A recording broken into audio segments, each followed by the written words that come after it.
100% quality guarantee. Millions of guys have already made the switch to Harry's, so thank you if you're one of them. And if you're not, we hope you give us a try with this special offer. Get a Harry starter set with a 5-blade razor, weighted handle, shave gel, and a travel cover, all for just $3 plus free shipping. Just go to harrys.com and enter code JOY at checkout. That's harrys.com, code JOY.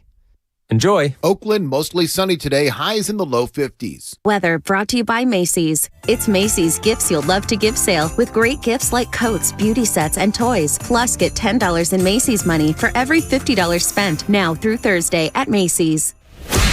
It's time to wake up with a nice cup of morning roast. Featuring Fillmore's finest, Monte Hill. The pride of the Excelsior, Joe Butcher Boy Shasky. Take it out. You're listening to 95.7 The Game, the morning roast.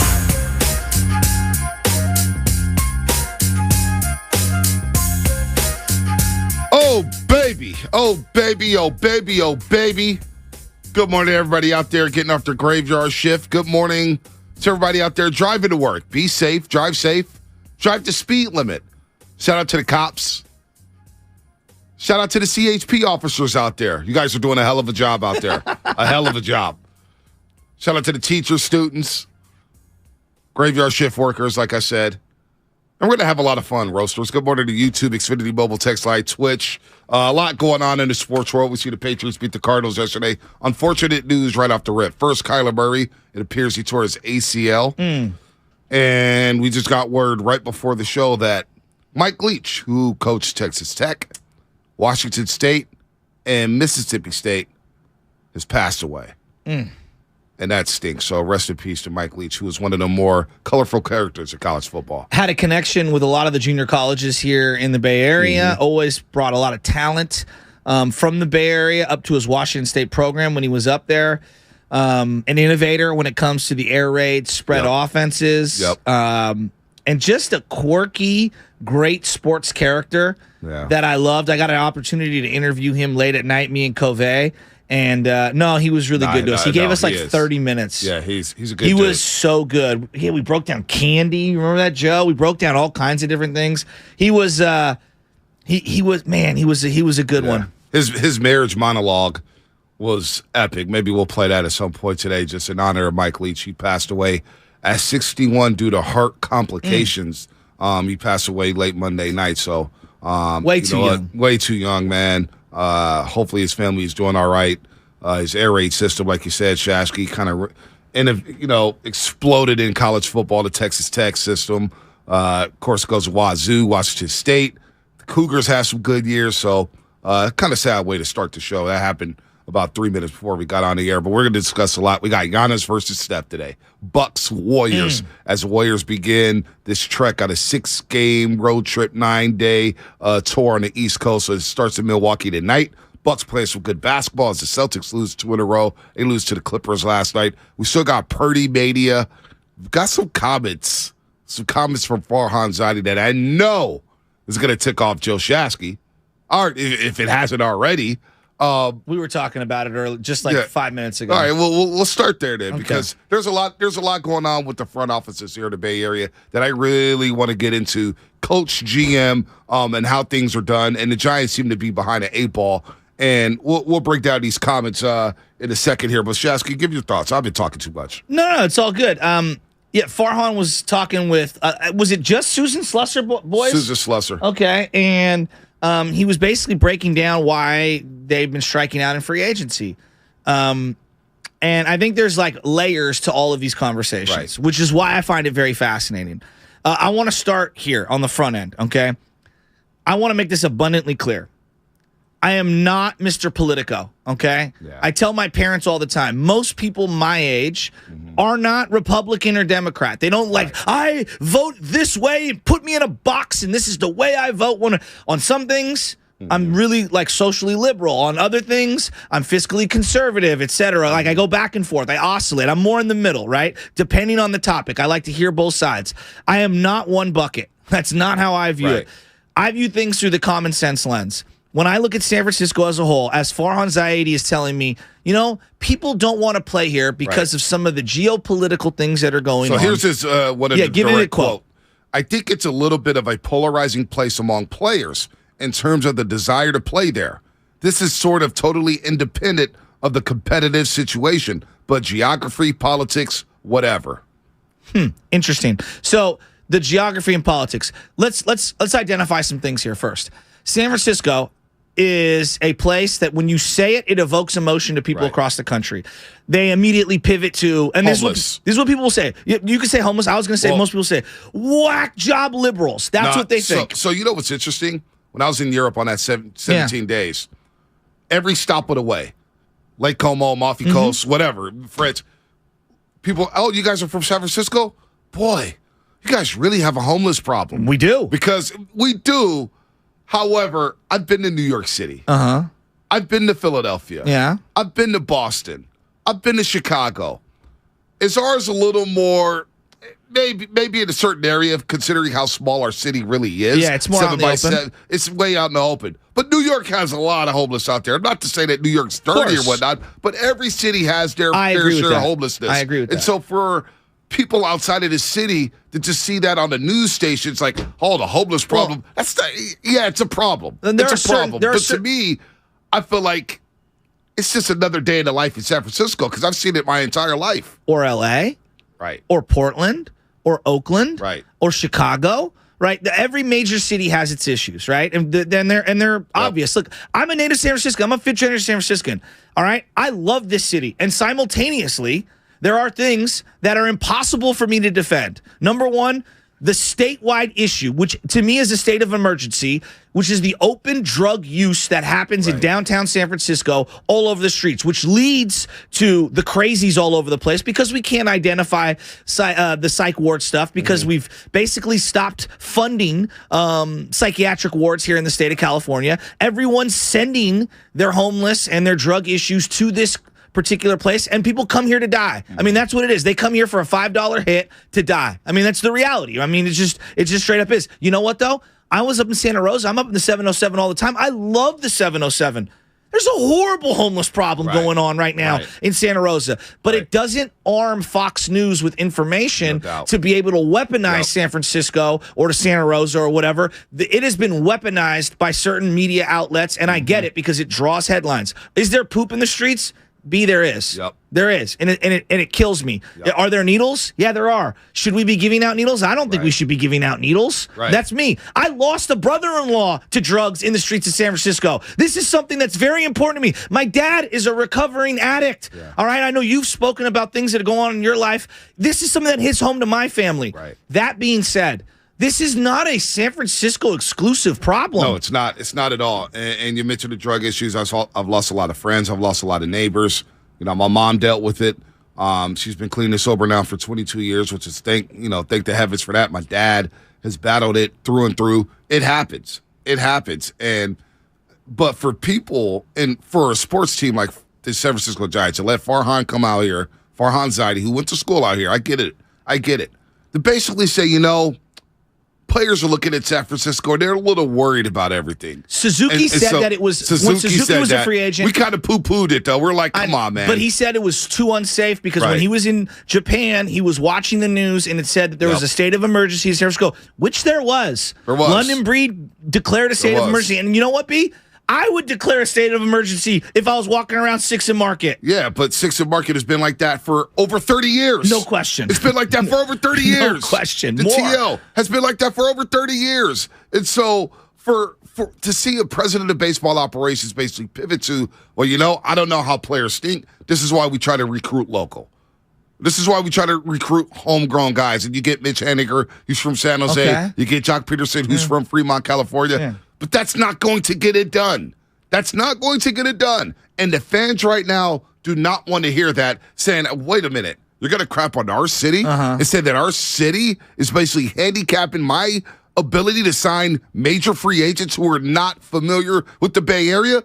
Nobody wants to hear that. And if you can't navigate around that, then we need to find a new dude. Well, that's where I'm at with it. But I want to acknowledge There is a reality to those statements, but you need to overcome them. That's what I was getting at on the front end. The other part of this is, who are we kidding? You think Steph Curry's living in downtown San Francisco? No, you not think at all. Matt Cain was living in downtown San Francisco? Right. Okay. Joe Shasky doesn't live in downtown San Francisco. Not only that, if you are living in downtown, you're living on the other side of Market. You're living closer to Brandon. You're living closer to Battery. You're living closer or in the marina. To the marina or the Embarcadero. Yeah, but that's very few and far between. No doubt. Most of the athletes that are making tons of money live in Atherton or Walnut Creek. They live in Menlo Park, or they're living in Danville and Blackhawk. Right. They're not living in San Francisco proper for a variety of reasons. I just watched Jock Peterson, The Day in the Life of. He's living somewhere down in the peninsula in a beautiful home where it's sunnier, the weather's better, the neighborhoods are nicer. And you know what? You know what the irony is? Outside of a handful of unmarried players, Yankee guys are all living in random ass places as well. They're all living in high rises, so they don't have to look down on the peasants that are in the streets. Here's the other thing, though. It hasn't stopped the Warriors from getting free agents. It hasn't stopped the Niners from getting free agents because, as you just mentioned, not a lot of people are living in downtown San Francisco. Now, I'm not going to blow up some of the Warriors who do live in downtown, but some of them are spread out. Some live downtown, some don't. They can navigate around that stuff. Private services, you're not around it. Cops are coming around cleaning the streets. For Giants fans, and if you do side with the Giants, a lot of guys stay on the South Bay. They stay on the Peninsula. They stay in the East Bay. Walnut Creek, a lot of people are staying out in Concord and crossing that bridge. The Niners all live in San Jose. Yeah, no doubt. Or in that area. Nobody wants to hear about because when you're in that percentile, that 1 percentile making millions and millions and millions of dollars, the politics, I'm not going to speak for all of them, but they're not going to say, you know what? They have this rule in California. That's going to prevent me from coming to the state of California. The Dodgers and Padres haven't had a problem with it. Bonte. The Lakers have never had a problem with it. Buster and Bumgarner seem like good old country boys. And I don't want to, paint a broad brush when it comes to whatever their political beliefs are. But we would all agree. Right. They're probably more small-town guys than they are big city guys, right? And you can make your own perceptions however you want. They lived great lives here in the Bay Area, made boatloads of money, and then you know what they did? Lived in the off-season elsewhere. You know where Brandon Crawford, who's from Livermore, Pleasanton area, you know where he lives currently? Where? Arizona. A lot of these guys live out of state. Right, and they rent, they stay across the street in Embarcadero, across the street from the ballpark. Look, this guy can't navigate around it. Dude, you need to find somebody else who can, because I've never heard, and now here's the other argument. There's I'm seeing a lot of this, too, from Giants fans. Well, Sabian really didn't knock it out the park with big-time free agent signings. It prevented them from getting guys like Vladimir Guerrero.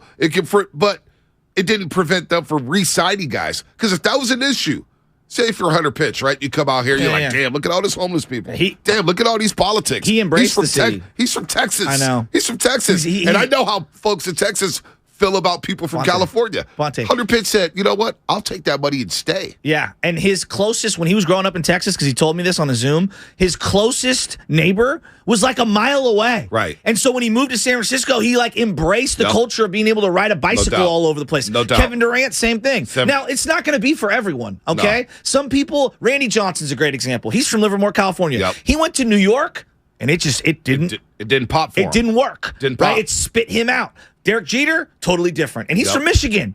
So to each their own. You cannot use that as an excuse, though. Could you imagine Bob Myers? Yeah, couldn't land KD. Right. He wasn't feeling San Francisco. Right. Could you imagine the Dodgers saying, you know what? We couldn't land Freddie Freeman. He wasn't feeling LA. Or we can't re-sign Mookie Betts. Or we can't we can't keep Trey Turner around for, well, no, I get Trey Turner. But Turner left, wanted to go to Philly. He wanted to go to Philly. You got to have his preference. It just comes off weak in the midst of striking out on Aaron Judge.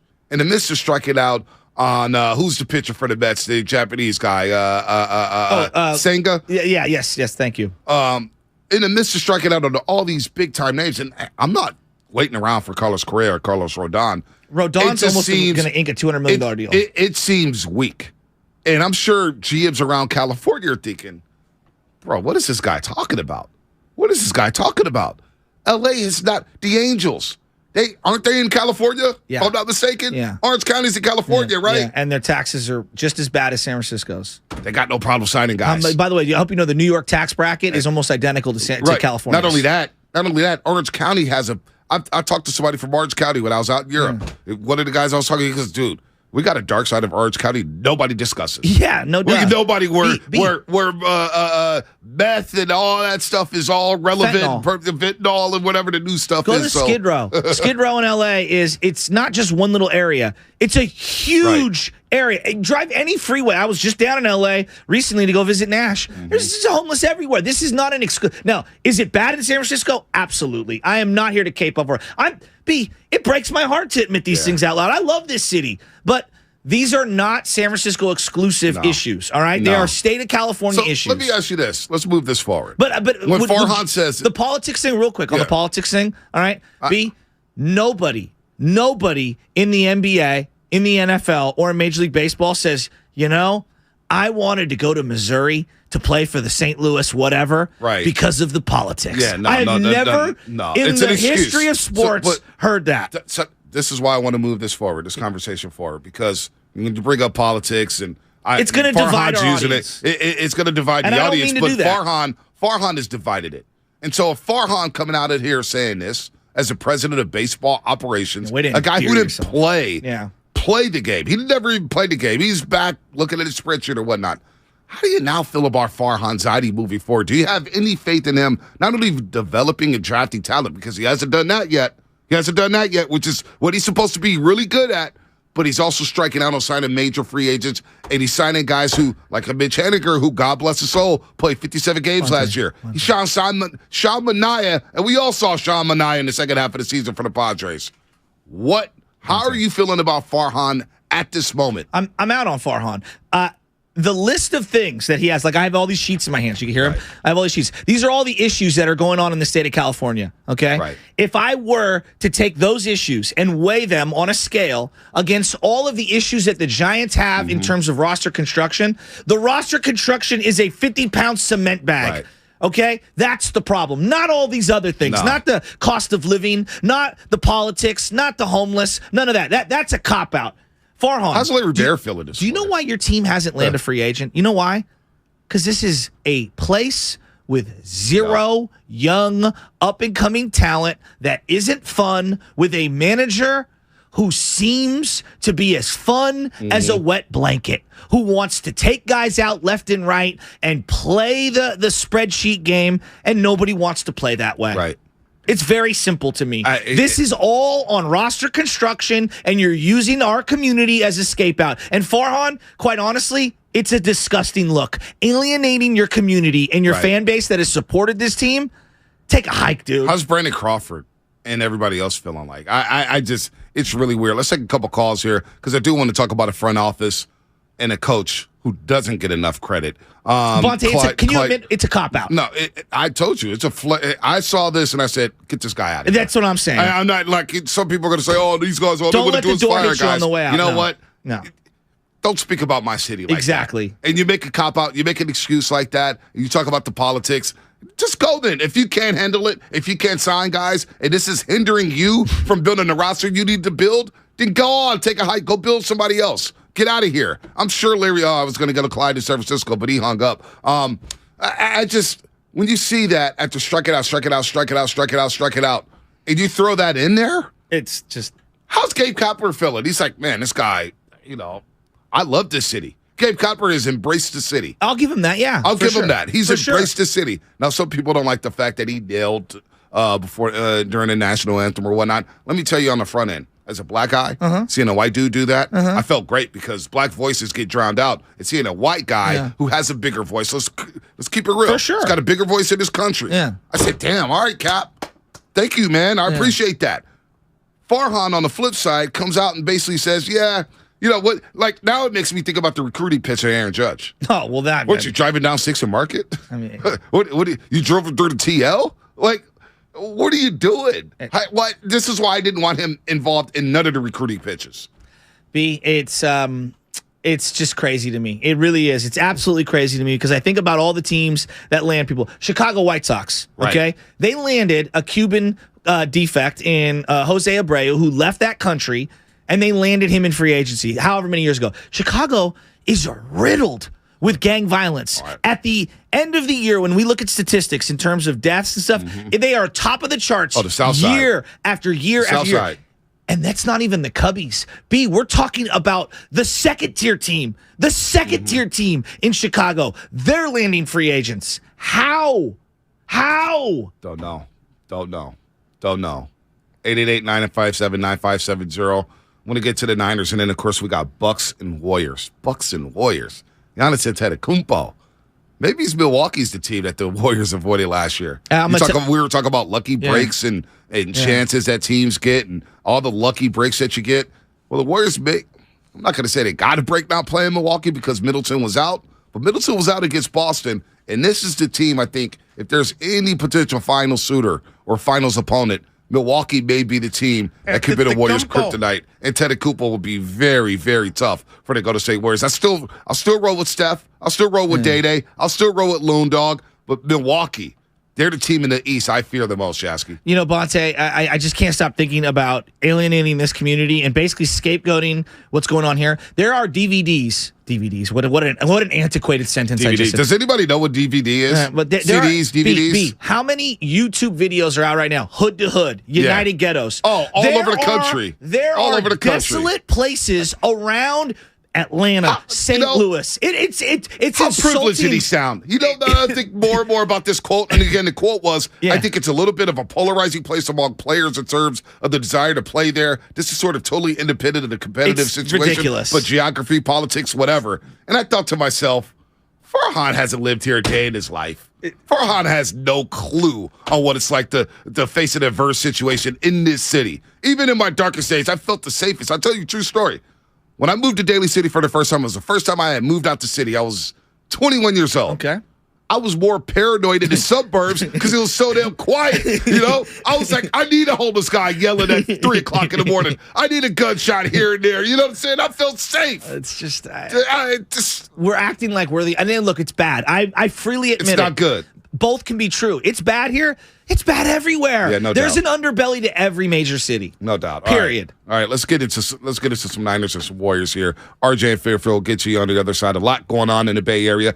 Seattle Niners Thursday. Seattle Niners on Thursday. And then, of course, the Bucks Warriors tonight. This is the front end of a back-to-back. They'll play the Pacers tomorrow. See if they could avenge that loss from last Monday at Chaser against Indiana. That's all coming up on the game. Sponsored by ChooseChange.org.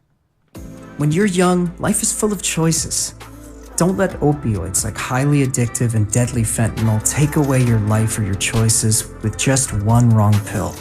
Find medically proven treatment options at choosemat.org. Let me guess. You've been staring at a shopping list since the day after Thanksgiving, telling yourself, I'll get to this next weekend. Well, guess what? Next weekend is Christmas. First stop, Flag and Anthem. You've heard me talk about Flag and Anthem before, but I seriously cannot say enough good things. It's Christian McCaffrey's go-to brand for flannels, sweaters, jackets, and more, and it's quickly becoming mine as well. They even have women's clothing, so you can really do all of your shopping in one place. Head over to flagandanthem.com and use the code GAME, G-A-M-E, for 25% off your purchase, and be sure to place those orders by December 19th for guaranteed holiday delivery. Flag and Anthem. Premium clothes without the premium price tag. Hey, here's a holiday gift from Bed Bath & Beyond. Between now and Christmas, get 25% off your entire purchase by texting JOY to 239663. That's 239663. New offers every day at Bed Bath & Beyond. Exclusions apply. See website for details. I wanted to know why some people who get COVID-19 get it so bad. I found out it may be because they have a high risk factor, such as heart disease, diabetes, being overweight, smoking, and asthma. Even if symptoms feel mild, these factors can increase your risk of COVID-19 turning severe. So if you're at high risk and test positive, there are things you can do, like asking your healthcare provider if an authorized oral treatment is right for you. Learn about an option at treatcovid19.com. This message is sponsored by Pfizer. Finding great candidates to hire can be like, well, trying to find a needle in a haystack, but not with ZipRecruiter. Its powerful technology actively finds and invites qualified candidates to apply to your job. So while other companies might deliver a lot of hay, ZipRecruiter finds you the needle in the haystack. See why 4 out of 5 employers who post a job on ZipRecruiter get a quality candidate within the first day. Try ZipRecruiter for free at ZipRecruiter.com/find. That's ZipRecruiter.com/find. If you're considering remodeling your home in 2023, talk with your architect or designer about utilizing Golden State Window and Door for your upcoming project. Each location across the Bay Area features beautifully planned displays. You'll be surprised by the variety of styles. Their respected partners include Anderson, Milgard, Marvin, and many other top brands. For locations, images, and more, visit goldenstatelumber.com. Since 1954, Golden State. When you succeed, we succeed. Ladies and gentlemen, it's official. Fast just got a whole lot faster.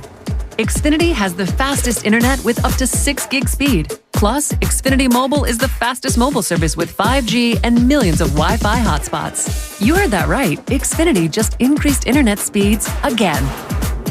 And Xfinity Mobile gives you can't-catch-me speeds. The fastest internet, the fastest mobile service, and major savings? Can't argue with the facts. Now through December 21st, new customers can get 1.2 gig internet plus Xfi Complete with unlimited data and Wi-Fi equipment included. It's just $50 a month for 2 full years with no annual contract when you add Xfinity Mobile with unlimited data at regular rates. Plus, get $200 back. Go to Xfinity.com/faster. Call 1-800-XFINITY or visit a store today. Requires paperless billing and autopay with stored bank account. Restrictions apply. Taxes and fees extra. Xfinity Mobile requires Xfinity Internet. After promo, regular internet rates apply. Actual speeds vary. Business owners, you may be eligible to claim the Employee Retention Tax Credit, a payroll tax refund from the United States Treasury, applicable to businesses who kept employees on payroll during the pandemic. Contact Paychex to see if you qualify at paychex.com/ERTC. Paychex is proud to have helped more than 45,000 businesses secure over $9.2 billion in ERTC claims, an average of $190,000 per business. Paychex.com/ERTC. At Harris Ranch, we do beef, just like we've done for over 50 years. Beef that's raised locally right here in California. Tender steaks, awesome burgers, and California classics like tri-tip roast. The flavor you crave, the quality you trust time after delicious time. Come on, it's time to get out and grill. Harris Ranch, we do beef. Legendary beef, legendary quality. When I can't sleep, my mind just races. I think about work, the kids, but I don't think about taking melatonin because I'm afraid I'll feel groggy in the morning. ZzzQuil Pure Z's Gummies has an optimal dose of melatonin for no next-day grogginess, so you can fall asleep naturally and wake up feeling refreshed. ZzzQuil Pure Z's Gummies for better sleep like never before. And try Pure Z Sleep plus Next Day Energy with melatonin plus extended release B vitamins. Ray Magliozzi here for eBay Motors. You're driving along and some nimrod cuts you off. You hit the horn. Jeez, it sounds like a goose in distress. Time to head over to eBay Motors. They have horns for every make and model, not to mention horn pads, steering wheels, wiring, and more. 122 million parts. You can even go for an upgrade. It looks like Mr. Cutoff Man needs a new seat cover. Try eBay Motors, pal. Get the right parts at the right prices. eBay Motors. Let's ride.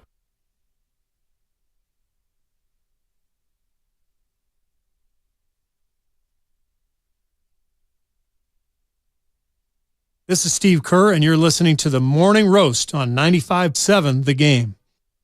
What up, Coach? We'll see you later today in Milwaukee. Gets the Bucks.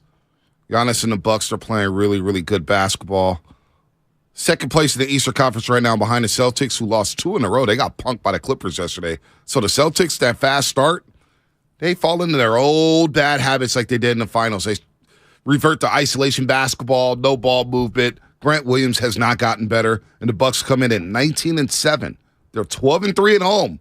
12-3 at home, 7-3 in their last 10. And Giannis is on a mission right now. The Warriors, 4.5 back of the Pelicans, first place Pelicans. They're 14-13, tied for 8th in the Western Conference. All good, very early. Warriors playing better basketball, but on the road, the worst road record in the league, 2-11. And it's a tough road trip. Milwaukee, Indiana, Philadelphia, Toronto, New York City, playing the Knicks and then the Nets. So They'll have their work cut out for them on the road. Hopefully they could get back at 500 as we're discussing Farhan Zaidi. And don't forget, this segment is brought to you by Golden State Lumber, serving the Bay Area for 3 generations. When you succeed, we succeed. Visit GoldenStateLumber.com. We're discussing Farhan Zaidi and his inability to recruit free agents and make power moves. Well, can we start here? His inability to build a team. Can we just start forget the free agent aspect of it? Because I think that the reason why they're missing out more in free agency is because they have not built a team. They've not built a team. That's the first domino. But let's discuss 2 organizations who have built good rosters in very different ways. One is the Golden State Warriors. Yes. And the way they've been able to sustain their roster. Yes. They'll pay the luxury tax. They do not care. Yes. They do not care. They'll make moves to win championships. They make big boy moves. They landed the biggest free agent possible in possibly North American sport outside of Tom Brady in Kevin Durant. Kevin Durant went on a tour of the city.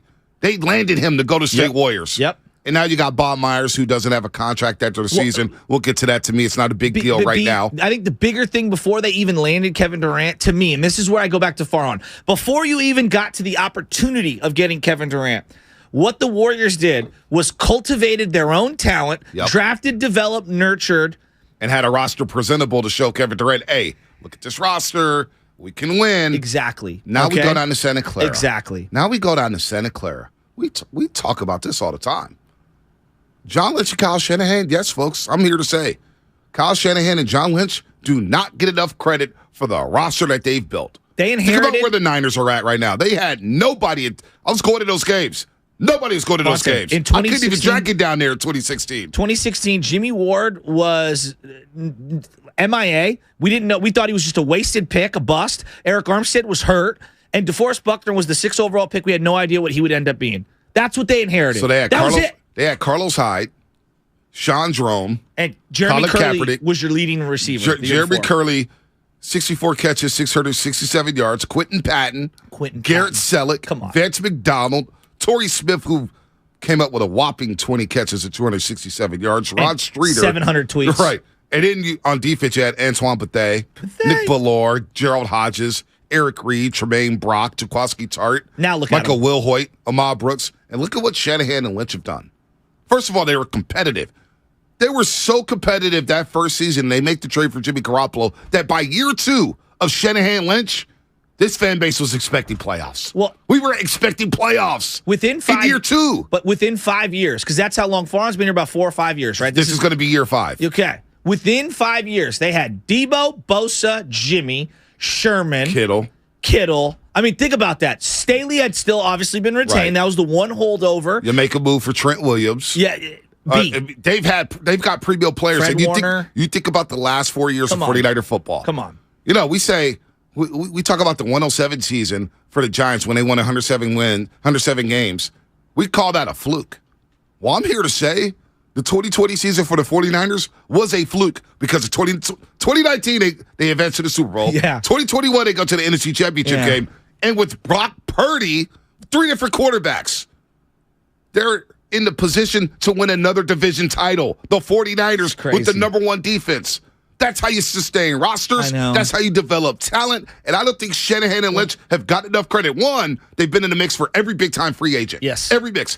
They've shown a willingness to make big boy moves. Let's go trade for D Ford. Yeah. Let's trade away DeForest Buckner. Oh, you know what? We're going to draft Nick Bosa. And oh, by the way, we're going to put our balls on the table and go trade for Christian McCaffrey midseason. And by the way, we did another move in 2019 where we traded for Emmanuel Sanders. But don't forget, and then this goes back to the Warrior thing. The roster was so good. CMC had the choice. You want to go to the Rams? You want to go to the Niners? Because he did have that final say. And because of their roster construction, he chose the Niners. Right? So, I keep going back to Farhan. Look, you can tell me, and I don't expect you to land every free agent. Not every situation, whether it be the team or the city, is a fit for every person. It's got to be the right guy, right time, right fit. I get that. You can't find anyone? Right. That, to me, it's not about the community then. Then it's about your roster construction. Minnesota has lapped you as a destination? Wow. Unbelievable. Minnesota? Minnesota. But do all these same problems exist in Seattle that San Francisco has? I'm eager to see Thursday when I fly up there. No, I'm talking about just, I know it does. But signing players and homelessness and whatnot, the politics. Outside of the roster, like the Mariners have still been able to land free agents. Now, it's been bleak the last couple of years. Yeah, and they've had one playoff appearance in 20 years, and they still land guys. So I'm saying, they still land guys. Look, man, this Farhan thing, tell me you want out without telling me you want out. It's weak, but I'm looking at Shanahan and Lynch. And credit to Shanahan. He has developed Brock Purdy to the point where we believe Brock Purdy can take us to places we haven't been before. Like, what? He's got us believing. Shanahan did the same thing with Nick Mullins and C.J. Beathard. I know. We drank all the Kool-Aid for those quarterbacks because of Kyle Shanahan. In year 2 of their regime with each other, and I go back to the image of Robert Saleh and Kyle Shanahan, they had lost by 3 points to Seattle, and they were distraught. And I'm like, you guys were lucky to even be in this game. What are you doing? They lose 5 straight games by 3 points or less, which is an NFL record. And they make the trade for Jimmy Garoppolo, and they had us feeling good by the end of the year. Shanahan and Lynch, Myers and Kerr and Lacob. That's how you run an organization. Now, they've done it in very different ways, but that's how you sustain championship-level performances. The Niners have played at a championship level. The Warriors have played at a championship level. The Giants, they're sitting here resting on their laurels, and I got the freaking president of baseball operations basically bringing out the chopper saying, yeah, the politics and the homelessness, I can't navigate around that. It's tough for me. And his only winning season where they did win 107, it was on the backs of guys that were from the prior regime. Exactly. And like the way we look at, like, and let's just be honest here, like the way we look at Barry Switzer is a lot different than Jimmy Johnson. Wouldn't you agree, Bonte? Right? What do we say about Switzer? He took Jimmy's team. Okay, well, say what you want. There were some other guys that weren't. The main players, Buster, Craw, and Belt, did they all have monster seasons? Yep. Well, those Farhan's guys, no, they get credit for having that rejuvenation. I'm not trying to take that away, but those aren't his guys. And my big point is, who are your guys? Who are the guys you brought in? I'm waiting to hear. We're waiting. Real quick, JT and Fremont, real quick on the roast. What's happening? Good morning, gentlemen. What's up, JT? Hey, I was just talking this, and you guys were right. I've been listening all morning. I appreciate you guys do what you do. You guys bring great energy to the city. Thank you. Thank you. Anyway, my thing was about Farhan. Okay, we talk about Farhan, and you guys were right. Why let him be involved? I understand he's the president of operations and he needs to be part of the thing. But then he brings in makes this thing about the geopolitical sense. But I'm not being saying political or anything like that. Right. Aaron Judge knows about the city. Aaron Judge is from Linden. Right. He knows what's going on. He also lives in New York, JT. I know. I just don't understand why he's going to throw that out there. Like we're a bunch of schlubs and we don't know. You're right. And Shasky and Bonte, you guys hit on it. Other cities, yes, we understand that. It's the city. Sell it for what it is, man. Exactly. It's one of the greatest cities in the entire world. We all know that. It shouldn't have been that hard to sell Judge. Yes, once again, we got stepped on for him to go back to New York. Okay, it sucks. It is what it is. But doggone it, bring somebody in, and he should have been They should have been very boisterous about courting other high-priced agents, which might have changed his mind just a touch. Yep, no doubt. Good call, JT. Monte, you're not selling the city of San Francisco. No. You're selling the Bay Area. He's selling the Bay Area, and he's failing at doing that. It's a big fat F for the Giants so far in the offseason. Hell, I didn't want Chris Bassett, but it sure the hell is funny that Chris Bassett said, I'd rather go north of the border than back to the West Coast to play for the Giants. Or, wait, should we say the San Francisco A's? Because that's what we look like right now. Shal Mania, you're selling that. Shal Mania, who I just watched get... He got lit up in the World Series, got lit up all season, got lit up by the Dodgers, and I'm supposed to buy that? I'm supposed to be thrilled? 18 ERA against the Dodgers. 18. Oh, what? 18 ERA against the Dodgers. So we've got two guys, him and DeSclafani, who can't pitch against your rivals. Unbelievable. That makes sense. Farhan's got to go. This is it for him. I'm sorry. I can't deal with it. I don't even want to hear from him. The whole I'm smarter than you guys. Look at him. Look at him. There's no defending it. It's coming up on the game sponsored by Fremont Bank, full service banking, no compromises. More of your phone calls as we get ready for Niners and Seahawks, Warriors, Bucks. Really fun day. Plus Brian Baldinger, 7:30, appointment radio, 7:30, Brian Baldinger. And then Tim Roy, the voice of the Golden State Warriors, at 8:30 to talk Bucks and Dubs. That's all coming up here. Brought to you by Fremont Bank, full service banking, no compromises. When temperatures drop, COVID-19 cases may rise. So if you test positive and are at high risk, act fast. Even if your symptoms feel mild, ask your provider if an authorized oral treatment could be right for you. Visit treatcovid19.com. Sponsored by Pfizer. When temperatures drop, COVID-19 cases may rise. So if you test positive and are at high risk, act fast. Even if your symptoms feel mild, ask your provider if an authorized oral treatment could be right for you. Visit treatcovid19.com. Sponsored by Pfizer. Kirby, they're your driveway mechanic, and they bring the shop to you. And our friends over at Kirby just won the Motor Top 20 Award for innovation.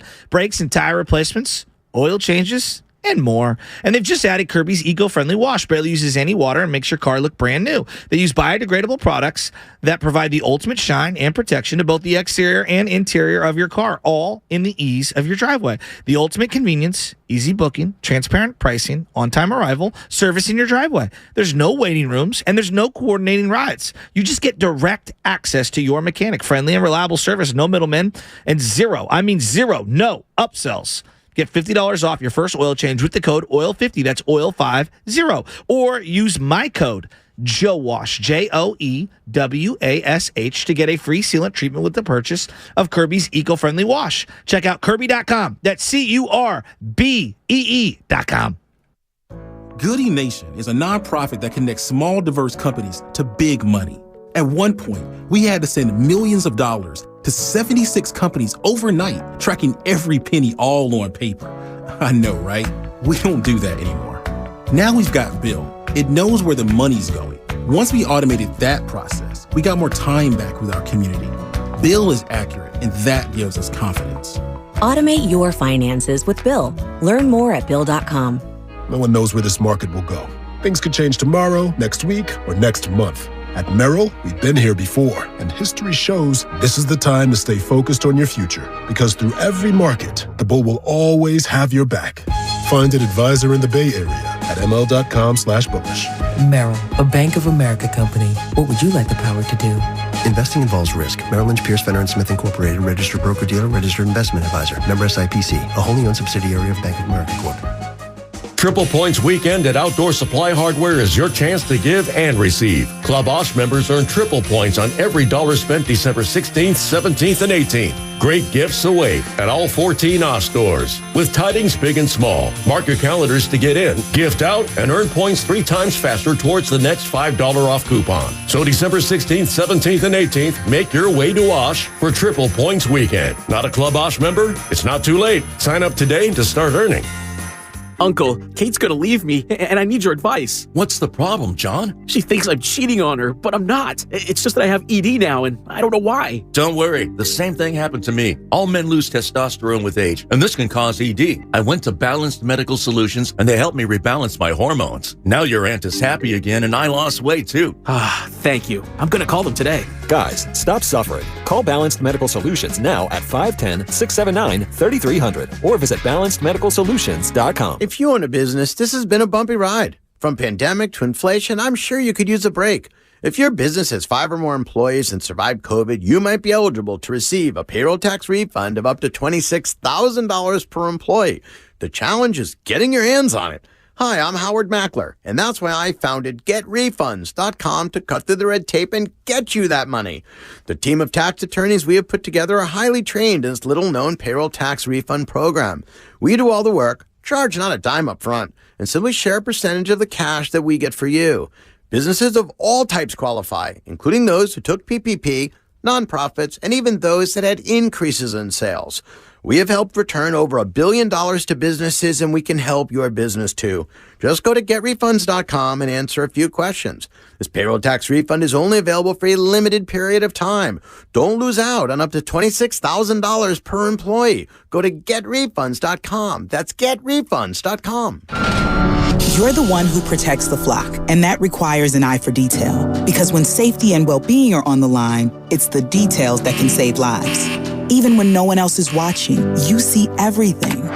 Grainger gets you, and we're here for you, and all the ones who get it done with a wide range of safety products and solutions, plus board-certified safety consultants here to answer your questions. Call, click Grainger.com, or just stop by. Grainger, for the ones who get it done. Hey guys, this is Kenan Thompson. I have a problem with you. Yes, you. None of y'all told me that AutoTrader has millions of new and used cars that I can shop from home. I thought we were friends. I put smiles on your face, but I'm not smiling.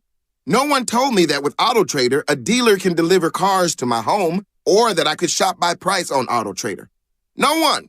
Consider this friendship that you just learned we had officially over. Finally, it's easy. AutoTrader.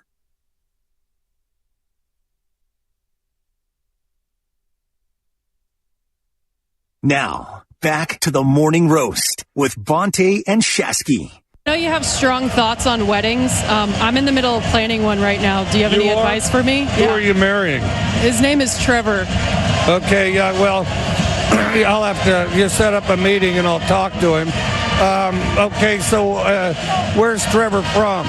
He's from Florida. What does Trevor do for a living? He works in sports as well, covers football. He does what? He covers football as well. Really?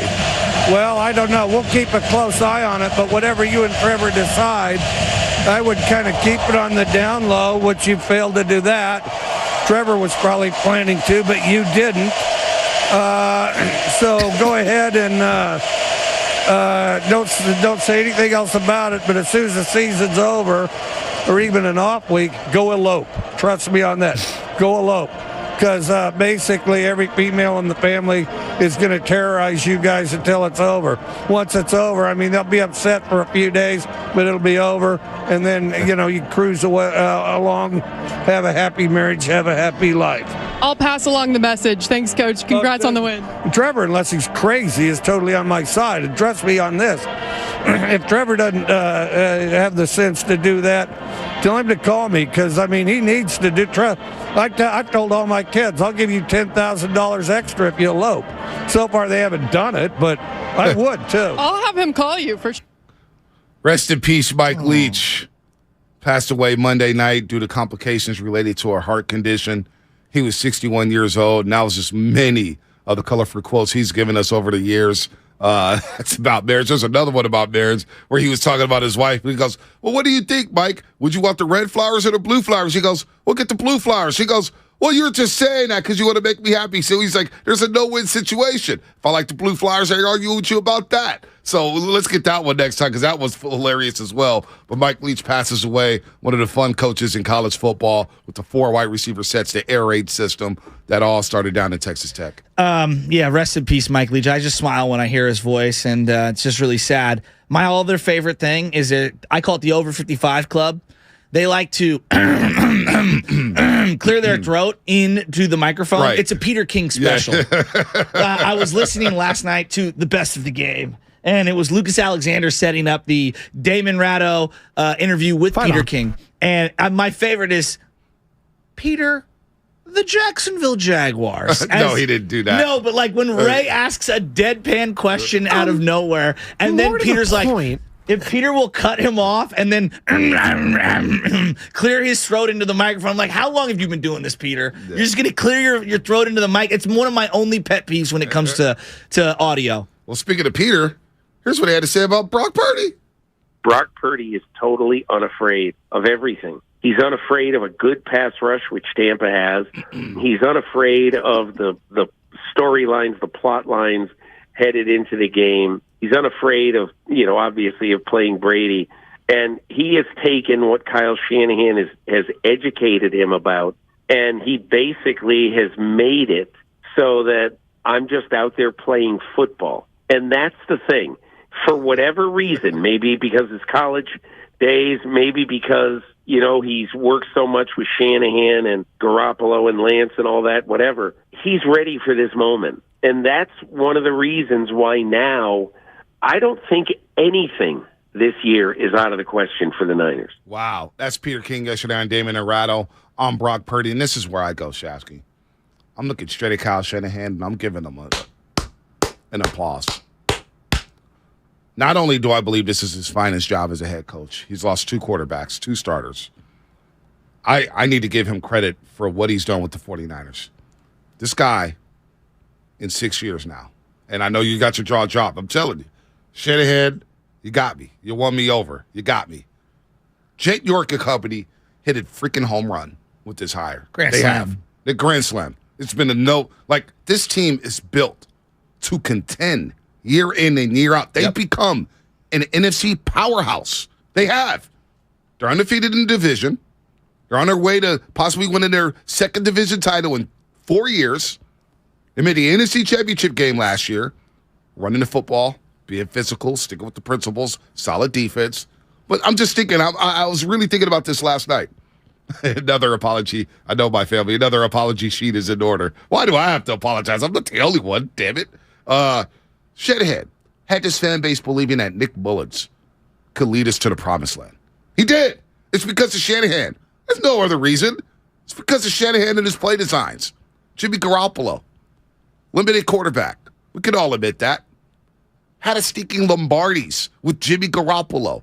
Trey Lance, they draft him. He only plays 13 college games. Well, we believe Trey Lance is the future because of Kyle Shanahan. We trust Kyle Shanahan. And now you look at Brock Purdy and the positions that Shanahan is putting him in and opening up the playbook. You know what? I didn't put Shanahan on no hot seat. I never said Shanahan was getting fired. Let's not start that. Wrong show, buddy. Shanahan and Lynch have done a masterful job. A masterful job. Through all the trials and tribulations, the roller coaster rides, the way they didn't panic during the the Deebo Samuel holdout in the offseason, they didn't panic. They said, we're just going to wait this out. We're going to wait this out. And they got it done. They make moves. We beg for a running back. Guess what? They go get a running back in Christian McCaffrey. Shanahan, it's his finest work, man.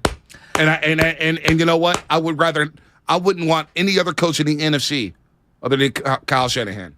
He's done a great job. I mean, look, people could say he hasn't won the big one. Everyone take a deep breath. It's really hard to win the big one in the NFL. All right? It just is. We all consider John Madden to be a legend of the game. Now, broadcasting obviously is part of it. The video game's part of it. But I'm talking about coach. Okay? It took him almost 10 years to get over the hump and win the one Super Bowl. Yep. All right? It's really hard. As great as Bill Walsh was, all right? He's one of the greats of all time. He won the 3, all right? We act like he won all 5. Right. And maybe he would have if he had stayed the coach, but he didn't. You know what I mean? Now, Belichick has skewed everything because Belichick has all the championships of recent memory. How many does Don Shula have, Bonte? He's got 2. Okay. He's got 2. He lost one with the Baltimore Colts to the New York Jets. He won 2 in the 70s, but he couldn't win one after that. It's hard.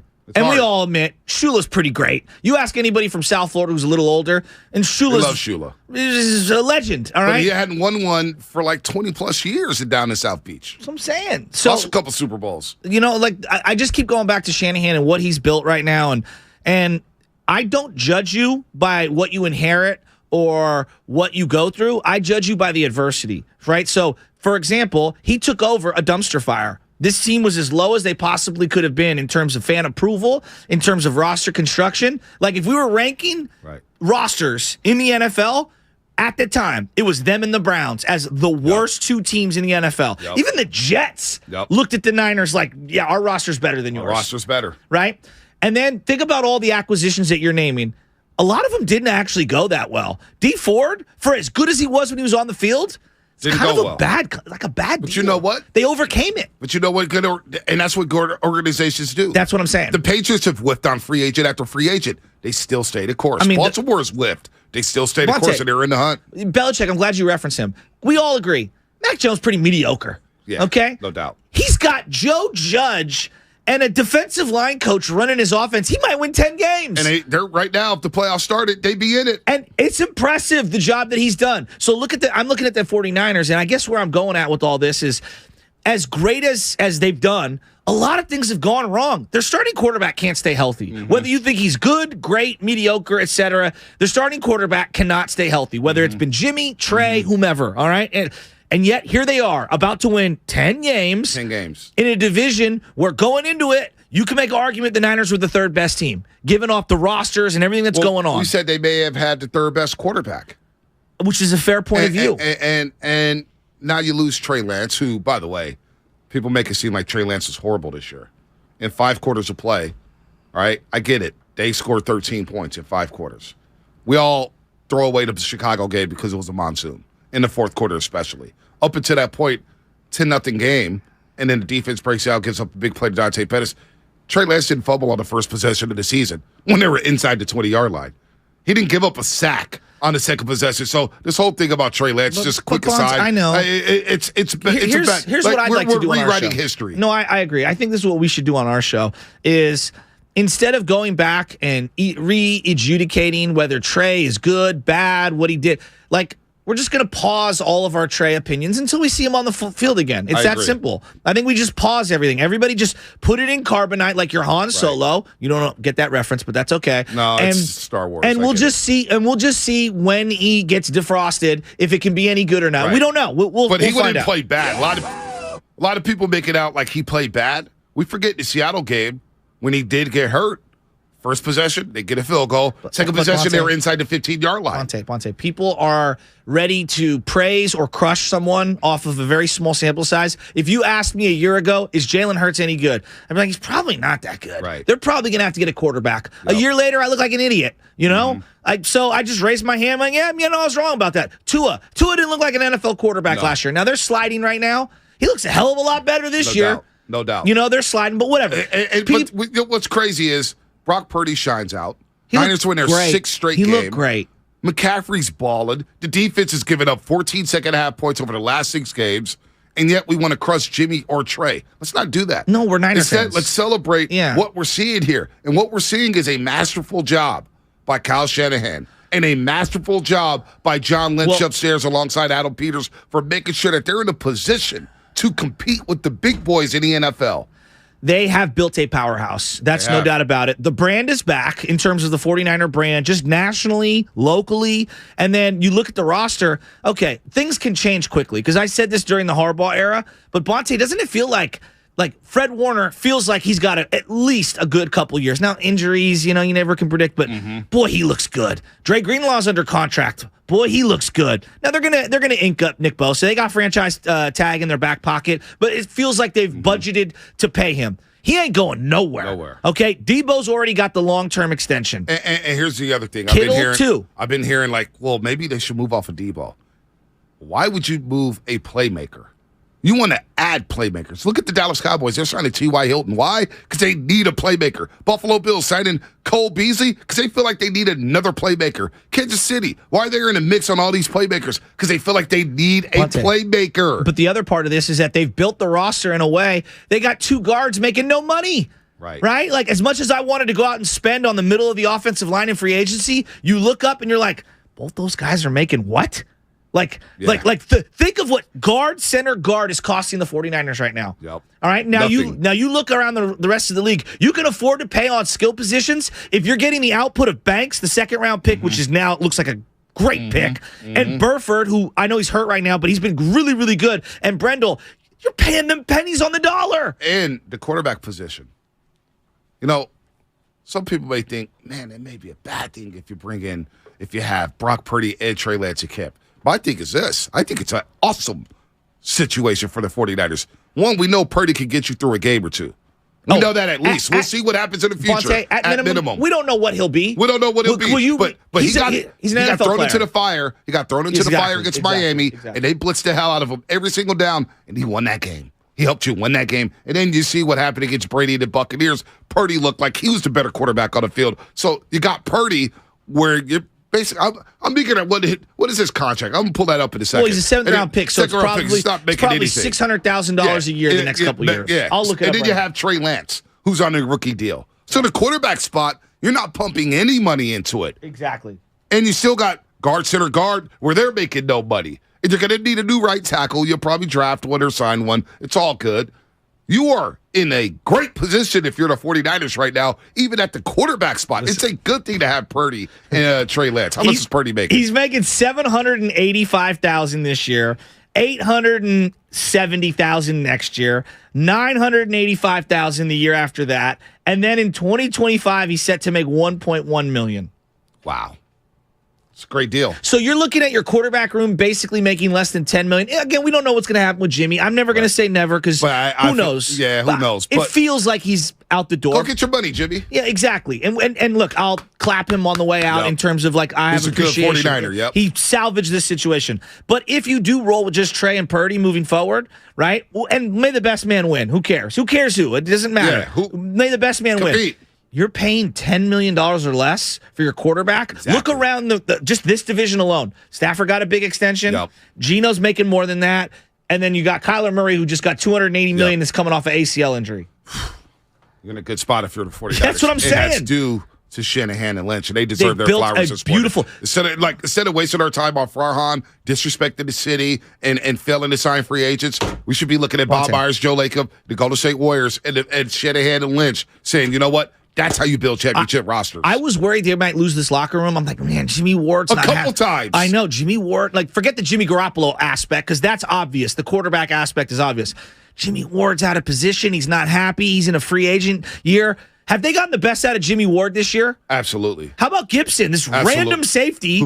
Hey, look, Jaquaski Tart was basically begging for a job, saying, I need money. And early on, we were like, maybe you need to bring Tart back. Right? Well, Hufanga, 3 weeks into the season, said, Tart who?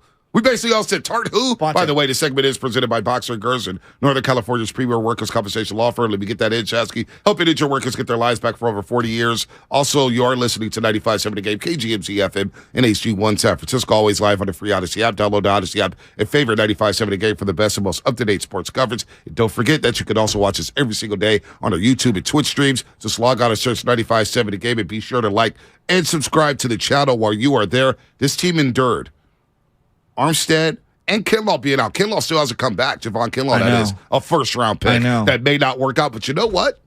They haven't skipped a beat. You didn't even notice the loss of Armstead and Javon Kinlaw. And everybody's losing their minds over the last 24 hours because of the report that D'Amico Ryans is going to leave. One of the things I've told you all year, I have 100% confidence in Kyle Shanahan to find the next guy.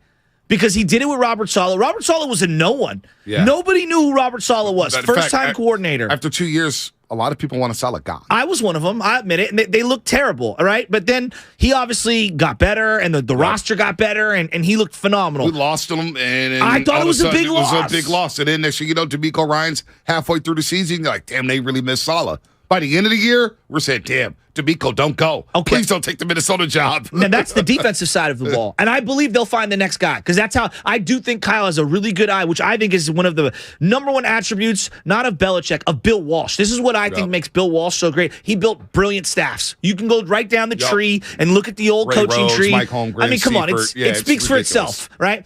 But that's what Shanahan's done. Then I look at offensive side of the ball. They have lost a lot on the offensive side of the ball. Mike McDaniel. Why do I feel like this might be their best offensive team? And you got Anthony Lynn smiling up and down the sideline again. Brian Greasy? I told you when I went to training camp, I loved the Brian Greasy hire. Look what he's done. Have you gotten, let me ask, forget Trey for a second, because we only saw so little. Right.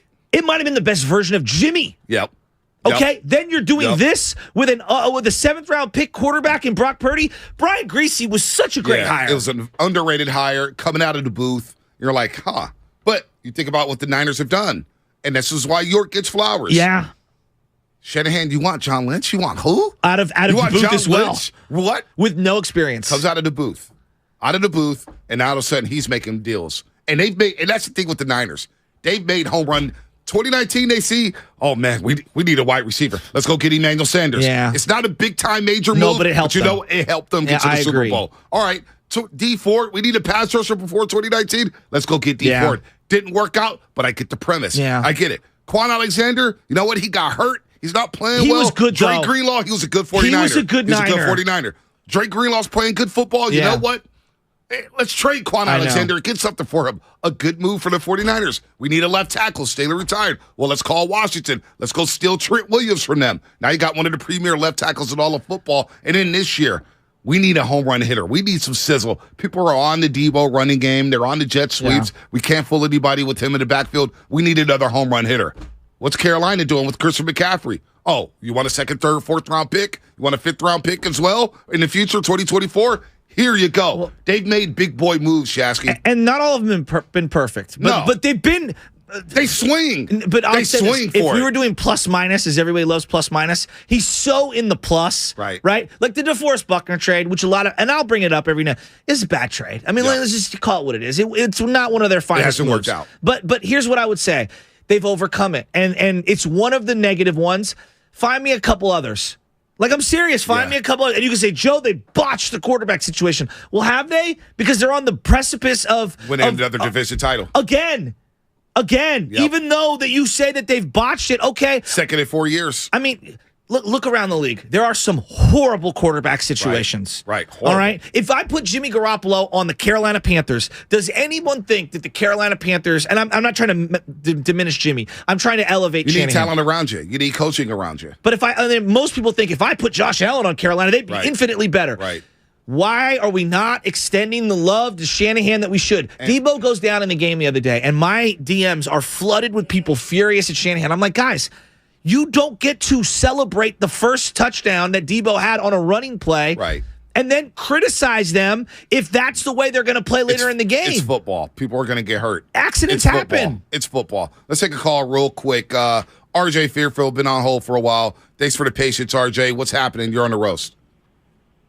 What's up? Good morning, guys. Good morning. Bonte, Sassy, good morning. Hey, I just want to get this out, man. I was listening to Saidi and Guru yesterday, and what they said was, well, here's what I see. Brock Purdy, can we agree that these last two games, I've seen more from him than I've seen all year from Garoppolo and Lance, right? Like, it's two really good games. That's what I would say. Two really good games. But you got to admit, RJ, I'm not trying to make an excuse for Trey Lance. We all said, fans, host, the weather conditions in Chicago really changed that game plan up.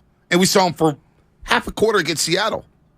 Half a quarter. But what I'm saying is that, look at the playbook, guys. Everything's been open. This opened up now. The playbook wasn't opened up for Lance. It wasn't opened up for Garoppolo. I think. Look at that, both two limited QBs. But now that Brock, I think. Well, what I'm saying is, if even the players are more confident in this QB than the Lance and Garoppolo. Look at what you know what's funny? Look at what Nick Bosa said. I hear you, RJ. We got to run. Here's the one thing I'll say about that: is the playbook opened up, or does Purdy just see it better than Jimmy? Because a lot of plays have been open. Every game we pinpoint stuff, and we're like, "Well, Jimmy should have hit this guy. Jimmy could have hit that guy." And we get crushed for saying that, saying, "Hey, just be satisfied with the win." Remember the Monday night game against the Rams? And I was like, Jimmy missed a lot of guys in that game. Even though they won, Jimmy missed a lot of guys. Just what I don't want to do is sit here and argue about this guy stinks and this guy's like, my team has a chance to beat Seattle in Seattle and win the NFC West. Yep. I don't want to spend energy saying whether Jimmy's good, bad, great, mediocre, or that Purdy's the next coming of Christ. Yep. Just enjoy the moment. Let's see where this inner tube takes us. And we got a big time game Thursday. He may not even play Thursday. He's day to day right now. Here's what I would say. The oblique injury. Here's what I say. I believe in Shanahan so much. No matter who's under center, they got a great shot. They got a shot. That's all. That's where I'm standing. Not only because I believe in Shanahan, I also believe in the defense. But Shanahan, he deserves his flowers this morning. Lynch deserves their flowers. They've put together a consistent, sustainable powerhouse roster in the NFC. And teams, everybody nationally say, we don't want to play the 49ers. That's a testament to Shanahan and Lynch and the 49ers. Let's break real quick, Chesky. Hold that thought. Yeah, I want to talk about, quote-unquote, messing up the QB position. What's next on the game? Brought to you by Electrica Mechanica Automotive. Are you alone? Thought so. That's why you should meet Solo, the revolutionary single-seat EV commuter. With 3 wheels, 2 doors, 1 seat, 0 emissions, and priced under $19,000, it's the perfect vehicle for getting around. Order your Solo at drivesoloev.com. Let me guess. You've been staring at a shopping list since the day after Thanksgiving, telling yourself, I'll get to this next weekend. Well, guess what? Next weekend is Christmas. First stop, Flag and Anthem. You heard me talk about Flag and Anthem before, but I seriously cannot say enough good things. It's Christian McCaffrey's go-to brand for flannels, sweaters, jackets, and more, and it's quickly becoming mine too. They even have women's clothing, so you can really do all your shopping in one place. Head over to flagandanthem.com and use the code GAME, G-A-M-E, for 25% off your purchase. And be sure to place orders by December 19th for guaranteed holiday delivery. Flag and Anthem, premium clothes without the premium price tag. Ladies and gentlemen, it's official. Fast just got a whole lot faster. Xfinity has the fastest internet with up to 6 gig speed. Plus, Xfinity Mobile is the fastest mobile service with 5G and millions of Wi-Fi hotspots. You heard that right. Xfinity just increased internet speeds again. And Xfinity Mobile gives you can't-catch-me speeds. The fastest internet, the fastest mobile service, and major savings? Can't argue with the facts. Now through December 21st, new customers can get 1.2 gig internet plus X-Fi Complete with unlimited data and Wi-Fi equipment included. It's just $50 a month for 2 full years with no annual contract when you add Xfinity Mobile with unlimited data at regular rates. Plus, get $200 back. Go to Xfinity.com/faster. Call 1-800-XFINITY or visit a store today. Requires paperless billing and autopay with stored bank account. Restrictions apply. Taxes and fees extra. Xfinity Mobile requires Xfinity Internet. After promo, regular internet rates apply. Actual speeds vary. Life doesn't stop when the economy is uncertain.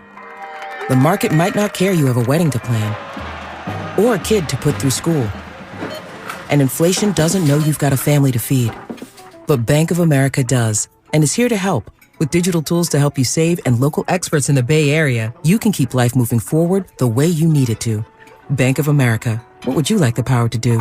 Learn more at BofA.com/San Francisco. Bank of America N.A. member FDIC equal credit opportunity lender. Christmas time is here, and so are all the greatest deals on power tools at Fasteners Inc. Tool Outlet. Enjoy 12 days of deals on all your favorite brands starting December 12th. Grab free batteries with tons of Makita products and more of this year's greatest deals. Save $100 on a Makita 18-volt rear handle circular saw and take home 2 free batteries to top it off. Stop by Fasteners Inc. at 2897 Monterey Road, December 12th through the 24th, or shop online at fastenersinc.net.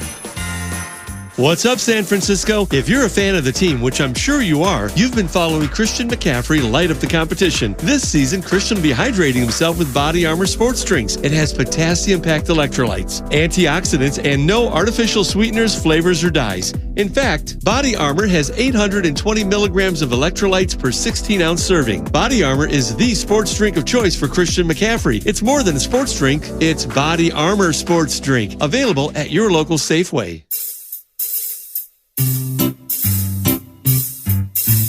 1-877 Cards for Kids. KARS Cards for Kids. 1-877 Cards for Kids. Donate your card today. 1-877 Cars for Kids. KARS Cars for Kids. 1-877 Cars for Kids. Donate your car today. Donate your car today at carsforkids.org. That's cars with a K. Your car, running or not, can be picked up as soon as the next day. You'll get a maximum 2022 tax deduction and a vacation voucher. 1-877 Cars for Kids. KARS Cars for Kids. 1-877 Cars for Kids. Donate your car today. Hurry! It's your last chance to donate for 2022. Forests affect our everyday lives. Healthy forests provide us with clean air to breathe, quality water to drink, and reduce the risk of large wildfires. Healthy forests are critical for a healthy California. Learn more at foresthealthca.org. When temperatures drop, COVID-19 cases may rise. So if you test positive and are at high risk, act fast. Even if your symptoms feel mild, ask your provider if an authorized oral treatment could be right for you. Visit treatcovid19.com. Sponsored by Pfizer. Tune in to 95.7 The Game for Warriors Live, 60 minutes before tip-off of every Warriors game. Brought to you by Xfinity. Supercharge your home with supersonic Wi-Fi. Unbeatable internet, only from Xfinity. Kansas City Steak Company, another AmericanEagle.com success story. Started in 1932 as a family-owned butcher shop, today they're a leading distributor of superior all-American steaks delivered right to your door, ready for the grill and your taste buds. When it came to their website, an average site wouldn't do. They chose AmericanEagle.com to take their website to the next level. With a dramatic increase in competition and a softening market demand, they had two challenges: improve their brand presence and message, and produce a positive return. AmericanEagle.com got to work and executed usability studies and detailed audits of site experience, digital assets, and marketing. The result? An integrated digital marketing and customer experience plan, organic traffic increase of 20%, and a long-term roadmap for success. If you love great steaks, go to KansasCitySteaks.com for website design, development, and online solutions that bring efficiency and results. Visit AmericanEagle.com. If you need a results-driven website, call the team at AmericanEagle.com at 877-WEB-NOW-1. That's 877-WEB-NOW-1. ZZ Top and Leonard Skinner are coming to Shoreline Amphitheater August 10th, and 95.7 The Game has your tickets. For your shot to win and get in the running for the grand prize, 2023 Shoreline Lawn Pass. Head to 957thegame.com.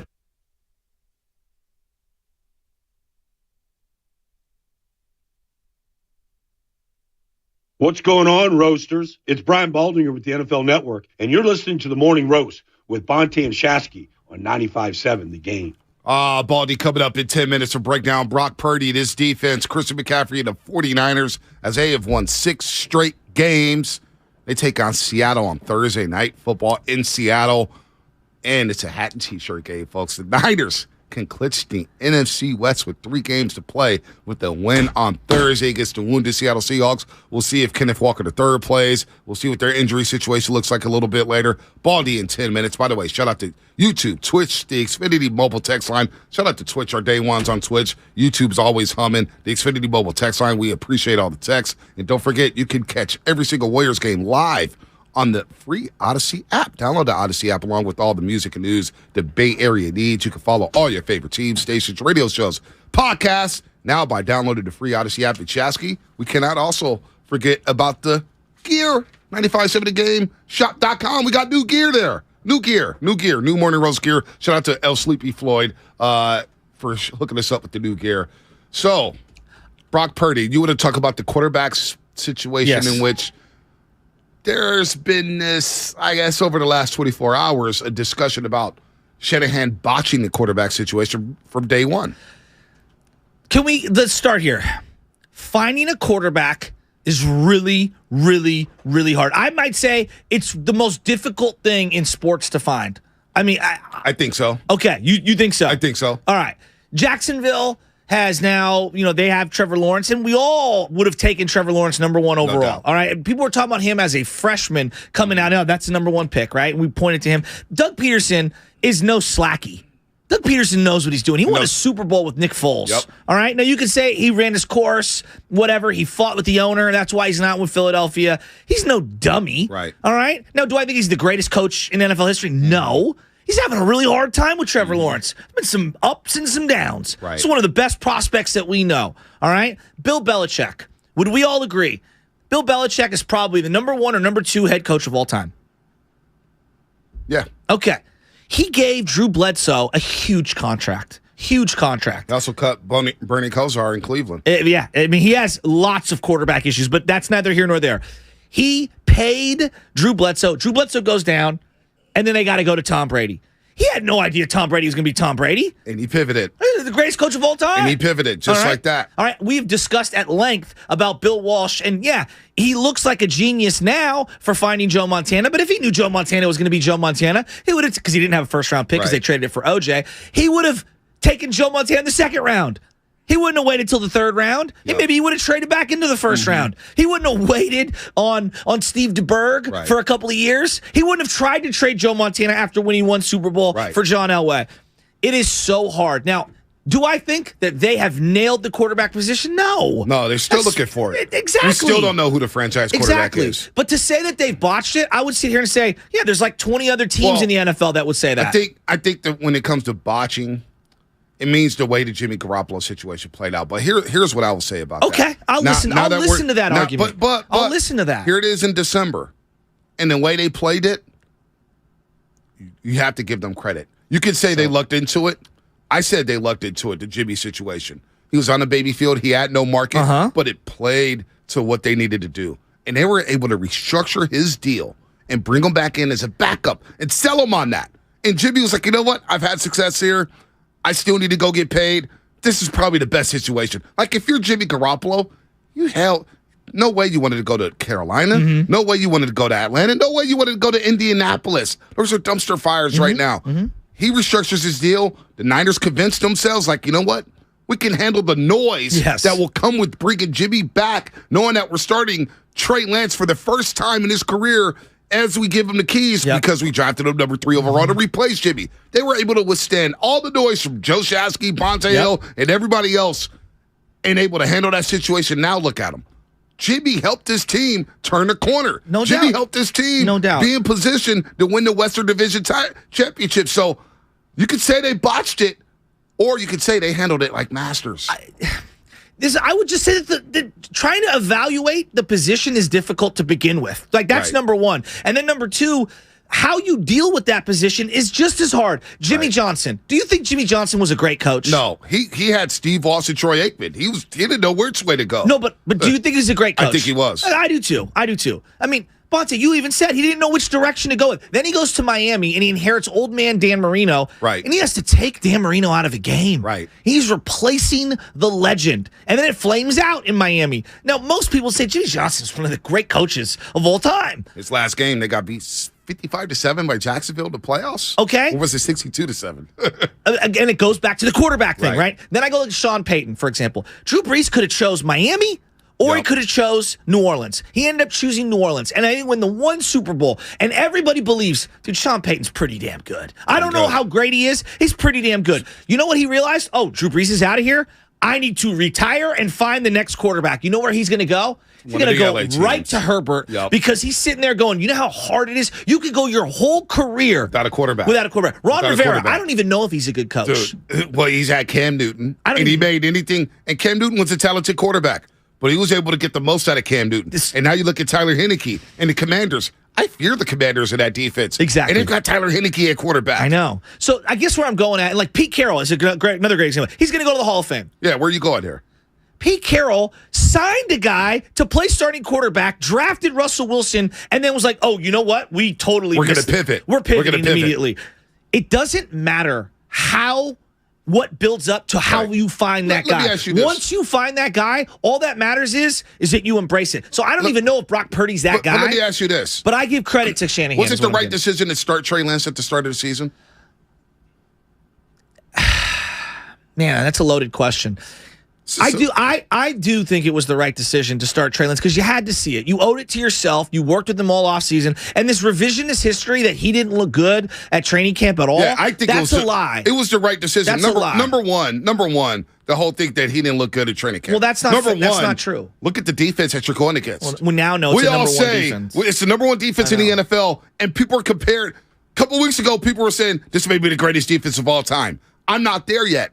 But that's what people are saying, that this defense is all-time great. So, Shasky, Trey Lance is going against this defense. Fred Warner, Nick Bosa, Kinlaw, Armstead in the middle, Jimmy. Like, you're going against an all-time great defense in practice every single day. So, of course, you're not going to go 20-25 for 285, 3 touchdowns. You're going to struggle. In this revisionist history that Trey Lance sucked this year, you play 5 quarters of football. Let's go through the Chicago game. We all admit the fourth quarter, nobody could do anything with the passing game. The rain comes out. I'm at the game. I was there. You could do nothing in the pass game in the fourth quarter. Now, up until that point, the Niners controlled that football game.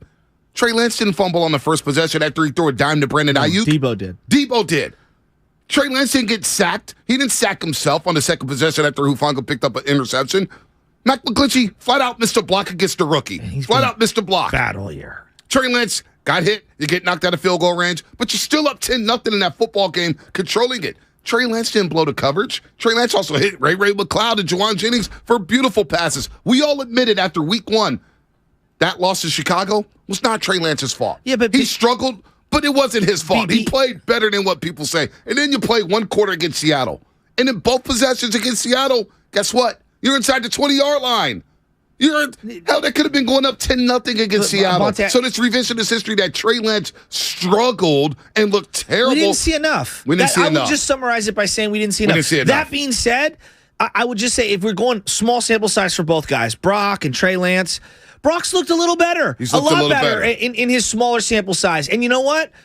It doesn't matter. As long as they continue to win games, why does it? Okay, they traded heaven and earth. So what? They did the same thing at the linebacker position. They paid Malcolm Smith. They paid Quan Alexander. They invested a ton of money and draft pick into Reuben Foster. Does anyone care this morning that they nailed Dre Greenlaw and Fred Warner? Yep. We care that they nailed those guys. We don't care about Reuben Foster. We don't care. We also don't even care about the missed pick with Solomon Thomas anymore. Nobody even brings it up. At all. You know why? Because we got Nick Bosa, right? You know what I'm saying? Now, will people be frustrated that we wasted the allocation of the value in the trade?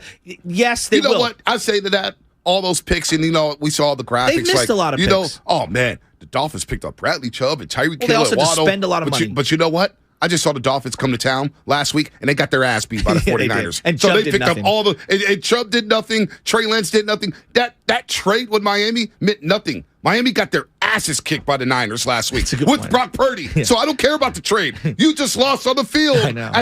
Hey, we swooped you guys. We swindled you for the trade. You got destroyed. Now, I don't know what Brock Purdy's going to end up being, Bonte. I don't know. The sample size is really small. It could flame out. But you know what? I'll say this for the draft selection. It's already been a boom. You won 2 big-time games down the stretch with the 7th round draft pick, Mr. Irrelevant. Now, it could flame out, but also, I'll take it. Also, they nailed it. Also, as of now. Last year, with your number 3 overall pick, in a do-or-die game. That's a good point. I didn't you even lose think that game against Houston. I didn't even think You're about not going to the NFC Championship game, and Trey had to play that game. And what happened? People are going to say, oh, it's the lowly Texans. Those are the same Texans that everybody made a big deal about week 3 of the preseason when Trey struggled. When you didn't have your starters. Most of your starters in that game. But yet, everybody made a big deal about that game. Oh, Trey's not ready. He struggled against the Texans. He just won you a do-or-die game at home where you lose, and all the pressure's on you, saying, damn, man, we got a rookie. We got to survive it. What happened in the second half? He made throw after throw after throw, made right decision after right decision, and they win that football game. So I don't want to hear anything about Trey looked terrible. He struggled, yes, at times, but he didn't look as bad as what people are making it out to be. Well, and it's so irrelevant. It's so irrelevant now. It was the right decision to start him this season. Okay. Which I'm with you. And I think he would have looked a lot better with McCaffrey. That's another thing. I think McCaffrey, it changed this offense fundamentally. Wouldn't you agree? Not only that, Shasky. It makes all the quarterback play better. How many games did Trey Lance play with George Kittle? Only 1. The Texans game, right? Yep. He didn't play against the Bears, and he didn't play in the Arizona game. Interesting. That's a really good point. I didn't even think of that. That's a good point. Before we get to Baldy here, let's go to Jose in Oakland. Jose, what's happening? You're in the morning roast here on 95.7 The Game. Hey, guys. Good morning. Good morning. From my point of view, Kyle has really botched the QB position from day one. He had a chance to draft, his choice of either Allen or the QB in Kansas City. If you see the progress that the QBs have made this year, including Jimmy G, I would probably have to give credit to Brian Greasy because I did see the progress once Brian Greasy took over the quarterback coach's position. And I think that's part of the reason why also Brock has gotten better because the last time that I saw Brock playing, he wasn't playing the way he's playing right now. And I think Brock Purdy has actually benefited also from having Jimmy G as his mentor because Jimmy G learned from the best, from Tom Brady. So it's a succession of things that have happened to get to this point where Brock Purdy is actually having some success. But as far as Kyle, he's a really, really good. He's one of the best play callers. But as far as developing QBs, he's been really, really hard. I'm not trying to cape up for him. It's hard. Kyler Murray, 2 years ago, you'd have told me anyone in the league would trade for him. Right. All right. Now. That's you don't what I'm know saying. about that. And I can make an argument. Arizona has botched their quarterback situation in terms of getting that coach for Kyler, Cliff Kingsbury, them not getting along, giving him the money when you didn't even trust his study habits. Right. And then you put him out with a team that's going to get him whacked every single week.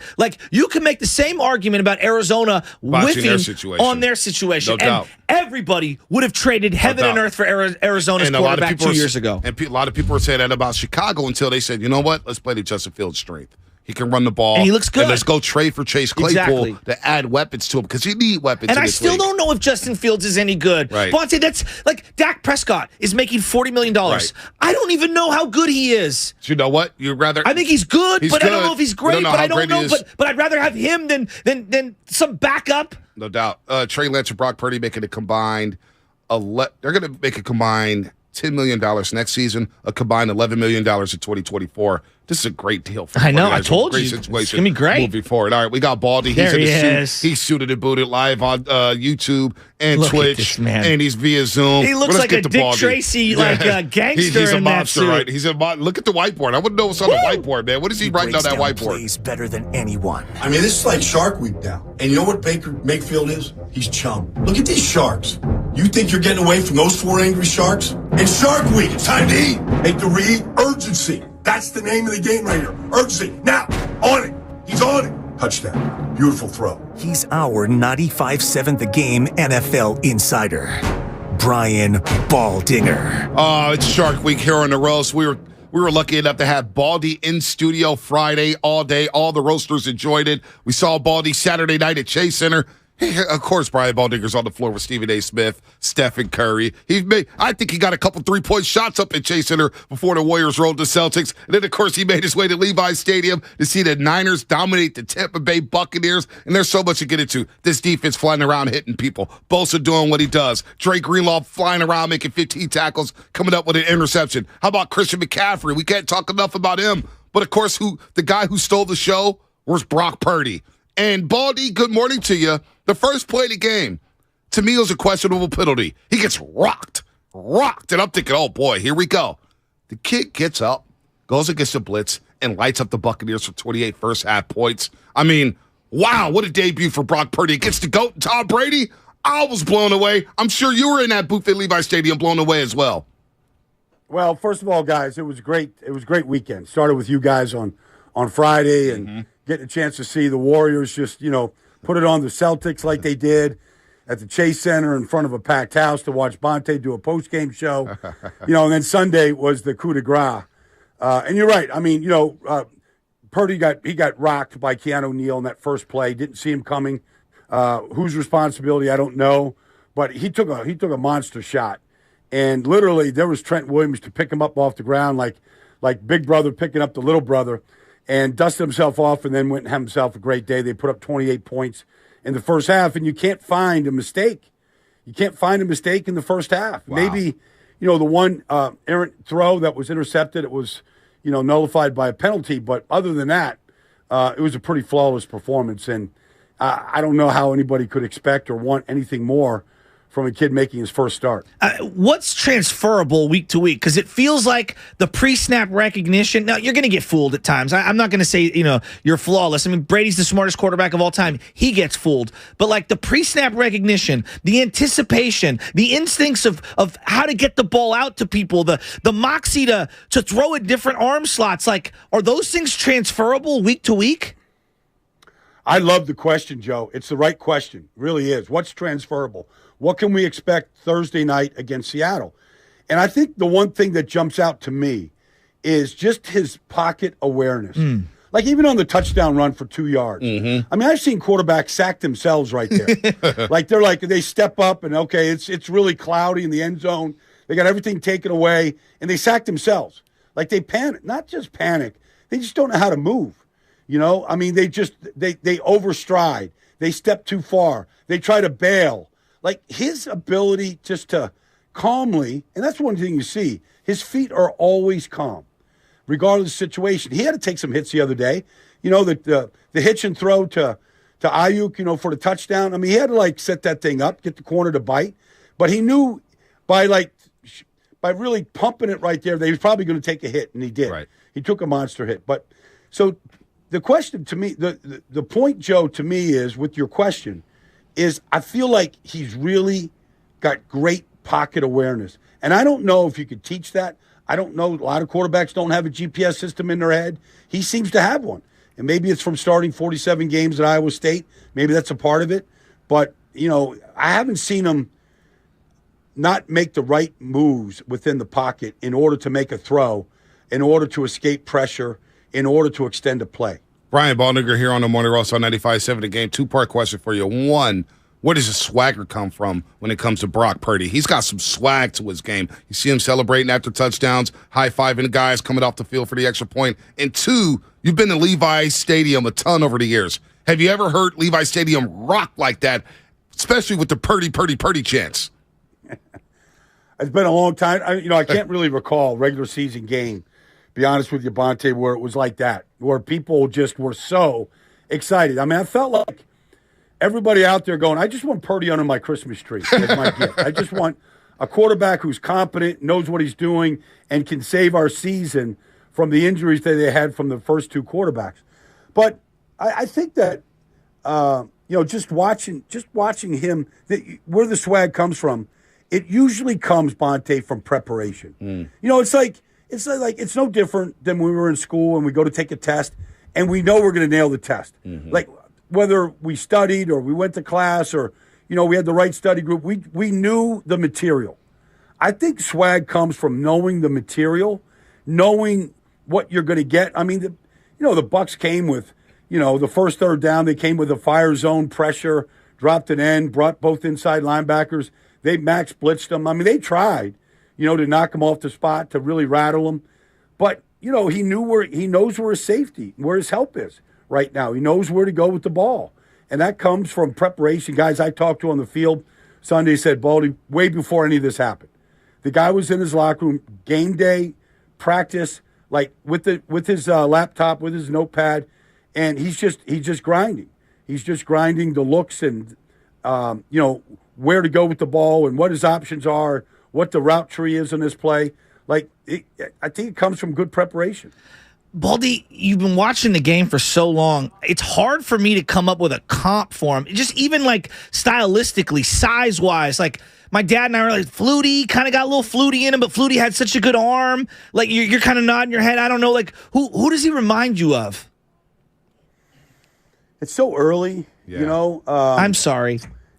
No. I mean, look, everybody's trying to figure out, because I talked to Daniel Jeremiah yesterday. He's our, Daniel Jeremiah, his preparation for the draft is as good as anybody out there. Yeah. He's our guy at the NFL Network, and we were talking last night. I'm like, so how much work did you do on Brock Purdy? Because he didn't go to the Senior Bowl. He was in the East-West Shrine. He wasn't, any top-flight guy. Mm-hmm. And, he just seemed short. He seemed squatty. Athletically, didn't seem to have that much. Product of maybe a system at Iowa State. Breece Hall comes in, and it's kind of hand off to Breece, for 2 years, and he sets the conference on fire.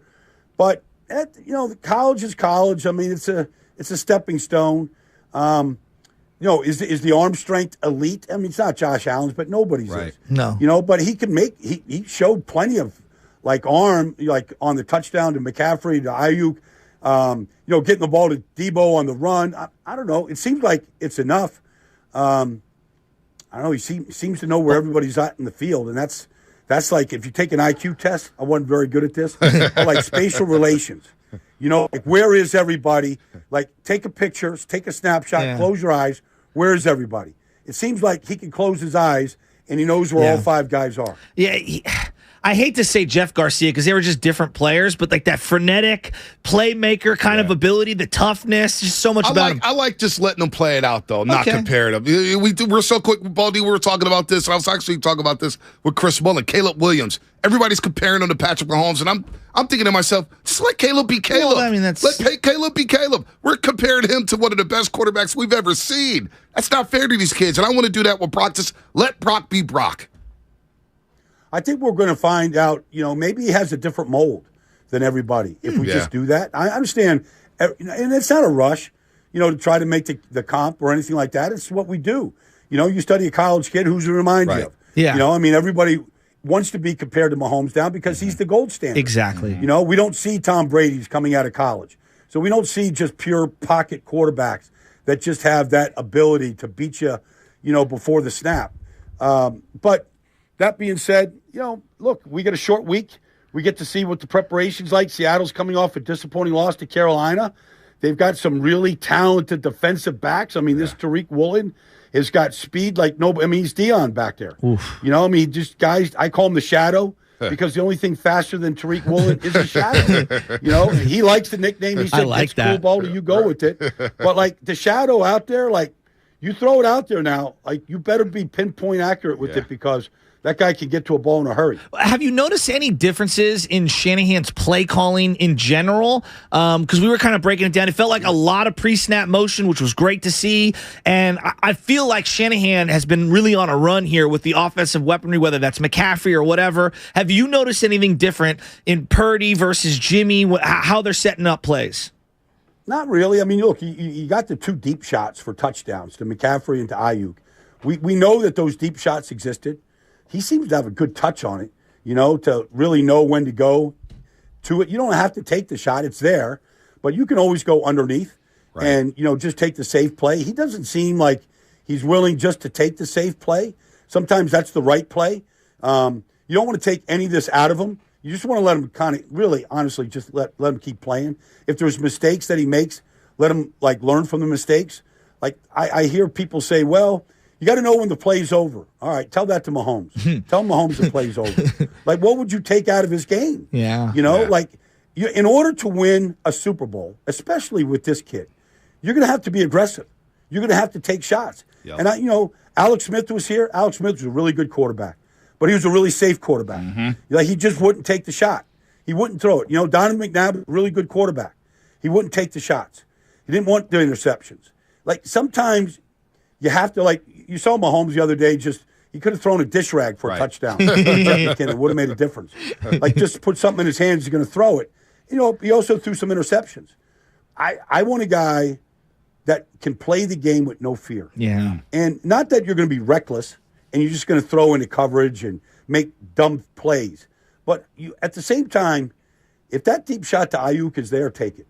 If it's third down and you got to end up punting because of it or kick a field goal, take it.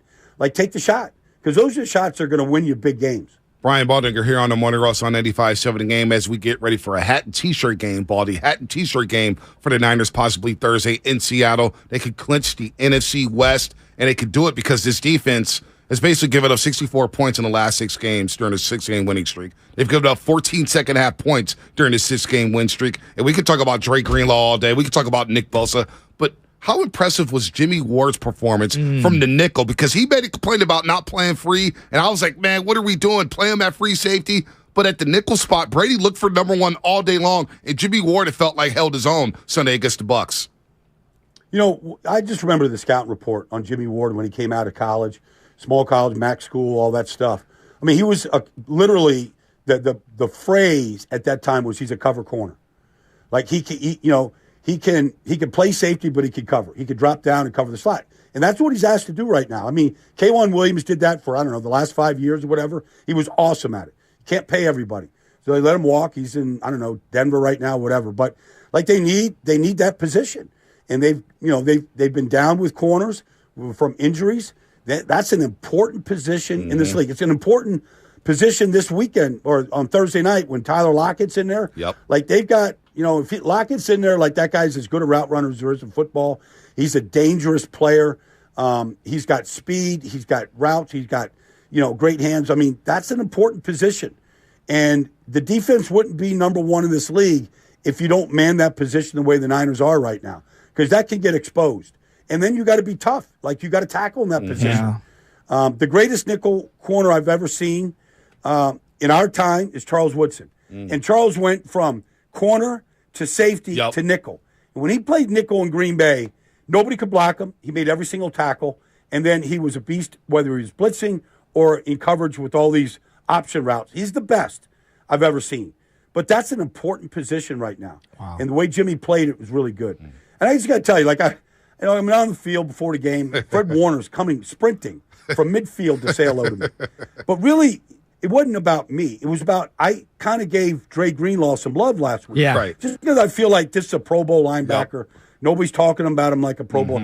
And he literally wanted to thank me for recognizing Dre Greenlaw. Wow. It's just all you need to know about Fred. It's about team. Like, Fred, in a lot of positions, especially against the Bucs when they're throwing it 50-plus times. Yeah. Like, Fred's job is to take the tight end away. It's to take the middle of the field away. But somebody else has got to do the dirty work. The checkdowns, the draws, and there's Fred cleaning up. And so people say, well, Fred had 15 tackles. Dre had 15 tackles. Fred had. It's how they're playing. Yeah. And really the delineation of duties. So Fred's got a job to do. He's got the tight end. He's got the seam. He's got Godwin down the middle of the field. But here's Greenlaw. And Fred knows he can do that because Greenlaw's not going to miss a tackle. He's going to be the cleanup guy. And that's what he was on Sunday. Like literally every single check down, he tackled the catch. They didn't make 1 single yard after the catch against Greenlaw. It's just, I'm looking at this defense, and you say they're the number one defense. Are they, for your money, are they the number one defense in the league if you were power ranking them, Baldy? Well, I'd like to see him against Kansas City again. I don't know if we do, Baldy. Yeah, I'm good off that matchup. That's a rough day. Look, you can only measure you could put all the stats up there in the world. Kansas City comes, they run a fly sweep 3 times for a touchdown. They, it's like they never saw the play before, kind of scratching your head on that day. But, you learn from it. But, look, you can only measure yourself against a few teams in this league. Seattle will challenge you with what they have in Goodwin, Metcalf, and Lockett. It's a good challenge defensively. A quarterback that has played well. He threw 2 picks the other day that really hurt him. But in one, he was just crushed on, and so I don't really put it on Geno. But, look, Dallas and what they could do offensively, Philadelphia, what they could do offensively right now. Maybe Minnesota, although, I think they're kind of frauds, but they do have talented players on the perimeter. So, you're going to beat up on teams like, Tampa, which is just completely one-dimensional. You can't run the ball. You got to throw it every down, and they can't hold it longer than 2 seconds because the rush is just going to collapse on them. So, right now, yes, for my money, they're the best. But, you got certain matchups. The Eagles got a great offensive line. Yep. They got 2 tackles that can handle Bosa. To a large extent. Nick's job is to beat Lane Johnson or Jordan Mailata, and he knows that. But, ideally, the way they're constructed right now, when they can play 2 safeties deep like they did the other night, against Tampa, and they can handle everything with their front, that's a pretty good way to play defense. No doubt about that, Baldy. We got a couple more minutes with you. Look, Shanahan's done a great job, but I want to talk about another coach who left this world last night, Mike Leach. I know you covered a lot of Big 12 football when he was down there at Texas Tech, Wazoo, the air raid system down in Mississippi State. You covered Mississippi State earlier this season. Any stories with Mike Leach? Because he was definitely a colorful character, has some great quotes in the past. Unfortunately, we lost him last night at the age of 61. Way too soon. Usually when you talk to Mike, I posted a picture. He had a cup of coffee in his hand. I don't think I ever talked to Mike Leach without him having a cup of coffee in his hand. But, he could really wax on about anything. But I'll never forget, I did a Cotton Bowl game for Fox. It was Arkansas and Texas Tech. So, so we're around Mike all week long. So, we're in the lobby of a hotel, and he's there with his wife. He's got a cup of coffee in his hand, so I just go up and start shooting a breeze with him. So, he's like, the way Mike can go, he's like, Baldy, I always wanted to run an offense without a playbook.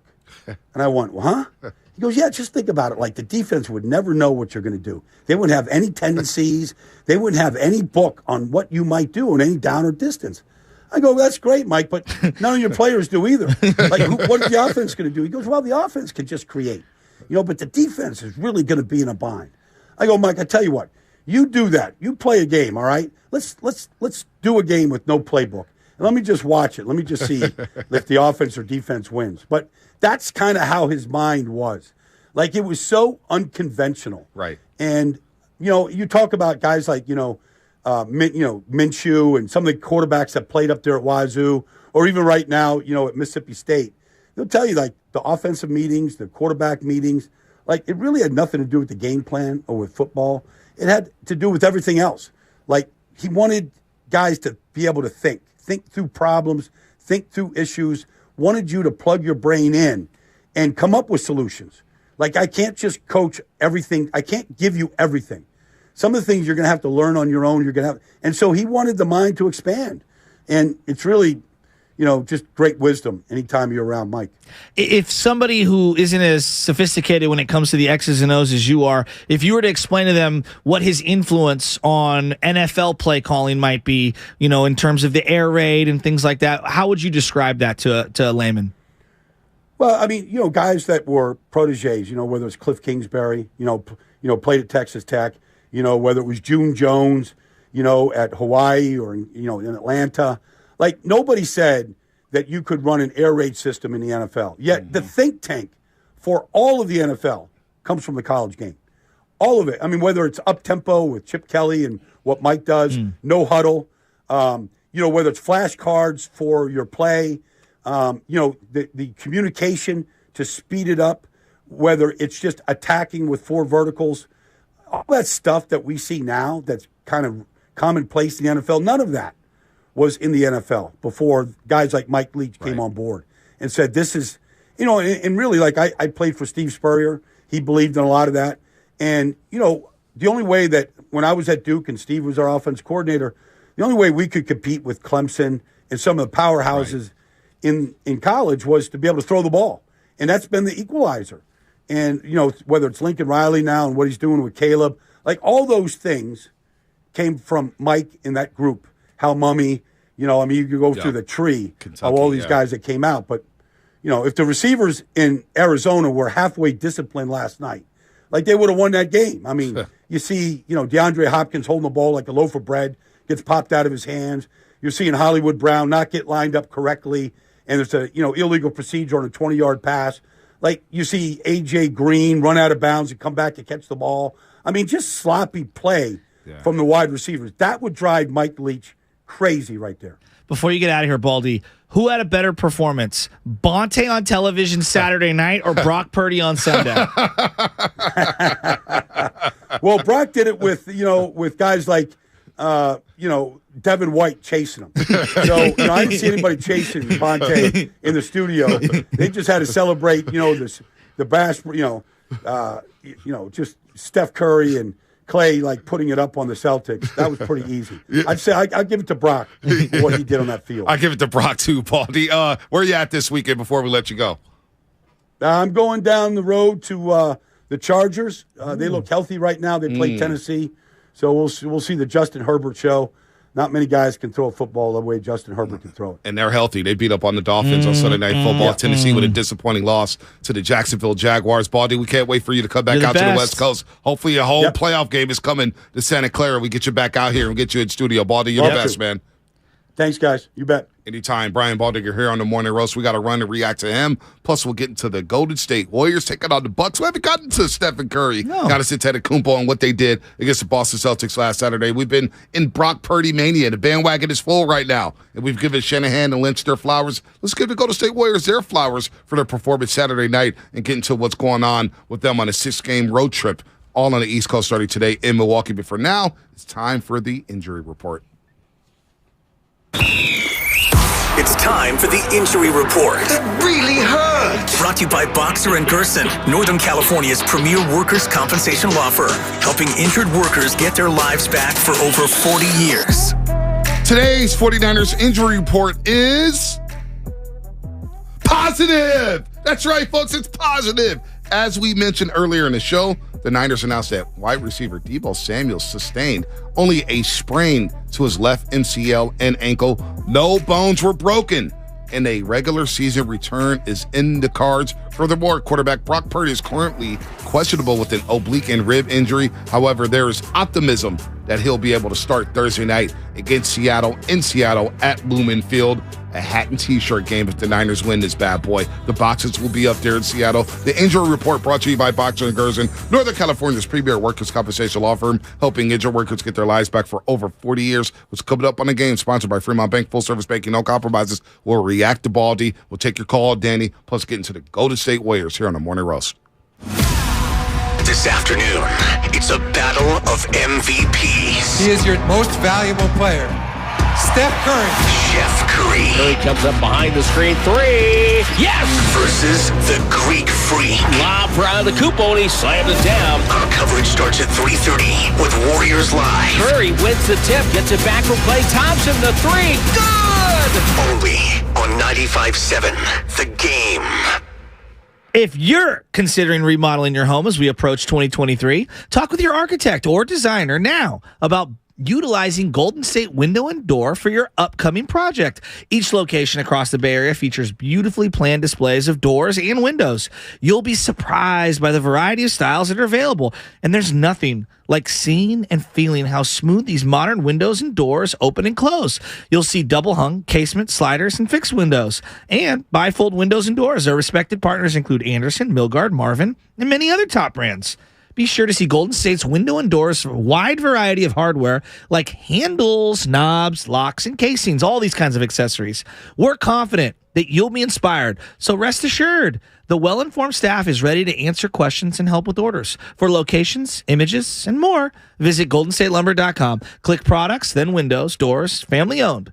For 3 generations, Golden State, when you succeed, we succeed. AT&T Fiber presents a straightforward moment inspired by straightforward pricing. And now we just cube the pancetta as such. So what's on the menu tonight? This carbonara I found online. It's fire. You gonna love it, Mom. I hope you hold on to this AT&T Fiber, son. It's nice. Yeah, you should settle down now that you're a gagillionaire. Oh, I am. I finally found the one internet I've been looking for my whole life. So, no more one-year stands? Nah, I'm done with all that. With AT&T Fiber, there's no price increase at 12 months. What about equipment fees? Nope. Those were never any good for you. Exactly. But now everything's completely straightforward. Well, in the spirit of being straightforward, I never liked any of your old ones. Me neither. Blah. Y'all never told me that. But we're being straightforward now, which feels good, yeah? Yeah. Now let's get straightforward about that girl he's been seeing. Straightforward is better. No equipment fees, no data caps, no price increase at 12 months. Live like a gagillionaire with AT&T Fiber. Limited availability in select areas. Visit att.com/hypergig for details. Hey, this is Kenny Mayne, host of something called Hey Mayne. That's a podcast. We're working busily on season 2, but let's not forget about season 1. Remember Roy Wood Jr.? Wow, opening for Ron White. I've arrived. He's such a nice man. Maybe he wants a ride. Maybe he wants me to drop him off at the American Airlines terminal. Roy, I have a private jet. My pilot hangs with me like my homeboy. If you missed that episode of Hey Mayne, check it out on the Odyssey app or wherever you get your podcasts. Universal Studios Hollywood is where the holidays come together. We've tested it. Festive food with refreshing Coca-Cola. Family, friends, and fa-la-la. Dazzling lights cranked up to maximum merriment. The Grinch and his dog Max stealing your tree. All the science adds up. It's the awesomest celebration of the season. Save $20 on a Coca-Cola 2-day general admission ticket. Offer ends 12/14/22. Restrictions apply. Details at universalstudioshollywood.com/Coke offer. If you own a business, this has been a bumpy ride. From pandemic to inflation, I'm sure you could use a break. If your business has 5 or more employees and survived COVID, you might be eligible to receive a payroll tax refund of up to $26,000 per employee. The challenge is getting your hands on it. Hi, I'm Howard Mackler, and that's why I founded GetRefunds.com to cut through the red tape and get you the money. The team of tax attorneys we have put together are highly trained in this little-known payroll tax refund program. We do all the work, charge not a dime up front, and simply share a percentage of the cash that we get for you. Businesses of all types can qualify, including those that took PPP, nonprofits, and even those that had increases in sales. We have helped return over $1 billion to businesses, and we can help you too. Just go to getrefunds.com/sports, click on Qualify Me, and answer a few questions. This payroll tax refund is only available for a limited period of time. Don't lose out on up to $26,000 per employee. Go to getrefunds.com/sports. That's getrefunds.com/sports. What's the matter, Kate? I think John is cheating on me. Why? He claims to suddenly have ED, but he used to be an animal. Oh, maybe he has low testosterone, a normal part of aging. Ken had that problem, and at Balanced Medical Solutions, they ran labs and evaluated him for only $99, and he found a solution that revived him completely. Guys, why suffer? Regain your vigor today. Call now, 510-679-3300, or visit balancedmedicalsolutions.com. AT&T Fiber presents a straightforward moment inspired by straightforward pricing. And now we just cube the pancetta as such. So what's on the menu tonight? This carbonara I found online. It's fire. You gonna love it, Mom. I hope you hold on to this AT&T Fiber, son. It's nice. Yeah, you should settle down now that you're a gagillionaire. Oh, I am. I finally found the one internet I've been looking for my whole life. So, no more one-year stands? Nah, I'm done with all that. With AT&T Fiber, there's no price increase at 12 months. What about equipment fees? Nope. Those were never any good for you. Exactly. But now everything's completely straightforward. Well, in the spirit of being straightforward, I never liked any of your old ones. Me neither. Blah. Y'all never told me that. But we're being straightforward now, which feels good, yeah? Yeah. Now let's get straightforward about that girl he's been seeing. Straightforward is better. No equipment fees, no data caps, no price increase at 12 months. Live like a gagillionaire with AT&T Fiber. Limited availability in select areas. Visit att.com/hypergig for details. Dell Technologies' Days of Deals for Business start now with fresh, limited quantity deals on tech to drive productivity. Save on select performance laptops and desktops powered by 12th Gen Intel Core processors. Don't forget special pricing on the latest monitors, docks, and accessories, plus free shipping on everything, and special financing with Dell Business Credit. Call a Dell Technologies advisor at 877-ASK-DELL. That's 877-ASK-DELL. You're listening to 95.7 The Game, KGMZ FM at HD1 San Francisco. Always live on the free Odyssey app. It's time to wake up with a nice cup of morning roast. Featuring the Fillmore's finest, Monte Hill. The pride of the Excelsior, Joe Butcher Boy Shasky. You're listening to 95.7 The Game, the morning roast. Oh, baby, what a morning here on a Tuesday as we get ready for Niners and Seahawks. We got Warriors and Bucks tonight. Warriors, Bucks. Let's go. Giannis Antetokounmpo, a two-time MVP and an NBA champ. You got Stephen Curry, a two-time MVP, a four-time champ. And look, Chris Middleton's back. Bucks playing some good ball. They're 12-3 at home. Warriors just 2-11 on the road. We're going to talk to Tim Roy about it at 8:30. We'll continue to roll with the phone calls, 888-957-9570. As I say, good morning to everybody getting off their graveyard shift. Everybody getting ready for work. If you're at work, make sure you drive the speed limit this morning. Speaking of which, shout out to the California Highway Patrol for doing a good job on those freeways, making sure that people are driving the speed limit. And if they're not, you will get your ass pulled over and get checked and get a ticket. So don't speed on those roadways. Also, firefighters, cops, longshoremen, electricians, plumbers, strippers, if you're getting off work or if you're going to work, good morning to everybody out there. Good morning. Good morning to Spadoni Lubman. I haven't heard from Lubman all day. Yeah. All day. It's another one of those mornings where another one bites the dust with Chris Bassett and old Farhan taking shots at the city. Can I ask a question? Who wanted Chris Bassett? Nobody really did, but, a lot of people are talking about, Chris Bassett. Okay.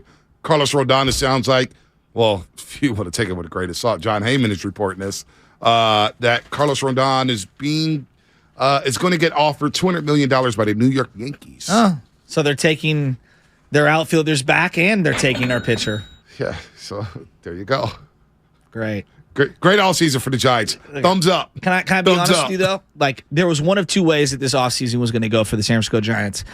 The first one was you're going to get Aaron Judge, and you could help maybe jumpstart this bad boy and put together some sort of semblance of some pillars of a foundation. Mm-hmm. That didn't happen. Nope. And now it feels like I do not want them to just throw Band-Aids around. They have a gunshot wound when it comes to their development and their roster. Right now, I don't want to see Luis Gonzalez or Mike Yastrzemski or any of these 27 to 32-year-old dudes at all. Lamont Wade Jr.? No. Austin Slater? No. I want the bottom to fall out. So you don't want to see Jock Peterson for $19.6 million? Well, to me, Jock Peterson would be someone play a month and then trade him away. But I don't know who would want him on that deal. This is part of, giving him that money. But B, they need to just get younger. Like, this thing needs to bottom out. I want to see young people. I am okay with winning 62 games and seeing the young guys. There's the biggest problem, and this is why no one wants to come here. There's no good young guys. No. They got nothing.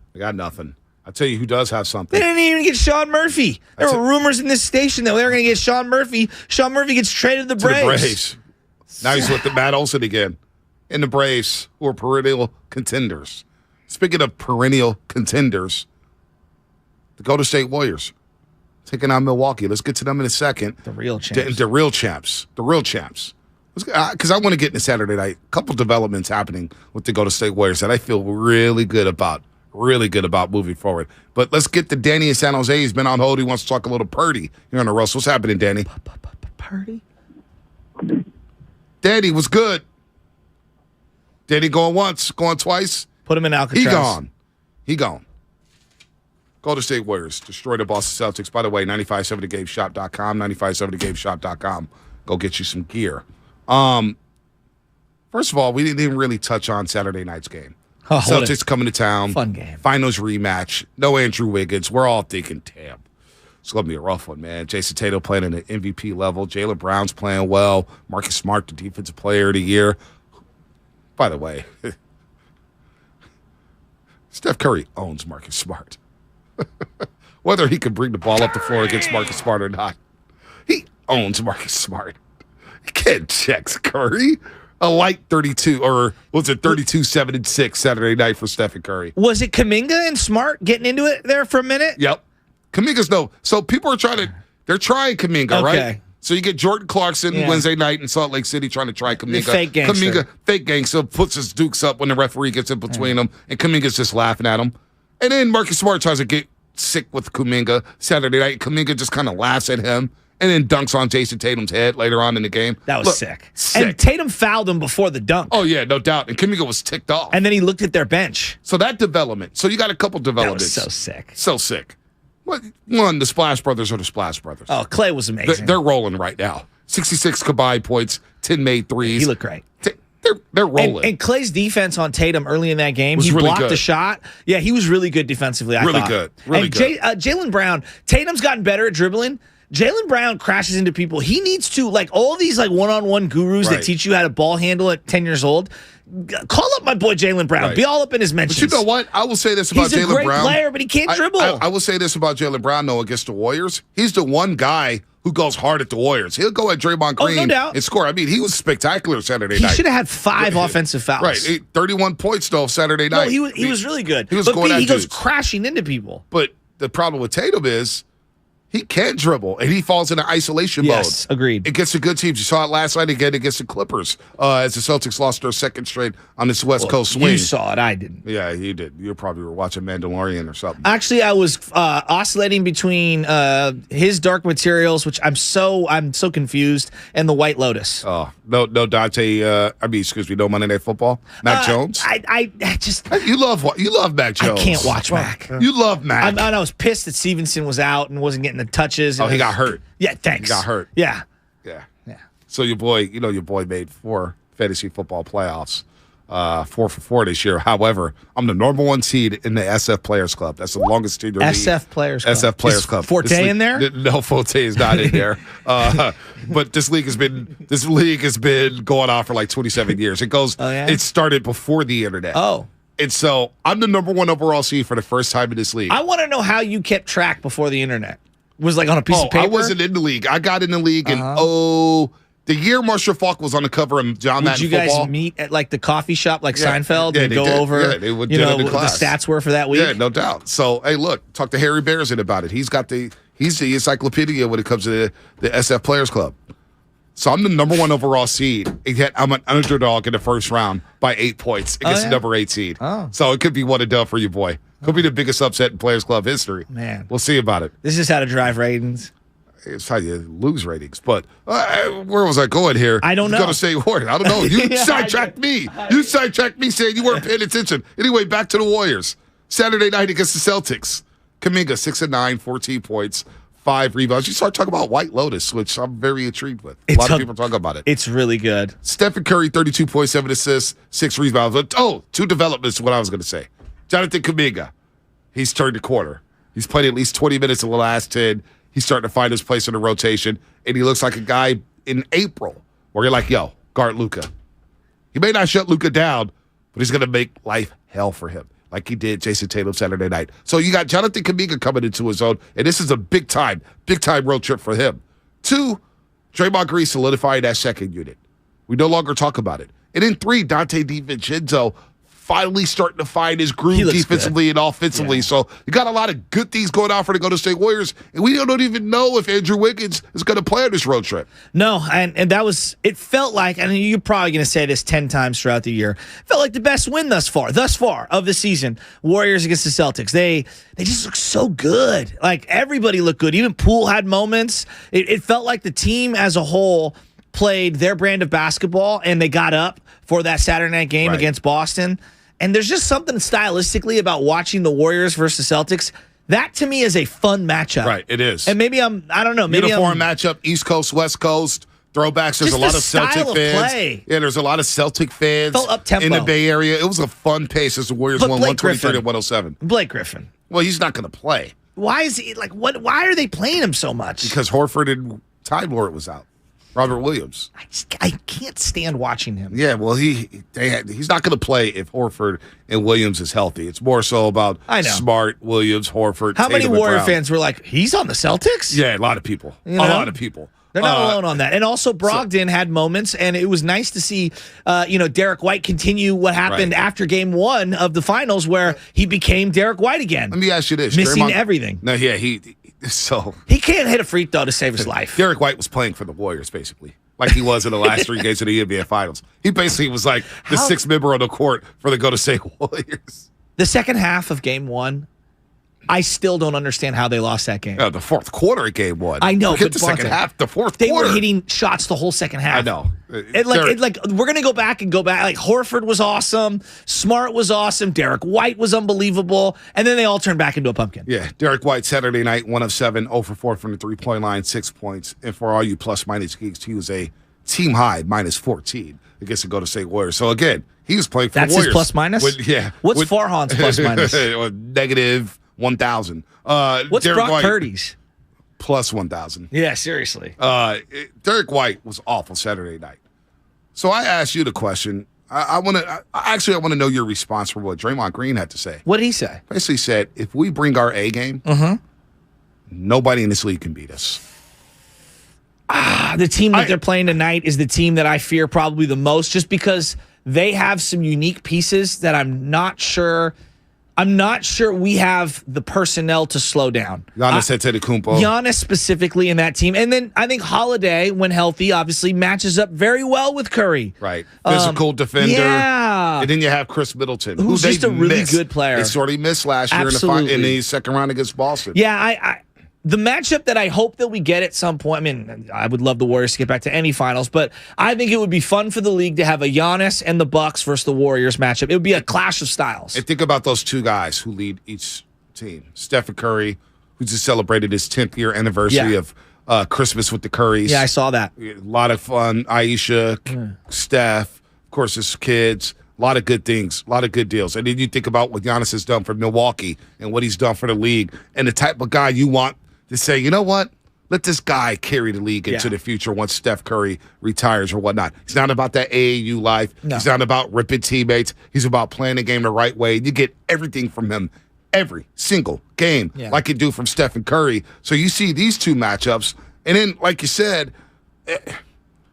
last year, Boston, we wanted that matchup to beat the Celtics. But if Milwaukee's healthy, I truly believe they're the beast of the East. I agree. And that would present a unique opportunity for the Golden State Warriors if they were to advance to the NBA Finals. Go back to those LeBron-Warrior matchups. What made the Warriors such – and even then LeBron got his because he's amazing. But what made them such a unique team to go up against LeBron was that they could throw Clay, Draymond, Iggy. The year they had Harrison, they could throw Harrison at him. The years that they had Durant, they could throw Durant on him. Livingston could guard him for a possession or two here and there. Like, you could throw lots of different bodies and body types. I think David West even guarded him for a couple of possessions, because of switches and things like that. Now I'm looking at the Warriors and I'm like, all right, I don't think Draymond's is physically athletic, because I do think we underrate his athleticism in general, but I don't think he's as athletic as he was a couple of years ago. Giannis versus him, that is what I want to see. I don't know who's got the edge there. I got to lean Giannis. And then, do you really want Clay to have him for possession? I don't know. This may be something for Jonathan Kuminga. Again, and these games, was where I was going. Jermichael Green, no. In these games, and now we'll get to James Wiseman a little bit later and what he's doing at Santa Cruz. Remember James Wiseman's second ever game in the NBA was against Milwaukee and Giannis Antetokounmpo. They got crushed. But in the first half, Wiseman kind of held his own. Remember, Giannis got into foul trouble, and Wiseman has some moments there. Now you say that now, I dare somebody to tweet that, they're going to get crushed because, Wiseman has his slew of haters out there. Bobby Portis is another guy who I look at and say, damn, he's another physical dude who gives the Warriors issues. But Giannis, he'll end your NBA career if he punches you. Yeah, well. And run you out of the league. Yeah, well, Mirotic is there. Yeah, I'm not going to go there. Jonathan Kuminga, every game he plays is an experience. He's getting better. By the rep, he's getting better and better. And there's going to be mistakes. Early on in that Celtic game, wasn't going right for him. He was dribbling off his foot. He made some bad passes, didn't know when to cut. Had a couple fouls. Remember the Blake Griffin foul where he went for the pump fake and went baseline on him? Yes, that was the first time he's left his feet in a long time. In a long time. Yeah. But as the game played along, he got better and better and better. And I expect that today. Like, strength-wise, he may be the only guy who can stay in front of Giannis Antetokounmpo and maybe deal with them on the glass. Well, and they're also a team that if they wanted to go, like if I wanted to play the reverse, how are they going to guard the Warriors? Right. They could throw Giannis at the 5, and then it like really throws up a wrench into your small ball lineup. Like I think that's a really difficult one. I mean, he can guard a lot of different guys. You can hide him if you want as a rim defender. You know, does Looney fit against a team like the Bucks? Looney's coming off a game where he grabbed a season-high 15 rebounds, and he's been really good. No, he was really good. Against an athletic guy like Giannis. It feels like a tough matchup for him. Because it feels like 2,000 the first 4 minutes, right? Yes. Feels like one of those games for Looney. Yeah. I love you, Loonies. No, I love you. I know him. you guys are listening. I love you. I hope Looney does his thing. But athletic guys like Giannis does. Who's guarding Looney. Middleton with no Wiggins out? Like, that's a question for me. Well, if Wiggins does play, we'll ask Tim Roy if he plays or not. I Let's know say he's he going doesn't. to say he doesn't. It's probably going to be Klay Thompson. And Middleton has struggled a bit coming back from his injury. Yes. With the knees, the shoulders, everything that he's dealt with. I think it's got to be Klay. It's got to be Klay. Klay does better now, I think, against the bigger guys. Slower, a little bigger. Like Tatum isn't as explosive as Jaylen Brown, and I thought he did a really good job against him. Clay's been balling. I believe 9 of his last 11. He scored at least 20. I mean, he was on fire. 24 in the first half. He had a roll in there. Then Steph Curry led the way and went night-night at the end of the game against the Boston Celtics. So it's going to be a very, very intriguing matchup. A lot of people say a finals preview, but it's good to get the Celtics and the Bucks in back-to-back games. 2 teams that are at the top of the Eastern Conference. Let's go to the calls. Measuring tape games. No doubt. Measuring street games. Georgia Los Santos. Measured twice, cut once, Monte. Oh, really? Yeah. I didn't know that. Yeah. Golden State window and door. You haven't. They know anything. That. Who'd you pay for that? When you succeed, we succeed. Exactly. I hung my Christmas tree last night. Oh, wow. What an accomplishment. Yeah, both of them. Oh, yeah. 2 trees. Oh, small one downstairs. Oh, George. Small one downstairs. Cash me out one. Last year, George, I know you're on the line. Last year, George, I caught a lot of heat for how many. Like, remember we were getting calls, George, in Shasky. People were hanging 4 Christmas trees up in their house. That feels a little excessive, but you do you. 2 trees is enough, George. 1 tree's enough, George. 1 tree, We right? have a family room downstairs, and my wife wants one in the main room while everyone drives by and sees us. And, we got a smaller one downstairs where we're going to be opening gifts. Of course gifts. you blame Michelle. This is a George, we know Joe Shasky loves to flex. It's his idea to have 2 I'm the one Christmas that's got to trees in hang one the house. lights on both. Does anyone really have a choice? Exactly, Michelle. What's up, George? Good morning. Good morning, fellas. Hell, I'm lucky to have 1 tree. I didn't get anybody to even help me decorate the thing. Damn. So same here. Anyway, TaskRabbit, George. Yeah. TaskRabbit, or next door. I'm sure someone will do it. Yeah. I just the thing that's popped out at me is ever since the elephant in the room meeting, you can just see the noticeable change in the team and the way they react to each other. I'll watch a game 2 and 3 times. For my daughter and my wife goes to bed, and I just observe. And the thing that I'm observing is the bench and the way they react now to great plays by Steph or Jordan or anyone else on the team, where they used to just sit there like zombies in the beginning of the season and stare off into space. Now they're getting up and whipping towels around and just having a great time. So the unity is there. And the other guy who surprises me is Dante DiVincenzo. Yeah, he's been playing good ball. I mean, he has.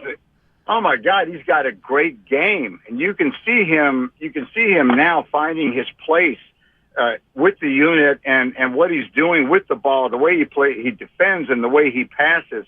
It's all coming together, and I'm just really, really excited about it. I didn't know if it was going to occur, but now I feel great about it, especially after that game against the Celtics. And I don't know how we're going to do in Milwaukee, but if we just play them tough, I think that's good enough for me, because I really, really feel they're coming around. And I'm just looking forward to the rest of the year. Yeah. No doubt. Good call, George. Very good call. No, it's starting to come together. It's starting to come together. I want to see Andrew Wiggins. Why you got the smile on your My face? Christmas tree or the Warriors? Oh, well, I just saw Jay LaFrey on YouTube. What's he say? Next year, Shasky will have a small one in the bathroom to sing Christmas carols while showering. I mean, who has 2 Christmas trees in their one house? This got time out. Casey Marin and I got into a funk over the Christmas tree stuff. Okay, I got 3 kids and a bunch of problems. We've got the main room up in the not dining room, but up in the main room. So right when you walk in, so she wants the neighborhood to see it, and then we got the family room downstairs, which you've been in. You've been in the family room downstairs. You don't need a tree in the family room. What tree? Because that's where we're going to be opening gifts this year. Yeah, well, do it upstairs in front of the tree in the living room. No. I've isolated my cleanliness to certain rooms and the dirtiness of certain Then to people's things. houses where they've got 2 stories, 3 stories, 4 stories. 1 Christmas tree's enough. It's a tiny one. 1 Christmas it's tree's like enough. 4.5 feet. Nobody needs maybe 2 5 Christmas. And then you probably got another Christmas tree in the cabin up north. No, I was thinking about that, but we won't be up there till after Christmas. Yeah, okay. Their electricity was knocked out up there. I was a little worried. I might have had to take a ride up there. Okay, Pinocchio. Pinocchio? What does that have to do with anything? You'd be lying, man. About what? The Christmas tree. You got a Christmas tree up there. No, I don't. There's no way you don't have a Christmas tree. I'm not going to leave a Christmas tree in a house that's empty. A cabin that's frozen. 2 Christmas trees in a house. If you got thoughts on that, 888-957-9570. Puts 2 Christmas small trees one. in a house. It's a small one. It's more for decoration. You gotta have just one Christmas tree. Hell, I got a small one this year. I have a fake tree. Speaking of which, I'm on a fake tree movement. It doesn't leave a mess at all. Okay. The real trees I've noticed over the years, the Douglas firs and all this stuff. The noble I don't fir. know what's going on, noble fir, whatever. Yeah, it's called I don't know, a real tree. Yeah, consider these you real cut trees, it, so it's starting to die. But no, these real trees over the years, I don't know what's going on with them. Is this a guru gripe on it's trees? Not a guru gripe. They're shedding a lot more and more over the years. Fonte, when you cut a flower or a tree off of its original root or stem, you're going to see the petals fall off. It's or falling the actual off rapidly. Come on. I mean, by the second. I don't know what's going on with the trees. You probably talk to your tree guy, man. No, I go to all Are you those putting good water spots. in the bowl at the bottom? Absolutely. Or the stand? Absolutely. I go to all of them. 19th is Sloat. Wherever you get your trees, Seremani, all the good trees, all the good spots. Guardsman, if you're Damon. Guardsman, if you're Damon. I've been there before. I would love to see Damon put a tree on my car. Dude. That would be hilarious. Dude, I would pay for that. The fake tree movement, I'm all about the fake tree. I'm all about the fake tree. You just put it away and you bring it out next year. You save some dollars. John in San Francisco. John, what's happening? You're on the roast. Oh, can you guys hear me? We got you, John. Now we can. Awesome, man. So I want to talk about the Warriors and the Bucks. And it really bothers me how the national media talks about the Bucks being a big advantage over the Warriors. And when I look at the Warriors and the Bucks, I look at it 2 ways. I look at the starting lineup. Curry and Giannis equal each other out, right? And what bothers me the most is that people disrespect Curry by saying that Giannis is unstoppable. Curry's as much as unstoppable as Giannis is. Yeah. But then when you look at everybody else, Wiggins, I take him over Middleton because Middleton's coming off an injury. Clay equals Holiday. Green does really well with bigger leverage because of his speed. Yep. Poole versus Allen, I'll take Poole anytime. Looney, I'll take Looney over anybody from that bench. But then when you look at their bench is probably their biggest threat to the Warriors. But as you can see from the last few games, the Warriors are figuring it out. No doubt. Right? Thanks for the call, John. We got to run here. That's a good call. Pat Connaughton, George Hill, Bobby Portis, Javon Carter. Javon Carter is a nice little defender. Bobby Portis is a problem. Nobody fears George Hill. Nobody. Connaughton's cool. But also, you look at the starters, Warriors are going to play Brook Lopez off the floor. They're going to play him off the floor. By the way, the text line is just on fire. It's Xfinity Mobile text line. There's a couple here. 650. Bonte's tree is like LeBron's hair. It's falling off quickly. I'm telling Derek you. White's. And Derek White's. And Trey Lance. How about this? 650 Xfinity Mobile text line. San Fran Shasky has 2 trees. Frisco Shasky would only have 1. Those are facts. You're making it out like I have like 8 trees, and I have a little tiny one downstairs where we're going to be opening gifts, and I got the main one up top. Dave Johnson, YouTube. Does Butcher Boy have his own driver yet? No, I'm not Radnich. Or the other guy. Who's the other guy? San Francisco! Oh, CMC, because he's dynamite! What's coming up on New the game? material, dog. Sponsored by Fremont Bank, full service banking, no compromises, and outdoor supply hardware. The fake tree movement is where it's at.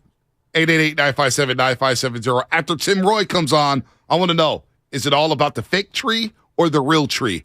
I'm all about the fake tree. It leaves less than a mess. I don't have to bring out the vacuum cleaner. That's coming up, 888-957-9570. But first, the voice of the Golden State Warriors. Warriors Vox, Tim Roy.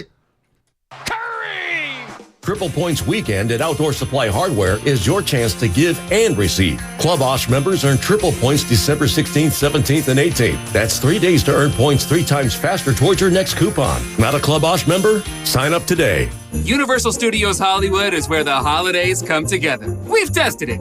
Festive food with refreshing Coca-Cola. Family, friends, and fa-la-la. Dazzling lights cranked up to maximum merriment. The Grinch and his dog Max stealing your tree. All the science adds up. It's the awesomest celebration of the season. Save $20 on a Coca-Cola 2-day general admission ticket. Offer ends 12/14/22. Restrictions apply. Details at universalstudioshollywood.com/Coke offer. When you can't stop, there's Vicks VapoRub. Vicks VapoRub sends powerful medicated Vicks vapors right to the source of your... so you can experience cough relief and breathe easier. Generations of families have trusted Vicks VapoRub to help relieve the worst cold symptoms. So next time you have a cough, reach for the Vicks VapoRub. Vicks VapoRub. Cough relieving is believing. Let me guess. Unknown caller? You could reduce the number of unwanted calls and emails with online privacy protection. The latest innovation from Discover will help regularly remove your personal info, like your name and address, from 10 popular people search websites that could sell your data. And we'll do it for free. Activate in the Discover app. See terms and learn more at discover.com/online privacy protection. Ladies and gentlemen, it's official. Fast just got a whole lot faster. Xfinity has the fastest internet with up to 6 gig speed. Plus, Xfinity Mobile is the fastest mobile service with 5G and millions of Wi-Fi hotspots. You heard that right. Xfinity just increased internet speeds again. And Xfinity Mobile gives you can't catch me speeds. The fastest internet, the fastest mobile service, and major savings? Can't argue with the facts. Now through December 21st, new customers can get 1.2 gig internet plus X-Fi Complete with unlimited data and Wi-Fi equipment included. It's just $50 a month for 2 full years with no annual contract when you add Xfinity Mobile with unlimited data at regular rates. Plus, get $200 back. Go to Xfinity.com/faster. Call 1-800-XFINITY or visit a store today. Requires paperless billing and autopay with stored bank account. Restrictions apply. Taxes and fees extra. Xfinity Mobile requires Xfinity Internet. After promo, regular internet rates apply. Actual speeds vary. Life doesn't stop when the economy is uncertain. The market might not care you have a wedding to plan or a kid to put through school. And inflation doesn't know you've got a family to feed. But Bank of America does and is here to help. With digital tools to help you save and local experts in the Bay Area, you can keep life moving forward the way you need it to. Bank of America. What would you like the power to do? Learn more at BofA.com/San Francisco. Bank of America N.A. member FDIC equal credit opportunity lender. 'Twas almost the holidays and all over the state, not a creature was stirring, except for, well, Nate. He was panicked in need of a really good gift. Nate's a procrastinator, if you catch my drift. So off he dashed to the closest store and there found holiday scratchers galore. Now Nate won't get a lump of coal unless he burns the holiday casserole. Yes, scratchers from the California Lottery are great, especially for Mr. Procrastinate. So when it's time to get your gift shopping out of the way, try scratchers. A little play can make your day. Please play responsibly. Must be 18 years or older to purchase player claim. Kirby is your driveway mechanic. They bring the shop to you with brake replacements, oil changes, washes, and so much more. Get $50 off your first oil change with code OIL50 at Kirby.com. That's CURBEE.com and use code OIL50. There's a reason Golden State has become the trusted partner for professional builders and contractors. The breadth of what they offer is remarkable. Their product knowledge can save you time. They're the largest distributor in NorCal of many of the brands they carry. Golden State's newly refreshed app offers installation guides, building codes, and much more. And the GSTV link on their homepage is a useful resource. Family owned for 3 generations. Golden State. When you succeed, we succeed. Hi, I'm your unused PTO. It's almost the end of the year, and if you don't put me on a timesheet, I will be gone forever. Use me or lose me. Let's get away. It's getaway time. Get our best deals of the season on a new Hyundai. It's your journey. Own every mile at the Hyundai Getaway Sales Event. Now get 0% APR, 0 payments for 90 days, and $500 bonus cash on select vehicles. Hurry to your local Hyundai dealer now during the Hyundai Getaway Sales Event. Offer ends 1/3/23. Call 1-562-314-4603 for complete offer details. I'm Bob Burke, founder and chairman of Burke America Parts Group, a family of brands that includes RepairClinic.com, an appliance and HVAC parts solution company that's grown into an international brand. Before AmericanEagle.com, we partially launched a new technology platform developed by another firm. American Eagle helped take our technology to a whole new level with digital marketing, software development, and business insights into our key markets, appliances, HVAC, and outdoor power equipment, and did so both on time and on budget.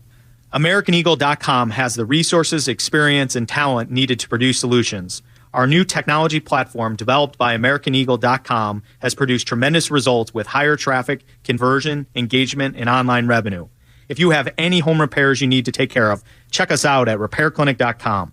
If you need a world-class website or technology project, then I would highly recommend AmericanEagle.com. Call AmericanEagle.com at 773-NETWORK. That's AmericanEagle.com, 773-NETWORK. Oakland, mostly sunny today, highs in the low 50s. Weather brought to you by Pfizer and BioNTech. This fall, there are now updated COVID-19 booster shots designed for recent Omicron variants. Learn more and schedule your updated booster at vaccines.gov. Get fast, reliable speeds at home and on the go with internet and mobile from Xfinity. Now through December 21st, new customers can get 1.2 gig internet plus XFi Complete with unlimited data and Wi-Fi equipment included. It's just $50 a month for 2 full years with no annual contract when you add Xfinity Mobile with unlimited data at regular rates. Plus, get $200 back. Go online, call 1-800-XFINITY or visit a store today.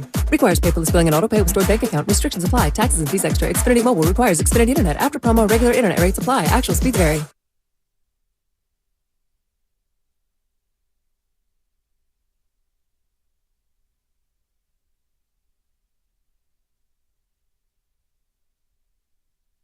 The Morning Roast is live on YouTube right now. Take it away, Bonte. Steph Curry and the Warriors in Milwaukee to start this big-time 6-game road trip. Whew, it's going to be a lot of fun. Measuring stick type of trip for the Golden State Warriors. They're a league worst 2-11 on the road. They're coming off a big-time win over the Celtics Saturday night at Chase Center, where they've been dynamic. Now we get to see Giannis Antetokounmpo and the Milwaukee Bucks for the first time this season. But first, the first question to Tim Roy, as we are joined by the voice of the Golden State Warriors. You can hear it right here on 95.7 The Game. I got to ask Tim right away. Is it okay to have more than one Christmas tree in your household? And 2, is it all about the fake tree, or do you prefer the real trees? Well, first of all, let me get to the second question. I'm a real tree guy. Me too. And go out there, love the smell of a real tree. Me too. And just been doing that since I was a kid. As far as having more than one, I have no problem with that. If you want to, when my kids were little, one year we got them tiny little trees and decorated and let them put them up in their rooms, and without lights, mind you. But yeah, just I have no problem with more than one tree. See, I'm getting old, Tim, because I want the fake tree now. It leaves less in a mess. I don't have to vacuum. I don't have to water the tree. It needs no maintenance whatsoever. Then I could put it in the closet and trot it back out next December. I'm all about the fake trees now and save some money. Not everybody's a baller like Joe Shasky here. My dad has a fake tree. He loves it. Yeah, see, there you go. You need to get on that Your movement. full transformation into a 7-year-old white man is complete. Yeah, I could see that, because I have to tell you, I used to get the monster trees, where you're on top of the ladder and it's rocking back and forth as you try to put the star on, kind of a Griswold type tree. but now I've come to the reality I don't want to do that anymore. So I go for like the little 7-footer. Yeah, I feel you not on that. bad. It's tough getting them in the house. But hey, Tim, Saturday night, real quick, it's just. I don't know. Like, we bash the schedule so much in the NBA. Guys aren't playing all the time. Like, there's a variety of certain issues. The one thing I think they've nailed that they're not getting enough credit for, these Saturday night games feel big. They feel special. And Celtics Warriors, that was a lot of fun, and it felt big time for me. What'd you think? Yeah, it did feel big time. It's a rematch of the NBA Finals. It should feel big time. Both teams wanted that win. Boston came in. They wanted to sort of set the tone and let people know, hey, we're the best team. And the Warriors were coming off a couple of really disappointing losses against Indiana and the disaster at the end there in Utah. And so I think it was really a lot of fun. The intensity was there. You didn't have to create it. It was right there for you. And to be honest with you, I expect some of that tonight. Yeah, no doubt. There's going to be a fun matchup against Giannis Antetokounmpo and the Bucks, and the Warriors haven't had a lot of success in Milwaukee over the last couple of years. But look, a couple things happening with this team. One, Draymond Green solidifying the second unit. We'll get to the Splash Brothers and Kevon Looney and Draymond in a second. But Jonathan Kuminga turning the corner here. I think this is a very good development for the Golden State Warriors. We know who the top 6 players are. We know who the top 6 are going to play in the playoffs. But Kuminga coming around here is showing that, hey, he could defend, he could finish at the rim. Maybe he could just be your GP2 from last season, Tim. Yeah, maybe. It's still early, but the signs are good. The signs are that he's becoming a much more patient player. Mm-hmm. He's, before he would get the ball and you get that little feeling like, oh, he's going to try to make a move here, And sometimes it worked out and sometimes it was not very good. But the game's coming to him. He's starting to, realize if he moves the ball, he's going to get back. He's starting to utilize, I think, his length a little bit better on defense.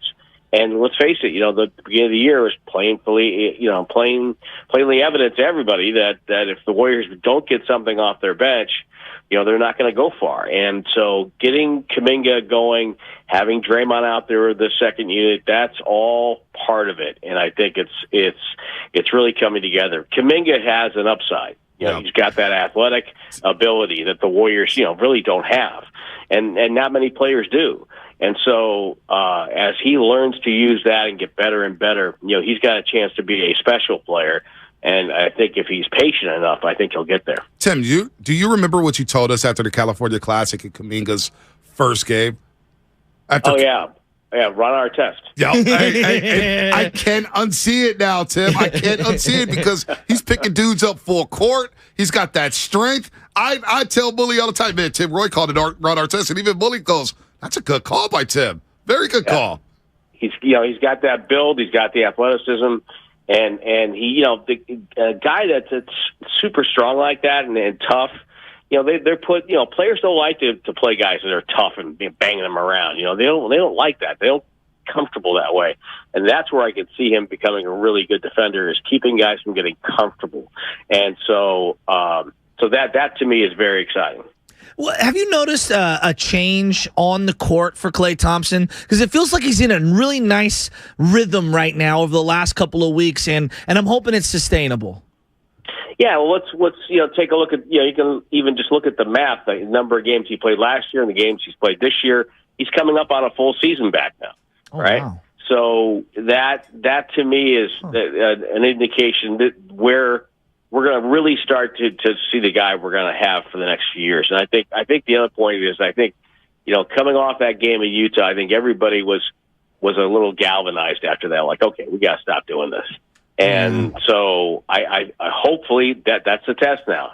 They've got the second worst road record in the league right now, which is almost impossible to fathom, right? When you think about the Warriors and how well they play on the road in the playoffs. Yep. But so I think this is a really nice test for them, before the holidays. I call it the Jerry Sloan road trip because the Jazz used to do this every year. They would schedule a long road trip before Christmas because Sloan didn't want the players bothered by all the holiday stuff, putting up the trees, presents. He didn't want any of that. So he wanted his players to focus on the game. To do that, he got them out of town. So we're on the Jerry Sloan trip, and I think it's a good time for the Warriors to have this kind of a test because you got Milwaukee. They need payback for Indiana. They got Philadelphia, very talented, bunch there. And then you end with the Knicks and Brooklyn in a back-to-back. So this is not going to be an easy road trip. Yeah, don't sleep on Toronto as well. They're long and athletic. Yeah, that Sunday afternoon game out here on the West Coast. I think it's 5 o'clock start in Toronto. Tim Roy here on the Morning Rush on 95.7 The Game, the voice of the Golden State Warriors. Now, of course, Stephen Curry, because we could talk about Clay all day long, but Stephen Curry, again, having a magical season. 32-7-6 Saturday night. He could do no wrong. And lately, Tim, it looks like Steph is just letting the game come to him, and then he senses the moment when it's time to take over. Yeah, he's in a really good spot right now. And, Saturday he was just so efficient with his scoring. And to me, it's hard for me to think of a time where he played better because he's older, he's wiser, he's more efficient, he finishes as well as he ever has. He's added a variety of floaters to his game, and to me, it's just remarkable how he's able to do it when he is, certainly the guy that every team is. That's your first thing is what are you going to do with number 30? And there are shoot-arounds or walkthroughs or game plans. That's the first thing they talk about. And so for him to be able to do that, the way he does is just remarkable. I'm sure you're fatigued with these kinds of questions because I know we are as well because he's not even on the big club right now. But like the James Wiseman stuff down in Santa Cruz, I'm encouraged and I'm really happy for him because it feels like he's smiling and he's having more fun and it feels like his personality is starting to ooze through. Have you noticed anything different with James Wiseman playing down in the G League? Well, I missed it. Well, first of all, the last couple of games you could see his confidence starting to get there. Yeah, his confidence coming back, and he's playing like the guy you want him to play like. The other part about this, and I was talking to some of the Warriors, basketball staff about this, is when they send down to Santa Cruz. Unlike maybe say when you send down a guard or a player like Jordan Poole or now Rollins, where you expect those guys to go ball and get some big numbers, and take over. They were focusing on getting James Wiseman to play the way they want him to play in the NBA.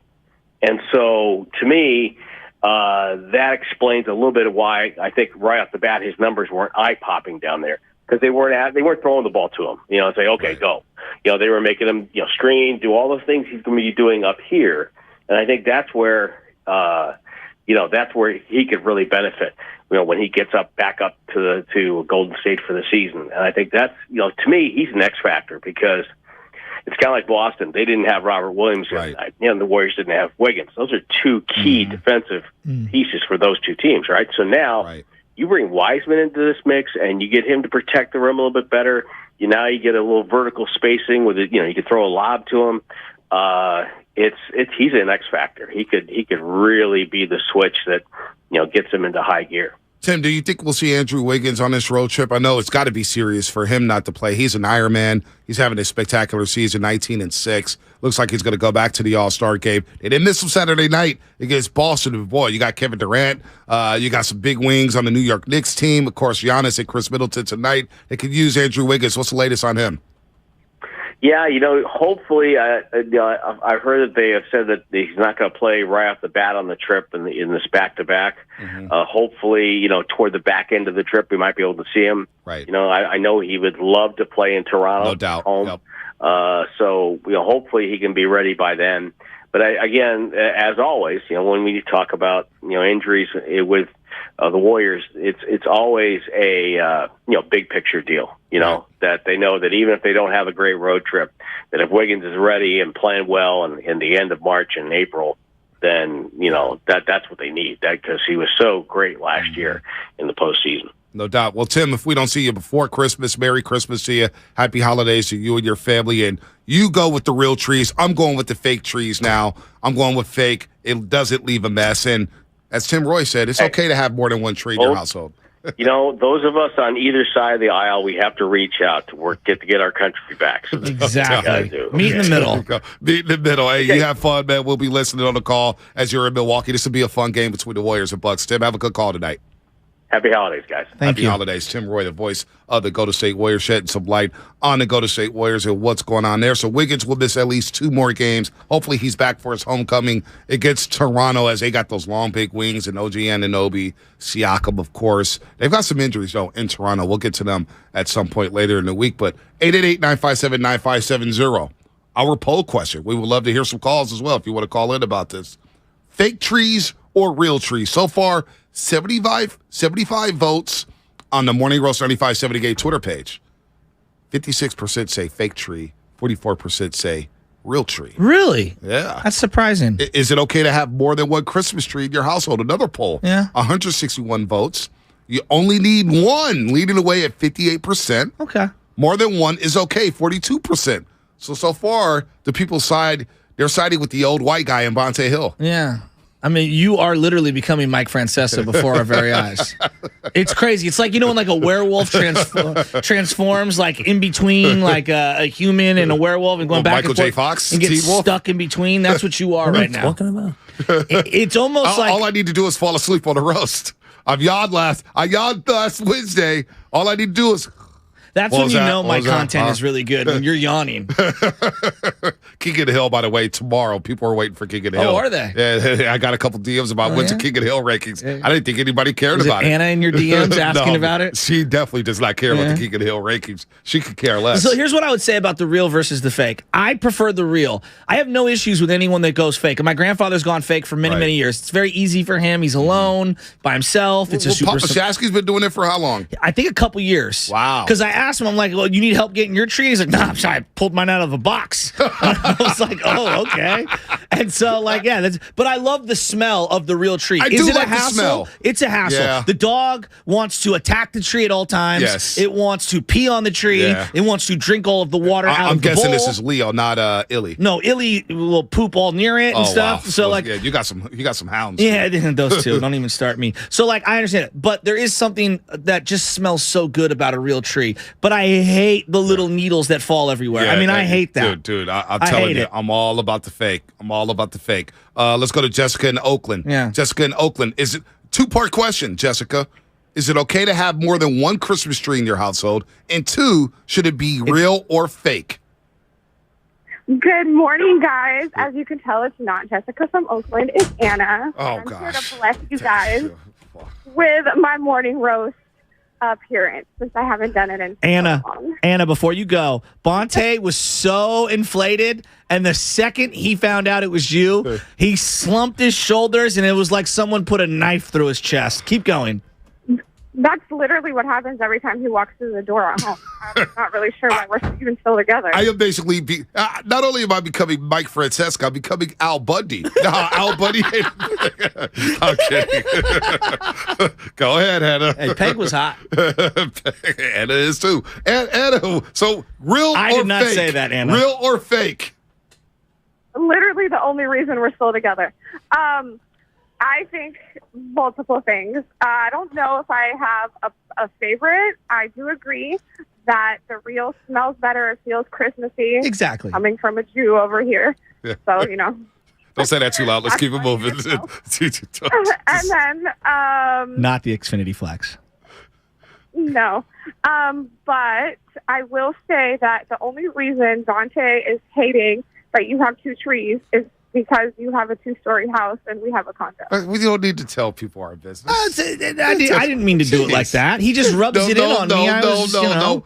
Now I feel bad. When we move into a bigger establishment, there would only be one Christmas tree.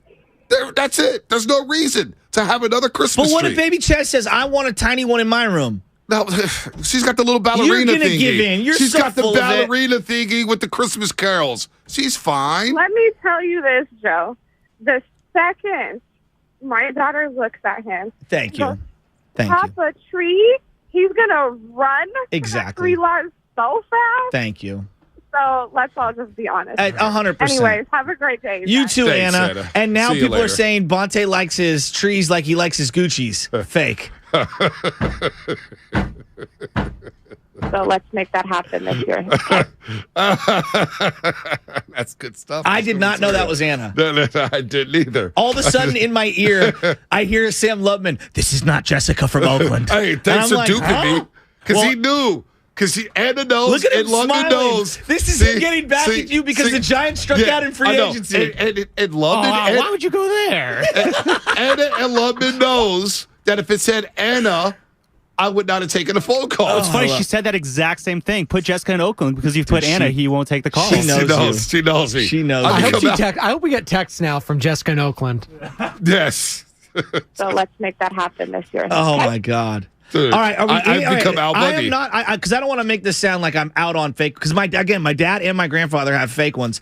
I just prefer the real ones, and it's a big hassle. Like we got it too early a couple years ago. The thing dried out because my wife turns the heater on every single day, and the dog's licking through the bowl. I'm filling this bad boy with water every day, and it's just like it's drained, and the thing dried out. Fake tree means fake Christmas. If we're being honest, that's just what it means. You know what? You're probably getting people gift cards instead of actually authentic gifts. Again, gift cards are a great present. For the right person. Just inauthentic. John Curdy's back in sales. He's looking dapper. And I said, "Oh man, you looking good?" He goes, "Thanks for the gift card a couple years ago." I'm telling you. I'm telling you. Thank you for the gift card. Spadoni, that is the biggest Pinocchio lie we've heard I'm telling you. Go ask John Curley. Thank you for the gift card 2 years ago. My man said it. My man said it. I'm telling you. Where was it? To the Gap? That's the Curly special. No, we don't do Gap no more. That was high school. We go up to Macy's. Jayla Frey, she has a ballerina for that one T-shirt for $80. Baby Chaz has a ballerina thingy and a broken chair. Thanks to Bonte back in the early morning roast days. Oh, those were way back in the day. Those were way back in. That feels like those early mixtapes that somebody has before they make it big. You don't even want to reference those. Yeah, no, dude. Real or fake? Oh, man. One or more? Oh, man. One or more. Real or fake? A lot of people say fake. The poll, here, I'll refresh it. I'll refresh this bad boy in the morning roast. 93 votes. Oh. 56 people. 56% of the people saying fake. I'm surprised. That surprises me. Fake? A lot of people are going, dude. Like on Twitter, Miguel, on Twitter, 100% on the artificial tree. I do think that after a while, just the constant cleanup and the watering of it all, like I can get tiring, so I can understand that after a while. If it just that's how you transition. Do you have a real tree? Oh, I'm a real tree. I'll deal with the mess. I don't care about that. It's once a year, but I can understand why other people just don't really want to go down that road. So you like your GM's fake, like Farhan, but your tree's real. I like my real trees. Yes. Are we still talking Christmas trees? We talk about the other stuff. We talk about cookies. We're talking about Christmas trees, Oh, okay, Bonte. What gotcha. other tree could we possibly be talking about? The legalized one. Yeah, comes in a jar. Used to come in baggies. Shout out Burner. Spadoni, so you're real tree, right? Always real tree. Always. Me too. Yes. Yeah, I'm real tree. Also worked at Michael's craft store for like 6 years. Dude, and I love Michael's. The amount of people that came in on Christmas Eve looking for artificial trees, low-key kind of nuts. No way. Oh, yeah. They last second, do you guys have a tree? I need one for on my... Christmas Eve? Yeah. It's a little late in the game, don't you think? I think so, too. Hey, they knew it was a discount, too. That's like me doing any project. Mom, Dad, hey, our boy this Ralph. thing's due tomorrow. Our boy Ralph. Dad's got to save Christmas. Our boy Ralph. Okay. Ralph in Coyote What did Creek. Ralph say? Only one tree in your most common living room are. You can put the small decorated fake trees in kids' rooms. I so want the fake out-of-the-box Papa Shasky tree, but wife wants the real thing. See? So you know where that falls. Yeah, you're going to fall in line with what the wife... My wife put it on me this year. She goes, we're only getting 2 if you want 2. But I would really like 2. And I was like, that looks like we're getting 2. It I'm doesn't not sound going to like be the Grinch. Yeah, it doesn't. Yeah, it's your choice. Yeah. However, this is what I want. Exactly. So It's I'm like going to when make the choice easy for you. Exactly. Like when we go out to eat, I'll be like, all right, what do you want? I'm like, pizza? No, we just had pizza. Okay, Chinese food? No, we just had that. Why don't you just tell me what you're thinking then? The Because dinner clearly situation. you've narrowed it down. The dinner situation is driving me crazy. It drives me crazy. We go to the same 6 places anyway. I know. So just tell me which one of the 6 that we want to go to. It's like we're driving through Taco Bell, right? And you're like, hey, babe, listen, it's like going through Taco Bell, right? You're going through the drive-thru. What would you like from Taco Bell? What do they have on their menu? Well, I don't know, babe. They've been selling the same damn thing for 30 years. What do you tell me? What do they want? I know what you want. I can order yours from memory. Unbelievable. Sean and Fremont. Why do women do that? Hey, Spadoni, get oh, Sean hung up. Spadoni, you get in here. Yeah, get in here, Spadoni. What were you going to say? Well, no, it's just like, let me know what you want for lunch. I was like, okay, I'd like this. Yeah. They just make the noise. Yeah, I know. If they make this noise, like, noise. I don't know. The I was like, well, then noise. don't ask. All right, well, then noise. don't ask. But noise is then they go, everything. you're the No. one that wanted this. Right. And it's like, well, wait a minute. Hold up. You eliminated my first 6 choices, and now we're down to my 7th choice. And I'm like, ugh. It's just unbelievable. It really is. So the house, I do love the what do they have on the menu at Taco Bell or McDonald's? Like, do they still have the McRib? No, they don't have the snack wrap or the McRib. That's been gone for 20 years. Here's my favorite. Get the McDouble, Big Mac, and let's move on. Here's my favorite. We were. She was going through her phone. I leaned over her shoulder the other day. She's always shopping, always, constantly. There's boxes are just showing up at the house. Drives me nuts. You want boxes? If you can't find boxes, come to my house. Listen, my garage is filled with cardboard boxes. No. I'm sure the people around our establishment hate that I put the cardboard boxes in the trash can because I'm not walking all the way to recycling. There's a new Amazon box every single day. J.Crew, I've cut Amazon, up over Macy's, 1,000 Amazon Nordstrom's. boxes in the last 6 months It drives alone. me nuts. It's insane. So I lean over her shoulder. I go, "What are you looking at?" She's like, "I'm looking at this purse. I really want it." And I'm like, "All right, I'll go get you the purse." No, that's not how Christmas is done. I need to be something that you know that I want, but I can't tell you what I want. I'm like, what are we doing? No, Can I just buy you what you texted want? you 6 months ago. I hope you would remember that. That's what they do all the time. Oh, yeah. Like I'm going to remember that very specific thing. We remember 4th downs and 3rd down conversions last week against the Miami Dolphins. We don't remember gifts. By the way, I didn't tell you. You guys remember 4th downs like 20 years ago. Exactly. And it goes, I like you to surprise me with gifts, right? Oh, yeah. But then 15 days before the gift is supposed to be given, so what are you getting me? I really want to know. I thought you wanted a surprise. No, but I want to know. And then if you give in, you get ridiculed. So it's a no-win situation, which is why I'm turning to Mike Francesca / Al Bundy. I kind of love it. Let's flex. I love it. Next year, Shasky will have a small one in the bathroom to sing Christmas carols while showering. I mean, who has 2 Christmas trees in their one house? This got time out. Casey Marin and I got into a funk over the Christmas tree stuff. Okay, I got 3 kids and a bunch of problems. We've got the main room up in the dining, like not dining room, but up in the main room. So right when you walk in, so she wants the neighborhood to see it. And then we got the family room downstairs, which you've been in. You've been in the family room downstairs. You don't need a tree in the family room. What tree? Because that's where we're going to be opening gifts this year. Yeah, well, do it upstairs in front of the tree in the living room. No. I've isolated my cleanliness to certain rooms and the dirtiness of certain been to people's things. houses where they've got 2 stories, 3 stories, 4 stories. 1 Christmas tree is enough. It's a tiny one. That's a little 1 Christmas tree is enough. 4.5 feet. Nobody needs maybe 2 5 Christmas. And then you probably got another Christmas tree in the cabin up north. No, I was thinking about that, but we won't be up there till after Christmas. The flex of the That's show, the most presented by insufferable. Xfinity Flex, the 4K streaming TV box with voice remote and Peacock Premium, free with Xfinity Internet. You just ran me over with the bus. There's a little up. flex. We've been to houses 1 story, 2 story, 3 stories, 4 stories. A flex within a flex. It's just a flex special. Yeah, it's Inception levels. I didn't know if I was awake or not. I love you both. I hate both your tree tanks. What is yours?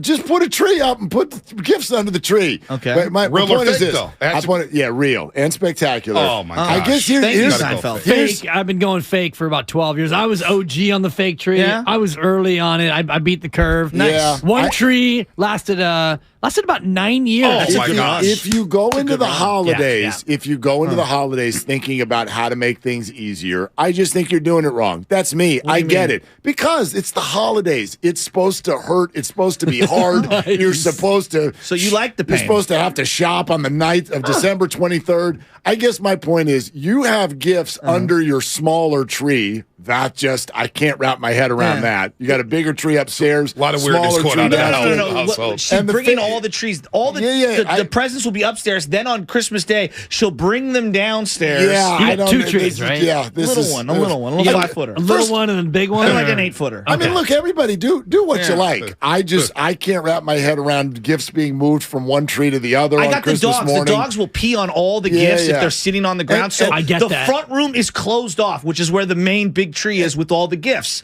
And then she does all the gift wrapping in the front room because the dogs will literally pee on all of them. and then Bonte, It drives me nuts. if my vacuum container is not filled with the scent and the aura of December by the end of all this, I don't know. Then you're going to be shopping for a new vacuum cleaner. It's all good. Those are expensive. Exactly. Yeah, they are. Exactly. I'm willing to go through the pain of the holidays. I'm willing to go through the pain of the holidays. How much is a fake tree? Couple hundred, huh? Yo, I just got a new one. It's coming tomorrow. Okay.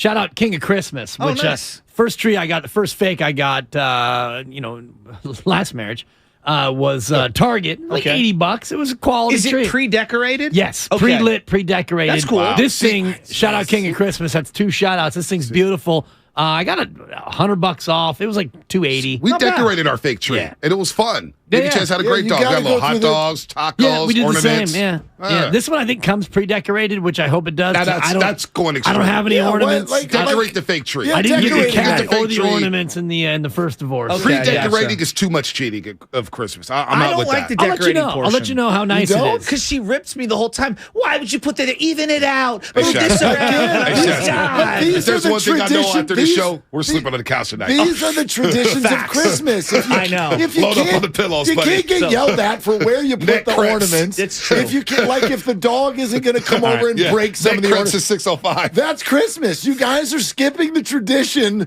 of the pain of the holidays. I hear you. You Christmas got to doesn't do it. have to be synonymous with pain. That's what I'm saying. Where's my Yes, it Christmas? does. But where's my Christmas? Like, that's my whole thing. Like, it's always what she and they, family, I'm wants to staying out do. of this. Where's mine? For example, I have my ornaments that I've collected over the years.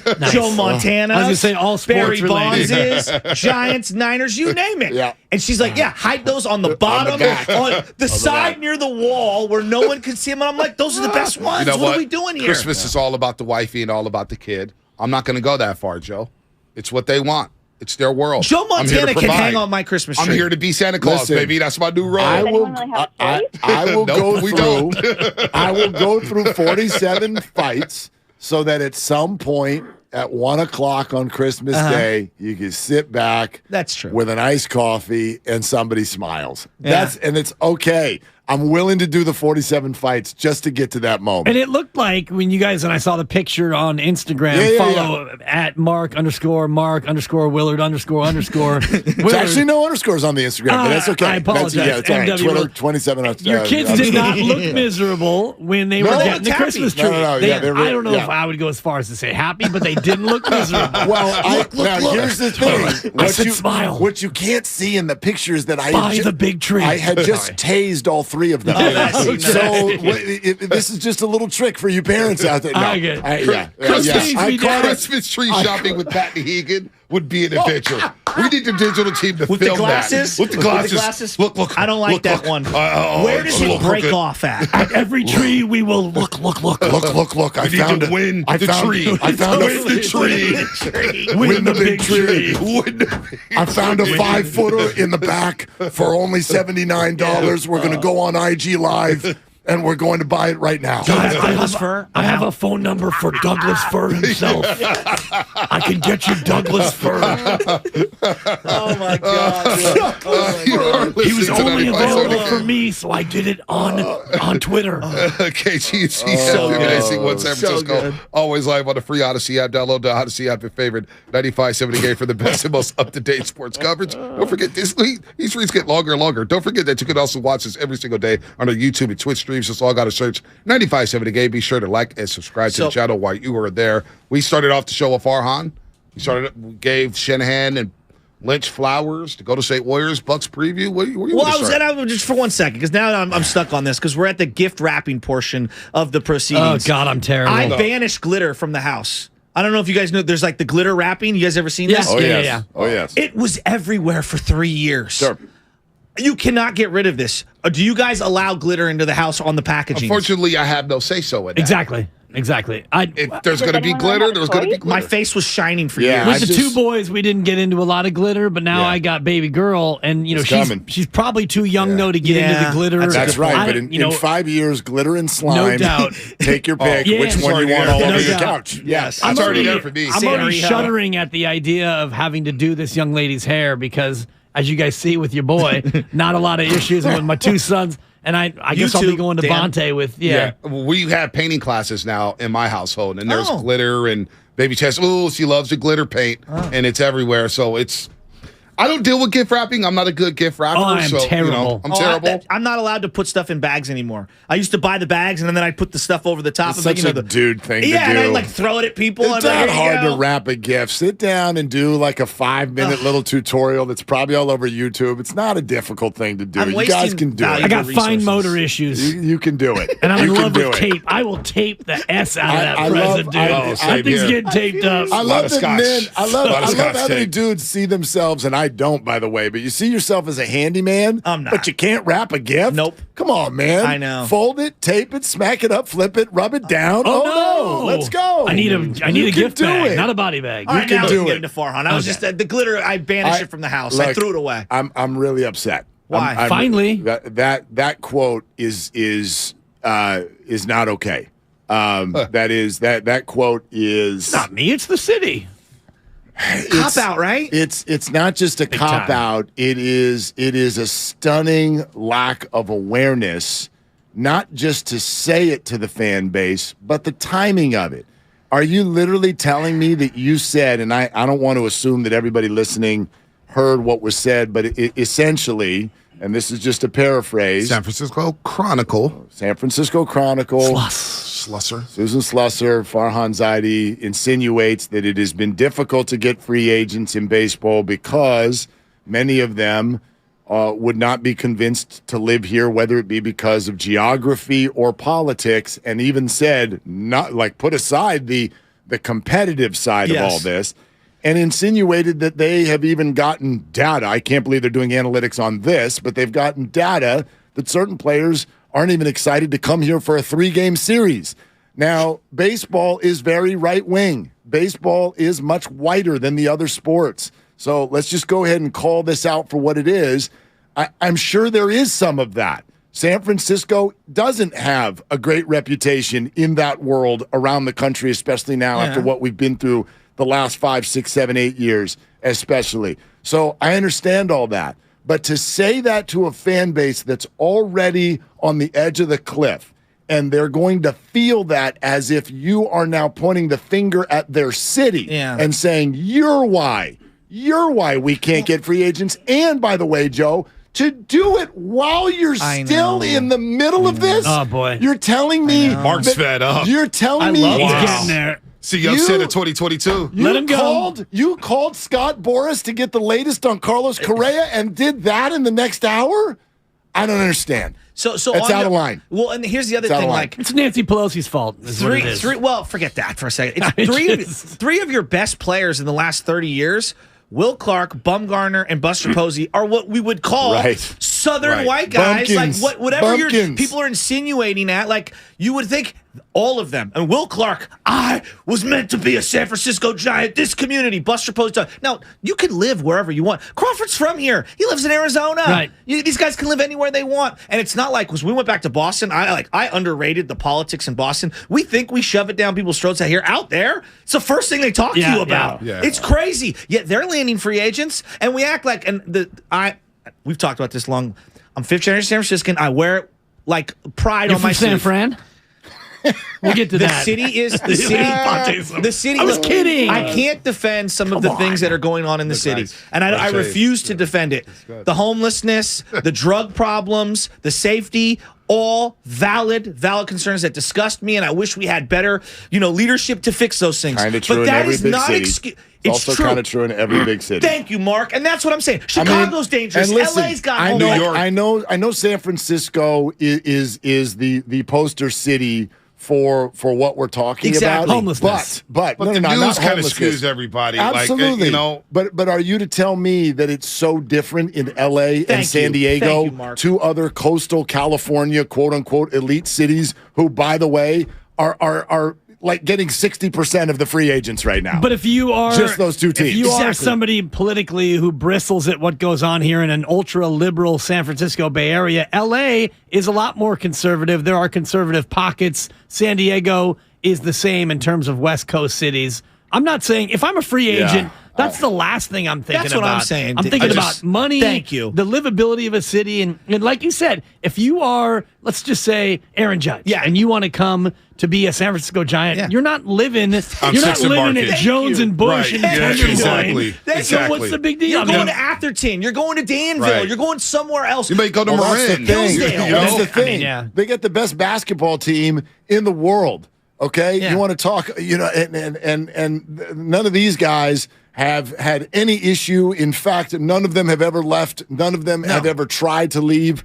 Like I don't know, man. The whole idea that again, is there some truth in there somewhere? Who knows? Who knows? I don't know what people have said to them. I don't know what certain free agents have said to them. It's probably a small percentage. By the way, we're also the free agent you're chasing right now is from Puerto Rico. Right. Yes. What the hell does this have to do with his world? Now it makes me think that he may not be the guy for this job. If that's your excuse after whiffing on another free agent and multiple free agents, I'm not saying fires Farhan Zaidi right now, but long term, you may not be the guy because the number one thing you were brought here for was to draft and develop. And you haven't done that yet. We're entering year 5. Where's the development at? Where's your picks at? It got me even thinking about Kyle Harrison, though, because maybe the most concerning thing he said of all is he literally admitted, he goes, that's why we're targeting people who are from here. So you went after Aaron Judge, you signed Mitch Haniker, you got Jock Peterson, you drafted Kyle Harrison. Is this Alabama football now all of a sudden? No, we're Cal football. Are we regional? Right? Is the Giants' job to be like, let's get all the good players who are from here? Yeah. Are we doing that? This is an AAU baseball team. Oh, my gosh. That's a problem. Oh, Yes, my gosh. it is. So to answer your question, Bonte, look, he's going to get this offseason and he's going to get this year. But if we get to the end of next year and we're having the same conversation about that was boring and they won 82 games and I don't know anybody, I don't have any jerseys to buy. If that conversation is still alive next year, I think he's in all kinds of trouble. I'm really surprised to hear your because look, Sam has been similar. He's like defending Farhan because he's seen a lot of good things. I think Mark, I genuinely believe because I've done a lot of shows with you that you believe in this front office and have seen some of the good that they've done. I am legitimately shocked that you're here this morning. I think that he is a very smart guy, and I am still intrigued by the things that he has done in his baseball career. But to get to that statement at this time, following all the just weeks ago, we're going to be at the top of the market. Yeah. We're going to be able to afford anything. We've cleared the finances, and here we go. Just weeks later to essentially make it feel, and I'll predict this right now, you're going to get some sort of a retraction or apology. Yeah. Because this because this isn't. Slusher don't type up fake quotes. No. And you can't bring that, you can't walk that back. I don't think he realized the way this is going to land. Yeah. That felt personal. Right. It did feel personal. You pointed it at us. Yes. And you said that our city is now not worthy of bringing people in. Where's the Giants' Raymond Ritter?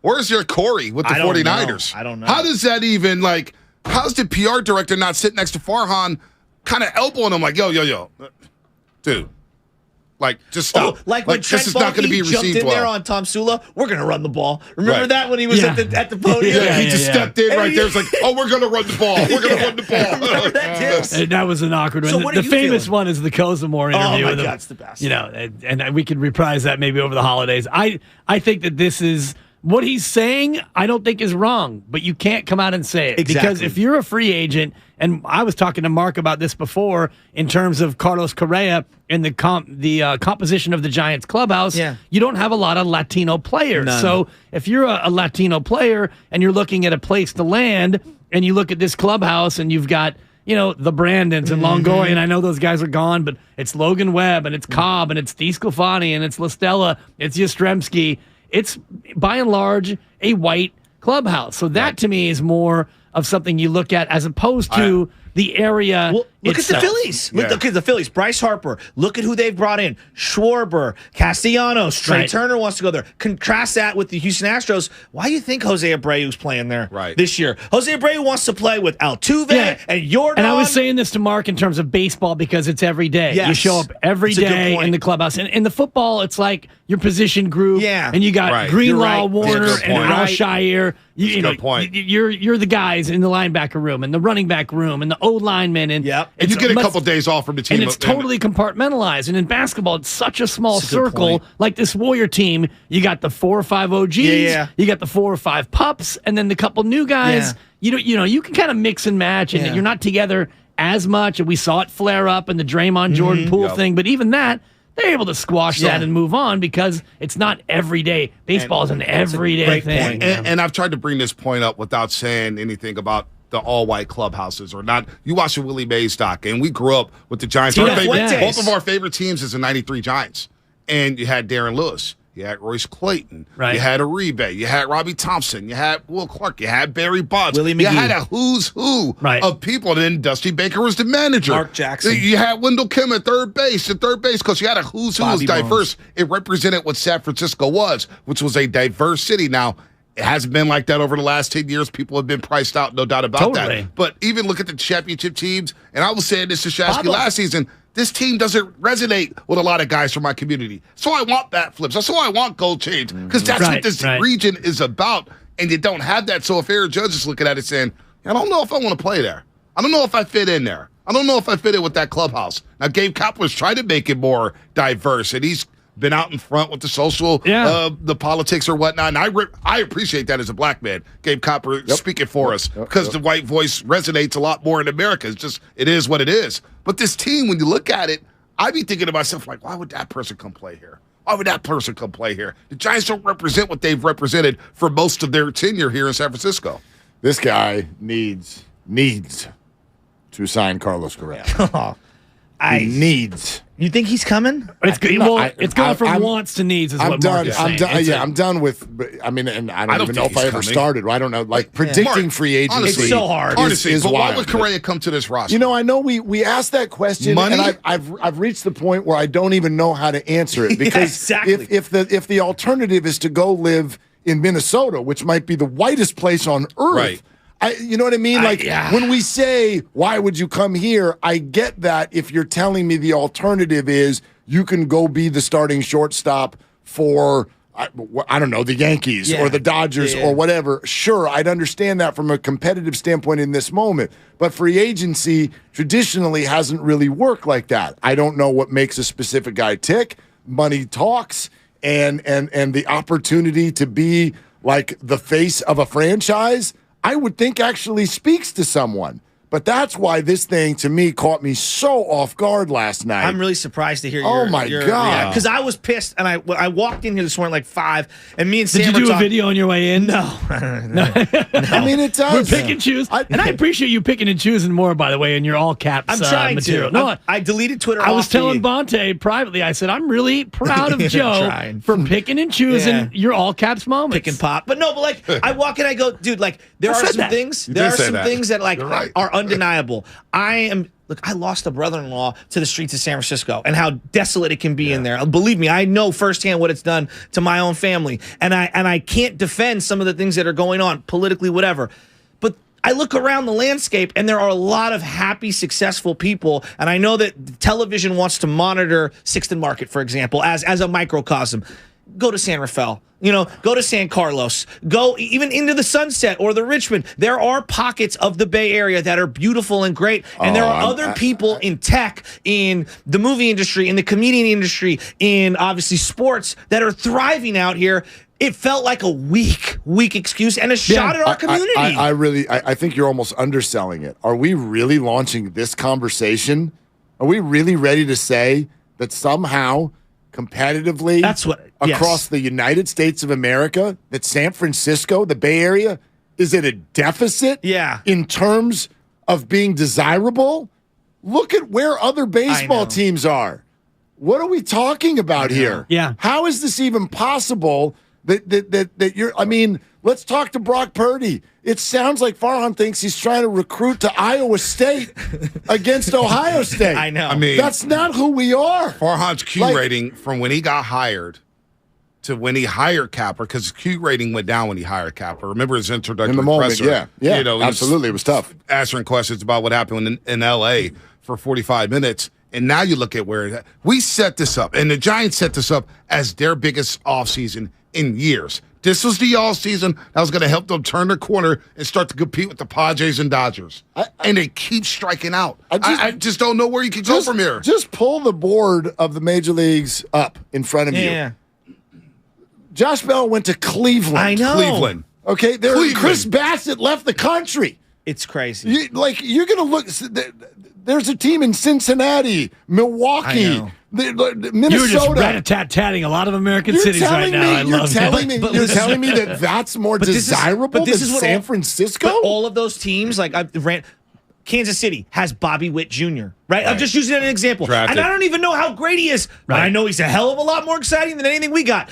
The Pirates have the #1 pick. The Pirates suck.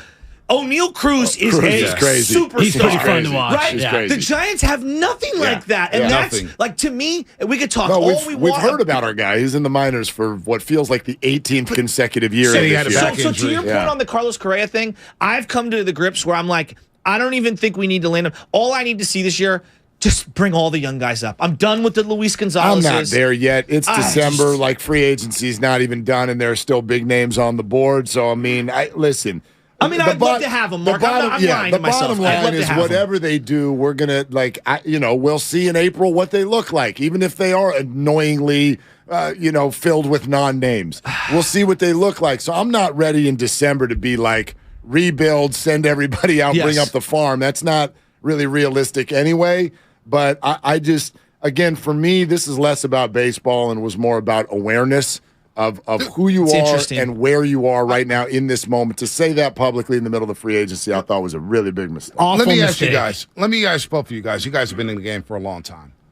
Do players, when they look at a destination and they're thinking about signing somewhere, do they look at the politics? Do they, or if they do, how much of a factor? How much of a factor? Thank you. How much of a factor is it? It's money, competitiveness. Thank you, Mark. Is the money right? Fine. Is this team going to be competitive? Yes. Good. Yes. What's the management like? Do I believe in the manager? Do I believe in the general manager? What's the ballpark like? Can I pitch / hit in this ballpark? Farm system. So, if I'm going to sign 8 or 9 years, I want to know what the future looks like. Then you get down to, okay, if I make this call, what do I do with my wife, girlfriend, the kids, all the rest of it? How does my life outside of the 9 innings and then you start looking at school systems, right? You start looking at communities. That's why Mike Hampton signed. I don't think you look at London Breed and say, what's London Breed's policy? Thank you. So that's the biggest issue I have with these quotes from Farhan in the Chronicle. So why would you go there? Right. Exactly. It's just like, if I'm a player, I'm saying, wait, he's talking politics? No, I'm not going there. I mean, I wonder if this was an extension of what we heard about Seiya Suzuki and that pursuit last year. Kodai Senga. Where he wanted to be, he's an urban guy, right? So he did not want to go suburban.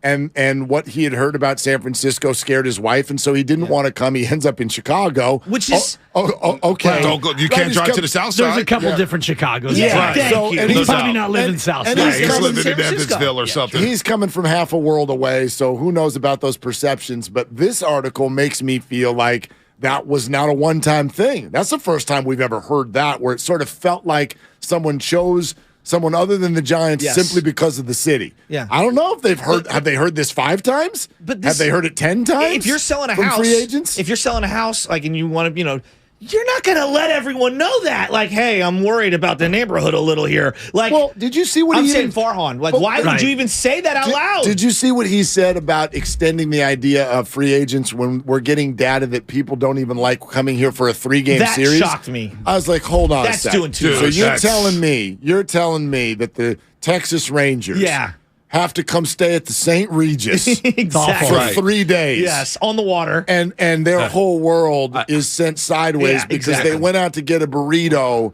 and there were homeless people next to them. They were walking. Flight delays at SFO with the low hanging fog.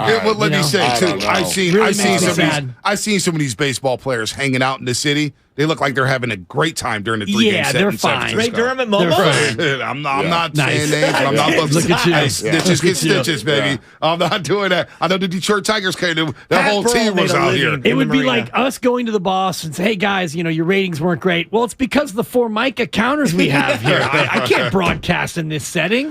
I mean, it's great countertop knowledge. Thank you. That went over everyone's head but my own. I just, the fact that he went into that point, and Mark's right, he's going to have to retract it at some point, but the bottom line, when you get to spring training, if you roll out this team and you have this record again, it's going to be the end for Farhan. Oh, it's people want him out now. People are He gets the year. He absolutely gets the year. He gets the year, and if the prospects come up... Think of the contrast between him, John Lynch, and Bob Myers. Guys in that seat. John Lynch could do no wrong right now. He makes a big boy move for Christian McCaffrey. Yeah. Niners are humming. They've drafted well, even though they've had some first-round wonders. We've been at their hip. We're going to talk about Brock Purdy today, too. You're all loving him now. Yeah. He's been really good. Been really good. Bob Myers. Bob Myers, 4-time champ, right? Nobody's ever been mad at Bob. Yeah. And then you look at Farhan Zaidi. Bob. And you look at Farhan Zaidi. And the difference is, I think, too, with the guys, John Lynch played at a high level. Obviously, he's in the Hall of Fame. Bob Myers may not have played at a high level, but he was on that UCLA national championship team on the bench. He's been around basketball. He's been an agent, so he's at least played a game. Has Farhan ever picked up a glove and swung a bat? Real quick, because I know you guys got to run, but they're not. You're right. They're actually not just competing with the Dodgers and the Padres now. They're competing with the 49ers and the Warriors. Yes. They're losing. And they know it. And Netflix. And they know it. Yeah, well, right. And everything else, because my attention is my time. But truly, there's so much star power in this city already. Yes. You know, you can't. On their street, as you've pointed out. On their street. Yeah. Oh, so boy. I'm going to be listening. Willard and Dibs coming up here on 95. Now it's Correa pretty damn soon.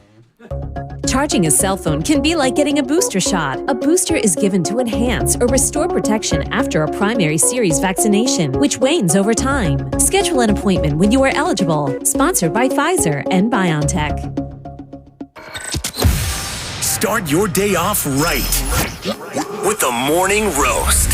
They can win the West with their third-string quarterback. This is what Russell Wilson did when they were good. He played a point guard style of quarterbacking. Get it out to your playmakers rhythmically and on time, negate the big losses, and make big plays downfield. What more can you ask? This is the Bay Area's sports station. 95.7 The Game.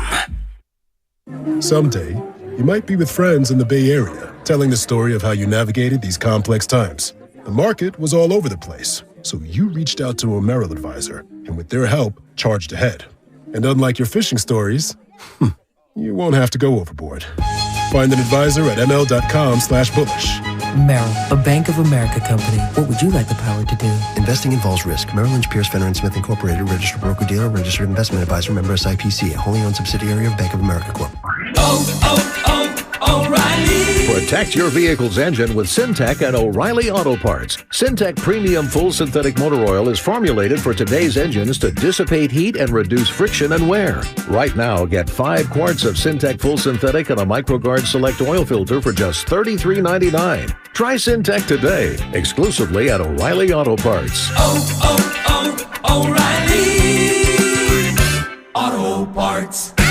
This holiday season, tee it up at the Golf Mart for the hottest gifts from Callaway and Bushnell. Receive up to $50 off Callaway Rogue ST Woods. And while you're there, grab a dozen Callaway Chrome Soft golf balls. And from Bushnell, save up to $75 on the Tour V5 and Tour V5 Shift rangefinders. There's also gift cards for those favorite golfers on your list. Don't miss these holiday gifts and more happening now at the Golf Mart, home of the 90-day satisfaction guarantee. Thank you to all of the business owners who kept people employed during the pandemic. For all you've done, you may be eligible to claim the Employee Retention Tax Credit, a payroll tax refund from the United States Treasury Department, applicable to businesses who kept employees on payroll during the pandemic. The window is closing to claim your refund. Contact Paychex to see if you qualify. Paychex is proud to have helped more than 45,000 businesses secure over $9.2 billion in ERTC claims, an average of $190,000 per business. 50 years and thousands of experts in HR, payroll, benefits, and insurance. You may be eligible to claim the Employee Retention Tax Credit, a payroll tax refund from the United States Treasury Department, applicable to businesses who kept employees on payroll during the pandemic. The window is closing to claim your refund. Contact Paychex to see if you qualify. Visit paychex.com/ERTC to find out how Paychex can help you get additional cash into your business. Paychex.com/ERTC. Paychex.com/ERTC. 1-877 Cars for Kids. KARS Cars for Kids. 1-877 Cars for Kids. Donate your car today. 1-877 Cars for Kids. KARS Cars for Kids. 1-877 Cars for Kids. Donate your car today.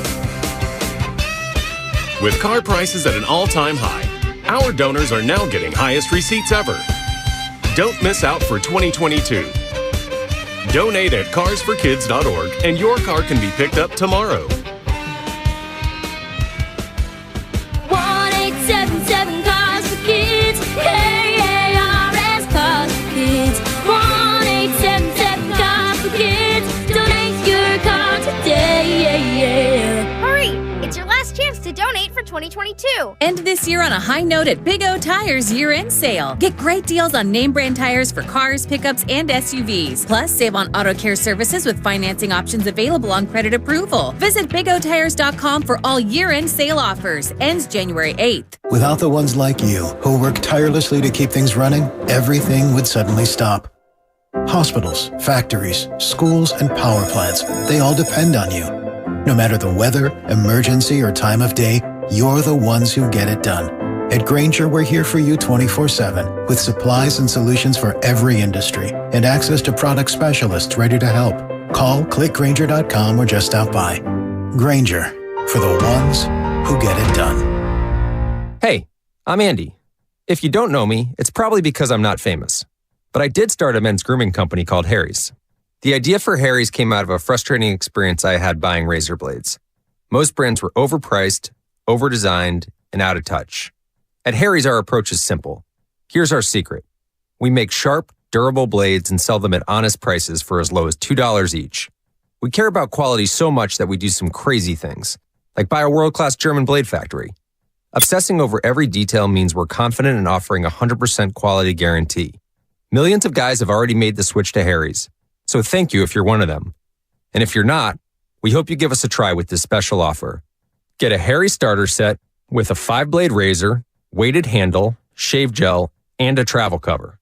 All for just $3 plus free shipping. Just go to harrys.com and enter code JOY at checkout. That's harrys.com, code JOY. Enjoy. Here's to Prilosec OTC. Just one pill each morning and no heartburn all day. My holiday hero. Prilosec OTC. One pill a day, 24 hours, zero heartburn. It's possible while taking Prilosec OTC. Use as directed for 14 days to treat frequent heartburn, not for immediate relief. They're longtime friends. Let me tell you something real quick about Dibs that I'm sure not everybody knows. And first-time partners. Hang in there, big guy. There'll be brighter days ahead. Now, these two homegrown Bay Area boys finally come together to take over sports talk. Get the hell off of my doorstep. Major League Baseball, you stink. It's Willard and Dibs on 95.7 The Game.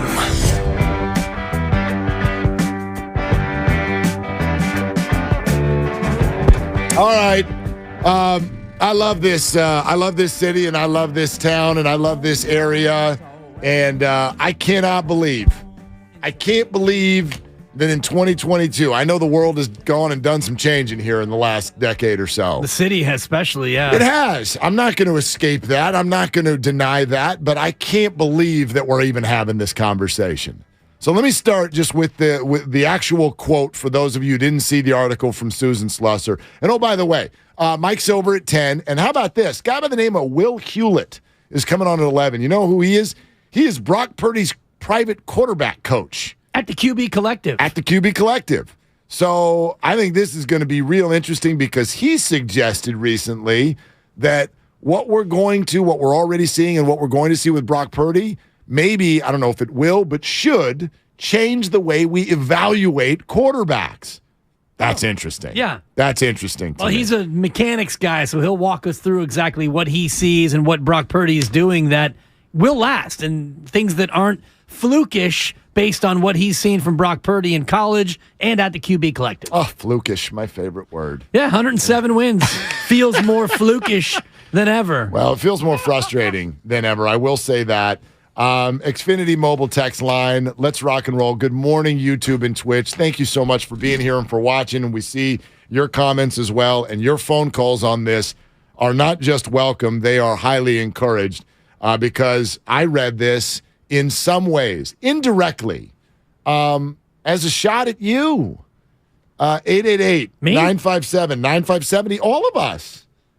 That's what it felt like. I'm not going to sit here and say that that's a rational thought. I don't think Farhan Zaidi went over to Susan Slusser and said, come here, I'd like to rip all the Bay Area residents who come to our games. That's not what he meant to do. I understand where he's coming from, but I thought stunning lack of awareness to say it out loud, and I can only share with you or even with him if he were sitting here, and I would, what that felt like. That didn't feel good for you to say this. And here is the quote for those of you who haven't heard it yet, talking about the frustration that they've had in landing free agents. Quote, I think it's a little bit of a polarizing place among players in terms of the desire to play there. I hate that he used the word there, by the way. Play there. You're here. Play here. Use the word here. Don't maybe say he there. meant Oracle Park as the there. Maybe. I think I'll start over just so we get it all in one. Okay. I think. Here. And, There. I think it's a little bit of a polarizing place among players in terms of the desire to play there. This is sort of totally independent of the competitive situation. But geography, politics, whatever, when we're doing our research on free agents and we find that players aren't really that happy even coming into town for a 3-game series, they're probably not going to be that excited to play there for a long time. So I think that's part of what fueled our strategy of targeting guys with Bay Area ties. That sounds like a gigantic cop-out to me. And I'd like to see this data that he's referencing in terms of visiting players. Do they survey visiting players? On a scale of 1 to 10, how happy were you to play in San Francisco? Oh, I was about a 4 because I had to step over a homeless guy when I went to get my coffee on my way to the ballpark today. I have it as a 3 on a scale of 1 to 10. What does that even mean? Is this how we're doing free agency? Are you sending out surveys to teams after they visit here?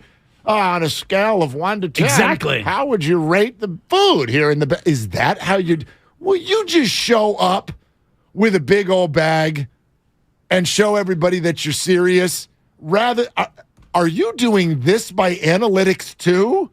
Feelings. You are. You're not just deciding when it's time to pull Alex Wood in the 5th. You're doing free agency by analytics? What, are you following guys around and getting data on what kind of burritos they like? Is this how you've approached? No wonder you're not getting anybody. And there aren't enough legitimate major league players in and or from the Bay Area to fill out a competitive roster. So that in and of itself is a flawed approach. And the whole thing, Mark, to me, I don't take any offense at what he's saying because I think that there is some truth to what he's saying in terms of whether or not players want to come here, the expense, the city. We know that Seiya Suzuki didn't want to come here because of the homelessness and the dirty nature of San Francisco. That's one guy. So I do believe that notion is out there in some way, shape, or form. But for you to come out and say this, it's like going to a student who got an F on a test and the student says, it's this damn pencil. I can't use this pencil. It's not that I didn't know the answers. I can't write with this number 2 pencil. I gotta wonder, I would think that anywhere, any team would experience this repeatedly. We've heard in terms of New York, certain players. Remember even Joey Gallo. There was this whole thing. It's like, oh gosh, that's it, right? He's not the type of guy that loves the big glitz, the limelight, and can handle booing fans. And think about Trey Turner. He wanted to go east, right? Wanted to go east. And so he went east. Right. Guys played for the Los Angeles Dodgers, right? All the money, all the great lineup, all of it. And he was like, get me out of here. So I'm sure every team experiences the whole, I don't actually want to be there. So does San Francisco experience that? Of course. But you're telling me that it's across the board enough for this quote? Like you're literally running into that with, 75% of your conversations are people saying, yeah, that ballpark that's right on the water, right, and has traditionally been filled with the greatest food maybe in this entire country and on the coast in California where it never snows. Beautiful weather. Yeah. That sounds awful to everyone because it's liberal? Right. It's liberal, and the city's got a lot of homelessness, and there are other issues. And I wonder, like, when I hear Aubrey Huff hit 26 home runs in this ball. Yeah. What? When I hear talk about the ballpark itself as a hitter, I can understand that, where if you look at the ballpark and you say, I don't know if I can be successful in that ballpark as a hitter, I can take that and understand it and appreciate it. But I don't know how many players, and we know Seiya Suzuki didn't want to come here because of what we've talked about already, the city. What other player can you think of, can you remember, can you recall who intimated this in any way, shape, or form? Even Aaron Judge. Well, Aaron Judge said, I want to be a Yankee. He didn't say, guys, I would have loved to come home, but that damn city. Right. I don't even want to be there. Like, who on earth other than Seiya Suzuki is even going to live in the city? Hunter Pence, who, by the way, gosh, he'd be a great person to throw this quote at. Hunter Pence came out here and fell in love to the point where he's never going to leave. He's a Texas guy, right? He's from Texas. He's from Texas. And here he is. He's like, oh, my gosh, let's scooter everywhere for the rest of our lives. So as many examples as we have of people who are like, that's not for me, we've got plenty of them who have said, yes, it is. Yeah. How many Giants have stayed here who weren't from here? Buster Posey's from Georgia. He became part of the ownership group. Now he's gone, though, now. He moved back. Yes, he moved back. Yeah. But he's going to be here a ton. He's involved with the organization. He lived and worked here for a decade. He didn't come away turned off. And he's a quiet bumpkin from Georgia.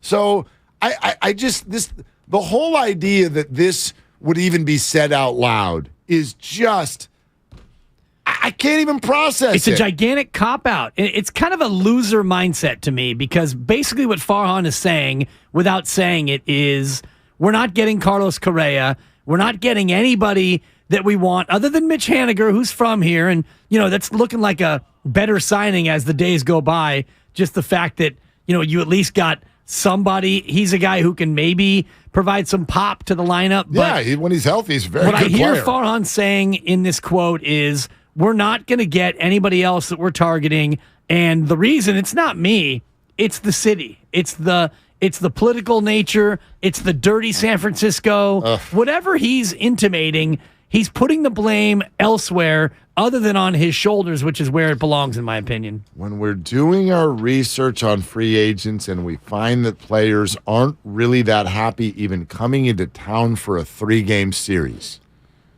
we focus on that for just a second. That's the part that I'm really scratching my head over, Mark, because is there data out there where players are, because we get surveys all the time.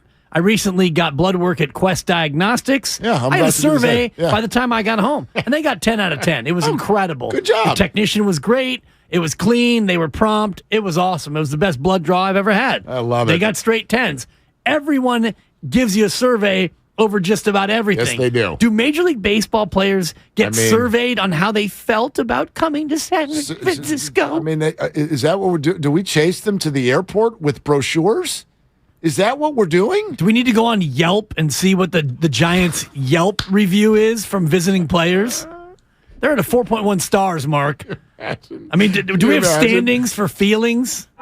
Thank you. Hospitality was great. However, there was a man urinating outside my hotel. Yeah. We're going to give it a 3.5. Yeah. Infinite number of outcomes. I would love to play for the Giants, but I saw somebody with a cardboard sign on my way to the ballpark, and darn it, I can't have that as a part of my purview. Wait, Kyle, is that real? Does Oracle Park have a Yelp rating? Yeah, Oracle Park, 24 Willie Mays Plaza, 4.5 stars out of 3,100 ratings. Not bad. But I would eat there. Yeah. Carlos Correa gave it a 2, though, unfortunately, out of 5. You want to know what Aaron Judge gave it. Yeah, seriously. Has Carlos Correa ever played a game at Oracle Park? Yes. He has. Yeah, okay. the Astros came, right? Yeah. When he was still there. Correct. Okay. The Twins didn't come last year, did they? I don't think the Twins. Infinite number of outcomes. They're coming this year. That's the other thing. Aaron Judge and Carlos Correa, they're all coming this year. They're all going to be here. Oh, God, pray for them. They're going to have to come to San Francisco and deal with this awfulness that we all experience on the daily. listen, I know, and I get a lot of the comments. I see you. I know San Francisco has problems. Understand they trigger you more than the thought about other cities because you don't experience the problems of other cities. Do you know how many major cities in America don't have somebody at a city council meeting screaming about homelessness? The answer is none. None. So that's not to excuse. I'm not getting into a political conversation about San Francisco. Has it gone down in years? Is it not what it used to be? By the way, that's a statement I think every single person thinks about everything once they get into 40s, 50s, 60s, or 70s. Everybody thinks you don't make it like they used to. Right. Everybody thinks the world's going to hell in a handbasket. Everybody thinks kids today and fills in the blank. Guess what? Those kids today you think are snot-nosed, in 50 years they're going to think the same thing about their kids. This is a natural cycle of life, and if you're trying to if you're going to make the point to me that in Major League Baseball, going up against Cleveland, Minnesota, and Kansas City, that the Bay Area is now at a deficit in our conversations because of the city. Oh my God. I'm sorry, I don't buy it. It's different for every player. Correct. It's different for every player. Do they hear that for some players? Sure. But like we said, there are guys who don't want to go to New York. There are guys who don't want to go to L.A. Trey Turner did not want to he didn't want to be in L.A. Right. And so I understand that. But it's an individual thing. I agree with you, Mark, in terms of the blanket statement that Farhan's basically making, saying the analytics, the data that he's receiving says that players don't want to even be here for 3 games as a visiting player. By the way, another example of why Carlos Correa is not coming here. He's played 5 games at Oracle Park. He's yet to score a run. Oh, gosh. 3 for 19. Well, $158, 6 punchies. He has 1 run batted in. He has 1 double. He hates this park. He's not coming. The Giants, he hates the city. Now, the Giants do know how to rehab a pitcher, though, don't they? If that's the beauty, Carlos Correa comes to the Giants. He doesn't have to face Alex Cobb. True. Mm-hmm. That's true. who, by the way, based on data, is underrated. I don't know if you know that. Oh, yeah. Yeah, he is. But he actually is. According to my sources, he's miserable when he has to play here at home. Alex Cobb. Thrilled on the road. Yeah. But just despondent here at Oracle Park. This is a gut punch. This is a gut punch. You can think this can be true. You're going to say this 4 days after the winter meetings while there's all these people still out there? You need players to say this. Do you understand that? And I'm very quickly moving in, and I know you've been in this spot already all along, which is, and I've been in, I'll believe it when I see it. You're further along where we're not going to see it. Right. And I know that I'll be the last to the party if they miss out on this. By dinner tonight, they could sign 2 Carloses, and we'll be back in here tomorrow morning being like, Farhan, baby! Right? I know Which this. 2 Carloses? Knowing Farhan, he might, Carlos Baerga. We're bringing him out of retirement. Dude. Zambrano? Yeah. Carlos Zambrano Jr., Rule 5. I mean, it's true. Correa and Rodon, who every single writer out there is like, the Giants are on the final list for both of them. They could get both of them. We'll come in tomorrow, and everyone will be like, okay, everything's fine. We think it could be a good team. Here's some jerseys that we can buy. There's 2 players for 7 or 8 or 9 years, and everything would be okay. But the chances of that happening feel ridiculous right now. And so for the moment, this feels like a complete gut punch that while one set of people are telling us, could be Correa, could be Rodon, any minute, you're over here in the newspaper going, San Francisco, what do you want me to do? It feels to me like this is preemptive damage control because he knows he's not getting either one. Because why would you make the comments now? I mean, it's one thing at the end of the whole process where all you signed was Mitch Haniger, Bay Area guy, Jock Peterson, Bay Area guy. At that point, after all the free agency was over, if he made those comments, it still wouldn't be good, but at least it would feel like, okay, he has a reason, whether or not you believe it, but he's saying this preemptively before free agency is even over. This feels to me like he's trying to prime us all for when they don't get either of the Carloses. This is the reason why. It's a classic. It's not me, it's you. It's all of you. Actually, our strategy to target guys with Bay Area ties. That's so... It was a consideration. It's so Louisiana Tech. Like... It's definitely, it's pretty small ball, small-minded. Yeah. All right, holiday shopping, TikTok. Brad Johnson on TikTok, by the way. But anyway... TikTok. Check all the boxes on your holiday shopping list, 957thegameshop.com. More new items are up now and ready to rock, so get on over there. Believe me, whoever gets this gift from you, they'll hug you. 957thegameshop.com. Check it out. Mike Silver in 10 minutes. Here's something I want to get into with him, and Dibs, I wonder what you think. It feels a little bit like something that's becoming a characteristic of the 49ers, which is we drafted a guy at a position really high, and that wasn't great.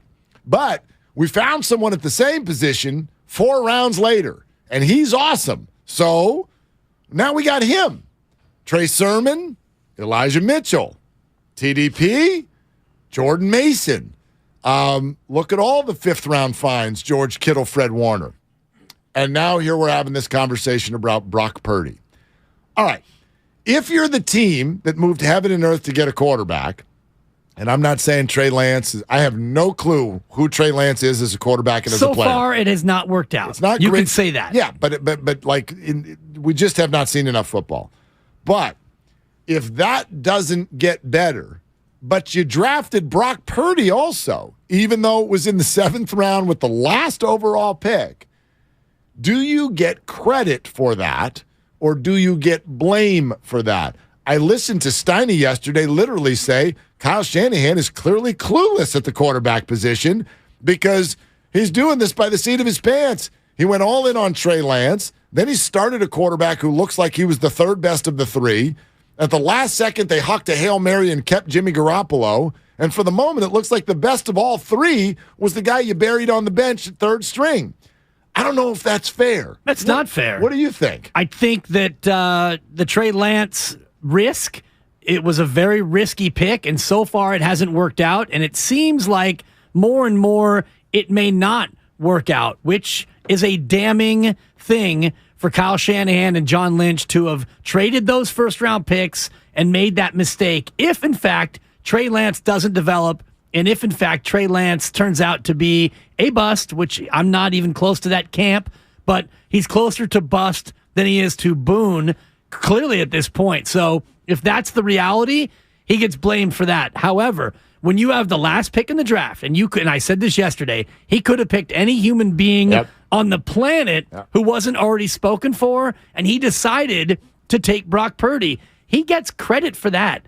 And whether or not you think he's the best quarterback on the roster, that's a small sample size. I'm not ready to say that. Totally. We do know this. Brock Purdy has looked damn good in 7 quarters, and he led you in a come from behind in his first game of action this year, non-mop-up, and then he started a game and beat the GOAT in a very good team. So I don't know how you can say Kyle Shanahan is clueless when he could have taken a punter. He could have taken a long snapper. He could have taken anyone. He took Brock Purdy, obviously, for a reason. He saw something in Brock Purdy, so he gets credit for that. Trey Greenlaw, another name that I want to bring up. Like, this has become, you can call it a weakness. I'm going to call it a strength. Have they missed on some early picks? Sure. Everybody does, by the way. Right. Solomon Thomas. What a strength in what they've been able to do in late rounds. They have found stars. I mean, stars in late rounds. So would love to welcome Mike Silver into this conversation. And again, Brock Purdy's quarterback coach, Will Hewlett, is going to join us in an hour. But Mike Silver joins us next. Where is this Brock Purdy train going? We'll talk to Mike about that and more. And oh, by the way, could the news have been better about Deebo Samuel? Sounds like he might be back for the Raiders game on New Year's Day. Right, Spadone? Might be back for the Raiders game. So we'll get into all of that with Mike. That's what's up next on the game. Brought to you by Fremont Bank. Full-service banking, no compromises. 888-957-9570 on Willard and Dibs. this afternoon. It's a battle of MVPs. He is your most valuable player. Steph Curry. Chef Curry. Curry comes up behind the screen. Three. Yes! Versus the Greek Freak. Lob for out of the coop, and he slammed it down. Our coverage starts at 3:30 with Warriors Live. Curry wins the tip, gets it back from Klay Thompson. The three. Good! Only on 95.7 The Game.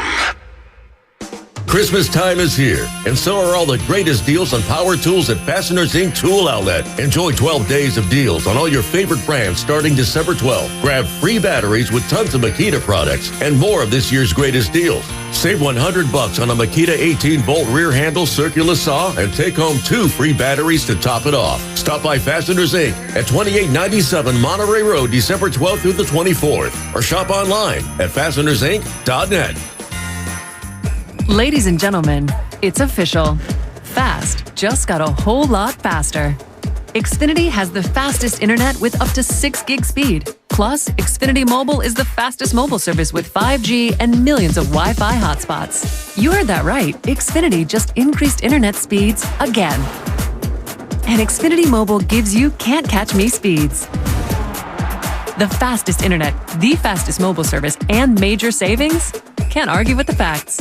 Now through December 21st, new customers can get 1.2 gig internet plus X-Fi Complete with unlimited data and Wi-Fi equipment included. It's just $50 a month for 2 full years with no annual contract when you add Xfinity Mobile with unlimited data at regular rates. Plus, get $200 back. Go to Xfinity.com/faster. Call 1-800-XFINITY or visit a store today. Requires paperless billing and autopay with stored bank account. Restrictions apply. Taxes and fees extra. Xfinity Mobile requires Xfinity Internet. After promo, regular internet rates apply. Actual speeds vary. This is your time to cash in at Cache Creek Casino Resort. To rock and to roll. Over the hills and bluffs. Go all out or go all in. With 4 stars and rising stars. Now we do more than ever, so you can do as much or as little as you want. It's your time to cash in at Cache Creek Casino Resort.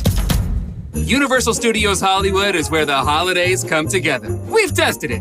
Festive food with refreshing Coca-Cola. Family, friends, and fa-la-la. Dazzling lights cranked up to maximum merriment. The Grinch and his dog Max stealing your tree. All the science adds up. It's the awesomest celebration of the season. Save $20 on a Coca-Cola 2-day general admission ticket. Offer ends 12/14/22. Restrictions apply. Details at universalstudioshollywood.com/Coke offer. If you own a business, this has been a bumpy ride. From pandemic to inflation, I'm sure you could use a break.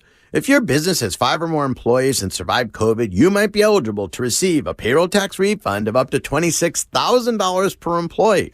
The challenge is getting your hands on it. Hi, I'm Howard Mackler, and that's why I founded GetRefunds.com to cut through the red tape and get you that money.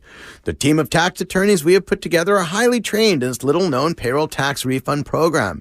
We do all the work, charge not a dime up front, and simply share a percentage of the cash that we get for you.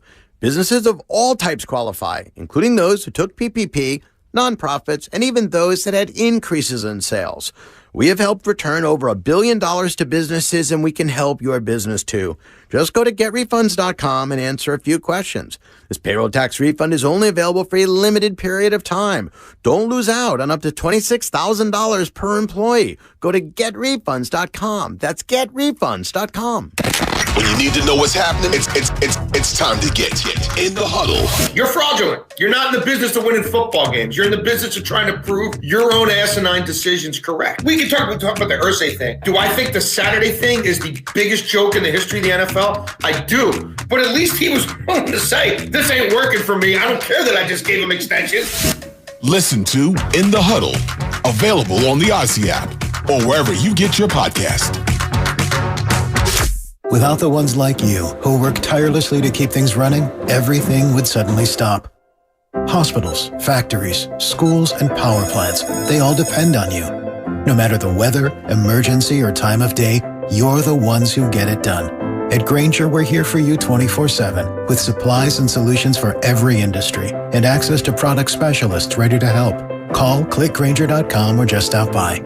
Grainger, for the ones who get it done. For the latest holiday tech gifts at great prices, Staples has you covered. I need unbeatable prices on tech for everyone on my nice list. Staples has you covered. How about a tech gift that's music to her ears? Staples has you covered with the hottest tech gifts at great prices this holiday. And right now at Staples, the new Apple AirPods Pro 2nd generation is just $199. You save $50. The latest tech gifts are at Staples, the working and learning store. Offer ends 12/17. Limit 2 in-store only. Guys, 2022's been a roller coaster year, so spoil her this Christmas by giving her the next best thing to wearing nothing at all. With soft, silky, naturally nude pajamas, exclusively from Pajamagram. Sensuous and smooth, naturally nude pajamas feel just like her own bare skin, even more alluring than lingerie. The texture and touch of these pajamas is so seductive that you'll both love the feel of them. She'll love the feeling of wearing next to nothing at all, and you'll love the way they look. Best of all, Pajamagram does the wrapping for you with free gift packaging. Order today, and Pajamagram will also include a free matching naturally nude nightie with the purchase of naturally nude pajamas. That is free gift packaging and a free naturally nude nightie when you order today. Just go to Pajamagram.com. It's fast, easy, and delivery by Christmas is guaranteed. That's Pajamagram.com. You're listening to 95.7 The Game, KGMC-FM at HD1 San Francisco. Always live on the free Odyssey app.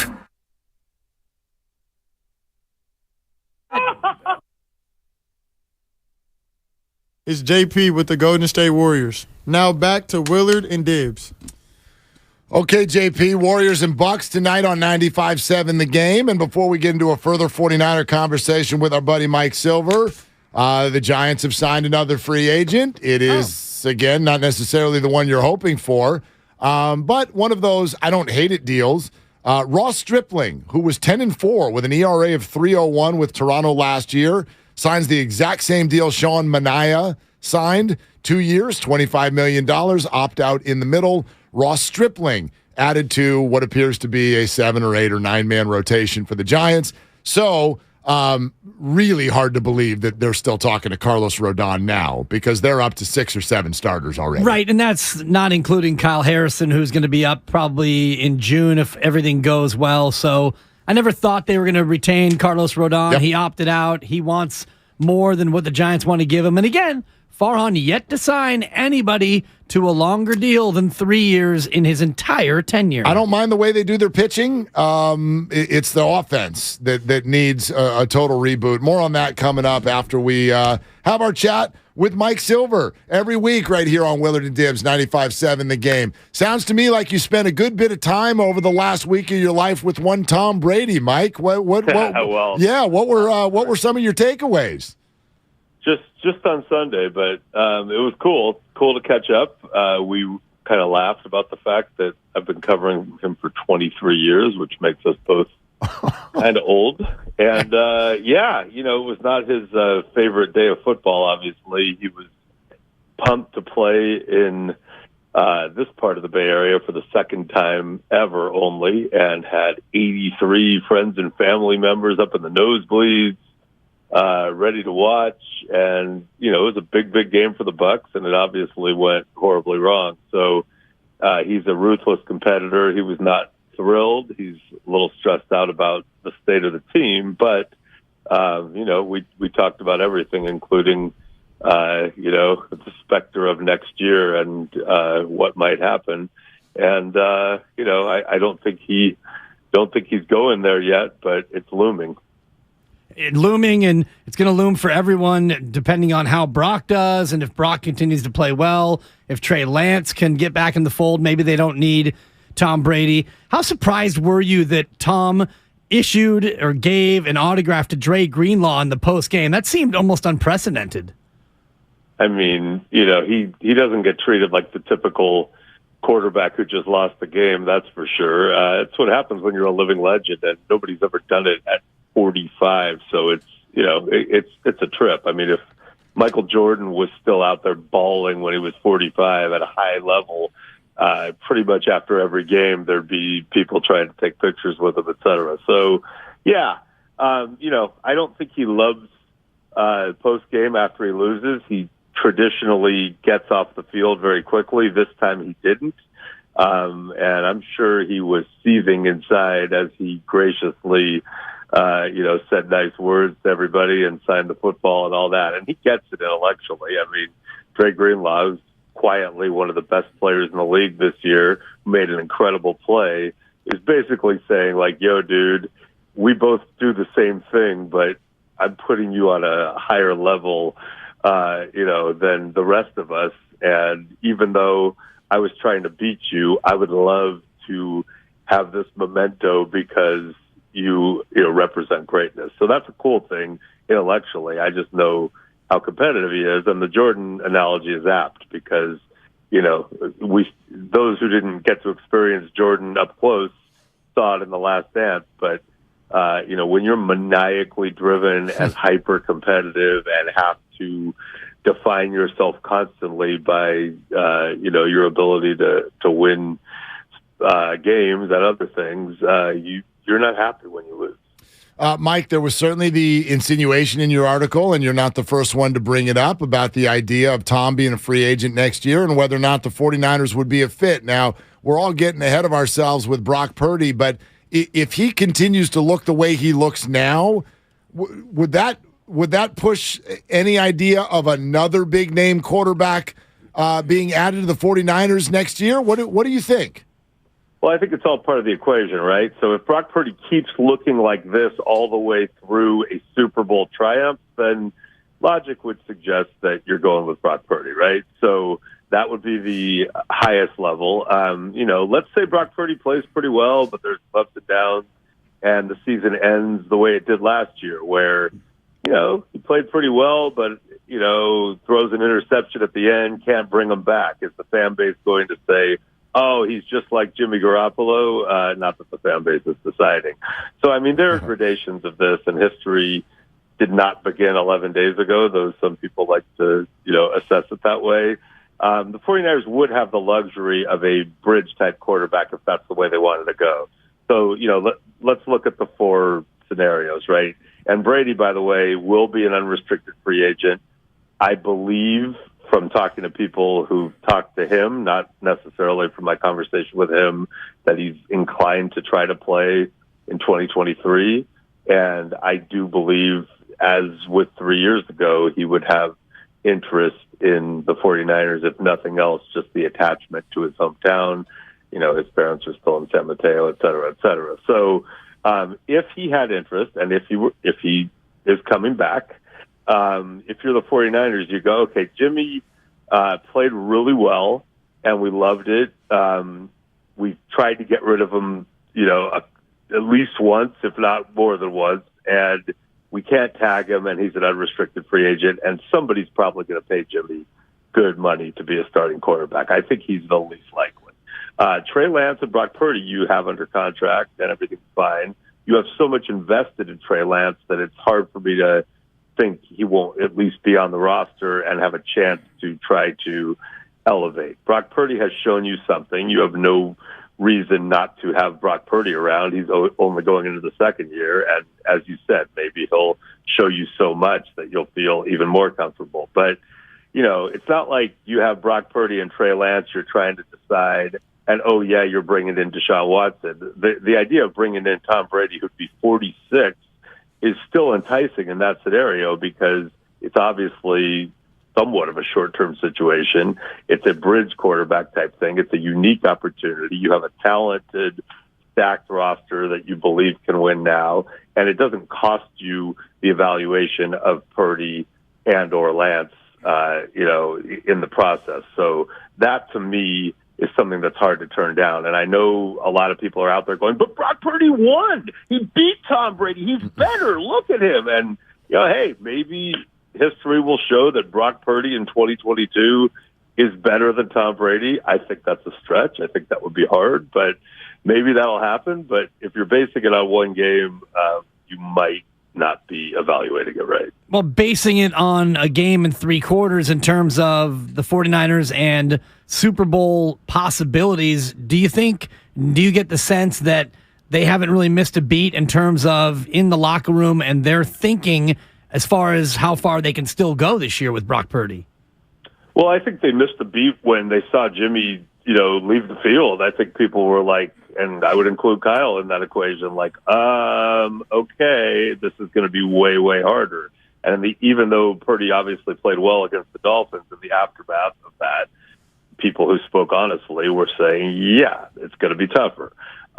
They're proud people and they're stacked and they believe in themselves. So it's not like they're like, oh, there goes the season. But, people who understand football were definitely thinking, yes, it's going to be tougher. They're thinking that a little bit less now, probably because he played really, really well in this last game.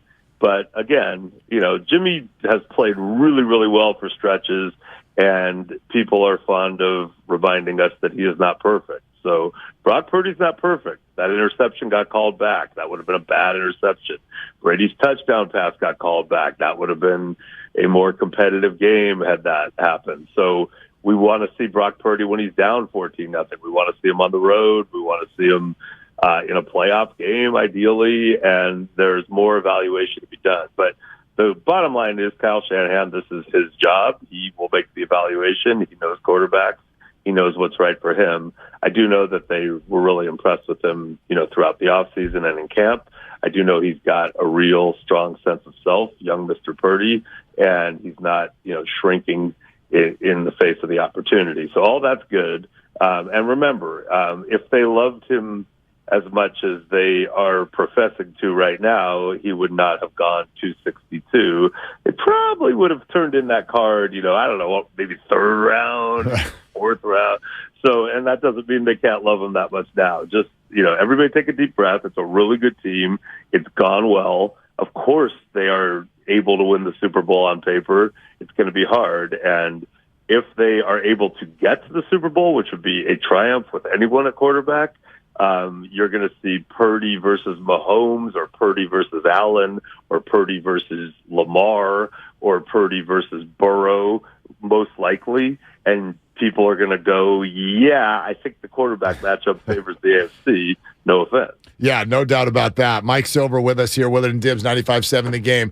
I wonder, by extension of that conversation, though, and again, we're still so early on Purdy, but it feels to fans like there's a characteristic building here, which is draft a player at a position kind of high, and then grab somebody late or in the undrafted area, and it turns out that late guy is better. Let's go, if that is the way Purdy Lance plays out. There was the Trey Sermon, Elijah Mitchell draft. There's TDP to Jordan Mason. What do you think, Mike? Does a team get credit for what they found late, or do they get blame for making the wrong pick on the early end? Depends how many games they win. For example, if the 49ers traded 3 ones and moved up to number 3 and took Trey Lance and he turns out to be a bust, that is a black mark. But if you win through it and you end up with a quarterback, all good. Another example, if you draft Cleveland Farrell, 4th overall, and miss on a bunch of high picks, but you get Max Crosby late and some other good guys, you're like, hey, I did the same thing. Look, I got good late picks. But you don't win, you are fired. So Mike Mayock was fired. John and Kyle will probably be in a great position if this year goes the way it seems to be going. So that's the answer. And that's why you don't frivolously, blow off late round draft picks, because you never know. And that's why you take quarterback. But it's not a great state of affairs for a franchise to invest that much in a quarterback with that high of a pick and have it not work out. And I'm not saying it won't. I'm just saying that would not be good for anyone. If you win through it, you get away with it. Yeah, and leaning toward not working out, but still a lot left to be determined. If Purdy can't play Thursday because of the oblique, Josh Johnson starts. Has any team ever started 4 quarterbacks in a year and made it to the Super Bowl? There was a stat. Sean Payton told me the stat himself, because he was going through it. When he started Ian Book, was that 2 years ago or last year, in a nationally televised night game when they had a bunch of injuries, he cited a stat to me, and I'm sorry, I don't know exactly, but how many has a coach ever won games with X amount of starting quarterbacks in 1 year? So my suspicion is Probably not 4, but I am not a stat geek, so I'm going to have to leave that to your crack research team over there. Thank you. But I will say this.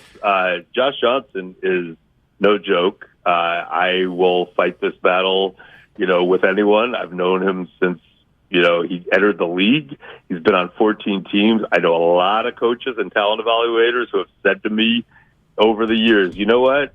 I'd rather have Josh Johnson than our guy right now. It's like Josh Johnson's good. You can win with Josh Johnson. He's smart. He can move. Like, a lot of people like him, and for whatever reason, it hasn't stuck. But he played well last year when he played. If he has to play Thursday, I believe he'll rise to the moment. And so that's a pretty good situation to have. And by the way, we're like, things are so accelerated now. We've gone from, oh my God, Jimmy's hurt, the Super Bowl is lost. Ha, Brock Purdy's playing, to we don't need Tom Brady, we've got Brock Purdy, to is Brock Purdy durable enough to be a franchise quarterback, because he might miss his next start. So let's just go through the entire cycle and just speed right to his retirement. So. The NFL's amazing, isn't it? I mean, every Sunday we come back Monday and life is totally different.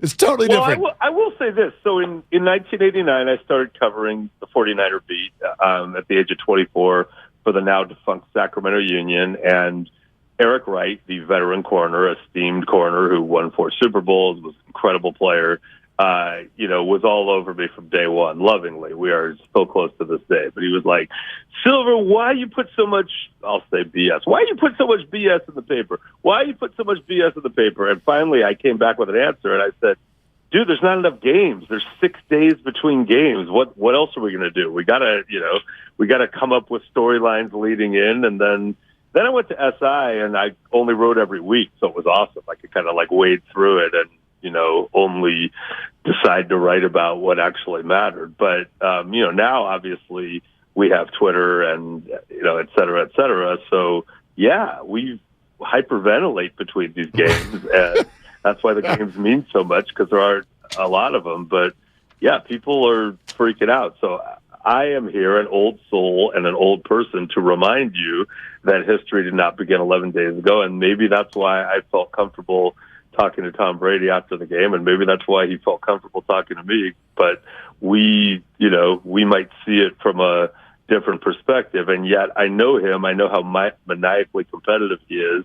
I know this is ripping him up, and it's all crazy that he's still playing, and he's still playing like this. And yep. I feel like, what if Brady comes back here in the playoffs and rips everyone's throat out and wins again? I mean, if it was anyone else, I'd be like, no way, that team sucks. He's old. Like, the 49ers are too good. There's no way. It's not going to happen anyway with the seedings, et cetera, et cetera. But because it's him, and I've watched it for so long, I'm kind of like, the Bucs will slop into the playoffs. They'll beat the Cowboys in the first round. The seedings will work out. They'll come back to Levi's, and Tom Brady will throw for, 2 touchdowns in the final 3 minutes and rip everyone's throat out. And it will just, that's just how it is. Yep. So I don't know if that's going to happen, but I'm not ruling it out. No, I mean, we've all learned. Assuming that Tom Brady is washed is like assuming that Jimmy Garoppolo won't be on the 49ers next year. It's just, don't do it. You can't risk it. We're not going to make that assumption anymore. Hey, Mike, great stuff. Thank you for hyperventilating with us. Hey, caffeine helps, but anytime. Caffeine helps that's the shirt that I want. 957thegameshop.com. Do we have that yet? Caffeine helps. Caffeine helps. Yeah. We can add that to our list of Willard and Dibs. You know that I never had coffee. I had caffeine because soda, whatever. I never had coffee till after my 40th birthday. Really? Never. Not one. No. Not a once. And you're not a soda guy either. You're pretty healthy in terms of... I used to be. I gave it up, and then that was part of the problem. The headaches started coming more, and it was so hilarious. I'll just never forget the day because I had never had coffee, and I don't like hot drinks, so we rocked an iced coffee, just dump a bunch of vanilla in that sucker, and I'm like, yeah, it was pretty good. And I went and did a radio show, and it was one of those days where you're just like, I'm good at this. I mean, I am ready to run through a wall right now. Like, I feel good. And the guy I was with, his name's Ryan Field. He now works in New York. Yeah, Ryan looks at me and goes, well, congratulations. You have now found out what the rest of the world already knew. Right. You are the last one of the party. Yeah. Caffeine helps. Caffeine helps. Yeah. There's a shirt right there. Add it to 957thegameshop.com. There it is. Willard and Dibs, caffeine helps. And maybe we can come up with other great wisdoms, to put on, like sunshine better than rainfall, for example. Usually, yeah. Although, but then there's always someone. We need rain. If one more person, oh God, we need it. As it's, an absolute deluge. You're out there trying to walk your dog. You have 8 layers on, right? You've got gloves on. It's just miserable. And we need it. Oh, it's just so great, isn't it? We need it. That's what I knew I was an adult in front of my house walking my dog, and then someone walks by. I was like, boy, we needed this rain, am I right? And Jade's like, how old are you? Spadoni, the oldest 28-year-old on the planet. Rain. It's so good. It's so good for the environment. It's just so good for our city. I mean, we needed it. We needed it. Like, we're just getting pelted in the face by rain. Absolute sideways downpour. And by the way, on the weekend, hey, Mother Nature, mix in some Tuesday, Wednesday. Thank you. What a joke. Ella had a soccer tournament in Mountain View and Sunnyvale last weekend. And we're on turf fields. And they played it? Oh, gosh, we're on turf fields. They looked at I even emailed someone to go, hey, what's the backup plan? The weather report looks pretty bad. I didn't even get a response. Oh, my God. They didn't even respond. Get your butt on the SOFT. sideline and get wet. That's what's going to happen. Tell your daughter, be careful on those fields, and I'll just take 30 seconds to say again to Roger Goodell and all the owners in the National Football League, Kyler Murray gets torn up on a non-contact play on an artificial field again. So I think about all the kids out there, and particularly your daughter, because I know she's playing – not a super high level soccer, but high enough level to where she's playing hard and she's playing on artificial fields, and it just sucks when you see that happen. I back everything you're saying, although I actually think it was a natural service last night. Arizona, right? Correct. Yeah, I think that's a natural service. I think it's a hybrid, if I'm not mistaken. I think that one's. They do the thing where they grow it outside, and they have the thing that goes underground. I thought they had 2 different surfaces. I'll check that out. I think that game last night was just like Tim Lincecum on grass. All right, here we go. Willard and Dibs, 888-957-9570. Let me say this about grass. Are you 80 years old? I know. Well, did you get a lid? Well, Spadone was like, he loves the young people. So, yeah. I mean, the game wasn't played on pot last night. It wasn't played on weed. What do you want me to say? Trees is the new grass. Is it? According to the kids, yes. Thank you. Then we've all got weed in our houses right now. I was high when I said that. With ornaments hanging from it. So I'll say this about Brock Purdy, and maybe now I'm going to head to the other side of the extreme, because this is it's not only a week-to-week league. His career is week to week right now. We keep getting good news, right? We keep seeing good things, and they're real, but everyone wants to know how sustainable this is. Well, what if I said it this way with Brock Purdy? He now has 2 games. I know he only started 1, but he's essentially played 2 games, and he's looked really good. Now, what do we do with all rookie quarterbacks? Whenever we see them, they come out, they look usually at best wobbly. Sometimes you can see it right away, Justin Herbert. But even Justin, you didn't go to the playoffs. It's not like you went out there and didn't make mistakes. Mac Jones looked good. Mac Jones. But he did look a little wobbly at times last year. It's fine, right? When I watch Mac Jones, I never get jealous. Still have not had one moment where I'm like, oh, they should have taken him. Not once. Hasn't happened yet. Didn't happen last night. Remember how outraged we all were going into that draft? If they take Mac Jones, it's a fireable offense. So outraged. You remember what I promised? I said I was going to walk from my childhood home to his first start at Levi's, which was a marathon distance, and I would have. I was that confident. I'm like, there's no way they're doing that. It's a long way down El Camino Real. 4 miles to Levi's. I rode that on my bike. I rode from then AT&T Park to then HP Pavilion. I lost a bet back in 2004. How'd that go? Was it fun? 50 miles. Was it fun? I actually rode on the freeway a little bit. Okay. Down there in the San Bruno area. Okay. I couldn't figure out how to get from one piece to the other piece, so we did a little freeway. It was pretty fun. Yeah. Long ride, though. A lot of saddle sores. I was getting myself ready to go do it. I mean, I had promised it, and I was going to go do it, and then Trey Lance got picked, and I'm like, okay, we're not doing it. So that's good. But when we see young quarterbacks, you'll hear the same thing. Peyton Manning led the league in interceptions his rookie year. It's always like, look, they need time. Yeah. Can't just come out and look good right away. He is. So what is that? Like, as quickly as we all want to go, hey, tap the brakes, we're getting a little overexcited about 7 quarters. Well, wait a minute. The opposite is, if you come out and you look awful, we're like, well, he's a rookie. It's not like Mr. you're Irrelevant. not allowed to just go out and play good football right away. And Brock Purdy's over here like, I'm sorry, I didn't get that memo. I don't know that rule. Let's go win the football game. And he's done it twice against 2 high-level competition teams, one of them with a very good defense that he made look ridiculous in a first half of football to where they didn't even need to play in the second half. And so there's also a piece of me that goes, look, let's fall into this dream a little bit. This is real. There's no way, I don't know if he's great. I don't know if he's going to be the starter now forever. But I also think this. There's no way we're going back to where suddenly Brock Purdy's just going to look like y'all expected him to look. He's not going to look like a baby gazelle who doesn't know how to walk and like rookie quarterbacks do. Look at all these guys who were drafted with Trey. Yeah. Nobody looks great. Fields can run. Consistently great, yeah. Yeah, Matt can sort of hold the clipboard. Trevor Lawrence looks good, but he's up and down a little bit. Up and down. This guy's just like, we're fine. Let's do it right now. And he's a year younger than all of them. A lot of it, though, NFL is system. And in terms of all those other teams, the Niners' offense is way, far and away better than all those other teams. And I think that's a big piece of it. And we'll see on Thursday, first road game, hostile environment. Pete Carroll, good defensive mind. And I know their defense struggles. And by the way, I gave it to Softy yesterday on Seattle Radio. I'd love to hear about He's that. coming strong on Thursday on our show for some payback. Beautiful. 888-957-9570. We get to your calls next. Will Hewlett, Brock Purdy's quarterback coach, joins us in a half hour. And also, coming up next, we need to take a moment to pay some respects and play you some of the funniest audio that you will hear all day. Absolutely promise. So be with us for that. That's what's up next on The Game. Brought to you by Fremont Bank. Full service banking, no compromises.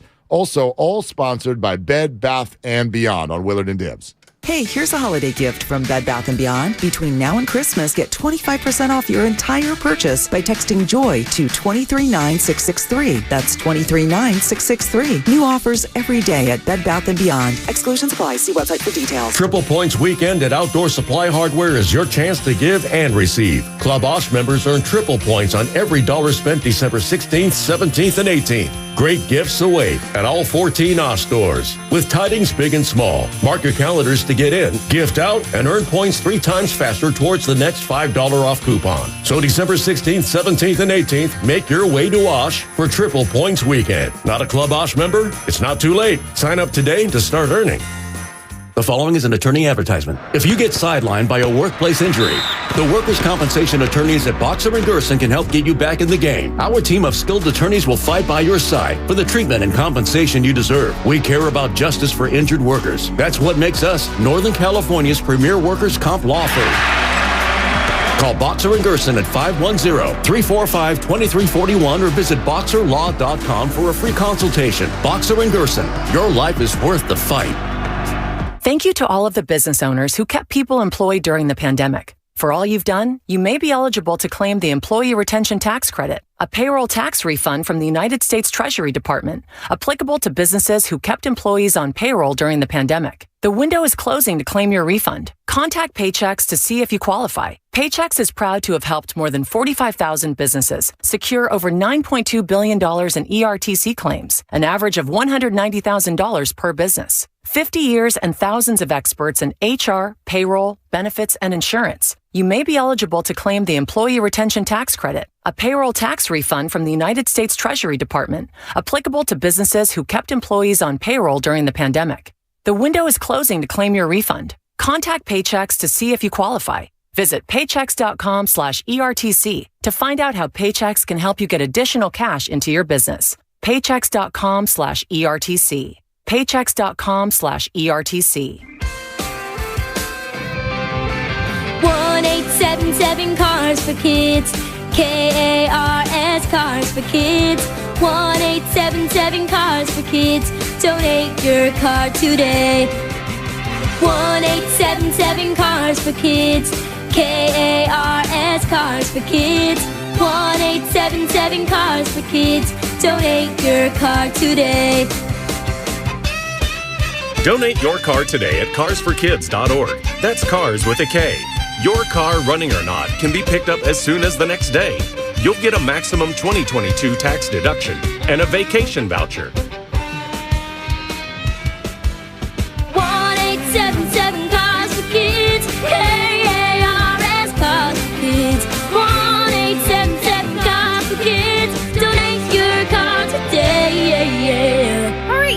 It's your last chance to donate for 2022. Our company Repurpose has a really cool mission: get rid of plastic. Meanwhile, we had this problem.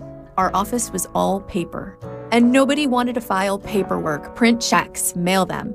We don't do that anymore. Now we've got Bill. It lets us be digital. Bill saves us paper and time. No matter where our key players are, they have visibility into our cash flow. Goodbye plastic, goodbye paper.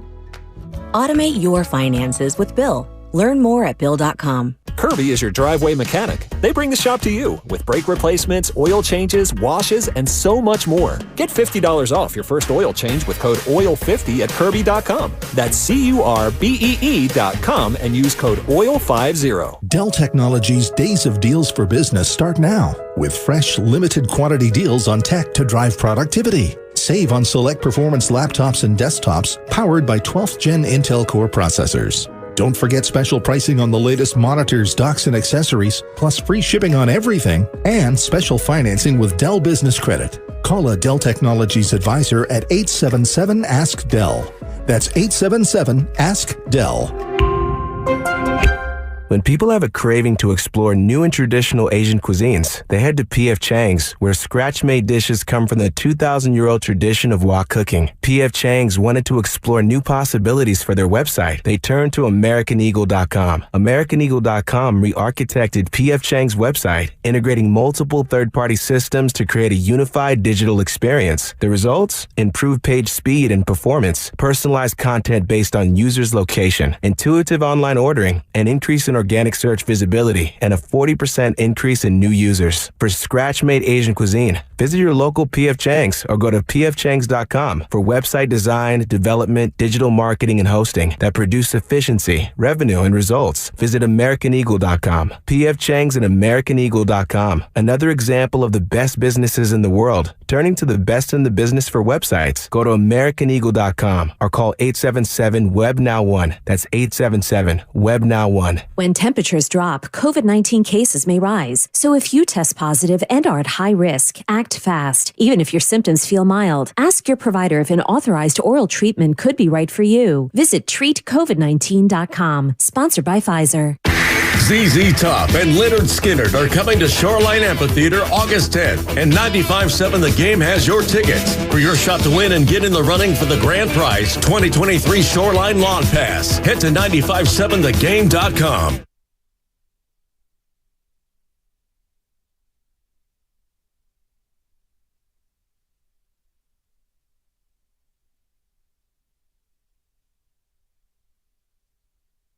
Hey, it's Moses Moody with the Golden State Warriors. Now back to Willard and Dibbs.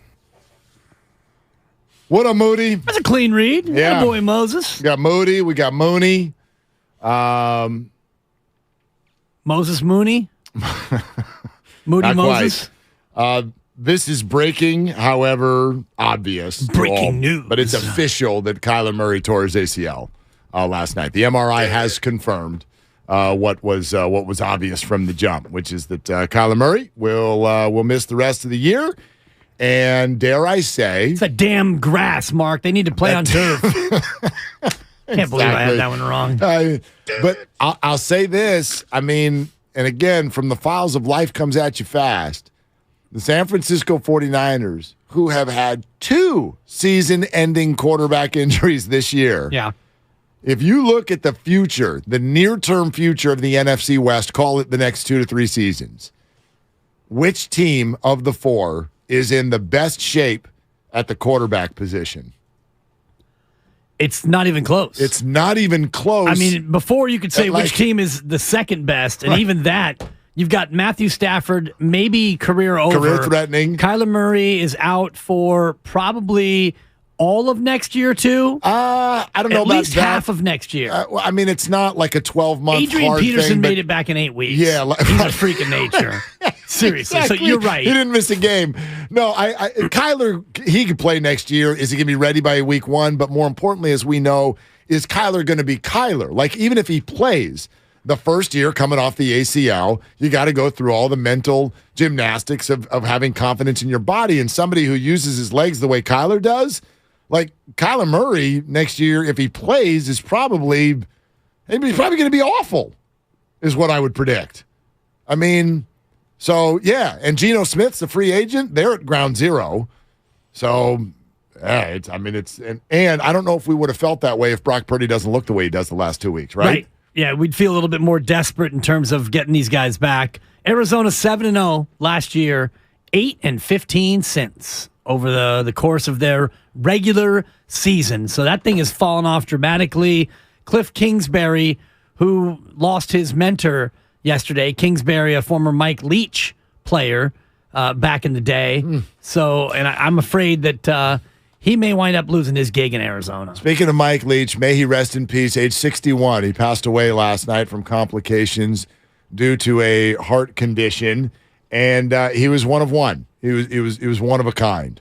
There were times where the things that he said sort of caught people off guard, maybe even rubbed people the wrong way, because he's just one of these guys that would, like, you could ask him about his quarterback, and the next thing you know, he's ranking the days of the week. I mean, like, he was all over the place. But what you're also seeing, and sometimes, unfortunately, you don't see this till someone passes away, you're seeing so many people reach out today, a lot of players, even members of the media, in terms of how he treated them behind the scenes, the lives that he affected, all in an incredibly, incredibly positive way. Mike Leach, I never met the man, but I want to thank him just for the times that he's given me a smile. For instance, this one, when he broke down the hypothetical scenario, if all the Pac-12 mascots got into a fight, who would win? First of all, what kind of mythical powers does a Sun Devil have? We've got to consider that. I'm going to say the Wildcat's out. The Trojan, does he have a horse or is he on foot? Does he have a bow and arrow or just his sword? The Bruin, definitely formidable. Another bear up there at Cal. The tree, I imagine that tree's going to get chopped down. Unless we're going to go with a bird and somebody might get pecked or something. I don't know. The duck might lose interest and just fly away and get out of there, which may be good advice under the circumstances. The husky, no chance. The beaver, well, we'll see how long that beaver can hold his breath. The ute, again, we're back to, is he on horseback? Does he have a bow and arrow? Did he trade for a rifle? I mean, because if that ute's got a rifle, there's some definite problems. You'd have to get one of those Harry Potter activists to read up on how you kill a sun devil, because there's a lot of outside stuff there. As far as a beast alone, a buffalo's going to be pretty hard to tangle with. I mean, a buffalo's utterly outstanding. Did I leave any of them out? The Cougar will find a way. Clear-minded and crafty, a combination of stay out of harm's way and attack when you get your chances or your openings. That's incredible. May he rest in peace. What a breakdown. By the way, it hit me in such a way because my son, 8-year-old Jude, one of his favorite things, they check out new books from the library every week. One of these, there's a series of books that he loves bringing home, and they're called Who Would Win? And you read these books, and it will take you through a journey of like, all right, we got 8 animals. And it like creates a bracket, like it's March Madness or something. Oh, wow. And we're sitting there reading books about what would happen if these animals did end up in the wild fighting. So this is literally what Mike Leach is doing here. Who would win between a cougar and a buffalo? That's a tough call. And a lot of it comes down to venue, too, I think, in terms of where are we playing? Where are we battling this? Yeah.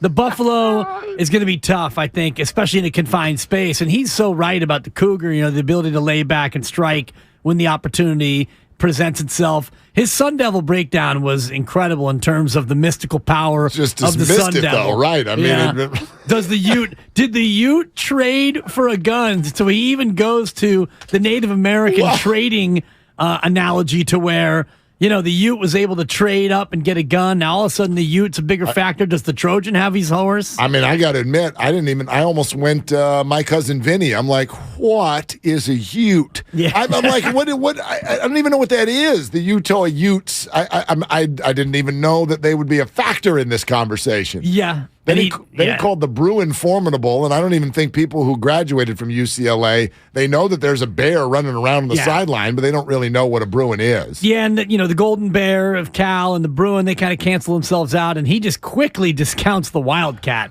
He's like, Wildcat, no, you're out. You're out. You're out. And we're the Cougar. Ducks, same thing. He's literally the head coach at the time of the Cougars, and they're a cat, and they're bigger and stronger than the Wildcat. Thank you, Steiny. But he's right about the Buffalo in terms of, if you get the Trojan with no horse and the Ute without a gun, then I definitely would lean toward the Buffalo.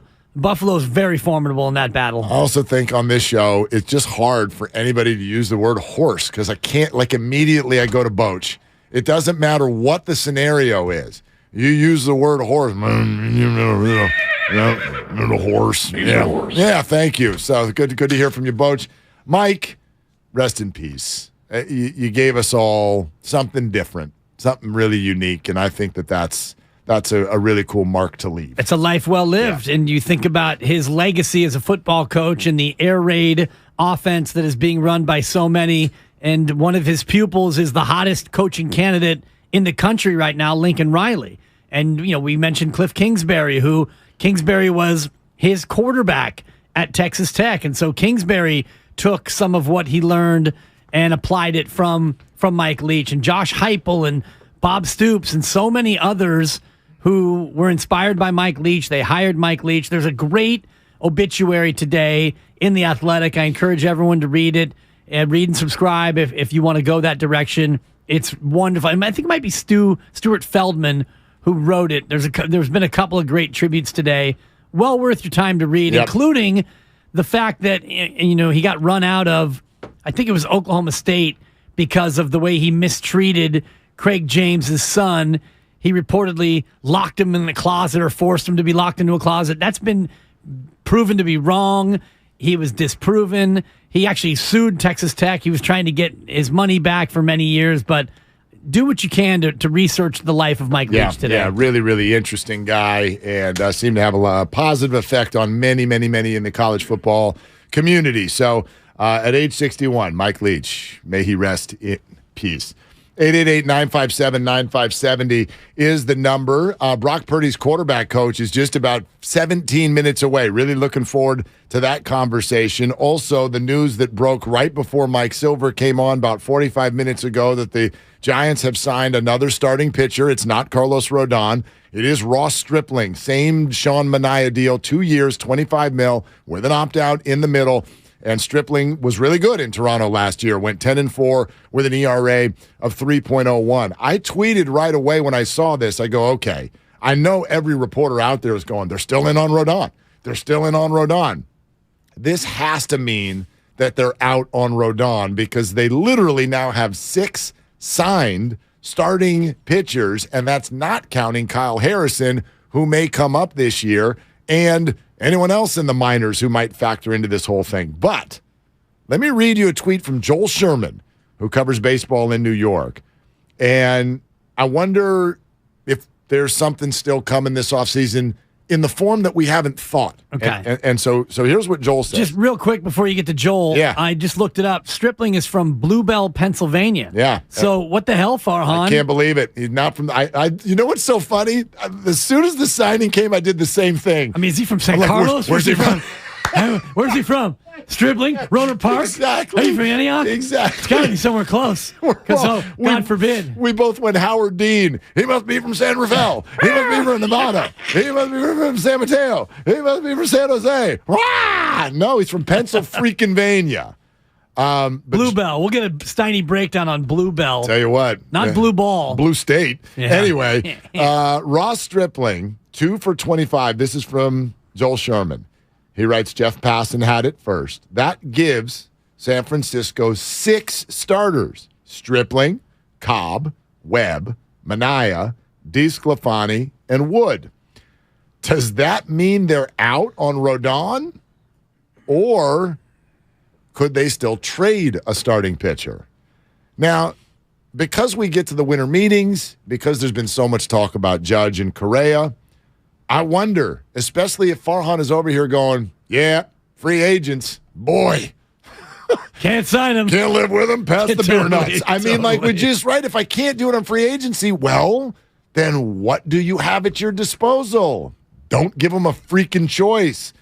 I wonder, Brian Reynolds is out there. They want a defensive Didn't they already have Brian Reynolds? They did have Brian Reynolds. Whoops, let him get away. Yeah, boy. I wonder, because one thing I will say about the Giants, and maybe it's why I always end up in this spot of more belief than all of my brethren here around, they're not going to just sit there and get kicked on the curb. Like, they're very aware of how ticked off everybody is. The industry sources are everywhere going, dude, the Giants need to do something like need. It's not want, need. They are in a PR nightmare. They can't. They can if they trade. They can. I'm saying, who among those pitchers would be the trade? No clue. I mean, if you were to put on your Farhan cap, and you've worn it many, many times, although you're starting to think about throwing that thing in the dumpster. But if you were going to try to trade a player, a pitcher, and bring in a hitter of some significance, you don't want to trade Logan Webb. Well, it's not. He's your best pitcher, and he's got great team control. It's not. Yeah, not Logan, and obviously not Minaya, and obviously not Stripling. So the other 3 are Cobb, DeSclafani, and Wood. And I'm not thinking you're getting anything for one of those guys by themselves. Right? But could they be part of a package?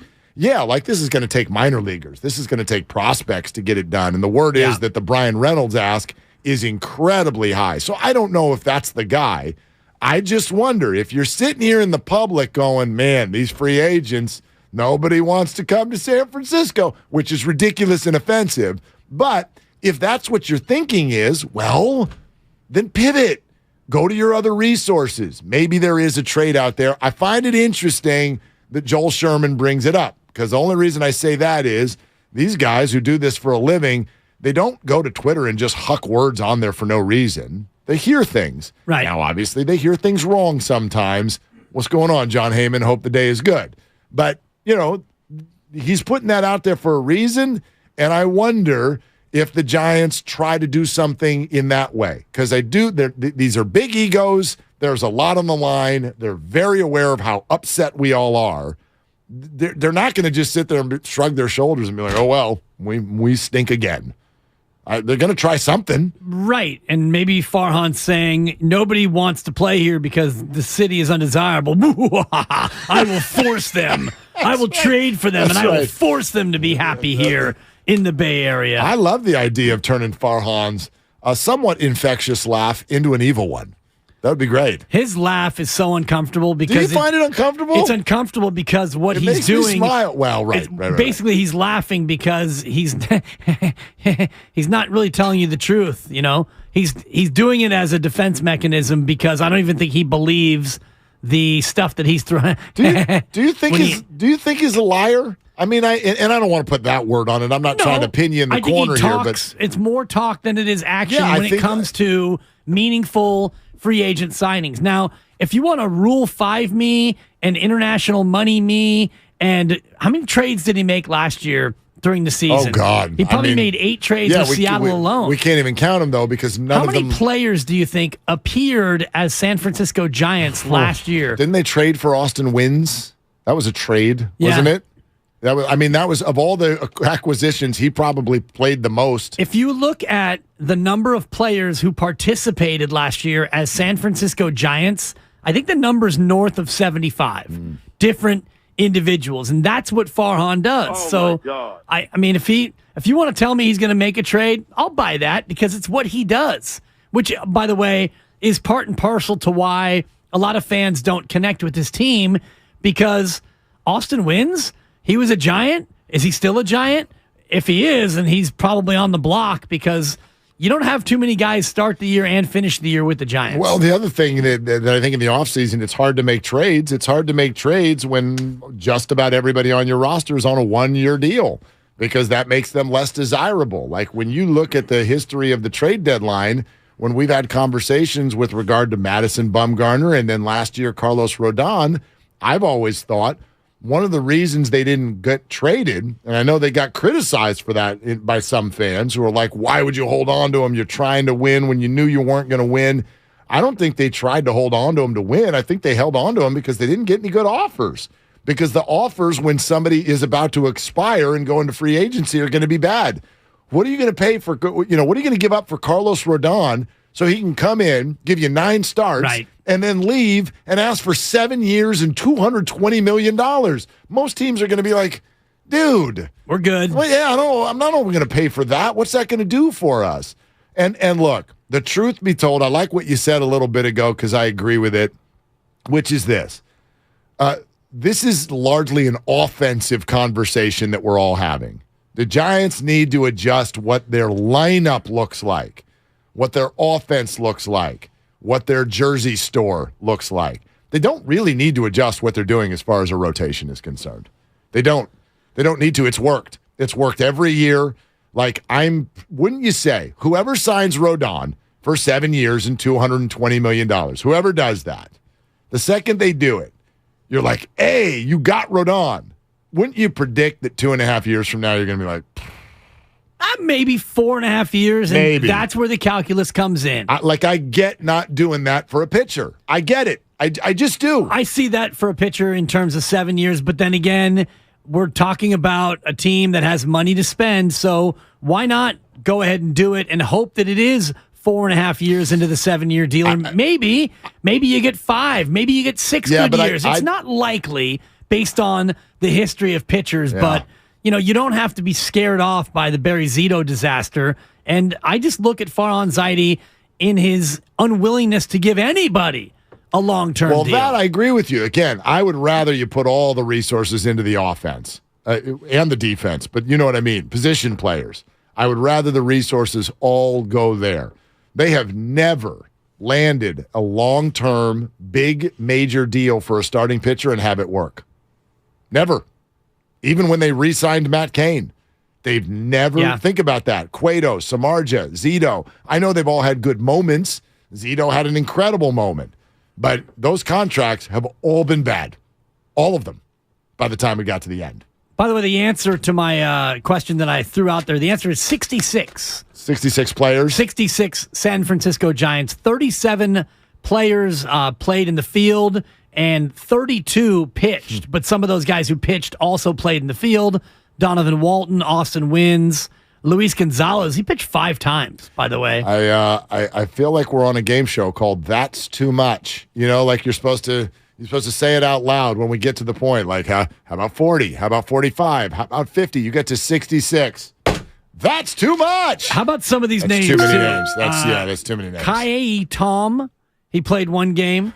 Mike Ford, he played 1 game. I'm a competitor. Who are you? Andrew Knapp with a K. That's what most of the fans were doing. Stuart Fairchild, Austin Dean, Willie Calhoun, Jason Krizan, Michael Papierski. Papierski is the one. Kevin Padlow. He was from Punch Out, right? Soda Papierski. Wasn't he one of the? He was one of the guys. AJ Przinsky, former Giant. No, yeah, Mike Tyson's Punch Out. Soda Papierski. I remember that guy.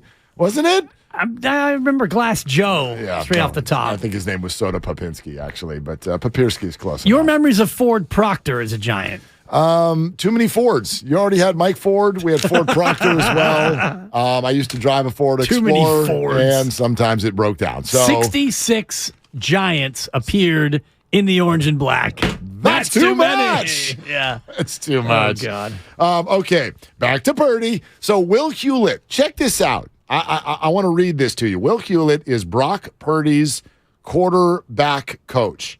And he had a very interesting statement. And we can unpack this with him. He's going to join us here in about 6 or 7 minutes. Listen to what he tweeted. And this was, December 11th. So this is literally in the middle of the game. Okay? It's halftime The 49ers are up 28-0.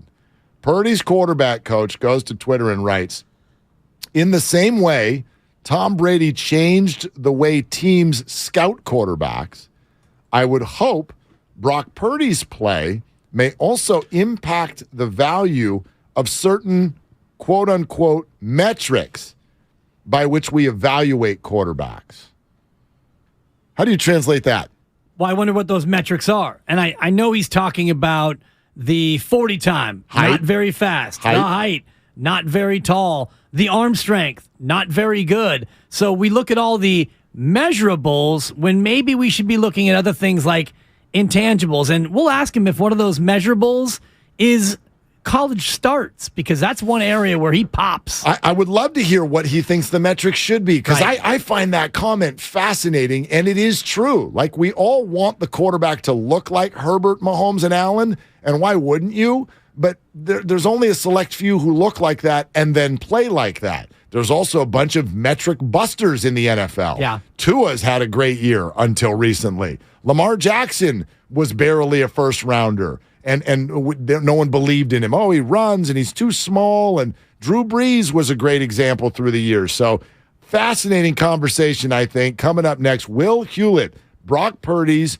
quarterback coach, will join us coming up right around the corner. It is Willard and Dibs. That's what's up next on The Game. Brought to you by Fremont Bank. Full service banking, no compromises. Also all sponsored by Pfizer. 888-957-9570 on Willard and Dibs. When temperatures drop, COVID-19 cases may rise. So if you test positive and are at high risk, act fast. Even if your symptoms feel mild, ask your provider if an authorized oral treatment could be right for you. Visit treatcovid19.com. Sponsored by Pfizer. Can the Niners clinch the division with a win on Thursday? Blitz coming. Third down. Purdy fires. It's caught by Kittle over the middle. And a third down conversion for a first down for the Niners. We're talking Niners football. This young man has moxie. He has confidence, fire, arm strength. He mystery relevant. He's defying all odds.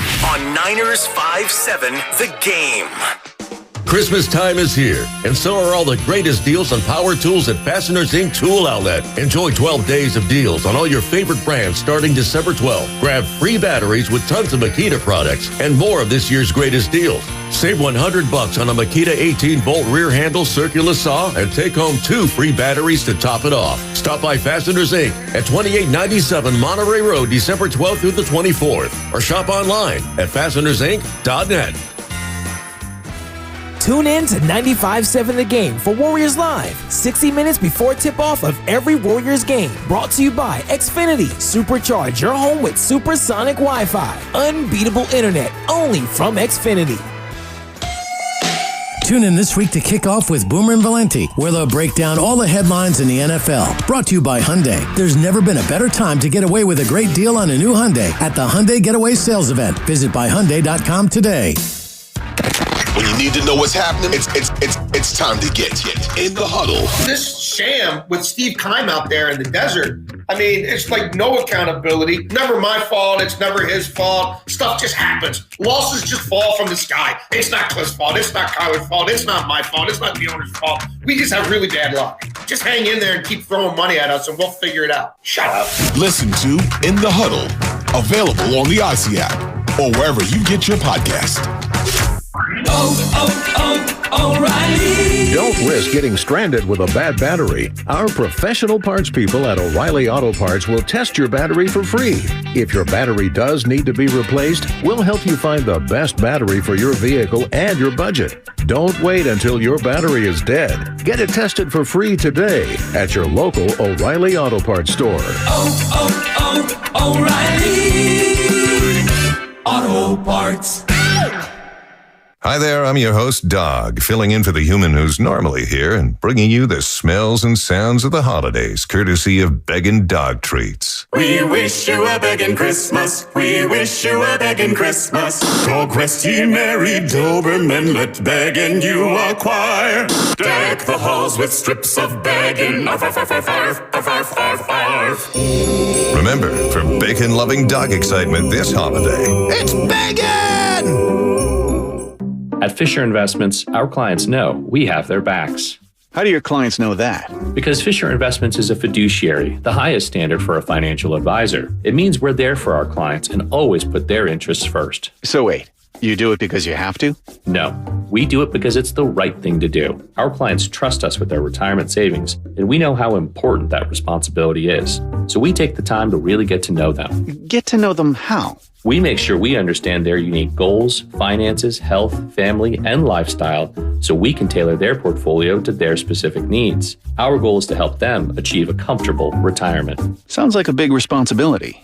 You must make big commissions then, right? No, we don't sell commission-based products. We have one single transparent fee that's structured so we do better when our clients do better. Visit FisherInvestments.com to find out why investors like you are switching to us. Fisher Investments. Clearly different money management. Investing in securities involves the risk of loss. AT&T Fiber presents a straightforward moment inspired by straightforward pricing. And now we just cube the pancetta as such. So what's on the menu tonight? This carbonara I found online. It's fire. You gonna love it, Mom. I hope you hold on to this AT&T Fiber, son. It's nice. Yeah, you should settle down now that you're a gagillionaire. Oh, I am. I finally found the one internet I've been looking for my whole life. So, no more one-year stands? No, I'm done with all that. With AT&T Fiber, there's no price increase at 12 months. What about equipment fees? Nope. Those were never any good for you. Exactly. But now everything's completely straightforward. Well, in the spirit of being straightforward, I never liked any of your old ones. Me neither. Blah. Y'all never told me that. But we're being straightforward now, which feels good, yeah? Yeah. Now let's get straightforward about that girl he's been seeing.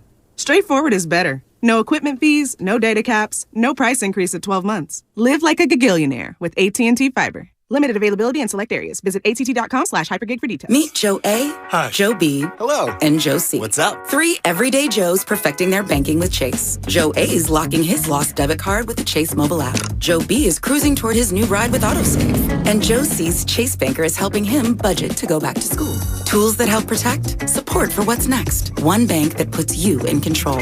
Visit chase.com/checking. Chase, make more of what's yours. Chase mobile app is available for select mobile devices. Messaging and data rates may apply. JP Morgan Chase Bank, N.A. member FDIC. Ray Magliozzi here for eBay Motors. You're driving along and some nimrod cuts you off. You hit the horn. Jeez, it sounds like a goose in distress. Time to head over to eBay Motors. They have horns for every make and model, not to mention horn pads, steering wheels, wiring, and more. 122 million parts. You can even go for an upgrade. Looks like Mr. Cutoff Man needs a new seat cover. Try eBay Motors, pal. Get the right parts at the right prices. eBay Motors. Let's ride.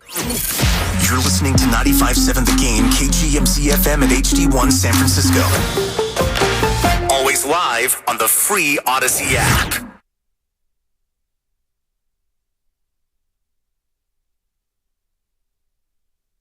It's your boy Guru from Steiny and Guru, noon to 3, right here on 95.7 The Game. Back to Willard and Dibbs. And you know the old saying on this show, one of my faves, what are you doing? I'm listening.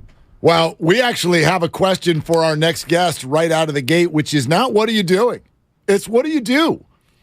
What do you do? Oh. I would love a title. I would love to hear exactly what Will Hewlett of Quarterback Collective does or has done. You want me to go to his LinkedIn? Over the years. Please do. Okay. We're going to need a resume, Will. What do you do with Brock Purdy? Please explain. Well, appreciate you having me on. Yeah, thank you.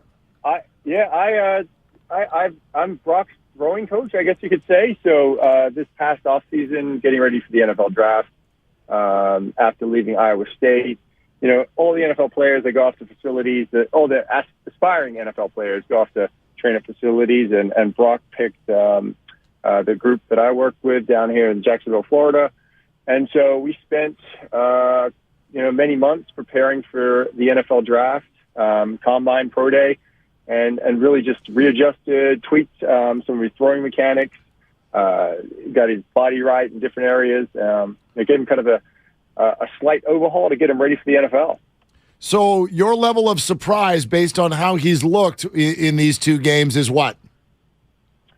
Well, I want to say that I knew it was going to turn out exactly like this, but I knew Brock was special. I knew that being picked last overall, even though it's still a blessing to be picked, that he was as good, if not better, than a lot of current NFL quarterbacks. He's got some traits that are, undeniably, you're seeing right now on Sundays.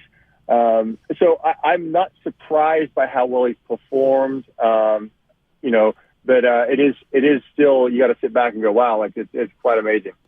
It's been amazing so far through 7 quarters for 49ers fans, getting excited for Brock Purdy and what he could do this season. You talked about some of the measurables, and Mark was reading your tweet from halftime of the game and saying that teams need to start looking at other things when they're assessing quarterback play. What are the things that I guess general managers should have seen in Brock Purdy that so many didn't?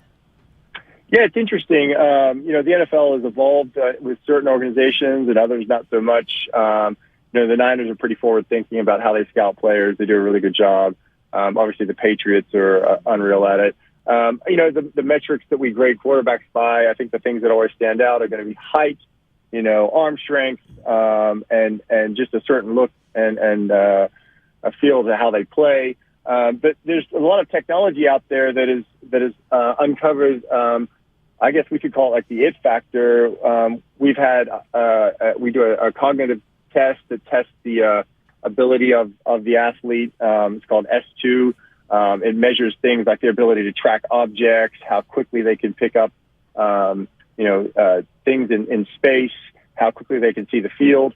And Brock's scores on that were off the chart, like elite NFL starter, as good as any out there, right? So the game is such a demanding from a mental aspect, and just his work ethic, his background, his upbringing. I really felt like he had an opportunity to have a lot of success. And again, I think we put too much value on some of the other metrics. Now, again, obviously, like a player like Josh Allen, with the arm strength and the measurables and the intelligence side of things, he can have a lot of success. I just think there's a place for a Brock Purdy out there to have a long career. And too often than not, guys get overlooked because they don't fit the traditional pro look. Yeah, that's really fascinating. We're talking with Will Hewlett, who is Brock Purdy's throwing coach at QB Collective, worked together in the offseason in Jacksonville, Florida, here on Willard and Dibbs 95.7 The Game. So, Will, where do teams make mistakes then, in your opinion? Is it just is it time to move off of he needs to be 6'4" and need to have a howitzer of an arm? I mean, I know that there are those guys out there, Mahomes, Allen, etc. But where are teams making mistakes as far as that old style you referenced? Yeah, it's value on what we see in person, right? It's what we finding better ways to measure some of the aspects of the game that are hard to track. And it's one of those deals where, like, if you ask the Iowa State coaches, they've been around him for, 4 or 5 years, the 46 starts he had. They're going to have an intimate understanding of how he plays the game. And sometimes I think, organizations will get caught up in maybe the combine performance or, an exceptional outing at the pro day, when really those things should just confirm that they can throw well and that they're not, there's no major glaring, mechanical issues. We need to put more value on, what they do on the field, and you got to take into account their team situation. Not everyone plays, for an Alabama or an LSU. So what's the personnel like they're surrounded with? Do they make their teammates better? And then, so again, some of the other measurables that we can look at now with some of the technology out there, you can really dig under the covers and see how they move, some of the weaknesses that they have, the strengths that they have, and then again, understanding what ticks up top, how their brain works and how they see the field, really makes up. That's the reason why guys like Drew Brees, from a traditional standpoint, are going to be missed. But he's one of the greatest of all time. And so again, someone that's eluded the traditional measurables and from a quarterback standpoint, I think we've got to continue to dig into that, and we're going to find more Brocks out there. You've got me in geek mode now, Will, I'll be honest, because I'm looking at s2cognition.com, and I'm looking at all the categories of this S2 cognition you talked about. Yeah. What's the one category where Brock really stands out the most? And how do we laymen, and I'm speaking for the rest of the audience, not me because I'm an expert now, but how do we see these things actually play out in the way Brock is playing? Yeah, that's a really good question because, again, it just sounds like a bunch of, numbers and then what does it actually mean? So one of the areas that they measure is called impulse control. And I think a good way to describe impulse control is essentially your ability to say yes or no to a very quick decision. Maybe the most, the way we could probably relate to it the most in real life would be, the decision when a police officer has to make, when they go through those, they see on like the movies when they go through the target ranges and like a bad guy pops up and a schoolgirl pops up and they have to decide whether or not they're going to pull the trigger or not. That threshold is called impulse control. And so that results in, when that translates into a quarterback, that's essentially their ability to pull the trigger or not pull the trigger, which could mean that could result in an interception or it could be a touchdown. So he's got a really good governor on his impulse control and his ability to really, understand when to throw it and when not to throw it.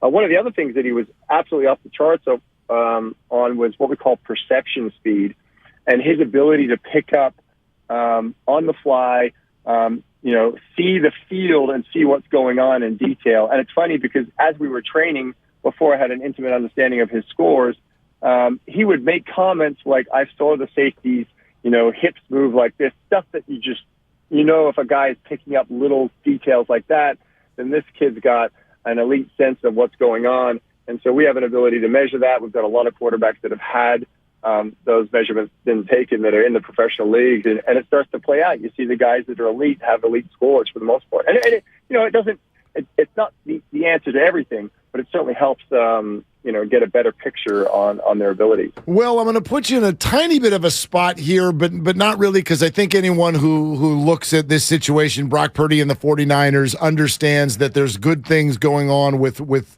both entities, if you will. But you're going to hear a lot of people say, well, Brock looks good, but it's also because he's in this healthy system, Kyle Shanahan and stars around him. When you just watch these 7 quarters, how much of this that we're watching with Brock Purdy is really, really real versus how much is coming from the healthy system in which he is playing? No, that's a really insightful question. I think it's a combination of both. I think that you can't underestimate what Brock has done and how he's done it. It's not luck that he's had that much success, but it doesn't hurt that he's in the Shanahan tree. And I think a great example, that's not Brock Purdy is Tua over in Miami, right? Mike McDaniel's obviously a long time, Shanahan tree coach with the Niners for a very, very long time. He was a large architect of what they did from a run game standpoint, an offensive standpoint. That support system transferred over to Miami. You could show what coaching can do for a quarterback. And I think too often than not, guys are in the wrong system that are talented, or, whether they're talented or not.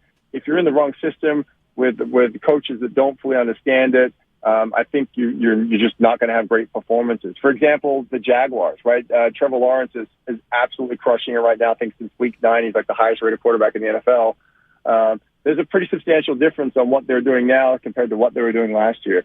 I think the system helps a ton. It is designed to take the pressure off the quarterback in a manner that they have to operate pre-snap. They have to be able to get them in the right call. And that's why a guy like Jimmy G wins so many games without throwing touchdowns. It's quite impressive, actually. So testament to the coaching side of it, but also Brock, fit it perfectly, I think, and the timing was perfect. Yeah, the timing has been great. They need him to come in and play well, and he has. As you look at the 7 quarters and knowing Brock as well as you do, where's the one area of growth that you're looking at Brock to try to make between now and maybe the end of this season? Yeah, I think, what it's going to come down to, and I think one of the things that I saw him do a really good job is always coming down to his safety and finding the big tight end, being able to check the ball down to one of the best players in the NFL. I think one of the things that we want to see is just, how they come out. I felt like the Niners last game were very aggressive from like a passing standpoint early on, and I think that says a lot about Brock. And so continuing to convert on critical down and distance situations, and then having that run game support it. I think it's a two-way street, right? You got Christian McCaffrey that's playing really, really well. Hopefully when Debo gets back, other guys stepping up.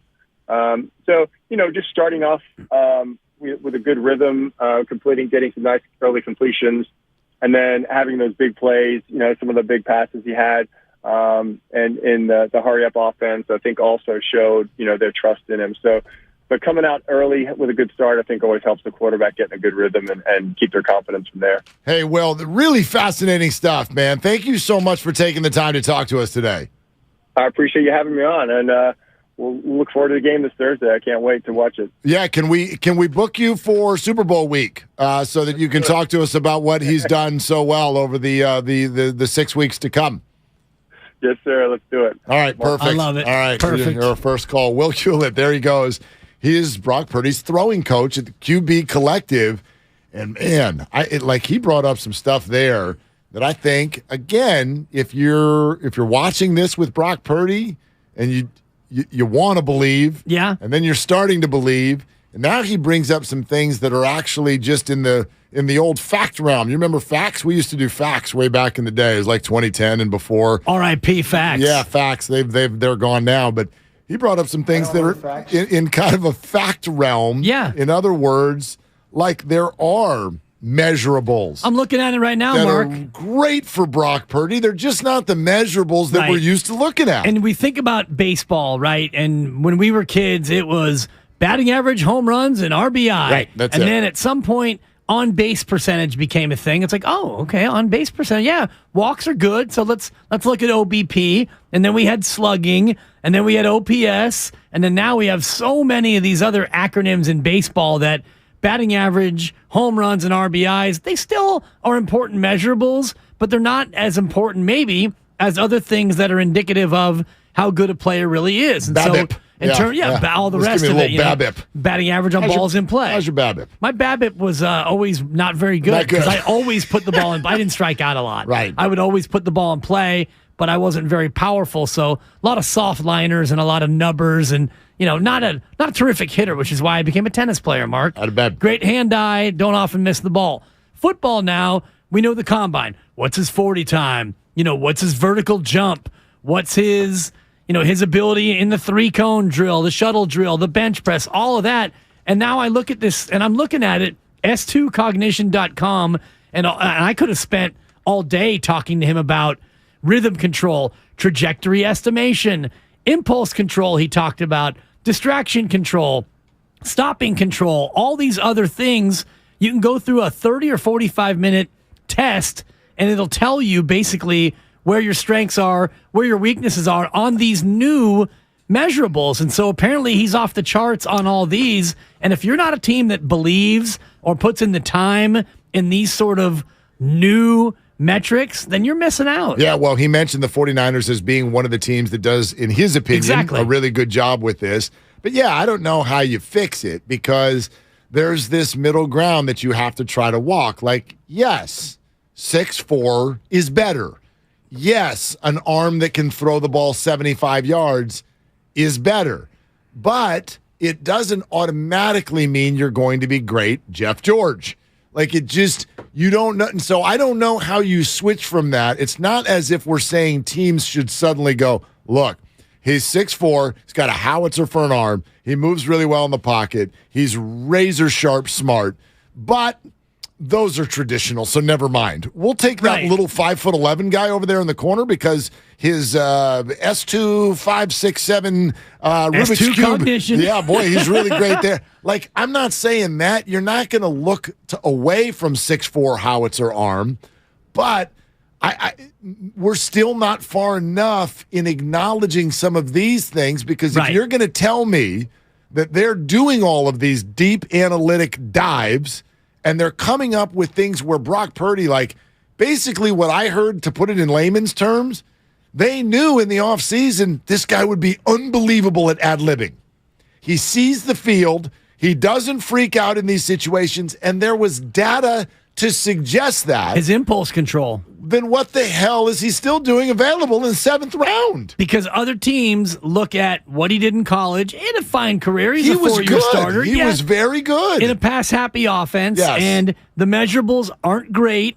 And, you look at teams who are looking for quarterbacks of the future. You're going to draft them high in the 1st round. That way you get that 5th year. And then you're going to forget about the quarterback position for the most part. And then the Niners are sitting in a spot, and they obviously have done their homework to the extent of, I don't know if they could tell you, oh, his impulse control is off the charts based on his S2 cognition test, but they clearly did some sort of a, if Kyle Shanahan came out. Can you imagine if he said that? We would lose our minds.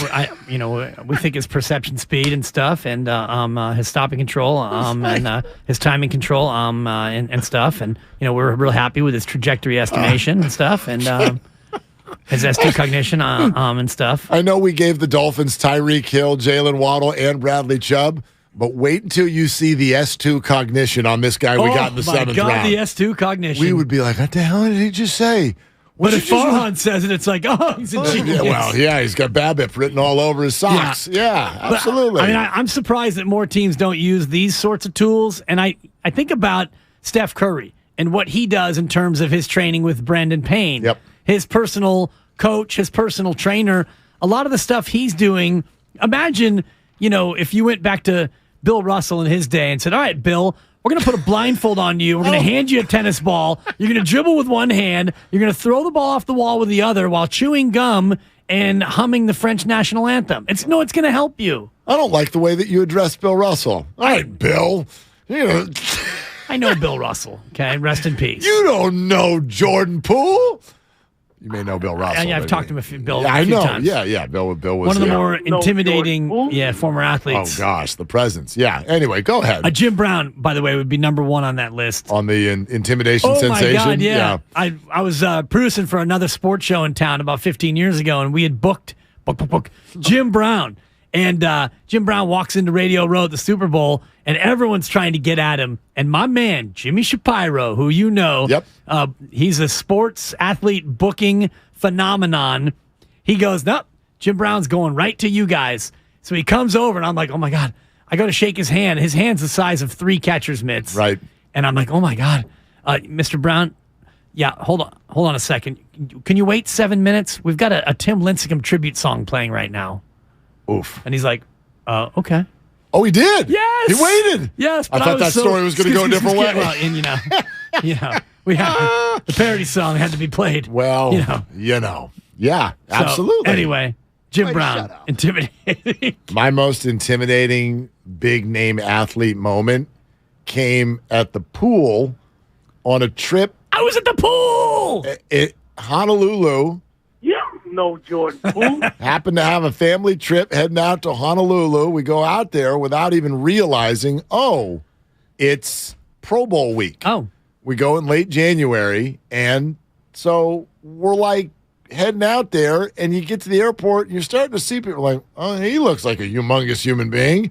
That guy looks kind of recognized. What the hell's going on? Oh, my gosh, all the best players in the NFL are just descending on Honolulu. The funny story was I ended up in line to check into the hotel behind Haloti Ngata. Do you remember Haloti Ngata, the defensive lineman for the Ravens? Nada Nodi. Massive human being, and he and his entourage are all wearing T-shirts that say, not a chance, which was amazing. But that's not the most intimidating moment. The most intimidating moment is when we went swimming later and out at the pool with nothing but a suit on.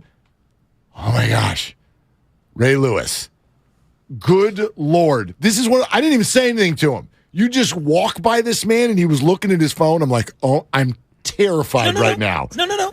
The presence, the aura, oh my gosh, it could cut it could cut your ligament. It was unbelievable. And the thing about Ray Lewis, I went to his Super Bowl party in Miami.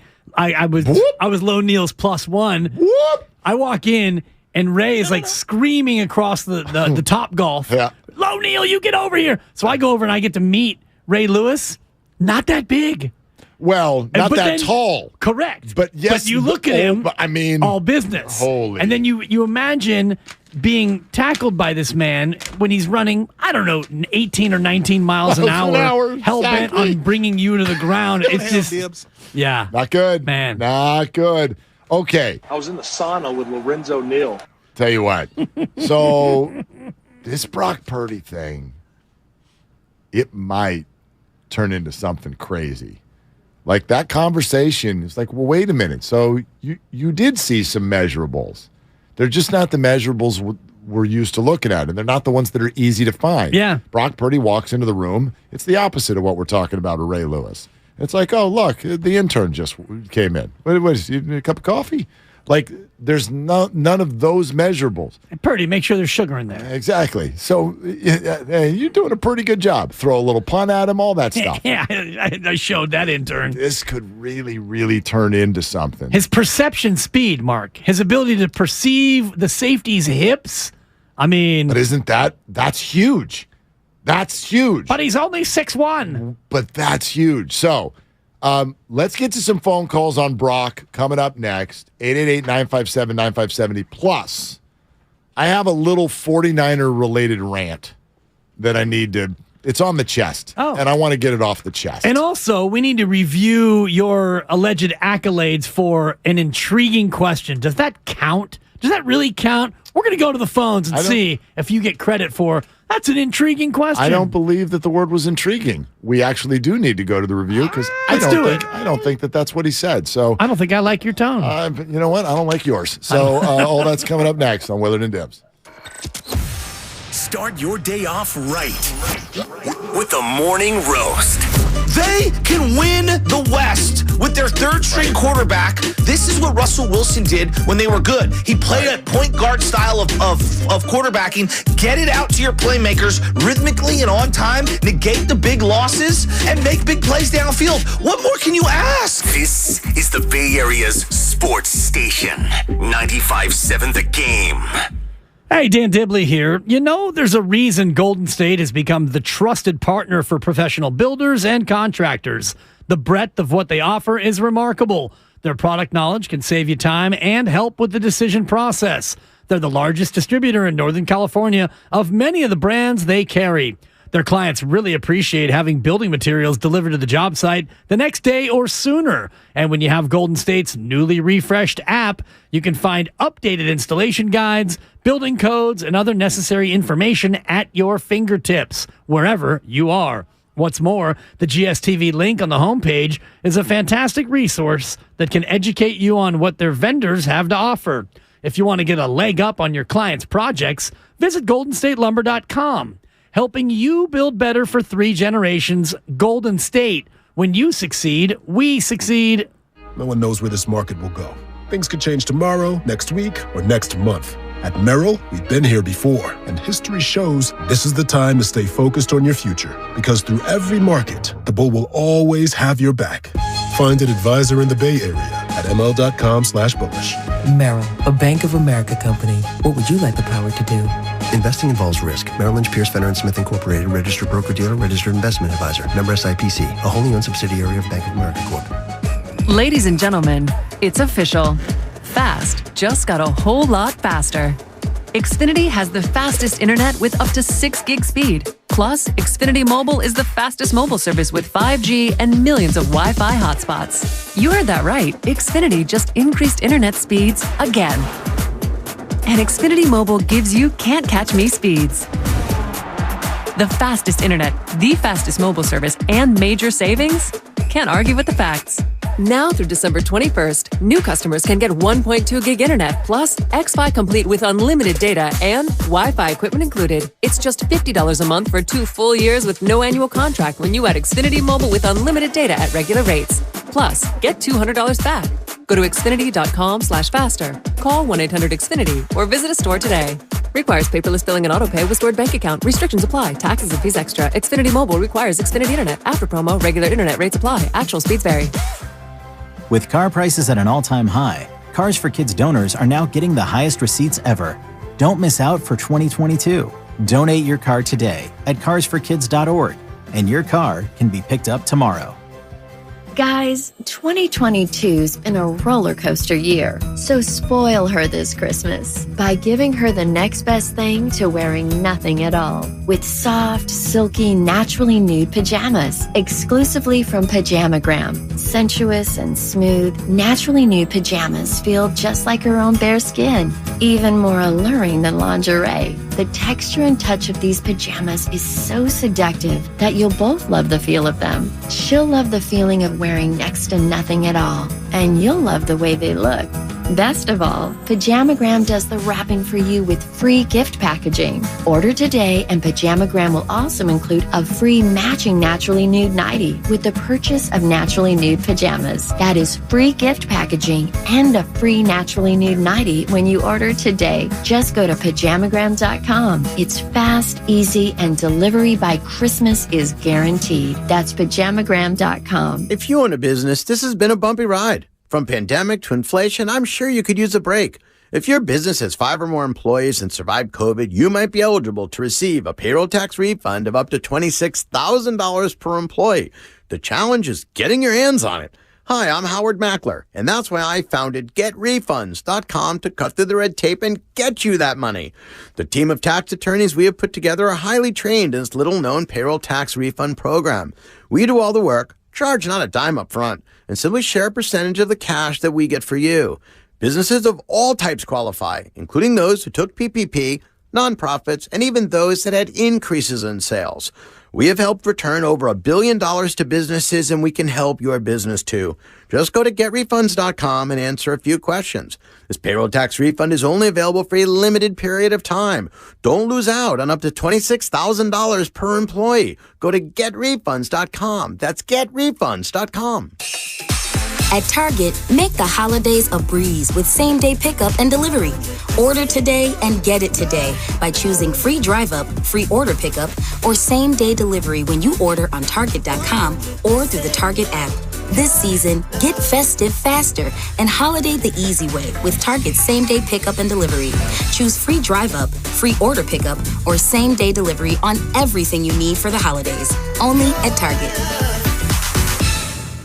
Here's to Prilosec OTC. Without Prilosec, I wouldn't be able to enjoy all this yummy holiday food. Speaking of whoever made that apple pie, delicious. I just take one pill each morning and zero heartburn all day. So cheers to Prilosec OTC. Ooh, are those jalapeno poppers? Prilosec OTC prevents excess acid that can cause heartburn, so you can enjoy the holidays. 1 pill a day, 24 hours, zero heartburn. It's possible while taking Prilosec OTC. Use as directed for 14 days to treat frequent heartburn, not for immediate relief.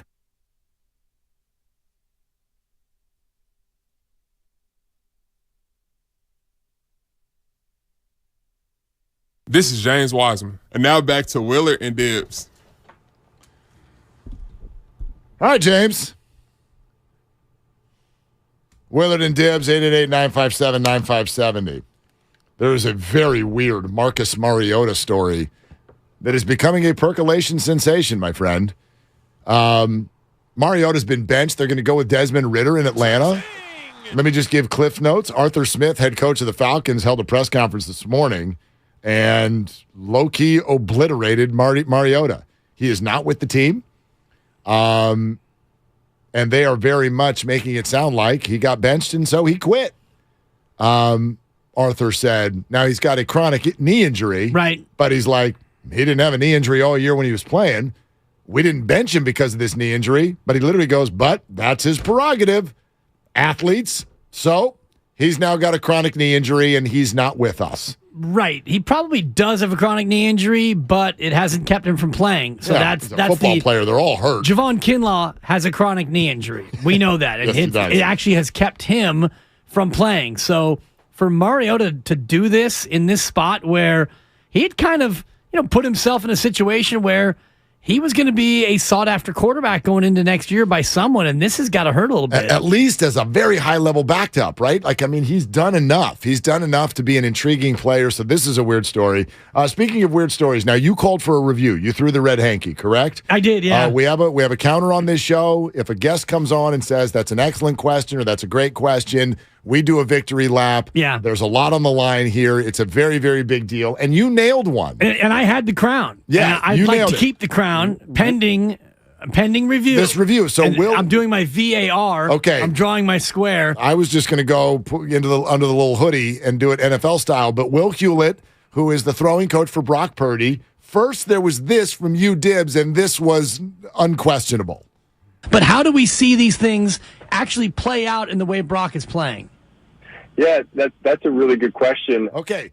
All right, so really good. That's a really good question. It's not great, but it's really good. Anything north of good, and it's unquestionable, right? Yeah. So then score it 1-0. Then there was this one, and you wanted a review because you think he said that's an intriguing question, and I questioned your word question because I don't think he used the word intriguing at all. Let's go to the VAR versus how much is coming from the healthy system in which he is playing?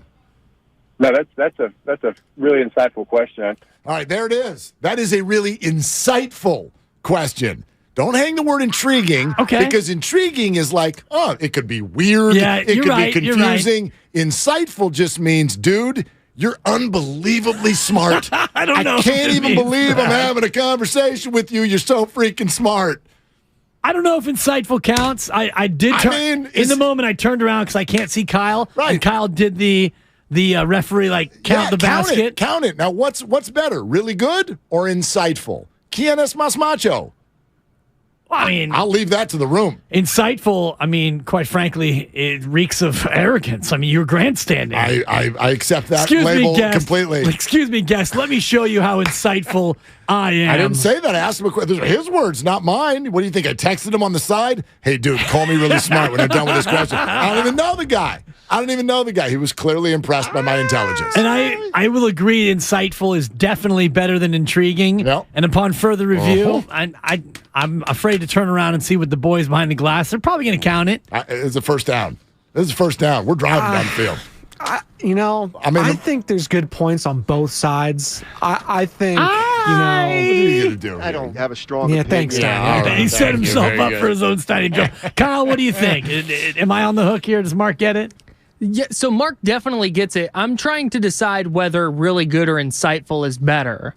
I'm trying to think if a professor in college had been like, man, you're a really good student, versus you're an insightful student. I feel like insightful means that they had to pick a word that wasn't just like really good. That's just in their bank. Right. For the usual run-of-the-mill B student. He had to work harder. Insightful.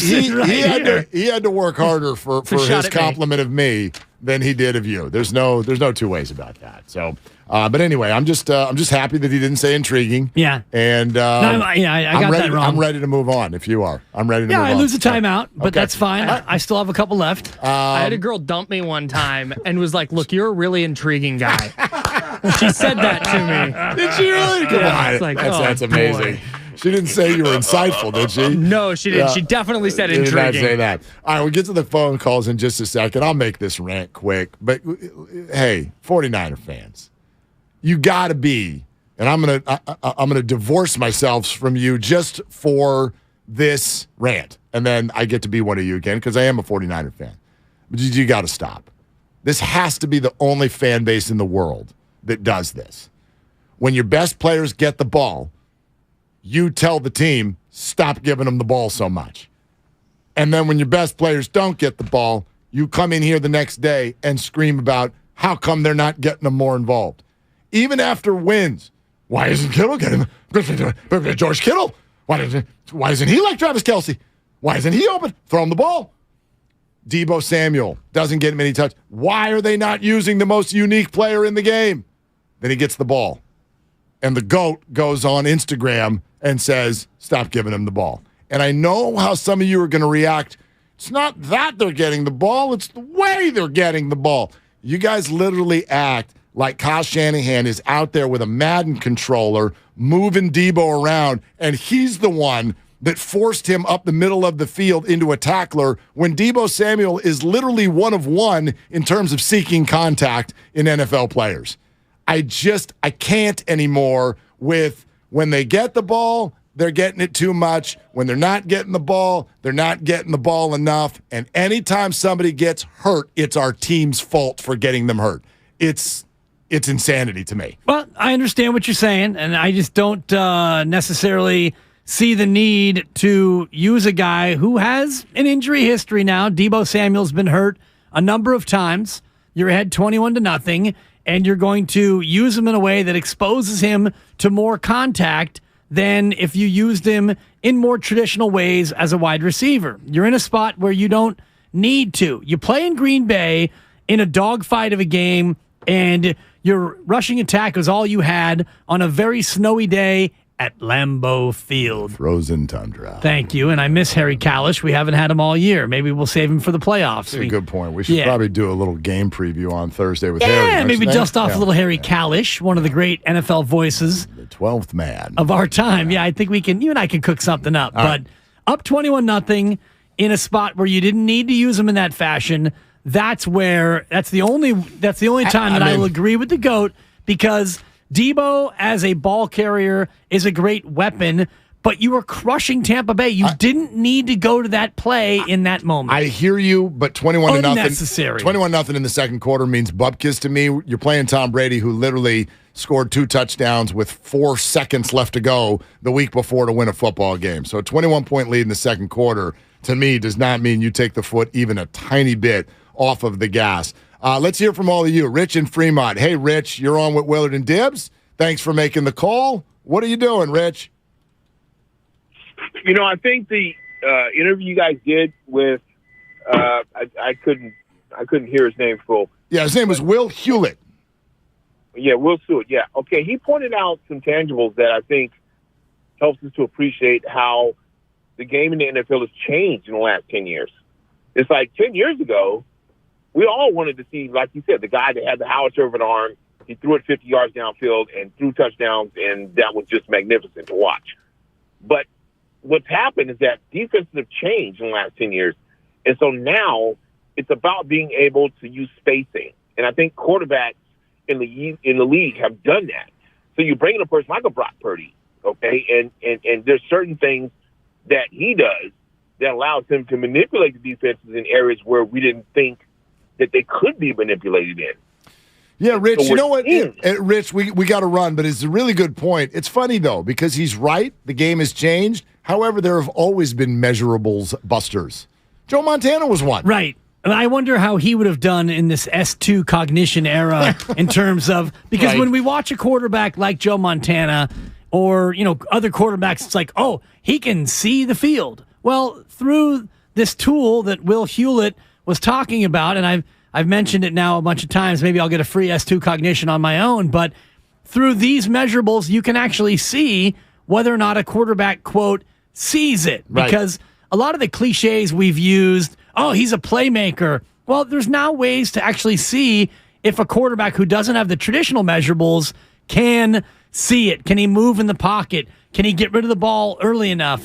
More and more now, we use these new tools to actually put numbers on these things that we've always held fast. More of your phone calls next. What's up next on the game is brought to you by Fremont Bank. Full service banking, no compromises. Also sponsored by Pfizer. And in addition to your calls, wait till you hear what the Giants beat is saying about Carlos Rodon now, after the Giants already signed yet another starter in Ross Stripling about an hour and a half ago. That's coming up next on Willard and Dibbs. When temperatures drop, COVID-19 cases may rise. So if you test positive and are at high risk, act fast. Even if your symptoms feel mild, ask your provider if an authorized oral treatment could be right for you. Visit treatcovid19.com. Sponsored by Pfizer. This afternoon, it's a battle of MVPs. He is your most valuable player. Steph Curry. Chef Curry. Curry comes up behind the screen. 3. Yes! Versus the Greek Freak. Lob around the coupon. He slammed it down. Our coverage starts at 3:30 with Warriors Live. Curry wins the tip. Gets it back from Klay Thompson. The 3. Good! Only on 95.7 The Game. 'Twas almost the holidays, and all over the state, not a creature was stirring, except for, well, Nate. He was panicked, in need of a really good gift. Nate's a procrastinator, if you catch my drift. So off he dashed to the closest store, and there found holiday scratchers galore. Now Nate won't get a lump of coal, unless he burns the holiday casserole. Yes, scratchers from the California Lottery are great, especially for Mr. Procrastinate. So when it's time to get your gift shopping out of the way, try scratchers. A little play can make your day. Please play responsibly. Must be 18 years or older to purchase player claim. Christmas time is here, and so are all the greatest deals on power tools at Fasteners Inc. Tool Outlet. Enjoy 12 days of deals on all your favorite brands starting December 12th. Grab free batteries with tons of Makita products and more of this year's greatest deals. Save $100 on a Makita 18-volt rear handle circular saw and take home 2 free batteries to top it off. Stop by Fasteners Inc. at 2897 Monterey Road, December 12th through the 24th, or shop online at fastenersinc.net. When I can't sleep, my mind just races. I think about work, the kids, but I don't think about taking melatonin because I'm afraid I'll feel groggy in the morning. ZzzQuil Pure Z's Gummies has an optimal dose of melatonin for no next-day grogginess, so you can fall asleep naturally and wake up feeling refreshed. ZzzQuil Pure Z's Gummies for better sleep like never before. And try Pure Z Sleep plus next-day energy with melatonin plus extended-release B vitamins. We tried Dynovite nutritional supplement, and after a couple of weeks, we noticed a big difference. Our little Gizmo's coat was shinier, and there was a lot less scratching and shedding. My dog smelled and scratched constantly. We bathed and sprayed her, took her to the vet, but no results. Now, a little Dynovite in her food helps Bella keep her beautiful coat with no scratching or smell. Happier, healthier with every bite. Over 1 million pets helped with Dynovite. Tune in to 95.7 The Game for Warriors Live, 60 minutes before tip-off of every Warriors game. Brought to you by Xfinity. Supercharge your home with supersonic Wi-Fi. Unbeatable internet, only from Xfinity. Thank you to all of the business owners who kept people employed during the pandemic. For all you've done, you may be eligible to claim the Employee Retention Tax Credit, a payroll tax refund from the United States Treasury Department, applicable to businesses who kept employees on payroll during the pandemic. The window is closing to claim your refund. Contact Paychex to see if you qualify. Paychex is proud to have helped more than 45,000 businesses secure over $9.2 billion in ERTC claims, an average of $190,000 per business. 50 years and thousands of experts in HR, payroll, benefits, and insurance. You may be eligible to claim the Employee Retention Tax Credit, a payroll tax refund from the United States Treasury Department, applicable to businesses who kept employees on payroll during the pandemic. The window is closing to claim your refund. Contact Paychex to see if you qualify. Visit paychex.com/ERTC to find out how Paychex can help you get additional cash into your business. Paychex.com/ERTC. Paychex.com/ERTC. End this year on a high note at Big O Tires year-end sale. Get great deals on name brand tires for cars, pickups, and SUVs. Plus, save on auto care services with financing options available on credit approval. Visit BigOTires.com for all year-end sale offers. Ends January 8th. Hi, I'm your unused PTO. It's almost the end of the year, and if you don't put me on a timesheet, I will be gone forever. Use me or lose me. Let's get away. It's getaway time. Get our best deals of the season on a new Hyundai. It's your journey. Own every mile at the Hyundai Getaway Sales Event. Now get 0% APR, 0 payments for 90 days, and $500 bonus cash on select vehicles. Hurry to your local Hyundai dealer now during the Hyundai Getaway Sales Event. Offer ends 1/3/23. Call 1-562-314-4603 for complete offer details. Hey, I'm Andy. If you don't know me, it's probably because I'm not famous. But I did start a men's grooming company called Harry's. The idea for Harry's came out of a frustrating experience I had buying razor blades. Most brands were overpriced, overdesigned, and out of touch. At Harry's, our approach is simple. Here's our secret. We make sharp, durable blades and sell them at honest prices for as low as $2 each. We care about quality so much that we do some crazy things, like buy a world-class German blade factory. Obsessing over every detail means we're confident in offering a 100% quality guarantee. Millions of guys have already made the switch to Harry's, so thank you if you're one of them. And if you're not, we hope you give us a try with this special offer. Get a Harry's starter set with a 5-blade razor, weighted handle, shave gel, and a travel cover. All for just $3 plus free shipping. Just go to harrys.com and enter code JOY at checkout. That's harrys.com, code JOY. Enjoy. Oakland, mostly sunny today, highs in the low 50s. Weather brought to you by Macy's. It's Macy's Gifts You'll Love to Give sale with great gifts like coats, beauty sets, and toys. Plus, get $10 in Macy's money for every $50 spent now through Thursday at Macy's. ZZ Top and Leonard Skinner are coming to Shoreline Amphitheater August 10th, and 95.7 The Game has your tickets for your shot to win and get in the running for the grand prize 2023 Shoreline Lawn Pass. Head to 957thegame.com.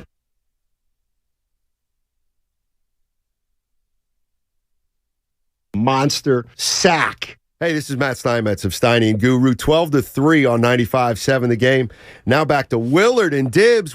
Guys, what do you got? Dibbs, Willard, what do you got? 49ers, Giants, Warriors. All of it. We have all of it. We got Brock Purdy. We got Ross Stripling.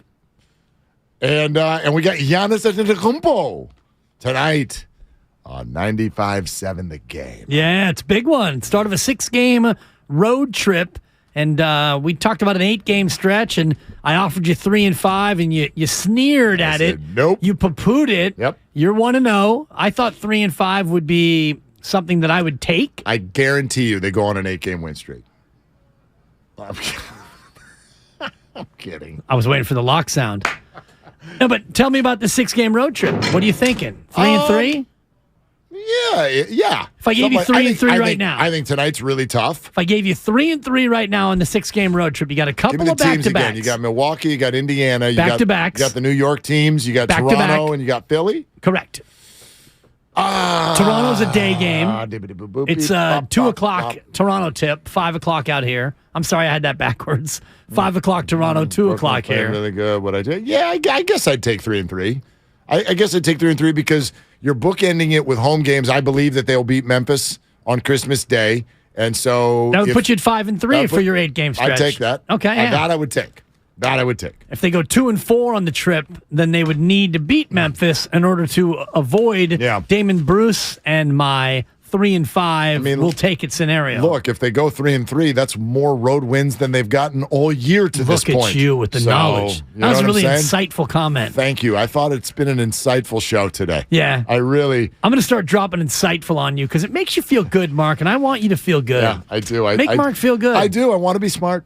I want to be smart. I don't want to be smart. I don't want to be Marcus Smart. I just you want to be Fredo. I just want to be Mark Smart. Fredo from The Godfather. I can do things, Michael. I'm smart. Not Marcus Smart, just Mark Smart. That's all. That's all I'm looking for. Okay, I promise this. Then we'll go back to the phones, and then I think Kyle wants to play a game. We got all kinds of stuff before Stein and Go come in here. I wish Croatia would play a game. You want? yeah. You can turn the World Cup match off. Argentina's going to be in the final. We'll see about Mbappe. They were up 2-0 against Netherlands. I know. How do you feel about the third place game? Just real quick, because on Saturday there'll be like the loser of today plays the loser of tomorrow. I'll be watching the NFL this Saturday. So you're not interested in the third place game? But I will get up at 7 on Sunday morning and watch the final. Look at you. Okay. Absolutely. Breakfast with Mbappe. Maybe. We'll play see. Tomorrow. Yeah. All right. Anyway, so want to hear what the streets are saying about Carlos Rodon? You want to hear it? And where he's going? Because he's not coming here. Guru's normally our streets reporter. What has been harder to kill? Jimmy Garoppolo on the 49ers or Giants beat writers saying that they're in on Rodon?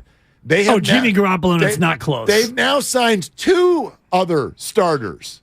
2 of them, Sean Manaea and Ross Stripling. 2 pitchers inside the Giants rotation. Yeah. And the beat writers say the beat goes on. The Giants are still in. Oh, come on Carlos Rodon.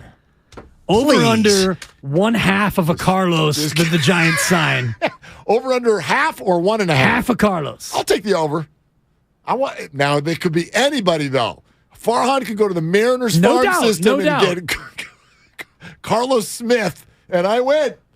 Absolutely. Yeah, I'll take over a half. Over a half a Carlos. You know me. My body and my mind will not allow me to not be optimistic. Oh, Farhan. Captain Save a Farhan. Come on. Give me a Carlos. Where's Phil Mike when I need him? Give me a Carlos. Give me a Correa. You give me one Correa. There he is. Right? This whole thing is fixed, right? One Correa signing. One tweet, unless it's from John Heyman. One Correa tweet, and the whole thing's okay, isn't it? They're going to sign Julio Correa from the Venezuelan. I was going Carmen Correa. Dude, thank you. The Giants have signed Correa. Yes, Javier Correa. Yes, that would be. Carmen Correa, thank you. That would be so Farhan. It appears. I told you we'd get Correa. John Heyman, it appears Correa is going to the Giants. No, not that one. No. Bob Correa. He is the Seattle Mariners double-A second baseman. All right. Hey, Kyle. Lou Correa, by the way. I'm sorry. I stepped on you, Kyle. No, I stepped on you. Go ahead. I got a different Kyle. Apologize to Kyle. Lou Correa is running for Congress in the 46th district. Mambo number 5. Thank you. All right, Kyle in Petaluma. How about that, Kyle? No, not that Kyle. Kyle in Petaluma. Then we'll go to that Kyle. Hey, Kyle, what are you doing? There are too many Kyles. Have we figured this all out? What are you doing, Kyle in Petaluma? What's going on, guys? You're talking about the draft, and does that actually dictate what Purdy can do? And I've been a strength and conditioning coach. I've worked in a sports science lab, and there's published research that literally says that there's minimal correlations to a lot of these combine things to performance, depending on the position, of course. And you're talking about his actual abilities to make decisions. And if you look up vision training for athletes, that there's actually research showing that if you train your reactions, you see an increase in performance. And the biggest name that I probably worked with, and this was Craig Reynolds on the Lions, and we did something to build up his tracking for punt returning when he was in college. And he actually said that it helps make him more comfortable returning punts. Interesting. And I remember Craig Reynolds. We got to know him on Hard Knocks a little bit. He was one of the side stories. Dude, everything that you heard there is true. Yeah. After football season, my first year there, he was up at 6 a.m. with me, getting speed and lifting everything in. Very good. Thank you, Kyle. Kyle, appreciate it. I mean, it's all true. It's all true. The measurables, the combine, it's a TV show. It's the underwear Olympics. Yeah. I don't really care if you can run through cones really fast. Like, that's not – play football. Steiny and Goo are hopping in here, but not Kyle in Petaluma. Kyle in the next room. You had a game for us? What do you got for us? All right, let's go. Hey, there are 5 teams ranked in both the top 10 in offense and defense by Football Outsiders DVOA. Who are they?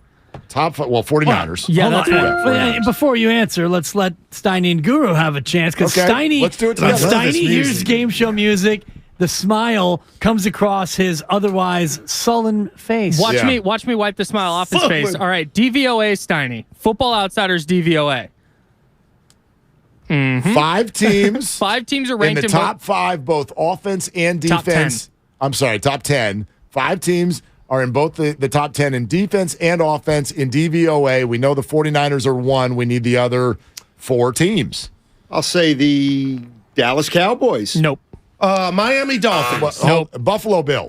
Yes. Yeah, Buffalo Bills are going to definitely be the second one. How about Philadelphia Eagles? That's 1. Okay. Cincinnati Bengals. That's 4. Okay, so we need one Minnesota more. Vikings. No. Don't do that. Don't do that. Philadelphia Eagles. No, I already said that one. I already said that one. Niners. You got green on. You got the Niners. Cincinnati. Jaworski, you It's actually the Bills. No, I already said the Bills. That was the Bills. Yeah, okay. Actually, okay, I have my guess.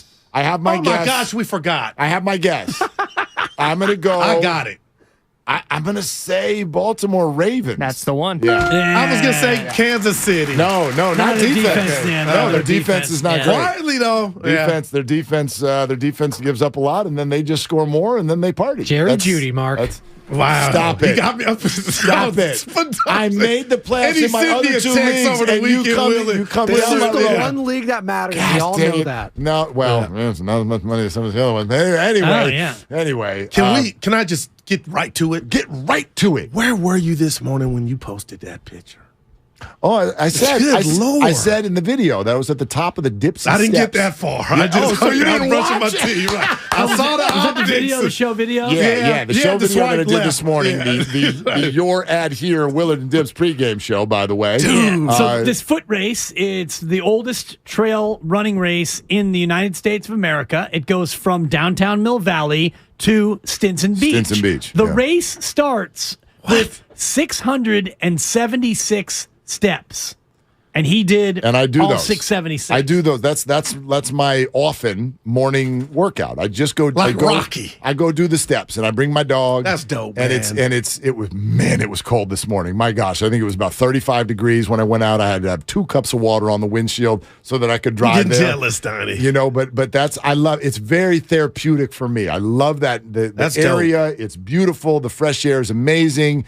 Penny, that picture was Penny loves the little spots where she can go do her morning business. It's Step all 280. Yeah, it's exactly. Do you see other people, or it's just pretty much you sometimes? No, something. There's usually the hour that I'm there, I usually only run into maybe 1 or 2 other people. Man, but yeah, that's my morning workout. Dude, it's torture too because you the park steps at the base go all the way up, and then you come down. Old Mill Park is where. Correct. Yeah, you go through Old Mill Park. I ran the race about 4 or 5 times back when the knees were good. And the thing about these steps is that they're not spaced apart at the same interval. No. So you can't. Like you did the Oh stair my climb. God! Don't even bring it up. No, I will because you got to know these steps, especially because I'm doing. It's dark. I like sometimes it's slippery, dude. It's slippery. It's wet. I got my I put the phone flashlight on and just kind of hold it in my hand and I listen to the morning roast.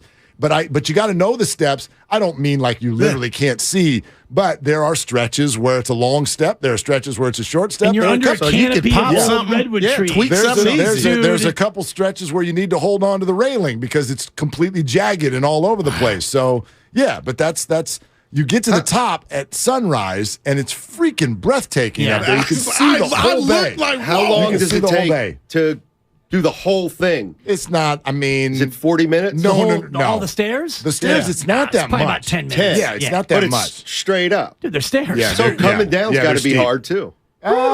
Slippery. Do you come down the same trail or are there two? Yeah, I just turn around and come That down. was dope. Yeah. I appreciate the photo. Yeah, so anyway. If you ever get a chance and you want to do a great hike, you do the With the Dipsy. fam. You do the Dipsy hike. What you need to do is you need to drop one car at Stinson Beach. This is accurate. And then you go to downtown Mill Valley. You go up the Dipsy steps. Then you go all the way back down into Muir Woods.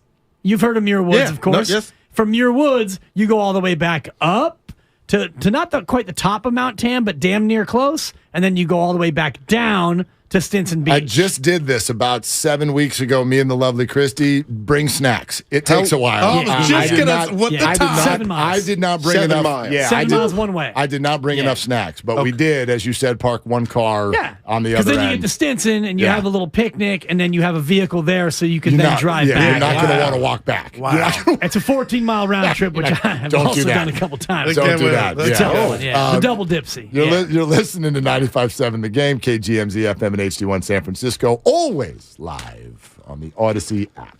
Daisy Mae Johnson, God rest her soul, is looking down upon me when I say this. I heard you guys this morning. I was raised on a fake tree, and we loved our fake tree. So anybody throwing shade at the fake trees, please stop. Nothing wrong with the fake trees. Boy, get up there and get that tree for us. Tree would be perfect, Tiny. That's my tree. There's an underbelly, at least for me, there's an underbelly to everything I say, which is y'all do you. Right. If that's what, but for me, that takes away 86% of what's fun about this entire process. I love to order pizza, get cookies out, make popcorn, have a decorating party. Yeah. I want the vacuum cleaner. I want the dog to knock over ornaments. I want this to hurt a little bit. That's just my tradition. I want to do all the stuff that goes with Christmas. Yanking a thing out of a box and sticking it in the corner of the room. That was our ritual, 37 seconds later, and you're it like, looked all right, perfect, Merry too. Christmas. I'm like, come on, you got to lean into this stuff. But, do you. Do you, if that's what you want to do. I was raised in a real tree household, and then as I got older with kids, I realized that, and I don't like the term fake tree. It's an artificial tree. It's obviously not a real tree. But I found it to be not only ultra convenient, but equally beautiful.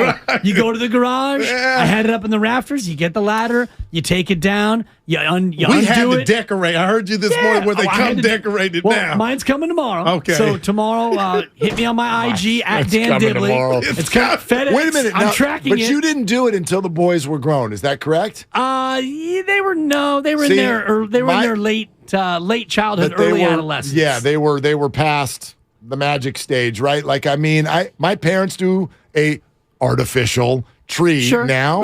I got no issue with it. They've got no kids that they're trying to have a decorating party and surprise on Christmas morning and all that. That's fine. But long as I got kids running around the house, we're doing a real tree. Wow. Like going to get the tree is part of it. We do a big thing I've about done it. that, We but go to the tree lot and spend way too much It's a money nightmare. and all of that. And You got to then do that. You got to vacuum the pine needles out of the back. You got to water the thing. Steiny's in a little bit of a different spot, and I don't want to speak out of turn, but you have a beautiful living room with vaulted ceilings. So he's got a situation where if you have a room that's got a 14-foot ceiling, you can't really come with a 5-foot tree. So he has a certain Gotcha. Yeah. There's a ratio of tree to ceiling, I think, that Empire has to be State respected. Building type ceiling. Yeah, not quite, but it's, would you say 14 feet? Be a great place to play Nerf hoop. Yes, it would in your be. front room. If you clear out all the furniture. Yeah, go Purvis Short in there, no doubt.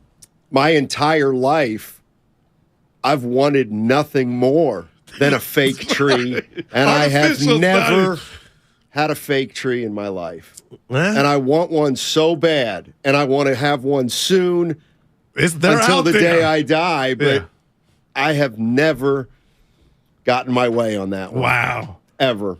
And it spans many a person, not just everybody, sister, brother, kids. I'm currently married to, she's Jewish. So, we got a brand new menorah, which is on display. And I know Mark also has a menorah. I saw in your family picture. Yes. So he's got the combo. We're ready. So Combo platter. I was put in charge I love you guys. of the Christmas tree. Yeah. And so I thought, do I want to spend $125, $150? I thought about going to see Damon Bruce at the Guardsman lot this past Wednesday. Missed out on that. And I thought, if I'm going to spend $150, I might as well spend $300 on a fake one, get a really nice, good one. Artificial. And have it for 5 or so years. So shout out King of Christmas. They got great reviews online. FedEx is bringing it tomorrow, and I'll let you know how it looks. I'm going to give you 3 years. You got 3 years. 5 or 6 years. That young lady, when she turns 4, she needs a real tree. She's a Jew. Look at you guys.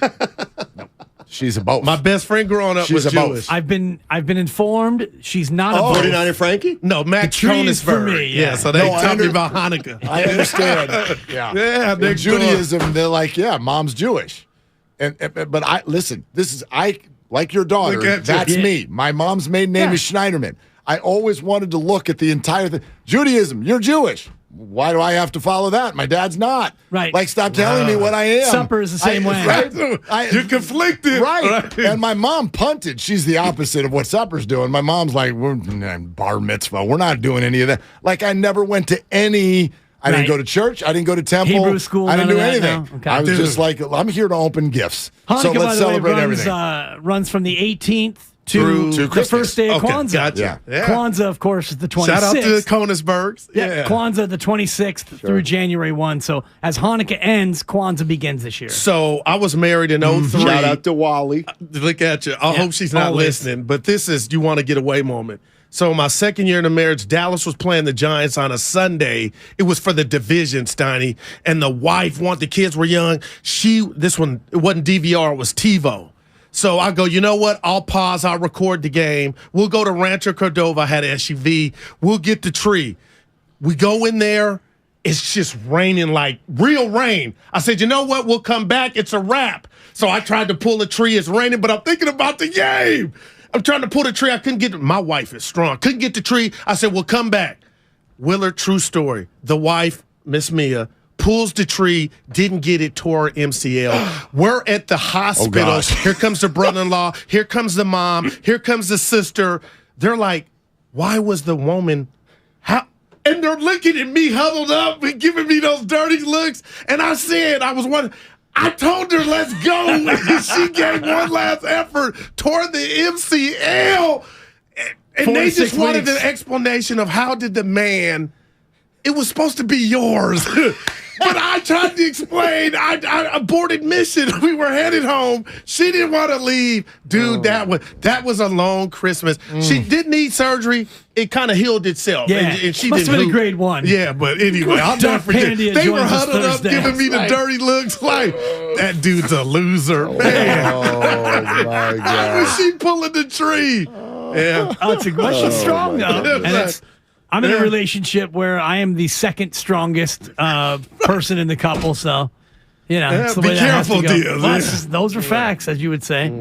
I got a birthday in the family today, Susan. Okay, happy birthday! And I didn't realize we got a big one against the Bucks tonight. Yeah. What are you? I mean, we got big against the Bucks. What are you gonna do? Yeah. Oh, believe me, where there's text being exchanged. Yeah. So what do you do? Somewhere where there's a TV. She's got to be getting a Chris TV. Middleton jersey for her birthday. That's worse. That's worse. No, don't do that to people. Like if there's a conflict with sports, you don't try to split the difference and go, let's go celebrate you, but let's do it somewhere where I can look over your shoulder and not listen to a word you say the entire night. That's just going to lead to a bigger fight. You either got to DVR the thing or you got to preempt. Like you could turn be your like, phone off. I'm going to bring you to the greatest lunch that's ever happened in the history of mankind and creation. But he works till 3. I know, so it's going to be what's dinner? You know, we got brunch. Why can't we do I a can combo? ask her to come meet me at the ship. There you go. Happy birthday. I got you a Long Island iced tea so you won't know what's going on tonight. Yeah. Exactly. Yeah, let's do that. Oh, that would go over well. Do that. That would go over But well. at the same time, and I will defend you because we are good friends, this is not one of her marquee birthdays. I won't say how old she is, but I know it's not one of the big boys.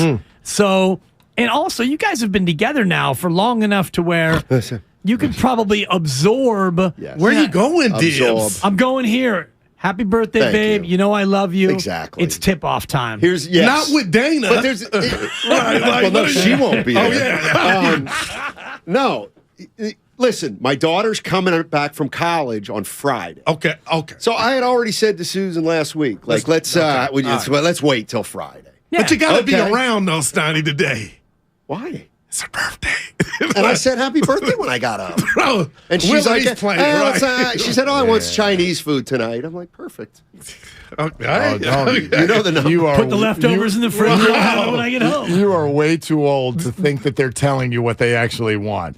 No gifts this year. Also, yeah, right. You better show up with a gift. It's also at what point do you get a break from the birthday December 13th? Never. Christmas 12 days later. My son's like that. Like, come on, man. The Never. 19th and Come then on. Christmas. Never. Do you want to know what It's too happens in close. these 2 months for me? Do you want to know, like, this? Not only this goes from Thanksgiving to Hanukkah to Christmas to my oldest son, January 26th. By the way, passed right by me on January 24th. Oh, and then my youngest son on February 18th, followed by my daughter on February 27th.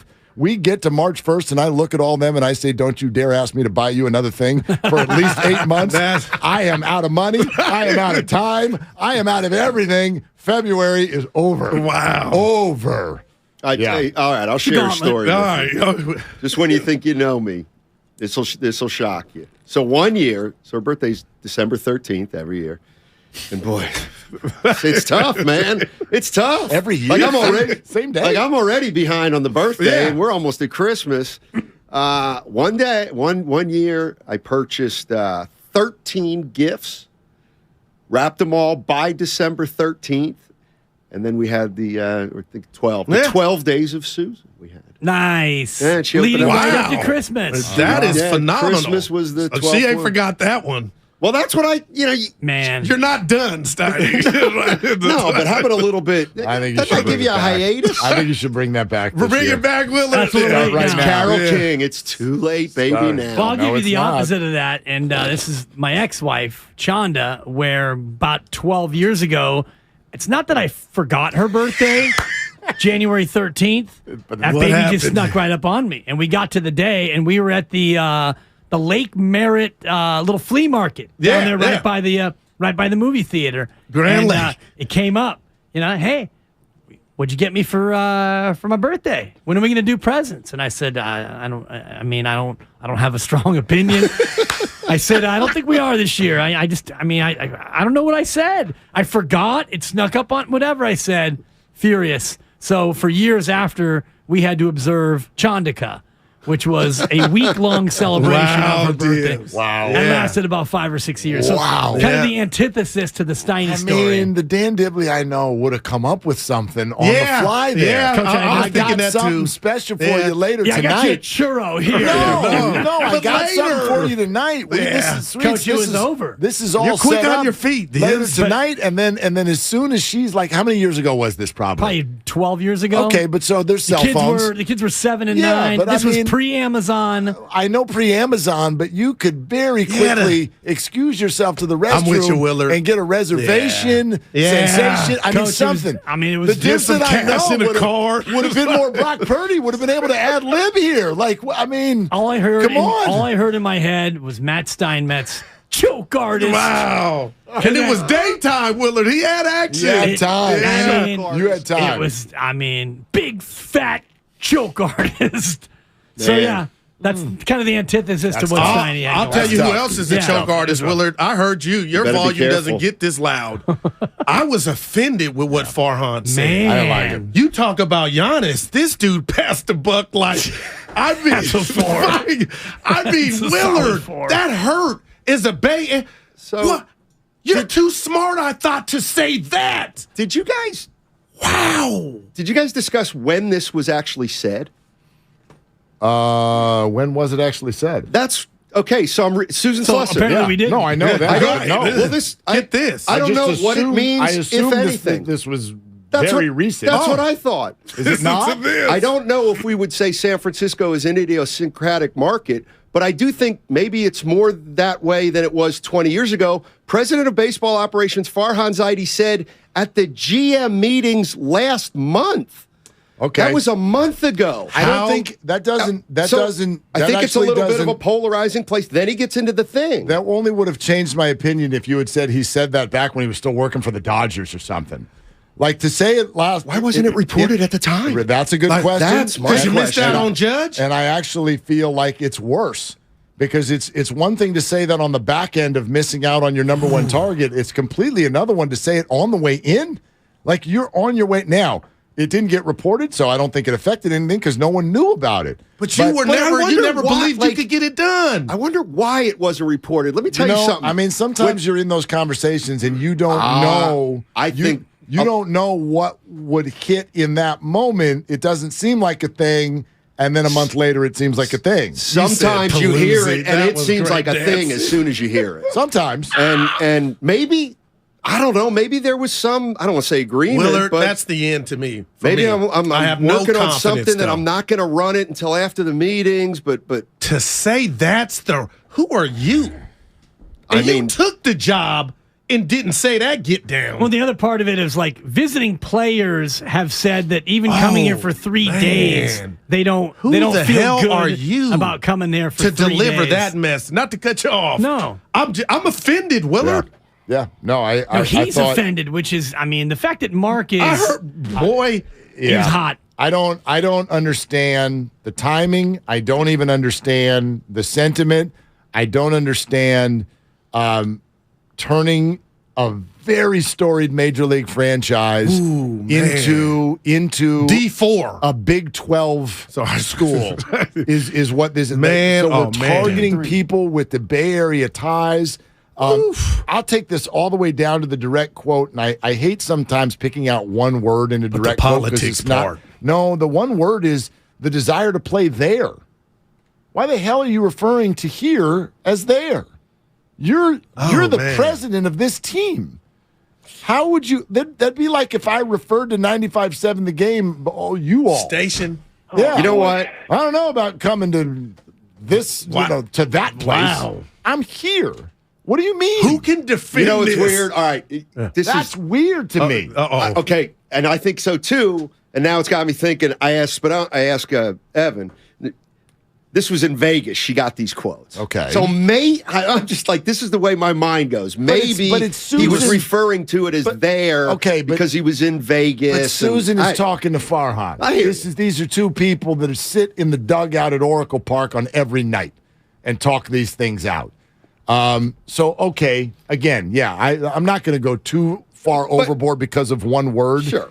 But the whole thought process of not understanding how that would sit with Bay Area fans. You're supposed to be one of us. Yes.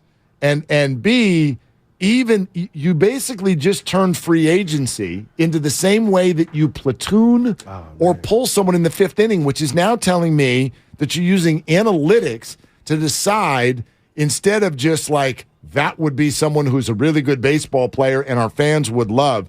when he says, quote, when we're doing our research on free agents and we find that players aren't really that happy even coming into town for a 3-game series. That's, ooh, man. Like, First of all, that researching it that way feels uncomfortable. But second of all, I'm sorry. Man. Does that exist for some players? I'm sure. But I'm sure in that every city. Come on, man. There's no way you can tell me that they're sitting there in Tampa Bay going, well, no problem getting people to come here. Weather's great.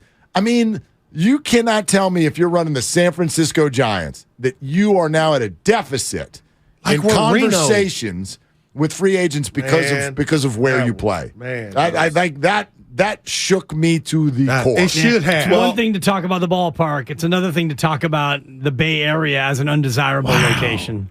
Yeah, I think there are two things. One is he probably shouldn't have said it. Absolutely. You think?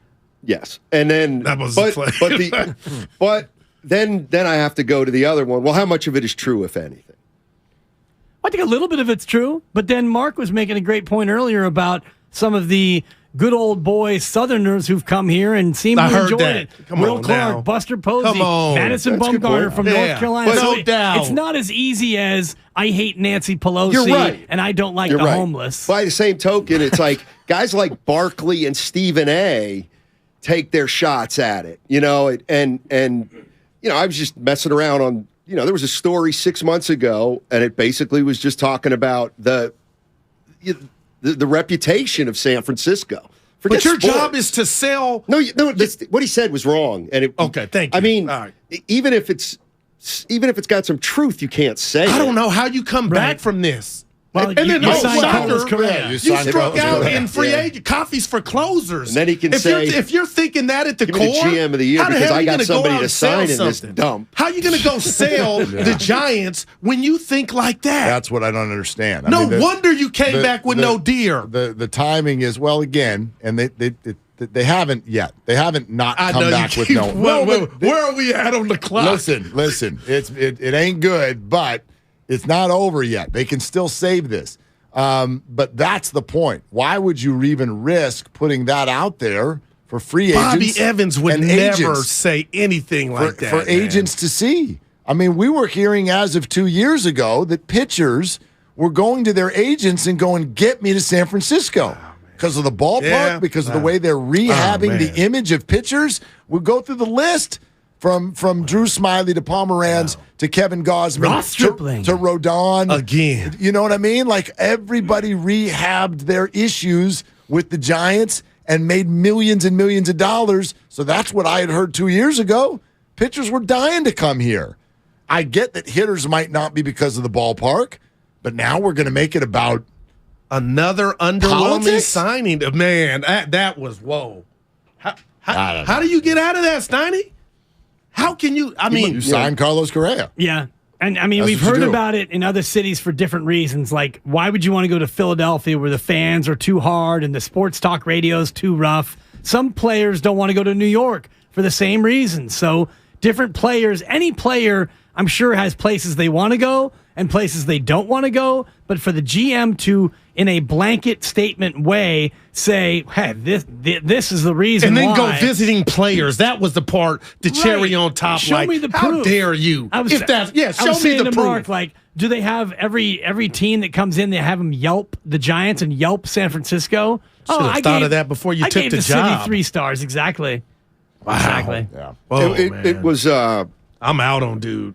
It might be the kind of quote that you can't come back from. And that's Willard. Did he ever say this about Oakland during his time in Oakland? Because many would say that Oakland is a less desirable city than San Francisco. I have lived in both, and I see positives in both. And I wonder if he ever said that about Oakland. Well, we can't attract free agents to Oakland because you say that with drinking a beer behind closed doors. I really do. I said this morning. I think that this is the kind of thing that's going to end up needing to be addressed. I think so. Yeah, I think so too. They're coming I guarantee you, he did not.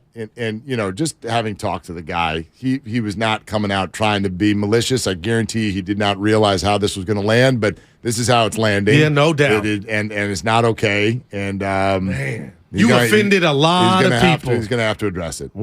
You're going to have to address it. You know, the other thing is different markets that do have reputations that they're just a factor. You know, Salt Lake City for the Jazz, they're just sure. Certain players don't want to play in Salt Lake City. If you like strip clubs. Well, Boston's the same way. You know, come on. Except Boston's another one. The same way. New York has some people do, some people don't. A lot of players want to play in Houston in the NBA.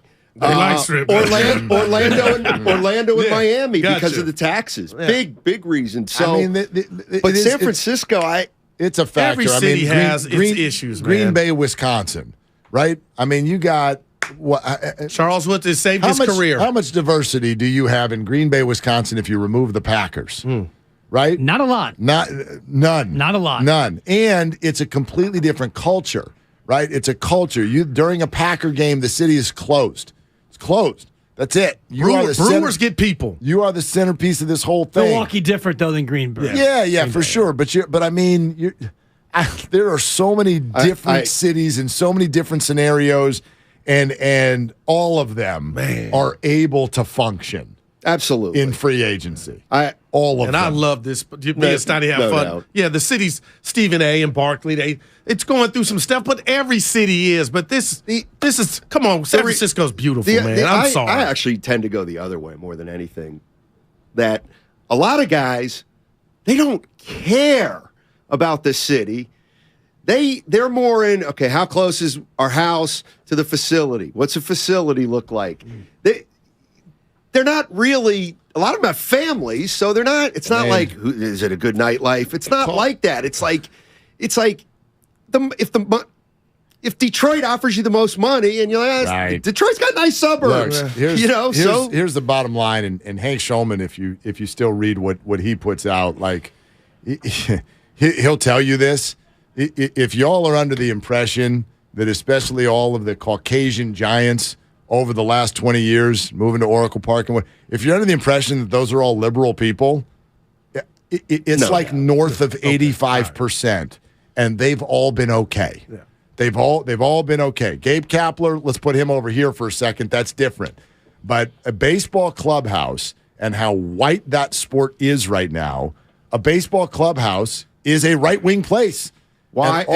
And all of those players have been fine. Right. Like, why does Will Clark love this place? Yeah. You would think he'd hate this place. Madison Bumgarner. Proximity to Pelosi is Madison Bumgarner. Although Jeff Kent might be like 97 for the Niners, Bosa. Yeah. All right, Steiny and Goo, here we go.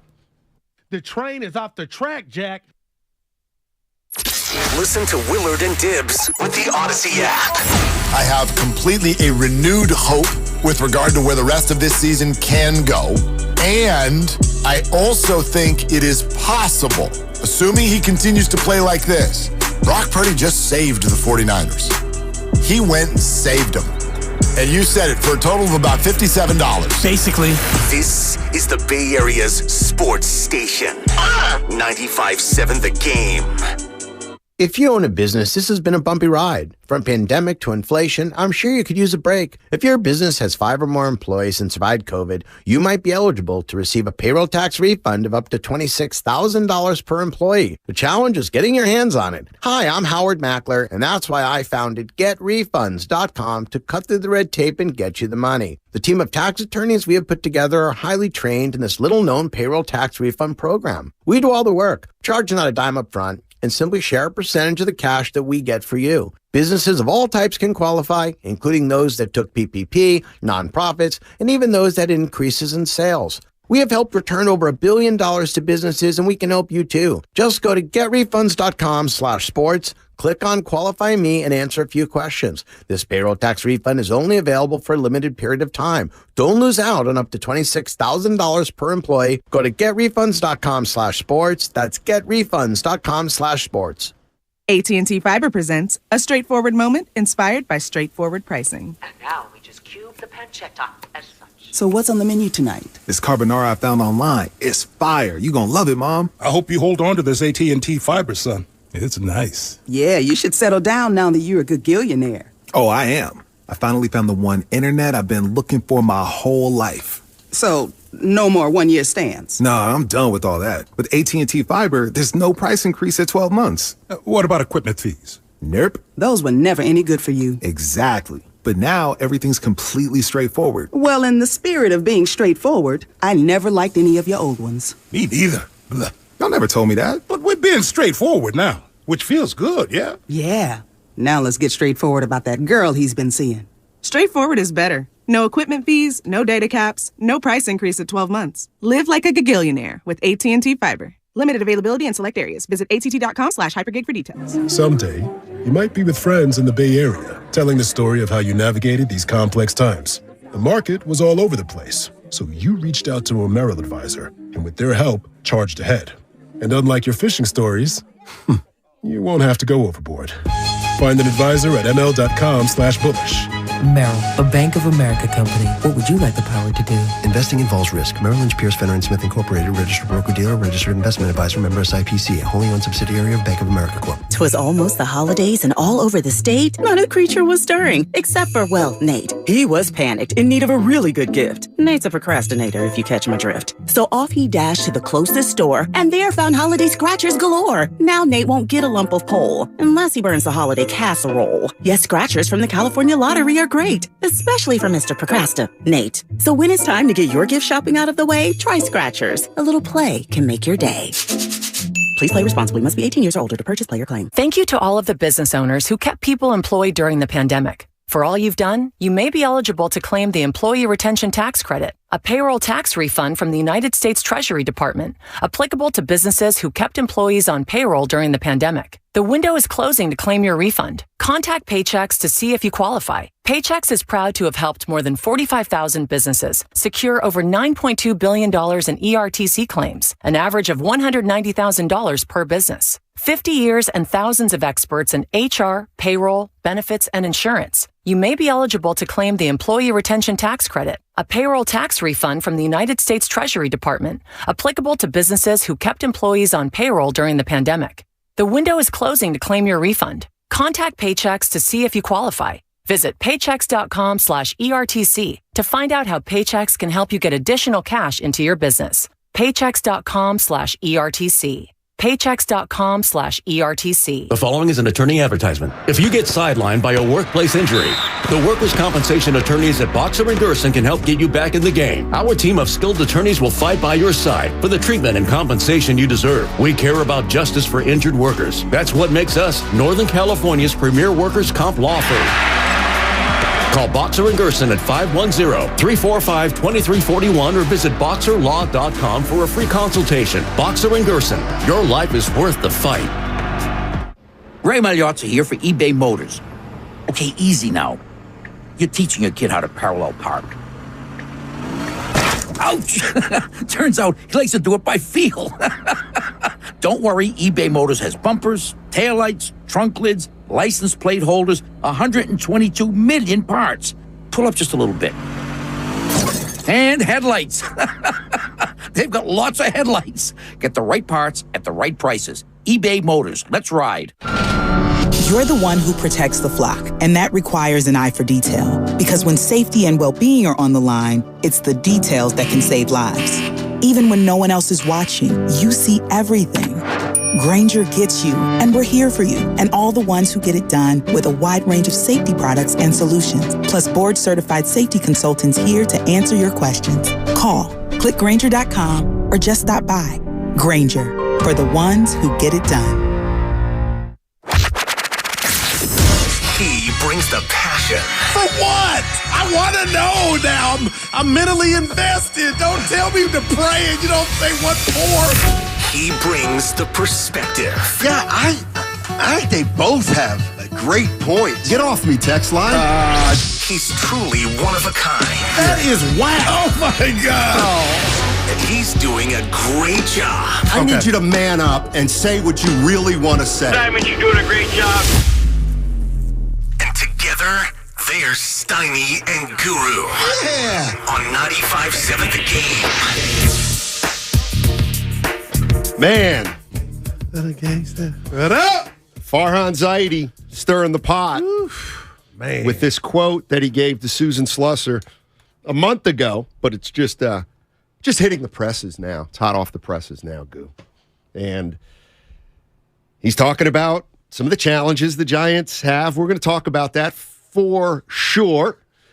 I want to talk about the Warriors. They play the Bucks tonight in Milwaukee. Starts a 6-game road trip. TNT. But to me, there might be an issue bigger than the game that we heard about over the weekend. Talk about that.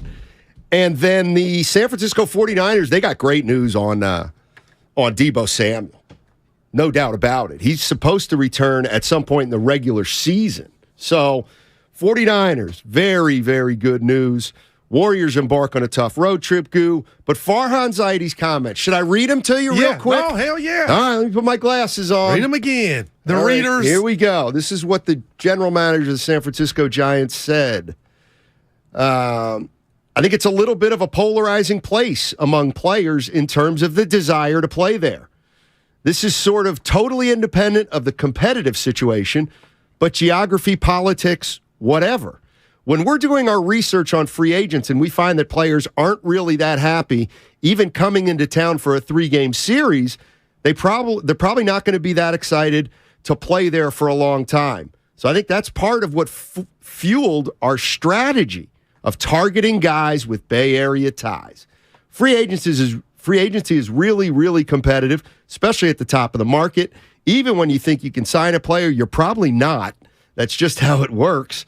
So when you don't think you're going to sign a player, you're definitely not going to sign a player. Farhan Zaidi. Steiny, I'm telling you, I said Giannis earlier. It's Middleton now. That is passing the buck. That is garbo. Like that's making excuses, man. And while you do that and you say that, you offend every person that's from here. You were supposed to, me, with this job, be one of us. But for you to have a narrative in your dome now about what you got to an uphill battle, no wonder you ain't closed the damn thing. Steiny, this has to be the beginning of the end. It might be. 888-957-9570 is the number. It's also the number for the Xfinity Mobile text line. To me, there's more than two issues, but the big ones to me are that he said it, that your GM said it, obviously is a part of this. But now you got to, once you address that, and we will today, then there's another issue. Which is there any truth to it? Is there any truth to it, or can we absolutely not talk about that? It's taboo. Okay, I'll tell you what, partner, with the nice Canada shirt on. If it's true, then you're telling me something's just jumped off in the last umpteen years or months.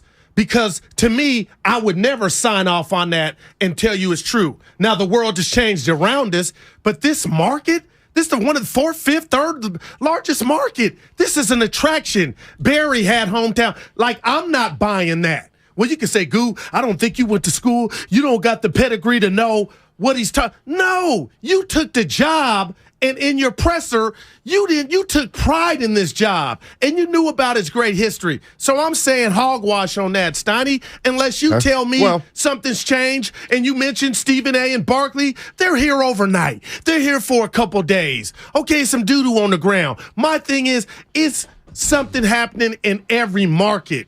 Close. And that's what bothers me is, okay, if this is something that's kind of weighing you down, still close. And this is excuses to me. I'm looking at a story that appeared in SF Gate in November. All right. Let me double check that. Oh, it's from November 2021. Okay. So what, about a year ago? A little over a year ago. The headline, it's from a local columnist. San Francisco has a major image problem. That's the headline in a San Francisco newspaper. I don't think it's any secret that San Francisco's reputation has declined over the course of the last so many years. Right. Okay. Does that affect the free agent market? Has it affected? We know it's affected one individual case, right? The pitcher who didn't sign here last year because the wife didn't want to live in San Francisco. All right. Throw that name at me, Evan. You probably know that off the top of your head. But I got something for you. Evan's busy. Sorry, I didn't. Yeah, Suzuki. So, like, that's you got it. Like That's that, an example. Okay, so there's an example. But you just said to us in the changeover, Steiny. I don't have an opinion right now. If you offer the most chicken, they'll come. You would think. So you didn't even come and judge with $400 million, which some people said would have got it done. You still tried to come in. If you thought all that would have justified you knowing you got to come in and go Chris Tucker, money talks, and you didn't do that. But I'm not. Farhan, you know what? I'm starting to believe that he's a smart man. We know this, book smart. Mm-hmm. Because if you thought this, to say this aloud, and you didn't think there were going to be ramifications, he could have said it to get out of here. I don't think he's dumb enough to not know how severe the locals would take what you just said and how you said it. And there can be truth to what, but every city's going through something. Well, but don't come back empty-handed, going to first of all, he said it before. Baseball Kmart, and then saying, the politics and the, you know what I mean? That is weak. Okay, so that's weak. He's on his way out. Okay, well, let's say. Okay, so two years from now, will the new GM think to himself, it's really hard to sign free agents here in San Francisco just because of the political climate, its reputation is really shot, and for whatever reason, guys think it's dirty, they just don't want to come here, but is smart enough not to say it. That's why my point is, like, okay. You're smart enough to know we what can it means. We can all acknowledge that that's a dumb thing to say. Yep. Question is there any truth to it? Is there a sliver of truth to it? Is there no truth to it? How do we get that answer, Matt? I think you have to go on an individual case. I really do. You know, why didn't Bryce Harper sign here? Was he never going to sign here? Or, see, I believe, like Bryce, we're talking about a player who, Bryce Harper, to me, would have signed here. He didn't not sign here because of the city. I don't believe that. I'm with you. I don't believe that Bryce Harper said, you know what, it's come down to Philly and San Francisco, and San Francisco's a pigsty. I don't we believe win that one. that. I love you, Philly. We win that one. But on a case-by-case basis, maybe that part of it is a higher priority to some players. Okay, all right. So, but again, what about my point about justifying overpaying if you know you got these hurdles that you feel are naturally in your way? And they didn't do that with Judge. Farhan did do it. But hey, I know things have changed here in the last couple of years. What do you think the great Bobby Evans would say if we asked him first of all, about... why would you call him the great Bobby Evans? No, I'm just saying he did some good stuff, Steiny. He did? But he Can never you name whispered. one? He never said anything Can you name into one a good mic. thing he did? He never said he made the Giants a proud organization. He was part, and he put his money where his mouth was, and he went in. Sabian. Okay, all right, but he was part of it. What would they all say to this comment? They would say, we can't believe he said it, but do you want to talk about whether or not there's truth to it? To me, there's two conversations. I don't think anybody's going to get on the radio and say, good job by Farhan. That was a smart thing to say. Of course it wasn't. Question is, how much truth is there to it, if any? How do we quantify? How do we find out? I think there's Is Aaron Steiny, I understand San Francisco has problems. This is one of the greatest places to live. Then you could say, Goo, slow down. It used to be. A lot of stuff's going on. But no, you just said it earlier, and I ain't going to let it go because it hit me. Then you up the ante. If you really want to dance, how much it cost? It's true. Put that coffee down, Farhan. Just because you say this does not justify you failing. Put that coffee down. You ain't closed nothing. Okay, what GM has? Bassett. Where'd he go? Toronto? I don't know where. Oh, no. I mean, former Giant. Oh. Giants have never signed free agents, like big boy free agents, other than Bonds Chris and Bryant, Zito. well, that was a trade. I don't. It's not what they do. But that, you know what's not even. I love you to death. I'm not like I don't have a strong opinion. Okay, I'm asking a question. Where it's at on your ranking city list doesn't supersede the GM crapping on the city. Like, that's the story. He crapped. I'm talking about diaper crapped on where he's at. He told you what he thinks. So now what do you do? That's the domino. I ain't talking pizza. You want to, like... Oh, hey, Farhan, can we talk? Hey, look, you really into this? Because you ain't got no skins on the wall. You're striking out. You're batting about 111. And now you come out and say this. What? You're really fond of what you're doing. Is this the right fit for you? Like, seriously. Mark's in San Francisco. Hey, Mark, what's going on, man? Hey, what's going on, Steiny? Yo. Talk to us. Man. Hey, man, so here's how I look at it, man. There's some truth to his statement. You know what I mean? The city's just known over the past decade. It's just, I don't know, guys. I feel like it's just gone a little softer and softer. You know what I mean? And athletes don't want to come here. First of all, not to mention the big amount of tax that they got to pay just to come play out here. And second off, if one of them dares to speak their opinion, they're going to have the entire city against them. I mean, when Gabe Kapler came here, you guys seen the big controversy that happened. So it's like, why would any athlete want to come out here knowing that if they speak their opinion or if they're different than anybody else, that they're going to be put into the, spotlight and face a lot of scrutiny for it. So that's all I had to say. Yeah. Appreciate it, Mark. Has that happened? Well, I do think that, okay. Look, everybody... This is relaxed, this area in regard to the media. All right. Yeah. Here's what he means. Okay. It's all well and good when Gabe Kapler, quote unquote, speaks out. Okay. How does Bosa get treated if he speaks out? Well, see, and that's a great comment. He's going to take the heat here. But I think he's smart enough to know that. Unlike Farhan letting these comments go public, Bosa knows what time it is, and he's reading the room. No, what I'm saying is, to the last caller said, guys know that if they speak out here, they Well, Kapler's like more of a he's well-liked figure. Right. Well, Bosa's not as well-liked with that aspect. But like, that's a fact. like him, right, Steiny?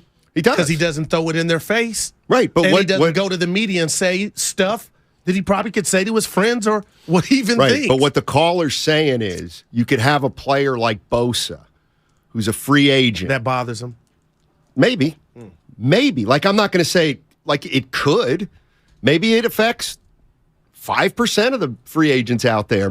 I think you got to put it in the equation. The city you're playing in when you're a free agent, I mean, that's like, I don't know if it's the biggest thing, but it's pretty big. I think winning might supersede it, but the point is, when you're a free agent or looking for any job, I mean, you're like, hey, you got transferred. Where? Vegas. Okay. All right, Vegas. Here's what's good. Here's what's not. Where'd you get transferred to? Milwaukee. Hey, let me tell you something.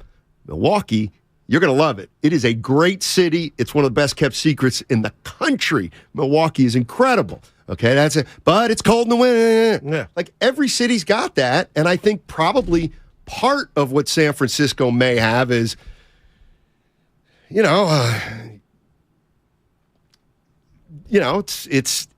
it's deteriorated a little bit. Its national perception has suffered. I told you Stephen A. That's on just Friday, a fact. he went in on the city. And Barkley's done it. But from the Xfinity mobile text line, real quick, Stoney, from the 650, so why should Bosa have to keep quiet? I'm not saying Bosa has to keep quiet. Nobody's saying that. But unlike baseball, and Willard talked about his predominantly white roster with white players, he's in a locker room with predominantly black players. Right. So forget what we would think. He would have problems on a day-to-day basis, I'm sure, with the people that he works with. So it would be so it ain't that you can't. You think there's going to be a line around the corner if Bosa says something about the political climate? Well, it depends what he says. My point is the pain or the problem would be with him and his coworkers more than the media. Okay, there'd be a couple columns. Can you believe Bosa? But we don't do it like New York, Philly, or Chicago. My thing to that point is it would be amongst his black teammates probably, and that would probably be hell on a day-to-day basis. He knows this. Seems happy. I know politically he was different, but did Colin Kaepernick's geography, where he played, did that impact the fallout from his act? The fact that it was in San Francisco and he was a San Francisco 49er.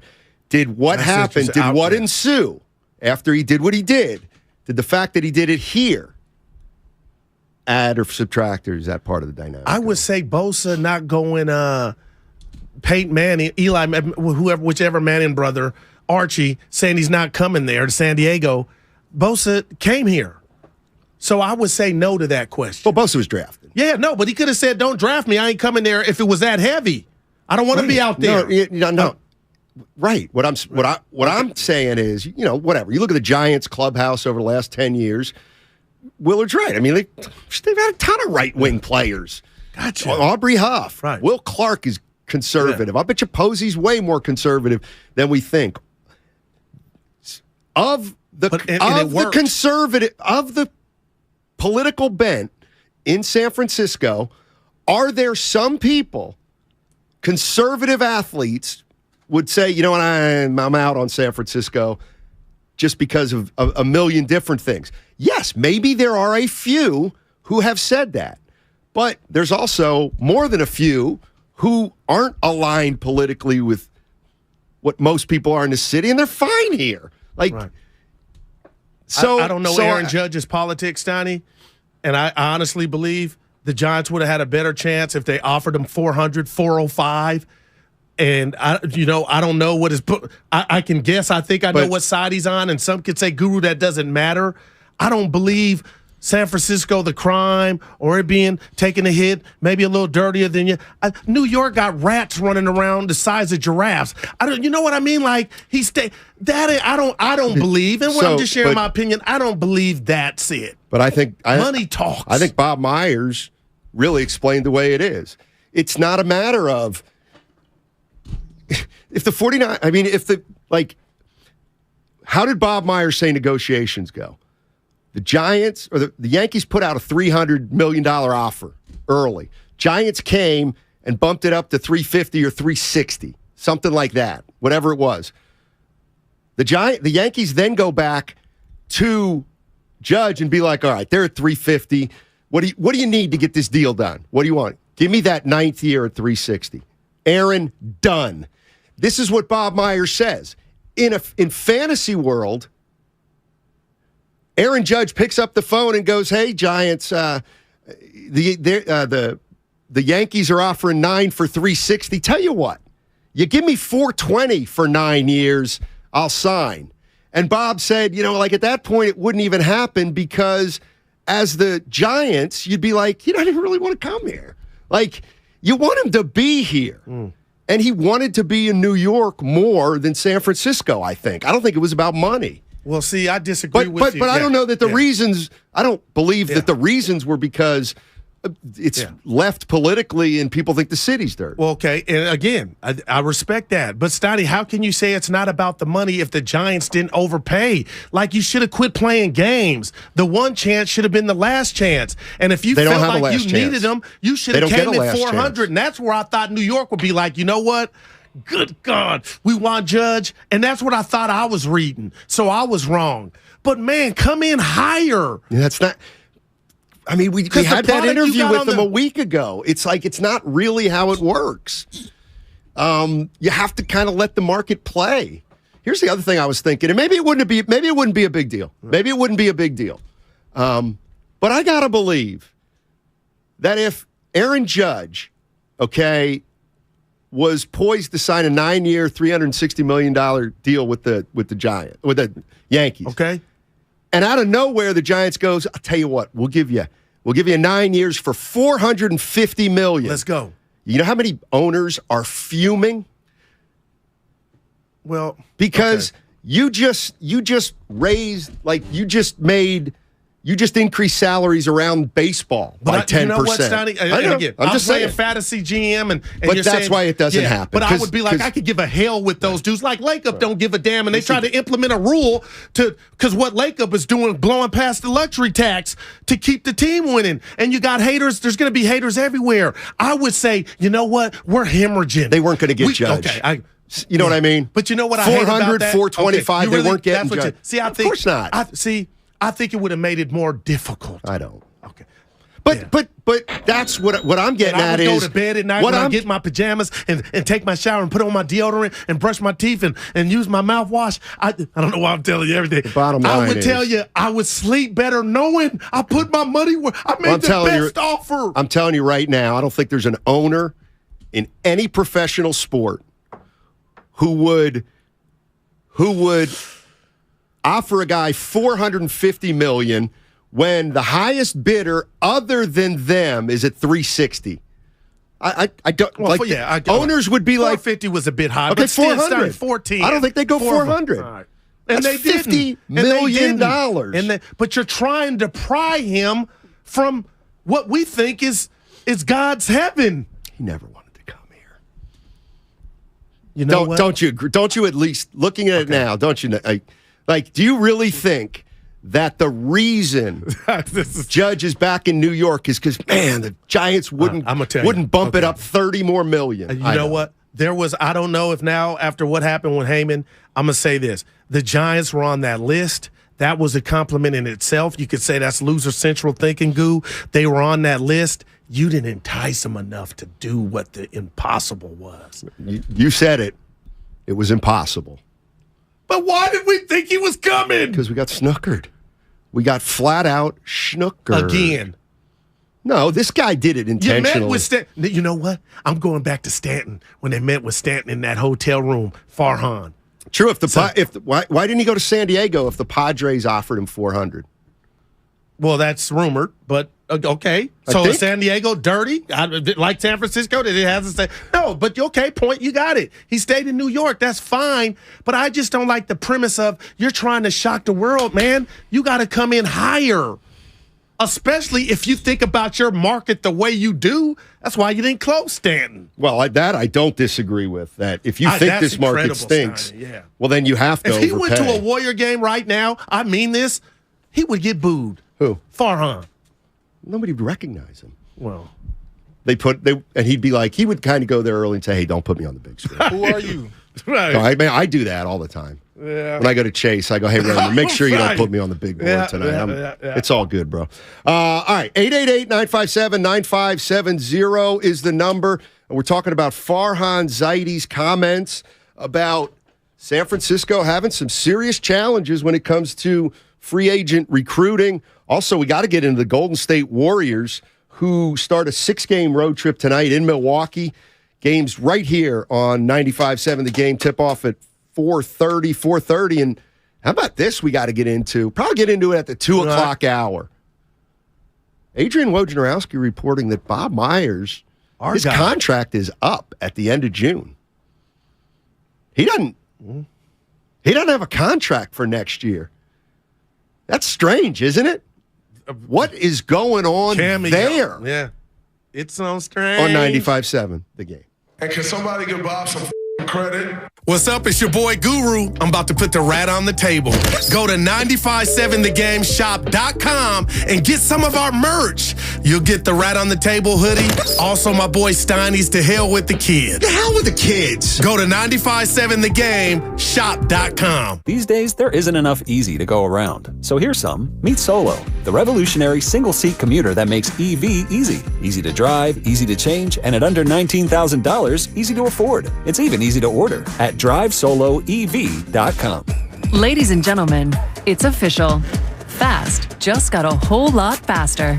Xfinity has the fastest internet with up to 6 gig speed. Plus, Xfinity Mobile is the fastest mobile service with 5G and millions of Wi-Fi hotspots. You heard that right. Xfinity just increased internet speeds again. And Xfinity Mobile gives you can't catch me speeds. The fastest internet, the fastest mobile service, and major savings? Can't argue with the facts. Now through December 21st, new customers can get 1.2 gig internet plus X-Fi Complete with unlimited data and Wi-Fi equipment included. It's just $50 a month for 2 full years with no annual contract when you add Xfinity Mobile with unlimited data at regular rates. Plus, get $200 back. Go to Xfinity.com/faster. Call 1-800-XFINITY or visit a store today. Requires paperless billing and autopay with stored bank account. Restrictions apply. Taxes and fees extra. Xfinity Mobile requires Xfinity Internet. After promo, regular internet rates apply. Actual speeds vary. Christmas time is here, and so are all the greatest deals on power tools at Fasteners Inc. Tool Outlet. Enjoy 12 days of deals on all your favorite brands starting December 12th. Grab free batteries with tons of Makita products and more of this year's greatest deals. Save $100 on a Makita 18-volt rear handle circular saw and take home 2 free batteries to top it off. Stop by Fasteners Inc. at 2897 Monterey Road, December 12th through the 24th, or shop online at fastenersinc.net.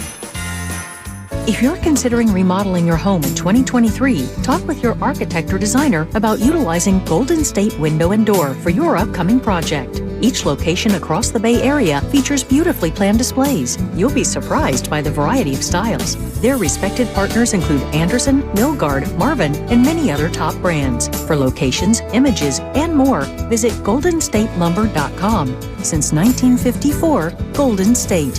When you succeed, we succeed. The Golf Mart, home of the 90-day 100% satisfaction guarantee, serving Northern California golfers for over 30 years. End this year on a high note at Big O Tires year-end sale. Get great deals on name brand tires for cars, pickups, and SUVs. Plus, save on auto care services with financing options available on credit approval. Visit BigOTires.com for all year-end sale offers. Ends January 8th. Tune in to 95.7 The Game for Warriors Live, 60 minutes before tip-off of every Warriors game. Brought to you by Xfinity. Supercharge your home with supersonic Wi-Fi. Unbeatable internet, only from Xfinity. This holiday season, switch to Boost Mobile and get a single line unlimited plan for $25 a month and a partridge in a pear tree coverage on America's largest 5G networks. How about 7 swans of swimming? No, but if you're not satisfied within the first 30 days, Boost gives you your money back. Turtle doves, French hens? The lowest truly unlimited plan on the market, one line for $25 a month when you switch. I'll take it. Boost Mobile. Unleash your power. Limited time offer. New customers only. One line for $25 per month with autopay. Device must be returned in like new condition. Monthly service refunded via e-gift card. Additional restrictions apply. See your local Boost Mobile store for details. Let me guess. Unknown caller? You could reduce the number of unwanted calls and emails with online privacy protection. The latest innovation from Discover will help regularly remove your personal info, like your name and address, from 10 popular people search websites that could sell your data. And we'll do it for free. Activate in the Discover app. See terms and learn more at discover.com/online privacy protection. Get in zone, AutoZone. Welcome to AutoZone. What are you working on today? Starting trouble. No one likes that. We'll get you set up for some stronger starts. You might just need a fresh charge, and we'll take care of that free of charge. But if it is time for a new battery, we've got replacement batteries that'll fit your needs, starting at just $79.99. You can learn more about our battery selection at AutoZone.com. That's what makes us America's #1 battery destination. Get in zone, AutoZone. Claim based on data from the NPD Group 2021.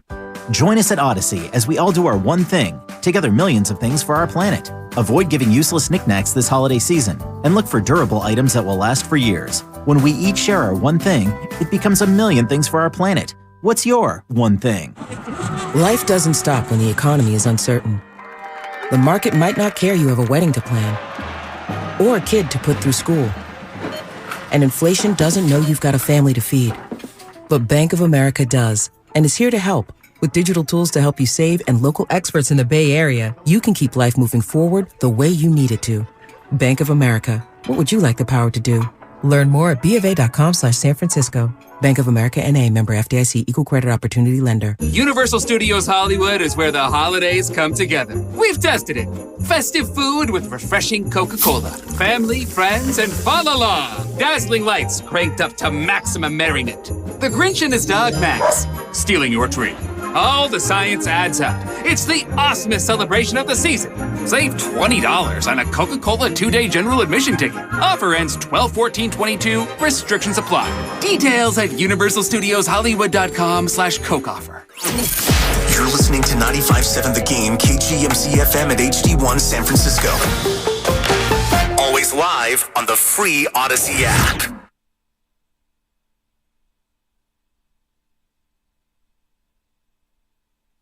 Who the F cares? I don't know. Now, back to Steiny and Guru on 95.7 The Game.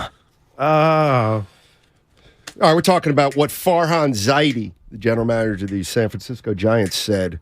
Actually said it a month ago, but it got into print yesterday. Susan Slusser, San Francisco Chronicle. This is what Farhan Zaidi said about some challenges to signing free agents in this city.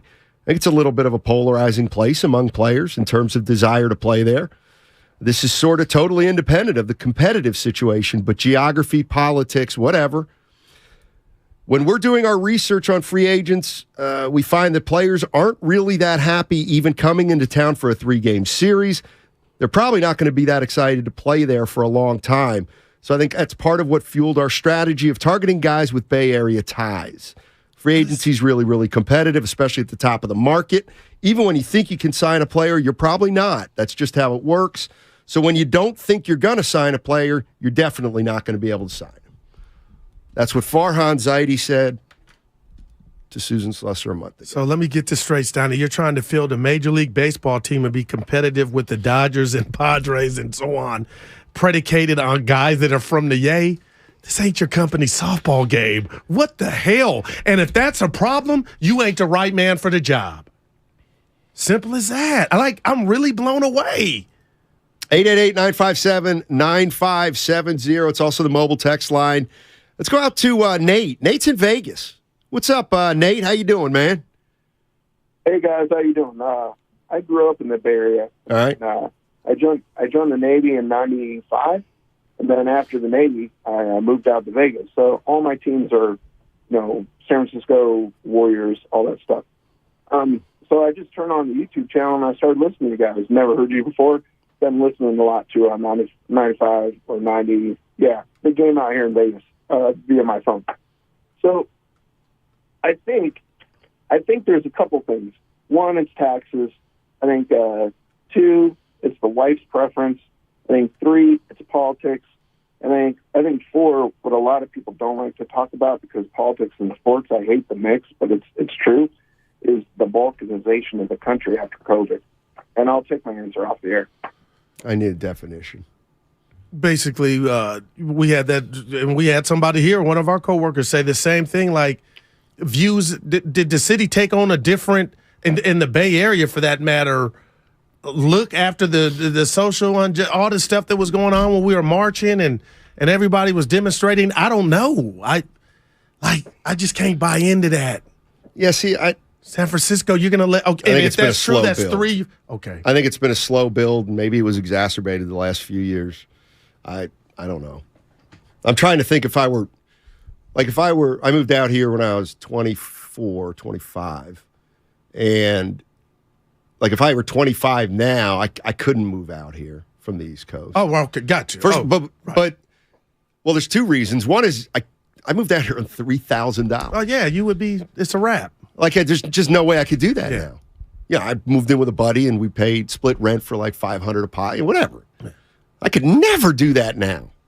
I'd have to have, in order to really enjoy this place, you need money. Right, no doubt. You need money. And you know who has So I probably wouldn't come out here now. Okay. It also doesn't have the reputation it had when I moved out here. Now, elaborate, if you can expand on that. Because Steph Curry, now, again, he makes $1 zillion. Right. You can live in Walnut Creek. You can live in Belmont. Here's what I mean. That's what's going on. If you make enough money, but San Francisco on front of that jersey, and that's why I keep going to Bonds, Mays, Posey, 3 and 5.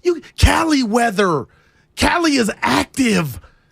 You can't tell me this ain't one of the places to be. When I was growing up, and they've had these shirts, they probably still do. I grew up in Pennsylvania. Right. 3,000 miles away. So how did I end up in San Francisco? I don't know. There was some kind of pull, right? Yeah. Mm-hmm. Remember the shirts? Paris, London, New York, San Francisco. Remember those shirts?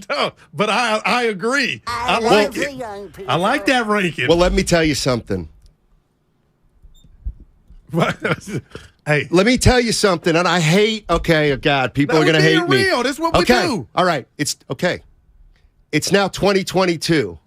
Paris, London, New York, San Francisco. Which one doesn't belong? You got it. There's only one answer if you're looking in the mirror. Come on now. Okay, I'm hanging Come on now. Okay, I'm fighting you on New York. What? It has the same thing jumping all. It's got 10 times more people. Oh well. It is so much more crime bustling. there. It's the streets. Talk about reputation, man. I love the Bay. I like. Okay, so how much? You're explaining. You got to be able to look. You got to be able to be honest about yourself. And you said it last block. So how much of what we're talking about city-wise and the city taking a hit, the Wilbons, the Barclays, the Stephen A's, you really believe Judge didn't come here just because he was in heaven, like it had nothing to do with San Francisco? I believe the Giants are a storied baseball franchise. I do not believe. Okay, what did he say? Okay, let's get it right. Yeah, Farhan said this is sort of totally independent of the competitive situation, but what factors in geography, politics, whatever. I believe none of those factored in losing out on Judge. Okay, all right. I do not believe Judge was like, yeah, I don't want to play there. It's a dump. I don't want to play there. It's too left. What makes you feel that way? Nothing more than a hunch. Plus, he's from Linden, so he's got a sense of it. If he already knows about it, so it wouldn't bowl him over if he was, I just feel played. We played up that. Yeah, right. He's from Linden. Yeah, that's why he didn't want to play went there. Out there. He's going to be close to home. Now, I know people are going to say, Guru, this is not Monopoly. But why I'm mad at Farhan outside of those comments is if you were trying to take Beyonce from Jay-Z, you got to go above and beyond.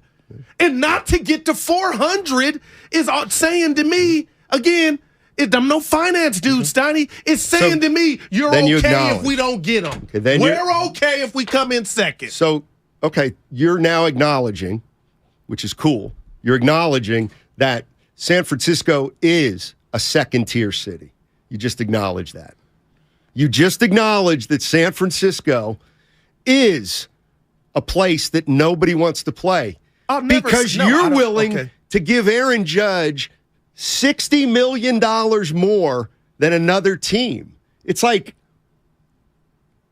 because you're trying to pry him from his current team. You're trying to steal him, Steiny. $60 million, I wouldn't do that either. No chance. You're now a different no free chance. This is dude, the Giants are going to be lucky to be in third place for the umpteen future. Do you know what I just said to you? Like, who's excited about Giant baseball? Not yet. It's not spring training. Oh, but I don't get excited until spring training. Why would Correa come now if he wants to win? I don't know. But I'm not. Oh, guess what? We got the throwing Samoan. No shade at you. But you said Rodon, bye-bye, night-night, and you brought in here's where you, I am dead serious. Yeah. I'm sorry. And I'm like, did you see the 107-win season coming? Okay, gotcha. Well, then this is all just subterfuge. It's like, of course, when you stack them up to the Padres and Dodgers, it looks like a minor league team. There's no doubt about it. They have failed in the offseason so far. Wow. There is no doubt about Miserable. It. They are heading into next season with no You're expectations. Be little brother for them team. We are all expecting them to be a 70, 75-win team. Let's see what happens. Okay, I'll give you that, and that's the beauty of baseball, but listen to what you just said. Beauty of sports. It ain't about that 107. It was about, could I go get season tickets? Can I take little Johnny and Susan to the park because I know we're going to win 107? There's something different in that excitement of going to see KD and the Warriors, knowing you're about to see a show. As much as that wonderful the 107 was, Steiny, nobody knew it was coming, so it didn't sell tickets. There wasn't a buzz. Why is that your problem? You get judged. Why do you care? Everything's incredible. Because it changes the fortune, and that's what they're missing is a buzz and a big boy. But let me ask you this. Sinatra. But let me ask you this. Sammy Davis. Just hypothetically, if who am I missing? Dean Martin. So, but okay, you're a person, Daryl the Guru Johnson. They have a terrible offseason. You're not even excited. You don't have to buy tickets right now. You're not buying any tickets. Okay. Of course you're not. Right. Okay. Would you buy a ticket if they're 40 and 25? Yeah. Okay, so what do you care if they're not selling tickets now? Well, you know what? It's just the Giants. I ain't going to get mad at you because you spent a lot into that one. I'm still coming. I'm mad that I'm coming, though. I'm mad that I'm coming to the games even before 40 and 25. I'm still watching or coming to the game. What I'm telling you is you're missing the show. I know. The bump in season tickets. The buzz. But I'm not missing that. Well, I guess I am. I guess there's an excitement that won't be palpable. Oh my gosh! But I'm talking about the Giants. Like, I don't care. Let me tell you that the Giants don't get to sell 10,000 season tickets because Aaron Judge didn't sign here. Who There's no salary cares? cap in this sport. Imagine what Joe Lacob would do. He would have Judge in a Giant uniform. That's the difference. Go call Joey Lightyears, go to the Battery, go to the old ship, and learn from him. Joey would have got that deal done. Really? Like he's getting the Myers deal done? Well, like he's getting the Myers deal ain't going done? nowhere. Myers ain't going nowhere. Now, that did shock me. We'll get to it. But Steiny. Ross Tucker in 15 minutes. There's closers, man. I've been in sales. And people could call me a buffoon. You don't know. Dude, Joey Lightyears would have got. We're talking about a sport that money is no object. Hold on. Uh-oh. 925, Steiny, turning off now. No IPA for you or Goo. What? Now that bothers me when they put me in with you. But we ain't said nothing. I'm fighting for this city. I'm fighting for my life, 925. What? See, what did I hate when they lump me in with you, Steiny. Now that bothers me. I love it out here. I'm always gonna have a place out here. Oh, IPA for me. IPA for you, Goo, not you. So yeah. Now I feel better. Steiny. Yeah. Turning off now. No IPAs for you or Goo. Yeah. That's a shame. You hate to see it. Right. Listen, Joey, honestly, just about to late. Would he have closed, Judge? Who? That deal. Lake Up.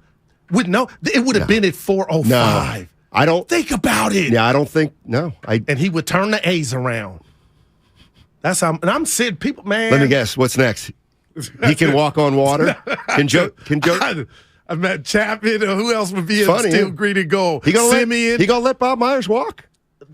But no, he'll have allegiance to Steph Curry. That could never happen. Why would Joe Lacob have any kind of allegiance to Steph Curry? He didn't even bring him in here. But he made him a billionaire. Yeah. How about that? You guys out there who don't think Joe Lacob plays hardball just blows me away. I'm sitting down watching the game and read that report, and I know it's just like Joe Lacob would never do this. Tell me if I'm missing something, Stein. Okay. You never let guys of Myers status get to this close to where the So what he's saying is Joe Lacob making a mistake right now? No, I got to believe that's on Bob. Oh. Like what if Bob? Oh, you think Bob's walking away? No, well, we can ask him. Yeah, well, yeah. So you think Bob's walking away this week? I'll ask Zaza. Yeah, but yeah, no, he's not walking away. He's What's just going on? Talking to the wife. He told Lacob, "Hey, we'll get to it. I don't know if I want to come back to this rat trap." No, stop. He's from Monte Vista High School, Bob. I got a question that I'd love for somebody to answer me. This is bad. How many NBA general managers don't have a contract for next season? Boy, right now. Great question. Wow, you hit that one. I'll give you that. Is it one? It's probably more than one. But is it just a handful? And then if it's a handful, why the hell's Bob Myers one of the handful? City throwing it out there. Yeah, City go Loach ahead. on YouTube said, love Goof for fighting for San Francisco in a Cowboy jersey. It's bigger than the jersey. This is where I'm from. And I told you Canada Fox shirt 2, on. Dude, it's fresh, too. 4 years ago that this is one of the most beautiful cities in my top 10. Now, I ain't been everywhere. But don't tell me. How many movies been filmed? Well, geographically, it's beautiful. I'm talking about scenery. It's more than that. Anything non-man-made out here is gorgeous. You came here for a reason. Of course, and I'm staying here for a reason. Stuff has changed, but it's changed everywhere. Right. What? I'm not. I'm telling you, Farhan ain't the closer. This tells us. Fair enough. Joey Lightyears would have came in at 400. I swear, Steiny. Who are you to think First you of all, could just match the Yankees offer and you get do him? You do know Joe Lacob has to speak to people to offer $400 million. Like Joe, it's not Joe's decision.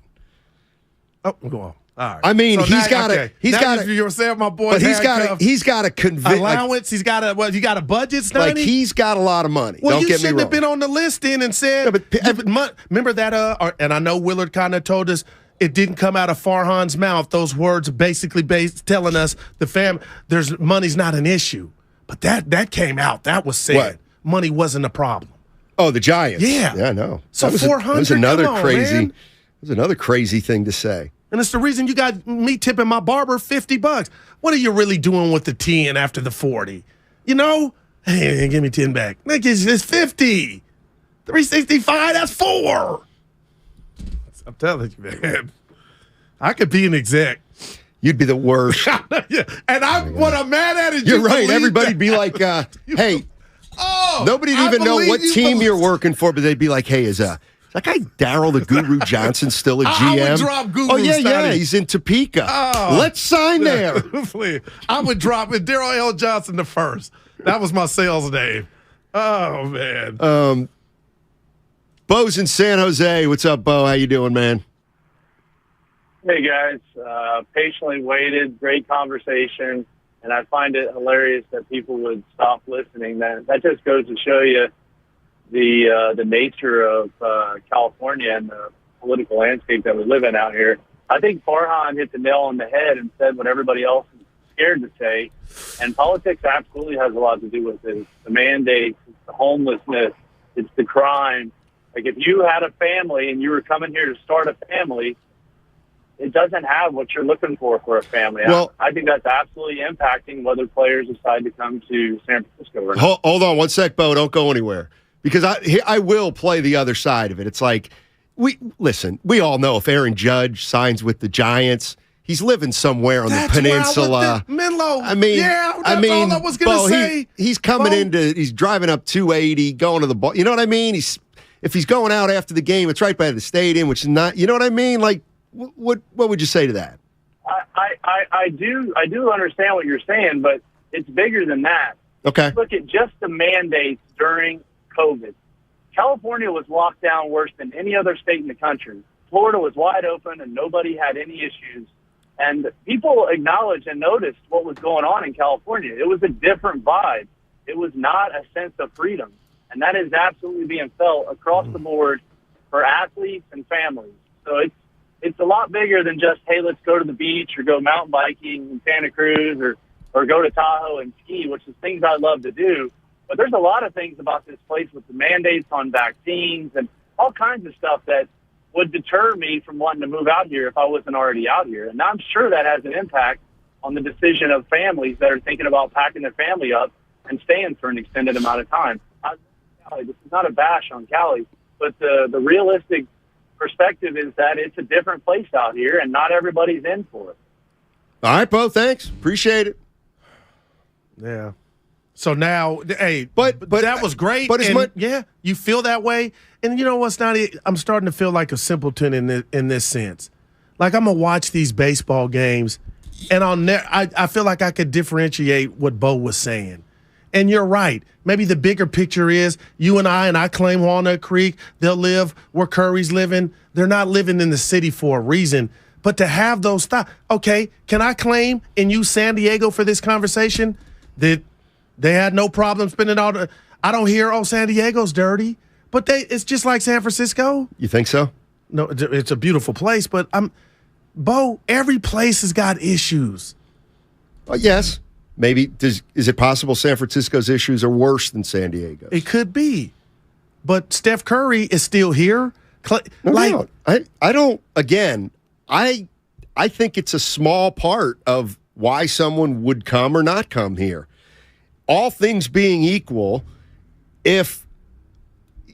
again, I want to be specific. He's saying it's challenging because of geography and politics. I need help with that. Well, I'm sure Both. I'm sure there's a small percentage of free agents who one of the things that tipped them was, you know what, I am not crazy about San Francisco.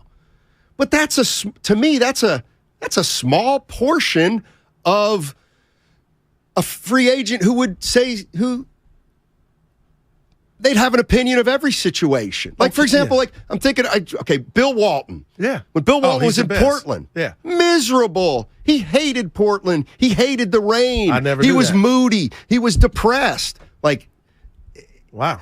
Well, Portland's a great city. But for him, that was that one place he didn't want to be. So maybe, but that's only one guy. You know what I mean? I think. But, okay. I think it's. I don't think it's got an advantage or disadvantage on every other city. But if you want it, why wouldn't a guy play in Toronto? Well, you know what? Just off the top of my head, somebody might be like, yeah, you know what? I want to play in the States. Okay. What do you mean? I want to play in the United States. I prefer the United States over Canada. Right. Why? More socialist up there, take more taxes. Okay, well, right. That affects a free agent. You know, I mean, so I think every city's got these kinds of things. But when you so I don't say think San Francisco is different that way. All right. The economics and politics. Now, I don't want to say shut up and dribble and shut up and swing because I hate that. My question to you, Steiny, is when you throw out a statement like that, a general statement, and say politics, guess what, Farhan? They're coming to play effing baseball. They're not getting up to a podium every night giving a State of the Union and their views on politics. So is that what Bo was saying? Politics that the city's dealing with? Because they're coming to play ball. What do you mean just throwing out politics? Well, we still have to, So the said free agent, I'm asking, is going to have to get up in a clubhouse, predominantly, what did Willer say, white guys, and give his stance on certain, I don't get that. They're coming to play baseball and be good teammates. And we hear about all type of dynamics with the Latin players, the black players, and in a major league clubhouse that's successful. So you think I'm asking you, what did he mean by politics that would scare a player? The city's politics? Yeah, it's too liberal. It's too progressive. There's too much crime because we're too left-wing. Well, if you look around, crime's coming to all the great cities and quiet cities. I'm just saying. And I know that's not a selling point, but I'm saying it's real. It's probably a small percentage to some people. But it's a factor. I love you because you know what? At the end of the day, this is why I rock with you. And he can, regardless, this was a bad thing to say publicly. For sure. That's the biggest thing in this. And it makes me think, does he want out? He's too smart to know that he's probably sitting around like I said this thing 4 weeks ago. I don't understand why it didn't get any run. I don't understand how this quote's a month old, and it was before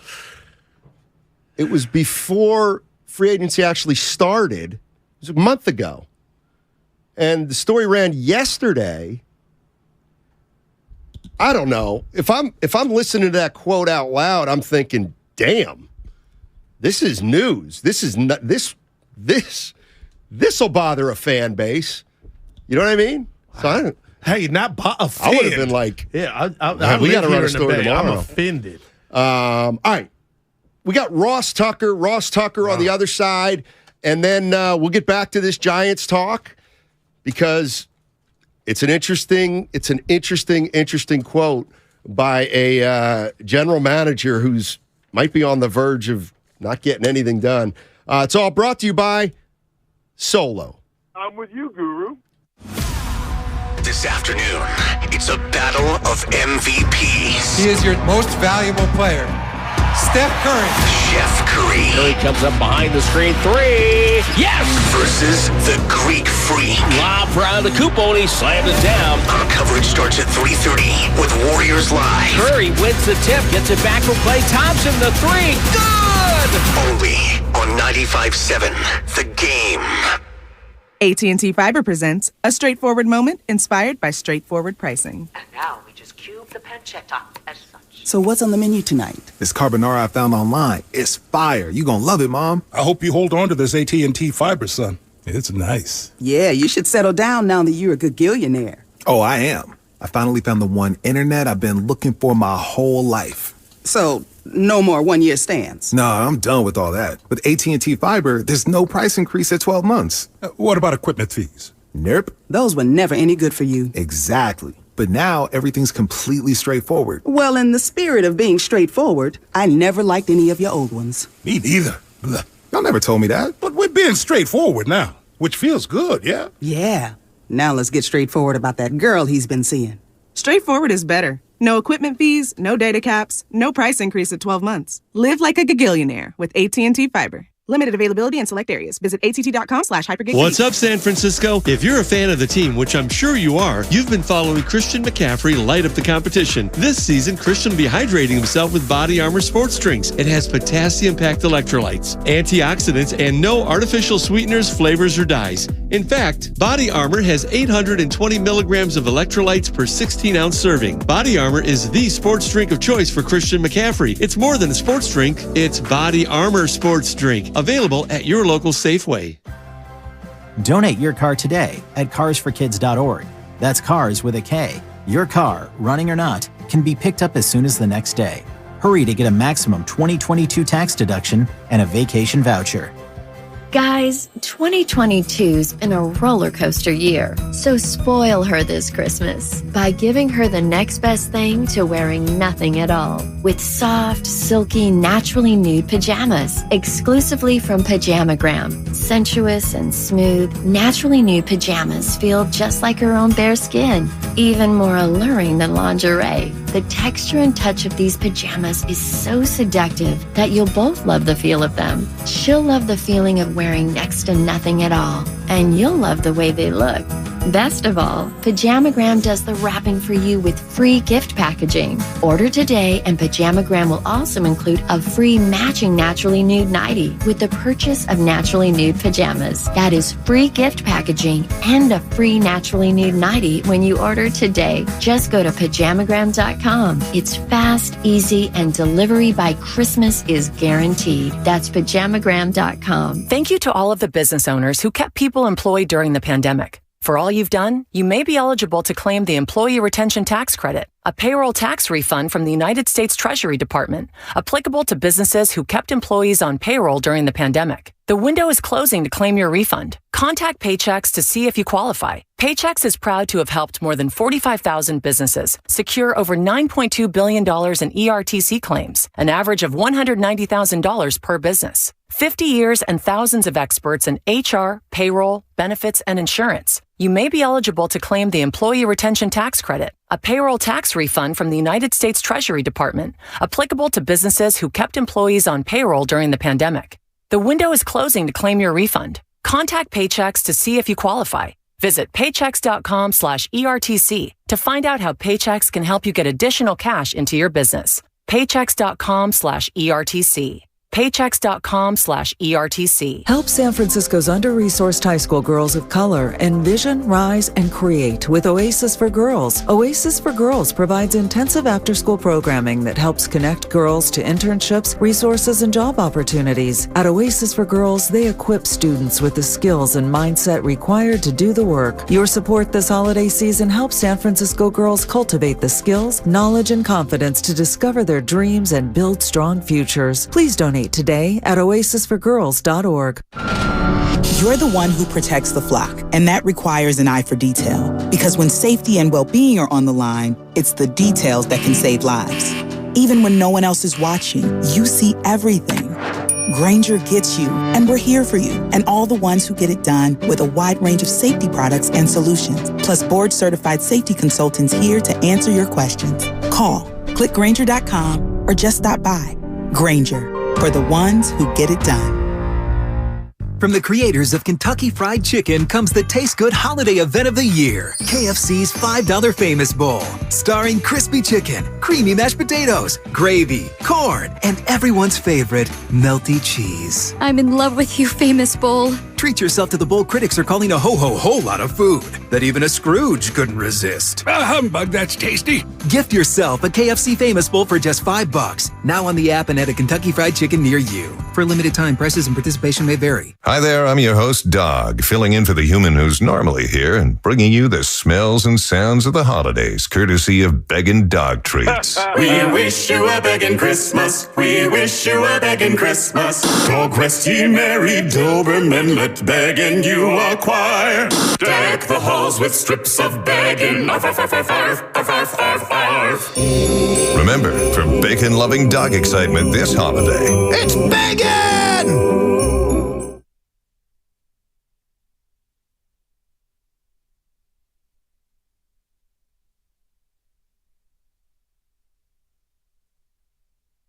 I'm Joe Montana. Now, back to Steiny and Guru on 95.7 The Game. All right, let's get right to it. It's Tuesday at 1:30, so it's Ross Tucker. RT. Joins us every week, and he's our 95.7 The Game Odyssey Insider. What's up, Ross? How you doing, man? I'm doing great, but I wonder how great you guys are doing. I mean, everybody just got crazy, like, Niners Purdy fever out there, or what? Absolutely, positively, and that's where I'll start. So, knowing that he's only played 7 quarters, but these are the 7 quarters he's played, knowing where he was drafted, all that stuff, do you think he's going to get better from this point on the rest of the year, worse, or stay about the same, and this is who he is? Good question. Man, I don't think he's going to get worse. You know, he doesn't seem like the type of kid to get worse. And I think he's the type of guy that's going to max out what his... I'm somewhere between stay the same and better. Gotcha. Playing pretty well already. So you kind of wonder, well, how much better can he really get? But, yeah, I mean, I think he's pretty good. You know, the one thing I think of watching him is he can move around a little bit. And he can certainly move around better than Jimmy. And I think he gives the Niners like just a little bit more of a running element. He's not Trey Lance, but he's somewhere between Trey Lance and Jimmy. And I think just having the ability for him to get a couple first downs with his legs or on those bootlegs to maybe just take it and run for 5-7 yards, I think that really adds an element to their offense. Ross, my dad, I got to tell you this. I've been waiting on you, buddy. My dad was in the Navy 32 years. Our thing, this is what we do. Every year, we watch Army, Navy, sitting there, and I see you with our guy, Rick Tittle. I told him to tell you what's up, but you'd already left. But you went on his show. We talk about rivalries in sports, and Steiny was giving me the business Friday when I was like, I'm looking forward to it. He go, Goo, it's just cadets. I mean, what's the passion? Can you just talk to us about that day and the energy surrounding that matchup? Well, so first of all, your dad was in the Navy 32 years, but he didn't go to Annapolis, right? No, he did not. So that's what I think is one of the things I think is so cool about it, is that what other game is there where it's college football, but they're representing so many millions of people that didn't even go to their college? Because it really is that way. Like, people that were in the Army never even got within 100 miles of West Point cheer for Army, and you and your dad cheer for Navy.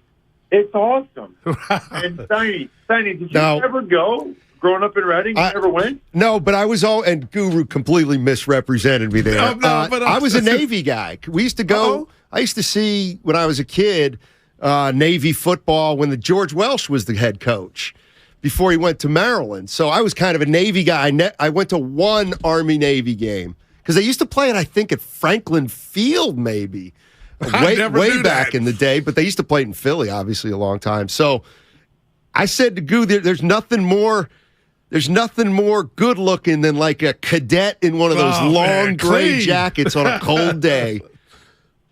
So I'll just tell you, and I know you guys are out in the Bay Area, it's a bucket list item. Man. It's so cool to be in a stadium that's half one team, half the other. What other game is it where the entire student body for both teams is there? I mean, think about that. And they're all on the corner in uniform. And then, you know, neither one of the teams this year is going to a bowl game. So you think about, like, the finality of it, right? Like, they both have a bunch of seniors, and all but one, maybe two, will never put on a helmet and shoulder pads again. Never. So they're all on the field. The Army guys are after the game taking a picture with the scoreboard behind them. And, like, that's going to be what's on their desk when they're 48 years old. You know, they're going to have a picture of their wife and kids or whatever, and a picture of, you know, when they beat Navy in their senior year Army-Navy game. It's just hard to explain. It's their Super Bowl. You know, people say, oh, Ohio State, Michigan. Well, yeah, but those guys all already, like, have agents. They're really trying to go to the college football playoff. You know, a lot of those guys are going to the NFL. It's the be-all, end-all nature of it. Like, it is the Super Bowl for these guys. It's awesome. Let me ask you this, Ross, and we're joined by Ross Tucker. Is there action outside of the game during that weekend? I mean, you know what I mean? Is there action? Betting? Nah, I mean social activities. Oh, is there a good tailgate scene? Are people, you know, is the place cracking, as the kids say? Oh, yeah. Oh, yeah. Oh, Friday night? Yeah. I don't stay for Saturday night, but Friday night was amazing. It's actually a huge advantage and reason to go to one of those two places if you're considering a service academy. And I can even say this. It's somewhat similar for Harvard, Yale, and me choosing Princeton, because not only is it really special to play in that huge rivalry game, the last game of the year, but what it happens is it becomes an annual, like, reunion, annual event, annual get-together. So, like, I hung out with some of the Army football players Friday night, and there were so many of them there, and they go every year like that. They just know they're going to the Army-Navy game, right? So that's kind of a really, really cool aspect of it. It's like you've got a locked-in day, a weekend, once a year where you get to see all your boys and hang out. That's a really cool part of it. That's great stuff, Ross. I kind of want to take you to yesterday. Steiny and I, you know, we were going back to the Purdy, Shanahan. We had a fascinating conversation. And Steiny brought up some points along with the listeners about, you know, is Purdy really a third stringer? Was he better than Trey? And I was like, Steiny, okay, we can. That's a question. It's valid. But Ross, talk to me about what Kyle, where his profile goes, if he can win a couple games with Purdy in the playoffs, or lo and behold, get to a Super Bowl. I gotta believe Kyle would get more credit than if he did it with Jimmy. Well, there's no question. And a couple thoughts on that. So, first of all, I thought it was interesting. Greg Cosell said on Thursday's Ross Tucker football podcast that there's a reason why Brock Purdy was the last pick in the draft. And I think a lot of Niners fans, like, got all up in arms in that, but it's true. I mean, like, he started 46 games at Iowa State. Everybody saw plenty of Brock Purdy, but he didn't get drafted until the last pick in the draft because he doesn't have that great of an arm. He's not that big. He's not that fast. All the stuff we all already know. But there's also a reason why the Niners did draft him, because they liked him and they liked things about him. And they liked his experience. They liked his moxie and all that stuff. If he ends up having success in the playoffs, huge feather in the cap of Kyle. It's interesting because watching him, there are times, and I said this, I tweeted this at Ross Tucker NFL on Sunday. I was joking around, but there are times he reminds me a little bit of like C.J. Mullins or Nick Beathard, you know? Like those guys had some similarities to him where it's like not the biggest guys, not the biggest arm, but they play gutsy, and they've had their moments in Kyle's offense. C.J. Beathard did. Nick Mullins did. The question is, like, is this just like a short-lived couple good games like Beathard and Mullins had, or is this more sustainable? That's like the question now. Yeah. Ross Tucker joining us on 95.7 The Game. I want to draw you into a conversation we were having before you came on. The San Francisco Giants, they went after Aaron Judge in free agency, and then there was another guy they didn't get. Anyway, they haven't done well in free agency, and the general manager, Farhan Zaidi, had this quote. He said, and he's talking about San Francisco. I think it's a little bit of a polarizing place among players in terms of desire to play there. It's sort of independent of the competitive situation, but it's geography, politics, whatever. When we're doing our research on free agents and we find the players aren't really that happy even coming into town for a 3-game series, so they're probably not going to be that excited to play here for a long time, blah, blah, blah. And then he goes on to say that's why they target hometown ties. You've played in Dallas, Washington, Buffalo, New England, Cleveland. I know it's not like you were Aaron Judge and had 20 teams to pick from, but how much did that part of it factor in for you decision-wise, the city, where you're going to be playing? Well, so I never really got to that point, right? I mean, the only team that wanted to sign me after the draft was Washington. Cut by them, claimed on waivers by the Cowboys. Cut by the Cowboys, claimed on waivers by the Bills. Bills cut me. New England signs me during the season. Nobody else wanted it. The only time I was really a free agent was my last year, and it was either Washington or Atlanta. And I really just was going to go to Atlanta because it was a better football situation, even though Washington was a lot closer to home. But Atlanta failed me on my physical, so my only option was Washington. I do think for a lot of guys, city is a factor. Money's always the number one, always. And then the next thing, some guys weigh the city more heavily. Some guys weigh, the organization and the chance for success. And, it's interesting. We never really talked about this. And I'm sure you guys talk about it. I'm not going down any political realm here. I'm not into that. I don't really pay attention enough. But I've got several friends from both high school and college that have left the Bay Area over the last couple of years for whatever reasons whatever it is that you guys have going on out there, they left.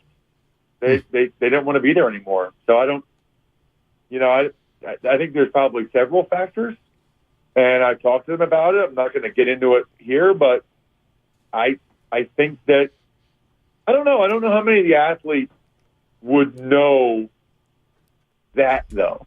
Like, I don't know how many of the athletes that are free agents, but maybe they would. Maybe they talk to people. Maybe people are like, you don't want to live there. My buddy moved out because of X, Y, Z, or... I think that's a really interesting question that the Bay Area kind of has to ask themselves. Ross, before we let you go, I got to pick your brain. That was good stuff about the MVP. I was a doubter on Hurts, but I'm looking at what he's doing, and I know there's like 4 or 5 games left. And Sunday, I text my producer, Evan, and I said, you know what? I'm done hating. You look at one loss for the Eagles, number 1 seed. He responds, Mahomes. And I thought about the NBA and all the years that Michael Jordan could have got the MVP and they gave it to somebody else. I get it. But I said, you know what? Something special is just going on with this year with Philly and Hurts. If I ask you who's Ross's MVP now, how would you answer that? Yeah, I mean, I think the answer is Jalen Hurts. And, the only knock against him really would be that the rest of the team around him is just so good. And so he's not put in as many tough spots as some of these other people are. But he hasn't had a bad game yet. I mean, there's so many statistics. When you look at passer rating and interception and all this stuff, he's just had a phenomenal season. And the only reason why he's not the clear-cut MVP is because of the first impressions that people have of him, whether that's at Alabama when he didn't really throw very well, or even last year when he didn't throw very well. And a lot of people have a tough time in life overcoming their first impression about somebody, but he has been unbelievable this year. You guys will say, "Oh, I'm a homer." I'm not. I mean, I did power ranking today on the Ross Tucker Football Podcast. I have the Eagles 1. I have the Niners 2. I think the Niners are really good in the NFC, right? No, in the league. Oh, in the league. Wow. I think right now, Philadelphia Eagles are the best team in the NFL. I think San Francisco 49ers are the second best team in the entire NFL. So you're telling me you think the 49ers are the second best team in the NFL with a third-string quarterback? Oh, man. Yes, I do. Wow. I think right now, if the 49ers played every team in a 7-game series in my backyard or whatever, neutral site, I think the Niners are the second best team right now. I mean, they've won 6 games in a row for a reason. Now, that said, I don't know how much you guys have watched the Eagles, but, man, this is the best. And they might not win the Super Bowl. Look, they might lose the first playoff game. That happens all the time. But this is the best Philadelphia Eagles football team I've ever seen. Really? Wow, man. Well, first of all, they have the best O-line in the league. They have 2 awesome receivers. They have an awesome tight end who's coming back. Their quarterback's probably the MVP. Their running back has 10 touchdowns, 1,000 yards. They have 4 guys that are going to have double-digit sacks, maybe even 5. I mean, think about that. They lead the NFL in sacks. Their linebackers are good. Their 2 corners are awesome. I mean, they're just real. Everything has come together at the exact right time. It's actually scary how good they are. It's hard to believe they're this good. Ross, I got to say this, Steiny. Yesterday, Steiny got triggered by this word. It was house money. And I was saying to him, a lot of fans now feel like because it's Brock Purdy, whatever the Niners do, Ross, is house money. But with what you just said, the Eagles being the number 1 seed, the expectations that if they don't get, Ross, I'm going to the Super Bowl after what you just said, Philly would be disappointed, huh? Oh, yeah. Yeah. Man. It would be very disappointing. And what's wild about it is twofold. Number one, they could go 14-3 and be the 5 seed. I mean, if they lose one game, and they lose to the Cowboys in the on Christmas Eve, they could be the 5 seed. I mean, the Cowboys could very easily be 14-3 and be the 5 seed if the Eagles only lose to them, which is crazy. You got to win 3 road playoff games. The other thing, and I was talking with somebody about this recently. It's why the NFL is so different from the NBA. It's not a 5-game series. Like, if it were a 5-game series, I would put a lot of money right now on the Eagles to win the Super Bowl. But it's not. Right. And it's an oblong ball, and it only takes 1 game, and turnovers happen. You never know what game they're going to happen, and they could absolutely, have a bad game, and maybe Hurts picks the wrong time to have a bad game. He hasn't had one yet. Maybe he picks the playoffs. Yeah. Who knows? Hey, Ross, good stuff, man. Appreciate it, and we'll catch up with you next week. Awesome. See you guys. Yes, sir. That's Ross Tucker, 95.7 The Game's Odyssey Insider. Ooh, Eagles. A lot. A couple people leaving the Bay. I didn't like that, but I get. But can't we say that about New York? There's some people leaving New York. But I think, isn't that the part that more people are leaving California than any other state? I don't know if that's true or not. But no, it is. Since the pandemic, there hasn't been any other large metropolitan city that has lost population. Except us? Except for San Francisco, yeah. Yeah. Since 2020. Yeah. I'll tell you what.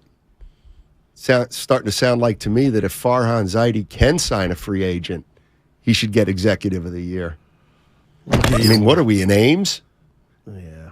What is this, Topeka? I mean, what the hell? Dude, that's what he's making it sound St. like. Murfreesboro. Yeah, I need somebody to sell the city better than Farhan. Yeah. Let me tell you why you want to marry me. I drink at night. I come home late. I spend all my money.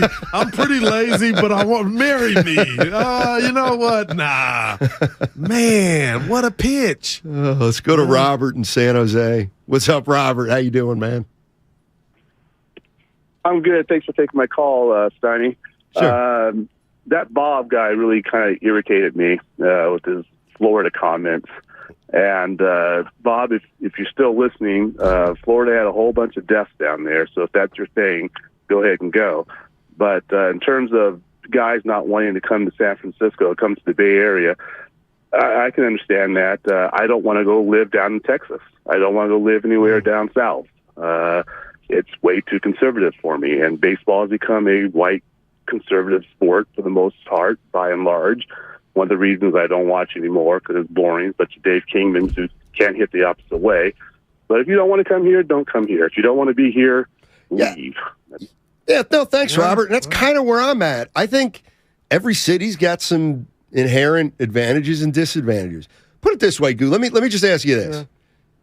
And you're going to get, if you were somebody who was highly sought after, all right, you're a free agent. Okay. In 2022, you are. Because I got a triggering point. Go ahead. Okay, but whatever, Goo. When I hear something. You can basically go to any big city and make, you're going to make $750. Okay. $750. Right. And you know what? There may be a team or a station out there that, they may bump you to $825. Good Lord. So, how are you making your decision? I'm taking in locale. Okay. Well, no, I want to. Thinking about my family and my kids. So here. Yeah. First, just because you happen to be here. California kid. Okay. So you staying here? Yeah. And you and JD, when I was off, I tuned in. I don't know how this came So here up. does not have to be the high bid. You're looking for a reason to stay, it sounds like. Exactly. Well, that's Judge, right? But listen. Okay. When you talk about this amount of money, and people are going to be like, you fool, Goo, come on. And I heard you and JD doing this a couple weeks ago, and I forgot the exactly what you guys were talking about, but the taxes came up. Okay. And for guys like you and me and Evan, I feel like, okay, I get that. But when you're talking about this sum of money and $365,000, you can be like, well, that's more.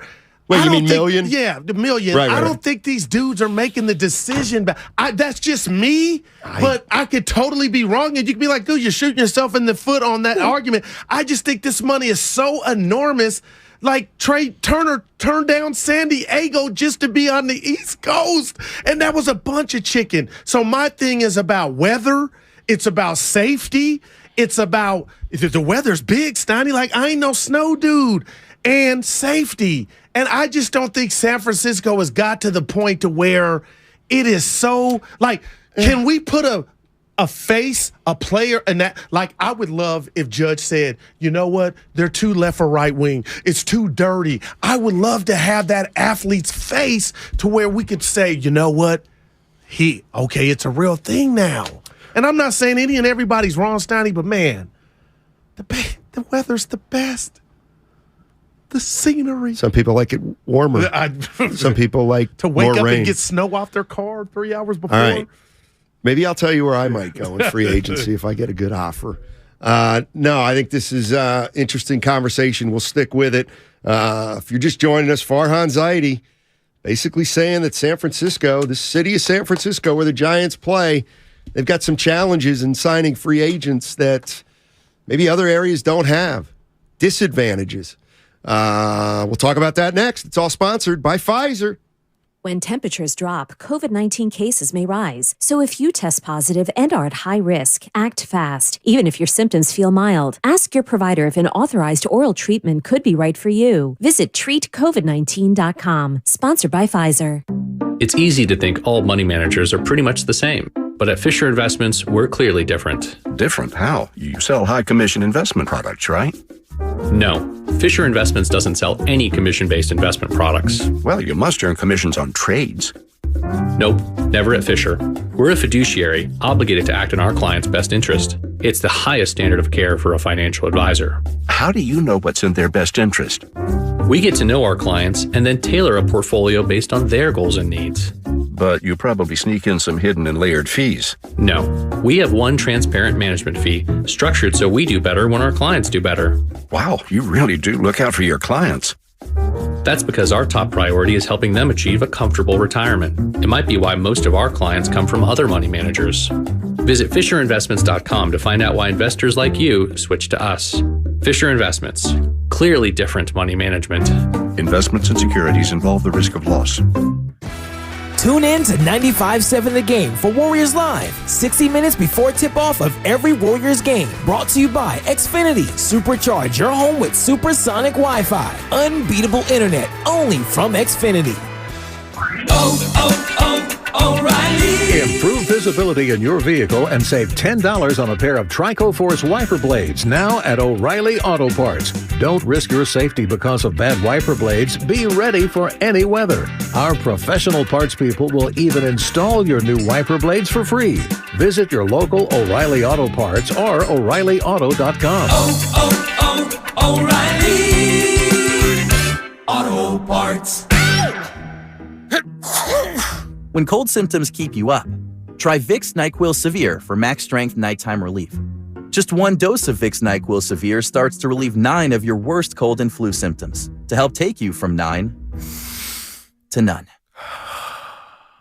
Get some rest and feel better with Vicks NyQuil Severe. The nighttime sniffling, sneezing, coughing, aching, sore throat, stuffy nose, fever, best sleep with a cold. Medicine. Use as directed. I wanted to know why some people who get COVID-19 get it so bad. I found out it may be because they have a high risk factor, such as heart disease, diabetes, being overweight, smoking, and asthma. Even if symptoms feel mild, these factors can increase your risk of COVID-19 turning severe. So if you're at high risk and test positive, there are things you can do, like asking your healthcare provider if an authorized oral treatment is right for you. Learn about an option at treatcovid19.com. This message is sponsored by Pfizer.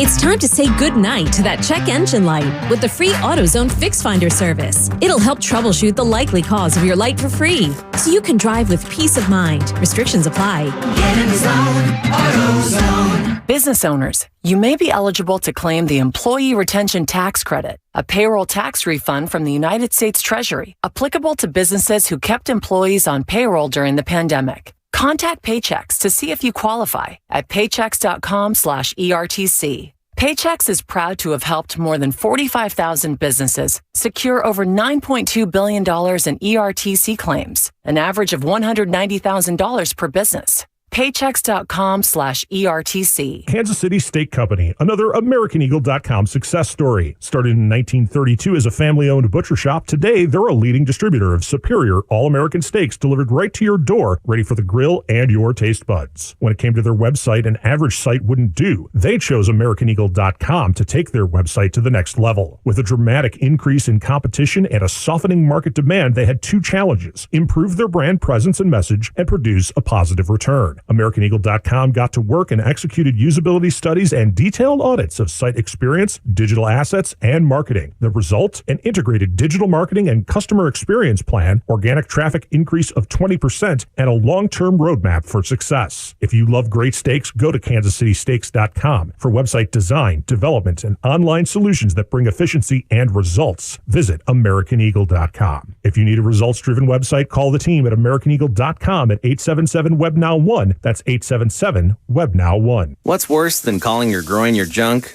Treating it like junk. Respect your pubic region with Gillette Intimate. Gentle and easy pubic hair care from America's #1 trusted men's grooming brand.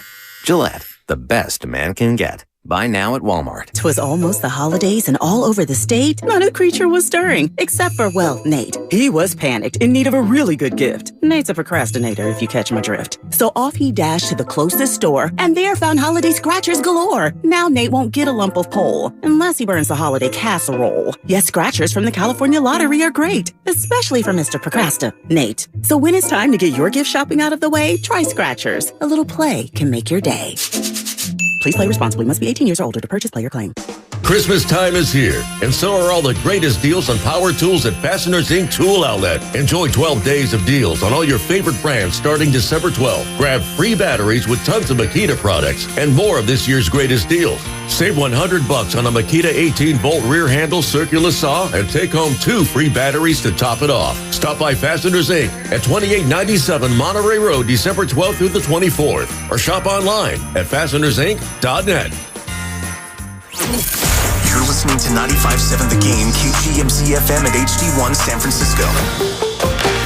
Always live on the free Odyssey app.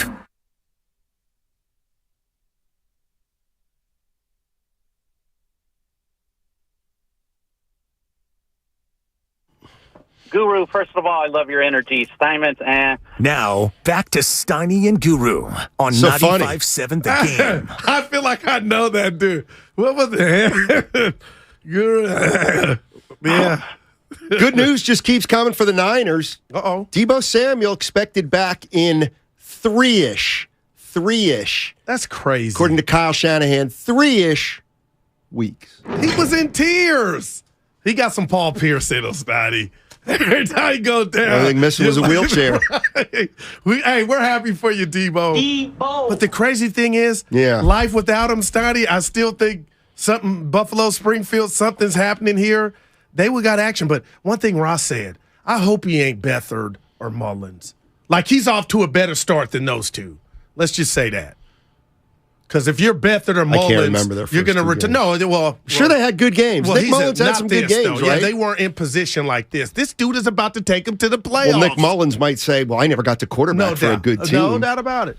I'm not saying Mullins is better than Purdy. Kyle Shanahan said 49ers quarterback Brock Purdy, oblique/rib, he'll be limited in practice today.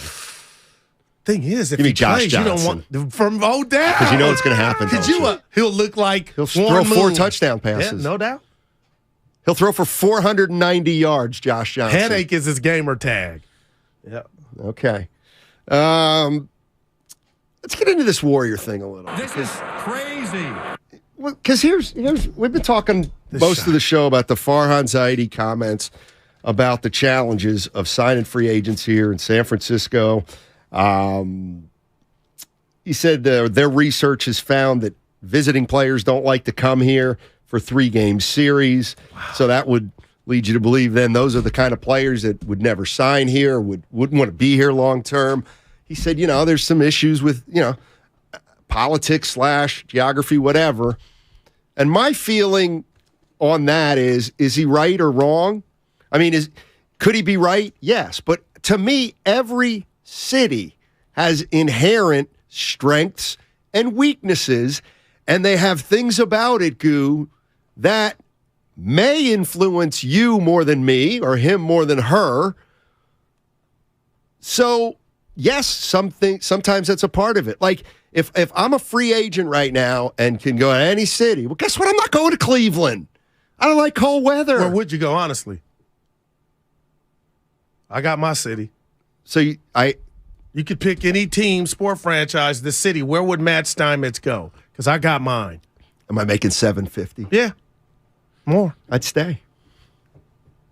I would stay. Well, maybe San Diego. Well, then the stuff we're talking about and what Farhan was hinting at is not to the point to where you would rather not retreat. Not for me, and not for you. Yeah, but everybody's different. Ask me where I'd go. You said you'd stay. No, I said I'd go to Diego. No. San Diego is the most beautiful can't. I'm there now. No, you just said I'm you're down staying. there. No. I said San Diego. San Diego. All right, okay. So I'm going to have a place here and San Diego, so you can't be down there. I'm going to L.A. Okay. Yep. You stay north. Oh, Cali. You stay north of Orange County. Yeah, look at you. Don't be coming down Woodland Hills. you better not get as far south as Oceanside. Yeah, look at you. Mm-hmm. Actually, San Clemente, and then you're done. Yeah. No, so that's what matters to me. Evan, what matters to you? Now, you're a young man. He's on the verge of breaking out in this industry. Just don't forget about me. I told my wife about Evan. So let's say, Evan, you get Miami, baby. You go to Miami? Really? That'd be number one? From everything I've read, yeah, it would be. Okay. I enjoy Miami. You want to sweat all that humidity? Temporarily, though. I think also the other thing we got to factor in here is if these guys are giving out long-term deals and maybe a place of where you're retiring, maybe you're starting the next place of your career. Yeah. Yeah. Okay, I love that, E, but Stoney, the last thing about Farhan, the low blow to me was, okay, you said politics, and then you put the cherry on top, visiting. So the visiting players ain't got to worry about politics for 3 days. For you to say that was the low blow to me. For them, for visiting players, it's probably the dirtiness, the so-called crime, the dirtiness, the homeless, as you're in your fortress of a Does hotel. anybody out there want to talk about the fact that Bob Myers doesn't have a contract for next year? How did you it knocked me down. Is that surprising to anybody? Does that mean anything? I was going to text him. Anything? Is it nothing? I did good, right? What? When I heard the report from Woj, I was going to text him, Bob, but I dropped it. That ain't my lane. It was shocking. So you're not a journalist? No, I'm a radio host. Nice job, Goo. No, that's shocking. But you know what it tells me? It's surprising, He's got children. Right? We talk about the kids. Mm-hmm. So Who? maybe Joe Lacob? No, Bob. Oh, Bob has So children. Bob is probably, he's the reason this is where it's at. You think? This dude's a made man. Okay, so there's nothing to see here. Oh, no, there's more than something to see here, but it's I'm coming from a Bob perspective. I know you always tell me, Goo, you don't know the business. So according to the way you look at it, maybe a year ago, Bob had a year and a half left of his deal, and Joe said, I'm ready. Let's talk. Yeah, let's get her done. What do you think about a little extension? Little extension? Yeah. Bob goes, you know what? Let's just sit tight. That's how not I'm going somewhere else. Why would he I need want to speak tight? to the missus. About what? I'm away from the family a little too much. That's the only thing I But he's already talked about. Don't you think Bob Myers and his wife, have already talked about how long you want to keep doing this? Right. And maybe that conversation is ongoing. Yeah. So I think. Because he's done everything. So if I'm Bob Myers. All right, where are you getting at then? I'll tell you what I'm getting at. If I'm Bob Myers and I don't want this to be my last year. Well, then red alert. Why wouldn't I have signed an extension last year? And just say, you know what, I'll sign a 2-3 year extension. But Joe, if it's not outside the realm of possibility, I could walk away because I got some other time. Okay, which we hope not. Why wouldn't he do that rather than let's just sit tight and? No, I get it. He won't get paid after if he resigns, but. Well, I'll tell you what, if you're right, Stoney, then there's a red siren. I don't know. When you I keep coming back to two Stephen things. A. and Wilbon, they were even like perplexed. Like him report, it was like, that's I'll tell odd. you what, I'm going to try to find out, or at least get a rough number or percentage of general managers in the NBA who are right now working without a contract for next year. How many of the 30 general managers are working without a contract for next year? My guess would be a handful. Xfinity Mobile text line, I told you, McNair, he just started his job in SAC. Well, McNair's got to have. Right. I'm looking it up, but Pelinka? I mean, Pelinka just got an extension, I believe. I don't know how. Who's the Clippers guy? What's his name? The Lawrence Frank? I don't know what Lawrence Frank's situation is. But James Johnson? Yeah, James Johnson James Jones in Phoenix. He just got an extension the last year or two. So this is odd for a made man, a successful GM. I think. It's a little strange. The one example that Woj referenced in his article was Masai Ujiri, with Toronto. His deal came down to the final months in 2021, even after he'd won a championship. So this is kind of a new but unique situation. But remember, he I was feel better. sought after. Like there was a lot of rumblings that a lot of other teams wanted him. I'm not saying Bob doesn't have that. Yeah. I don't know what Bob has or doesn't have. But I just had I him think as it's a more the lifer. exception as a rule. What? I had Bob as a lifer. Like You when had Bob, the GM of the Warriors, As a in lifer. 2041. Well, no, until he wants to step away. Like, you went from Jordan Bell to this. You know what I'm saying? Like, this is home and you're from here. I'm just like, and he may be a lifer, Stoney. It was just odd when this news came out. He's not a lifer. So, different I don't challenge? think Bob Myers will not be the general manager of the Warriors I would just to be totally safe, I would make it longer than I thought. But like, he's not going to be the GM or he's not going to be the president of basketball operations and general manager in 2030. Yeah, I don't think so. And can I share? I think it'll be. I think it'll be one of the Lake of. I was just going there, and I was going like, if somehow if he stepped away, I just immediately thought of Kirk Lacob. And I've thought about life and what we want to do in regard to legacy. You want to leave stuff to your kids? Left my son a Cadillac with a bad engine. But you know what I mean? Like, that's like that didn't bother me, Steiny, but I was like, man, that could be, here go the keys. Yeah. Let's go to Brian in Palo Alto. Haven't heard from Brian in a while. Hey, Brian. BPA? Yeah. Yeah. What's going on, guys? How you doing? What's up, baby? Hey, that's the last straw for Farhan for me. Right? That's completely unacceptable coming from the general manager. And first off, yes, homelessness is an issue in California. In California, not just San Francisco, but in Los Angeles and San Diego, they have major homeless issues. And when the GM is going to publicly come out and say, this place sucks, no one wants to come here, guess what? No one's coming here. And like, if it was such a problem, the Warriors wouldn't have 4 titles in 8 years. The 49ers have been 2-3 of the last NFC title games, and it's a destination. Sorry, man, you can't sell it. Is the problem. And so, he's not a fit here. He needs to probably go to a super small market, like the Pirates would be a good place to be from, right? Where he can do his dumpster diving gig on a $30 million payroll. Right. So that's it. So Brian, I got a question for you. So you're ready to want to fire Farhan Zaidi, who's got a 217 and 167 record since he lost that anchor Bruce Bochy?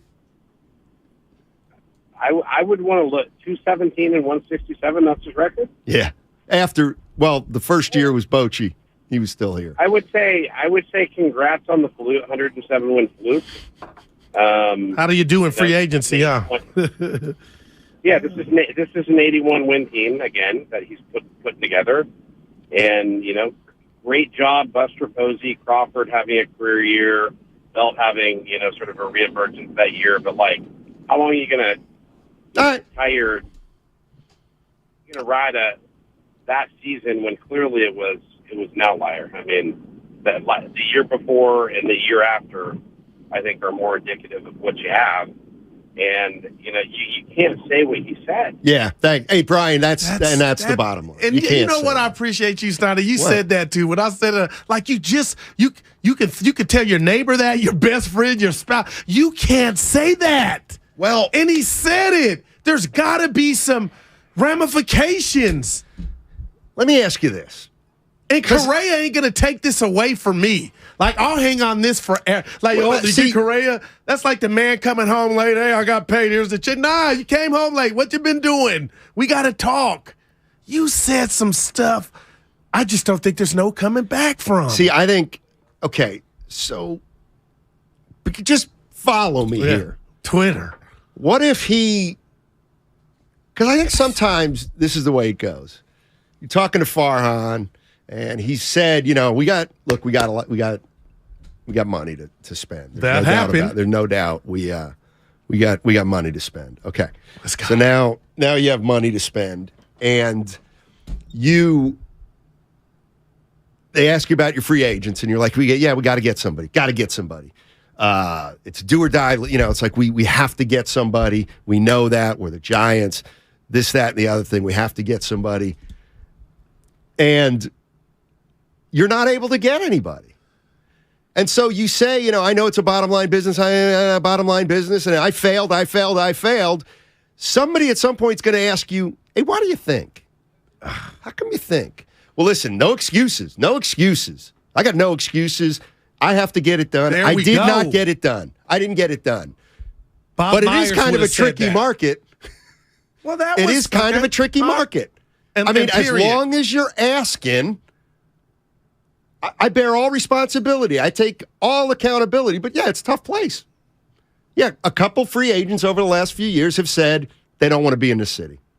And I don't know why they said no. That's how I would have went. I know. You got to believe in your product. I'm playing devil's advocate here. Trust me. Bob Myers would have finessed this to the. He would have did just what you said. How are you going to sell something that you now, I believe, you don't believe where you're at? Well, let's do it this way. Yeah. Here's something Bob Myers believes. And he said it on our show. Players don't come for GMs. They don't come for the GM. That was great. Okay, so who's to say had Bob Myers swung and missed just like Farhan Zaidi that he wouldn't have just said that? Because I don't believe he believes that. And we'll find out when he inks this new deal. I mean, I'm just saying Bob Myers said, Kevin Durant didn't come here because of me. He didn't come here because of me. He came here because of Steph Curry. Right. So I could have just been a robot. He would have come here because we got Steph Curry. But when you get into the politics side. So Farhan's basically saying, I can't. Nobody's coming here because of me. And nobody's not coming because of me. Dude, that was an F. No doubt. He passed the buck. Oh, he passed it all right. And that's like one of those he got 2 assists. He stepped in it. That's a Jeff Garcia. Hey, real quick. Yeah. We got some real stuff from the Xfinity mobile text line. One real question I want to ask you. First one, 415 said, Brian in Palo Alto makes Steiny look like an optimist. That's one. 2, has Bob Myers scrubbed his social of the Warriors? And 3, Bob being a former agent, I'm sure he represents himself. No chance. There's no chance. That was like, I didn't know. No chance, Steiny. No way. He's got somebody. No way. Wow. That was a great question. 510. Because no lawyer would not have a lawyer if they were. No lawyer. If they were involved in a trial. Yeah. You know what? We can ask him. That's great. That was a great. I didn't know. We can ask him. But you knew. Let's go to Clayton in Union City. The Union. Hey, Clayton. How you doing, man? All right. That's not going to get it done. It's my hometown, It's not going to get it done. Come on. No Andrew Wiggins tonight, by the way. And tomorrow. Correct. Adductor. Sixers. 6-game road trip. At Milwaukee, at Indiana, at Philly, at Toronto, at New York, at Brooklyn. What are they going to go? Honestly? Yeah. 4-2.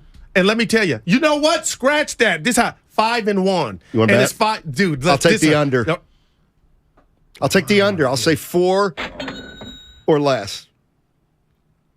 Because we got this finals bet. I'm going 5-1. Okay, I'll say under. You know what? I'm not betting because I ain't got Wiggins. Why would I do that just for to 2 myself? games? He'll be back. No, but that could be the 2 that lose me the bet. No. Yeah, no.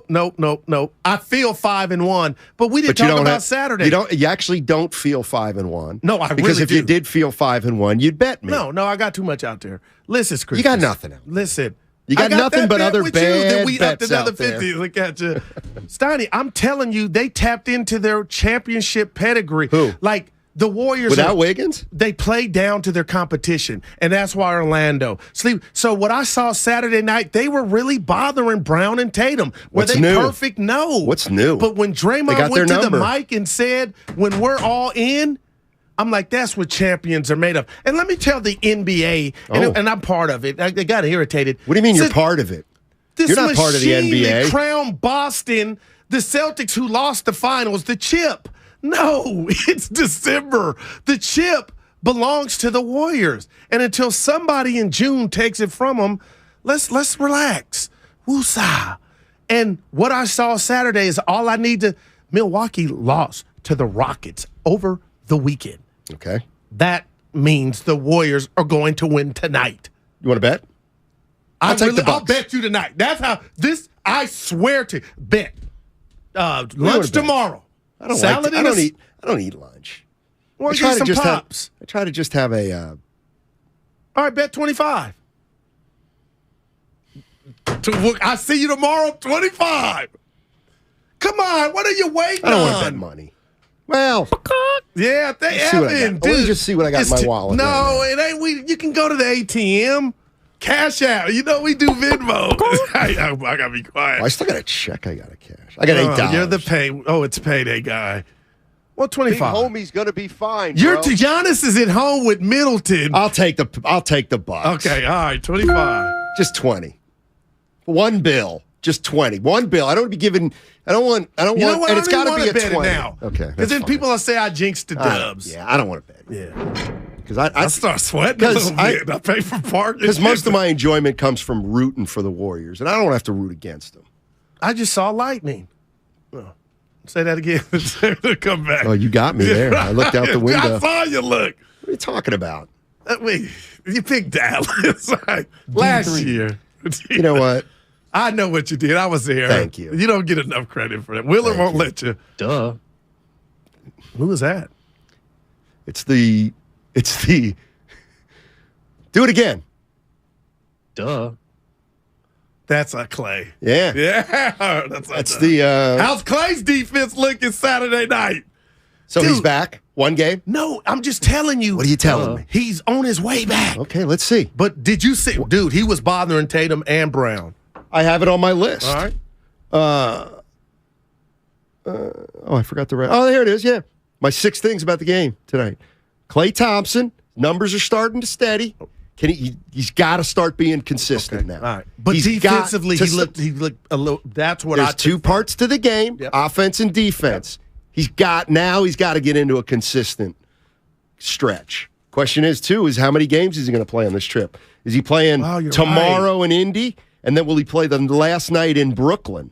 Oh, Brooklyn's playing well. Yeah, they are. Ben Simmons. He's not really. They love him. It's KD. And he was named in the court case going on. I know who. There's a rapper, 2 rappers, Megan Thee Stallion. They're in court right now. She got shot in the foot. But Ben had relations with her, and that came out in the court. So it's all over social. I keep our ear to the street. I was like, Ben can hit something. He can't make a lot of times. But Steiny, yeah, anyway. I'm sorry, Brian. I think that's inappropriate humor. Cha-ching! Cash me out one time.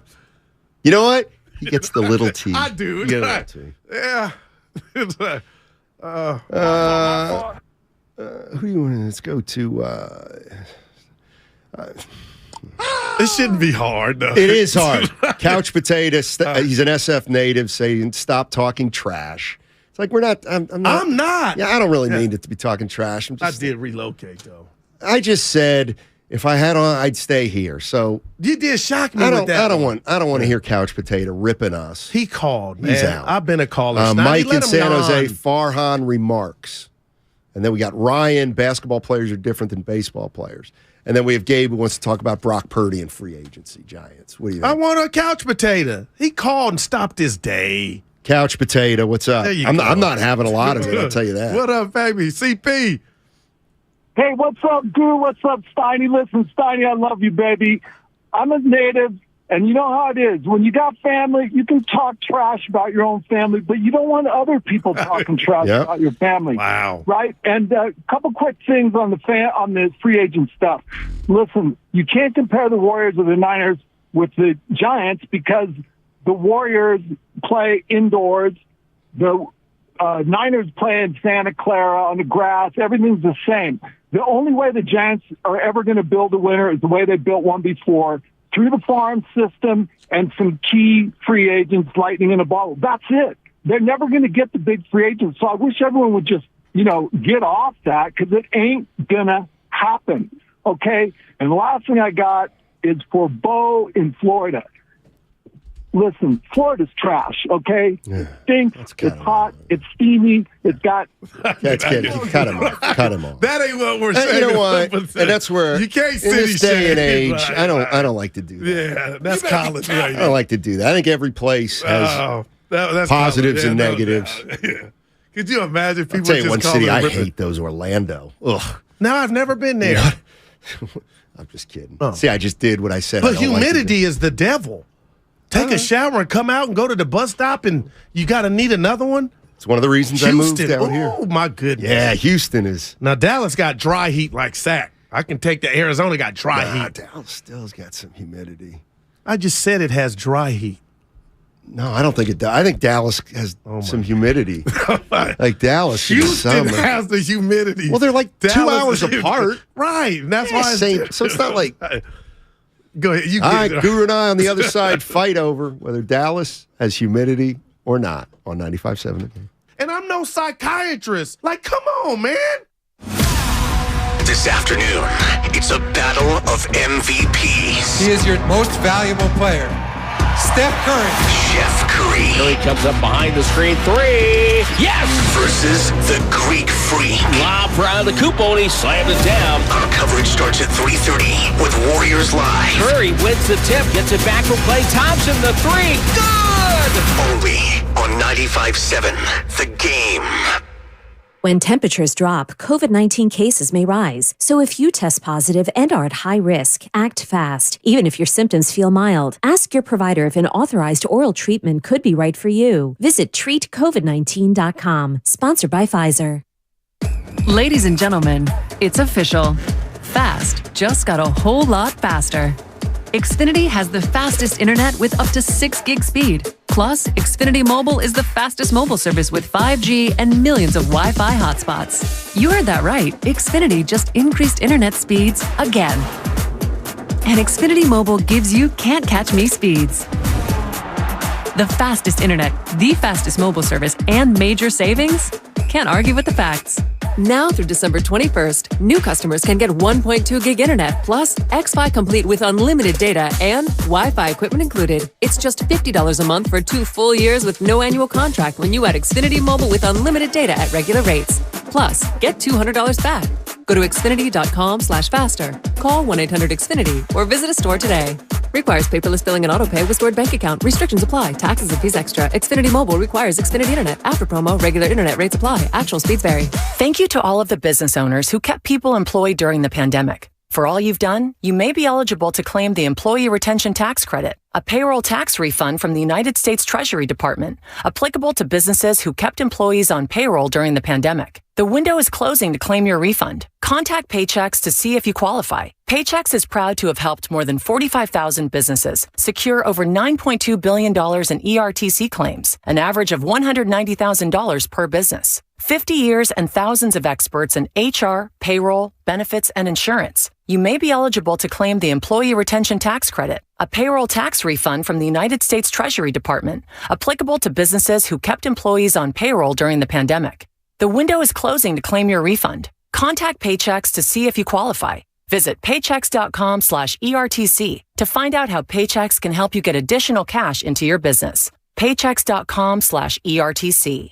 Paychex.com/ERTC. End this year on a high note at Big O Tires year-end sale. Get great deals on name brand tires for cars, pickups, and SUVs. Plus, save on auto care services with financing options available on credit approval. Visit BigOTires.com for all year-end sale offers. Ends January 8th. The following is an attorney advertisement. If you get sidelined by a workplace injury, the workers' compensation attorneys at Boxer & Gerson can help get you back in the game. Our team of skilled attorneys will fight by your side for the treatment and compensation you deserve. We care about justice for injured workers. That's what makes us Northern California's premier workers' comp law firm. Call Boxer & Gerson at 510-345-2341 or visit boxerlaw.com for a free consultation. Boxer & Gerson, your life is worth the fight. AT&T Fiber presents a straightforward moment inspired by straightforward pricing. And now we just cube the pancetta as such. So what's on the menu tonight? This carbonara I found online. It's fire. You gonna love it, Mom. I hope you hold on to this AT&T Fiber, son. It's nice. Yeah, you should settle down now that you're a gagillionaire. Oh, I am. I finally found the one internet I've been looking for my whole life. So, no more one-year stands? No, I'm done with all that. With AT&T Fiber, there's no price increase at 12 months. What about equipment fees? Nope. Those were never any good for you. Exactly. But now everything's completely straightforward. Well, in the spirit of being straightforward, I never liked any of your old ones. Me neither. Blah. Y'all never told me that. But we're being straightforward now, which feels good, yeah? Yeah. Now let's get straightforward about that girl he's been seeing. Straightforward is better. No equipment fees, no data caps, no price increase at 12 months. Live like a gagillionaire with AT&T Fiber. Limited availability in select areas. Visit att.com/hypergig for details. Have you been naughty or nice this year? Cash don't care. At Jackson Hewitt, you could still get up to $4,500 for the holidays. Some bucks now, more bucks in January. So be naughty. Snap up all the ginger snaps. Wear a pretty sweater to an ugly sweater holiday party. You could still get up to $4,500 when you go to Jackson Hewitt today. Details at jacksonhewitt.com. Eligible clients can get up to $1,000 in December and up to $3,500 in January. Loans by Republic Bank and Trust Company. Finance charge may apply. Without the ones like you, who work tirelessly to keep things running, everything would suddenly stop. Hospitals, factories, schools, and power plants, they all depend on you. No matter the weather, emergency, or time of day, you're the ones who get it done. At Grainger, we're here for you 24/7 with supplies and solutions for every industry and access to product specialists ready to help. Call, click Grainger.com, or just stop by. Grainger, for the ones who get it done. Get in zone, AutoZone. Welcome to AutoZone. Thinking about gas mileage? If your check engine light is on, it may be affecting your MPGs, but the free AutoZone Fix Finder service can help. With the most complete free warning light report backed by technician-verified fixes, you'll know what's affecting your gas mileage and more, and you don't have to drive too far to find the fix. The free AutoZone Fix Finder service is available at all 6,200 stores. Get in zone, AutoZone. See details at AutoZone.com. Oakland, mostly sunny today, highs in the low 50s. Weather brought to you by Pfizer and BioNTech. This fall, there are now updated COVID-19 booster shots designed for recent Omicron variants. Learn more and schedule your updated booster at vaccines.gov.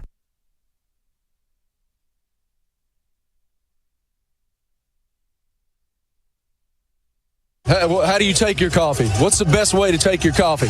Well, coffee tastes terrible anyway, so don't put anything in it to obstruct the harsh, bitter taste. Now, back to Steiny and Guru on 95.7 The Game. All right, R.I.P. Mike Leach.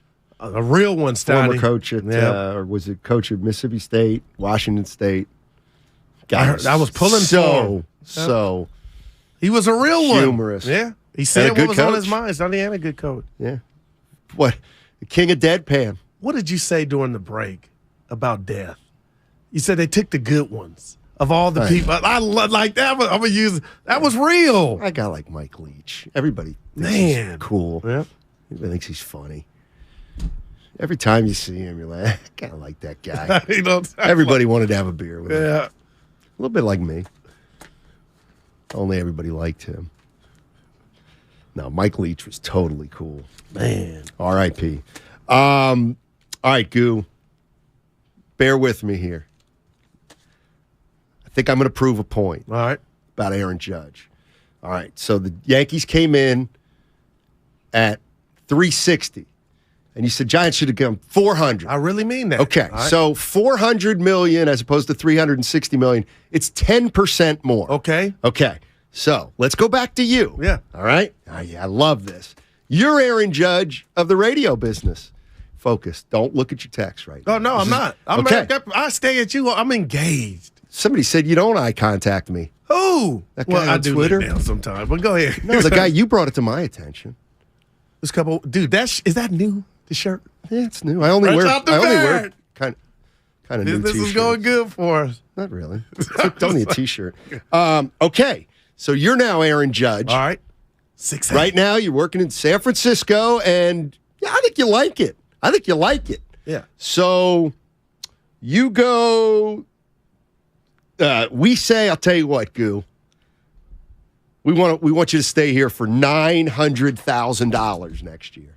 We're going to give you a 2-year, $1.8 million contract. Okay. All right. 2 years, 1.8. I got you. In Detroit, they got a guy there that says, well, let's bump it really up. Let's give him 2 years for $2 million. I'm staying my ass right here. Well, that's what $400 million was, the equivalent of. Okay, wow. You know what I mean? Okay. I mean, I know I did it, but wouldn't you feel better if you were Detroit in that proposal that you at least went above? Boy, do you know what I mean? Like, you got what to I'm saying understand. is, well, okay, what it feels like that. Was 430 then? What if it was? Give me the 20%. That's what I'm saying. If you're trying to shock the world, go for it. Not, hey, I'm trying to date you, but I blow my money everywhere. I guess in my situation and yours, like, okay, I get 2 years, $2 million. All right, here comes Detroit. They're going to give me 2 years, $2.5 million. Like, that's a lot of money. And I still think I'm not going to Detroit. Yeah. Well, Trey Turner turned it down, but you got to talk about the history. Judge has got some chicken. He's made some money. He ain't a young pup in this game. Guys got money already to sacrifice. And I keep going to the Trey Turner saying no to the 400 supposedly from San Diego. I get you. Detroit wouldn't get me, but I believe Detroit would know what they're up against. San Fran, Detroit, he likes it. They're winning. Okay, it's a cost of doing business. I'll go up to take it to 3. I feel like now Farhan wasn't all in it to win it. And you could have did it knowing, you know what, we could throw 410 out there and he still ain't coming. But Steiny, Guru, Willard, Dibbs, Bonte, Shasky, David Red, everybody will not, you know what I mean? They'll believe I was in it to win it. You got to push your chips into all of them in, man. Oh, what's wrong with this pitcher? He's on the Yankees in baseball, plays in baseball's cathedral in the best city allegedly in the world. Will match their offer. You know what I mean? What's the most outrageous contract that's been given kind of like that? Albert Pujols when he went to the Angels. I honestly believe like that made no sense. Do you remember the years and stuff offhand? No. Do you think I'm JD? My dog. 10 years. What was it? Just something ridiculous. And look how he ended. Hey, but it ain't about that. It's about what now? That's a bad comp because I don't know if he was ever really worth it. But you know what? 10 for 240. He got it done. Damn. Yeah, I don't think it makes a difference. But you understand in life, Steiny, but see, you got to overpay to get something. Right. And sometimes it's okay if you feel like it's worth it. We've said this. I said this 2 weeks ago, and I didn't really get an answer. But the other aspect of this, when we're saying we knew that the Yankees wanted Judge 9 for 360, so why didn't the Giants just say 410? I'm waiting on that answer. And I think, I think the answer is businessmen like that would look at you and be like, yeah, that ain't how it is, bro. Like, that ain't how it is. Like, what part of this sequence am I missing then if that's not how it is? We'll offer you 375. But see, you're playing games then. But you might be, but you're still, outbidding everybody. You know what it is. Okay, he didn't choose us, but it wasn't because we didn't get a last offer. That's what you got. To me, that's what you got. Hey, you want some candy? But again, what Myers is saying is once Judge goes to the Yankees. Okay. And says, they go to him, what do you need from us? Okay, here the Yankees are like 8 years, 300. Okay? Right. Okay. Hey, Giants are out of the woodwork. Hey, listen, man. I'm telling you right now, we're going to offer you $400 million. This the Giants. Yeah, $400 million. Okay. And the Yankees were right. $400 million. So Judge goes, thanks. I appreciate that. Now he goes back to the Yankees. And Cashman says, we just can't do that's out of our budget. And that's how this was set up. Cashman says, what do you need? What do you need to get it done? And that's when he said, I want a 9th year at 360. And Cashman said, yours. At that point, remember we went through the scenario with Myers. Yeah. And he said, first of all, he would you can't expect a phone call from Judge to the Giants saying, sorry, you're out. If you get it, great. But, even if he knew the Giants had he wanted to be in New York. He was willing, essentially, to... Okay, right. They said to him, what do you want? Right. He said, you know what? This is what'll make me happy. Okay. Boom, it's done. So he played the Giants the whole time, It's not about, hey, we can give you 40 more million. You know what? Well, they did what I wanted them to do. I like it here. But it's New York. It's like I'm being honest here. It's like Myers' contract. We don't have the answer to why it's not done yet. But, Steiny, there were a lot of the world thinking this dude could actually bolt. And I don't think you put the proposal to make them bolt in front of them or make the Yankees say, like a poker hand, I'm out. That's all. I get what you're saying. Call him down, we're going to call him back. No. If you really, Farhan, wanted this dude in a Giant uniform, I'm talking about, excuse me, if you don't get him, did you put your best foot forward? And money talks. They didn't even get to 400. So you didn't. That tells me you didn't really want them. It tells me also they run a business. What type of business is it now? And let me tell you. So hold on a minute. Hold on. Because it's bad business. What you said that counts too. But they were prepared to offer the highest they've matched the highest contract ever offered to a player. The Giants, essentially. Like I get it. They didn't want 400. You know, they didn't go to 400. They only went to 350 or 360. That man. Like that ain't enough to pull this dude from the king of New York. And neither was 400. Okay, that's all I'm saying. But wouldn't you at least tried it? I think they knew. Like they knew. But now we know what is in his heart. Farhan, he feels like Steiny, he feels like the Bay is Iowa. It's not that good. No, well, but that's how he. Iowa's nice. This came out. Iowa City, worst timing, man. I mean, I can't say enough about Dubuque. Dubuque's nice. Des Moines, of course. Yeah, remember I said Des Moines. But anyway, I've never been to Iowa. Actually, why would you? Shout out Roy Marble. A lot of people say it's a great place to raise a family. Dr. Tom Jones Davis, the coach of Iowa. B.J. Armstrong. Okay. Ed Horton. Who was your first one? Roy Marble. Okay. Yeah. George Kittle. Chuck Long. Oh, Chuck Long. George Kittle? Hayden Fry. Hold on. Yep, you guys are on fire. One more dude. From where? Iowa? Iowa. Oh, the Al guy that Lorenzen. No, remember when I say look like they look like Garoppolo's brother. He's in the league, stretch 4. He was just balling a couple years ago at Iowa. He's gonna know his name.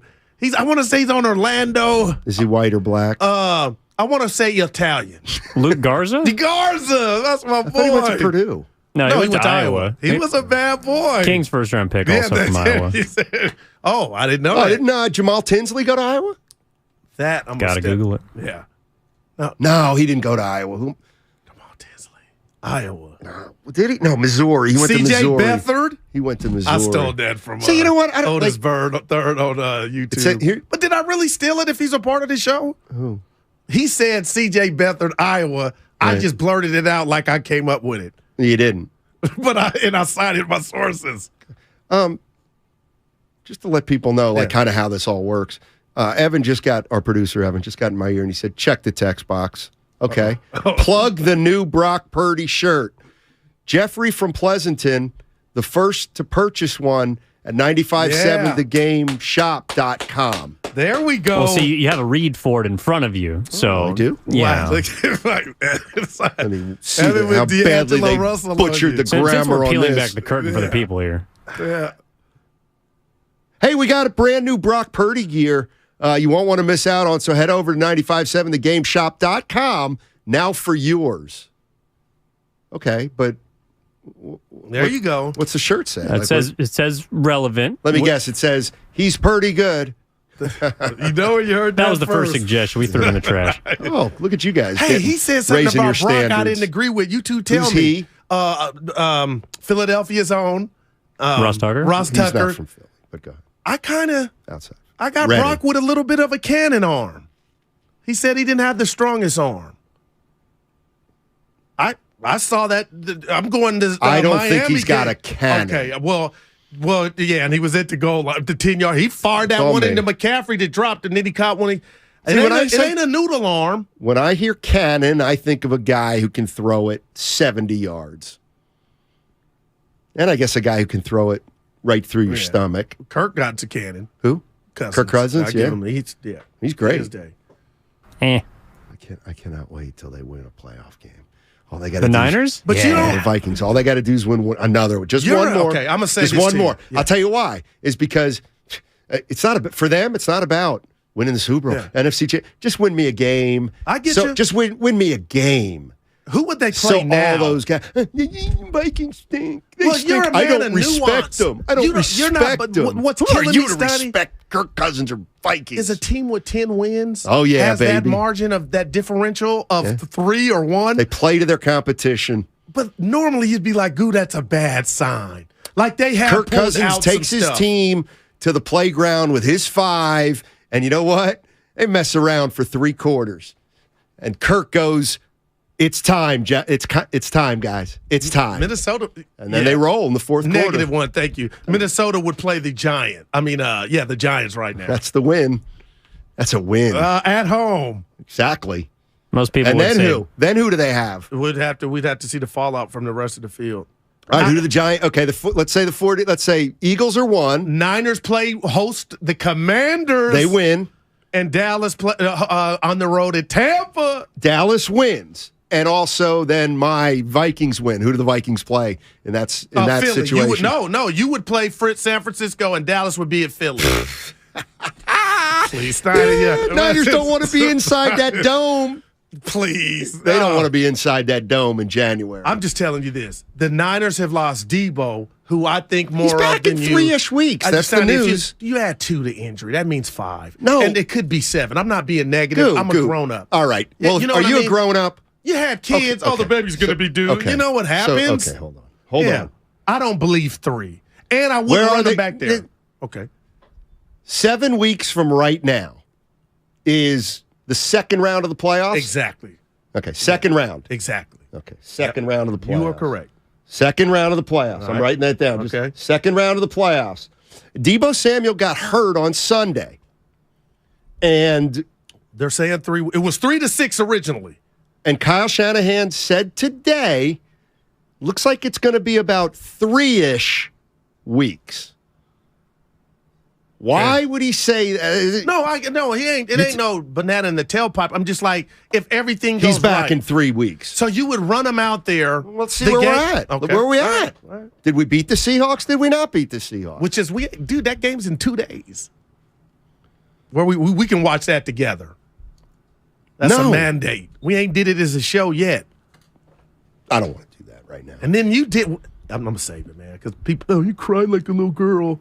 Who, me? No, me. Friday, I said, "What's up with you, son? You going to the cafeteria?" You said, "No, I got something." I did have something. And then I find out yesterday through the streets, you ended up there. I had personal business right after work at 3:00. It lasted till 4:40. But where was I on the text thread to say, "Hey, where you guys at? I'm gonna come through." I wasn't on the text thread. Then how did you know they were there? Well, it was a Friday, a payday. Oh my God. I sold Evan. I'm like, I'm probably out today. I kind of bothered me. I said I'm probably out today. They phasing your boy Goo out. I took care of some personal business. Right. It was personal of nature. Did I say I had personal business? It's none of anybody else's business what I had. I had something personal, and but I got done at about 4:45, and I was like, all right, I'll go by. And well, it's funny you say that.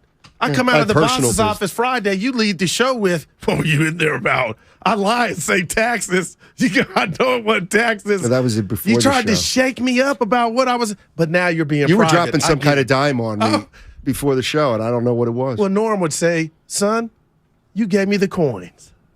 What dime am I dropping on you? I don't know. Batman and Robin. Let's see. Yeah, what do you think of the Ross Stripling hire?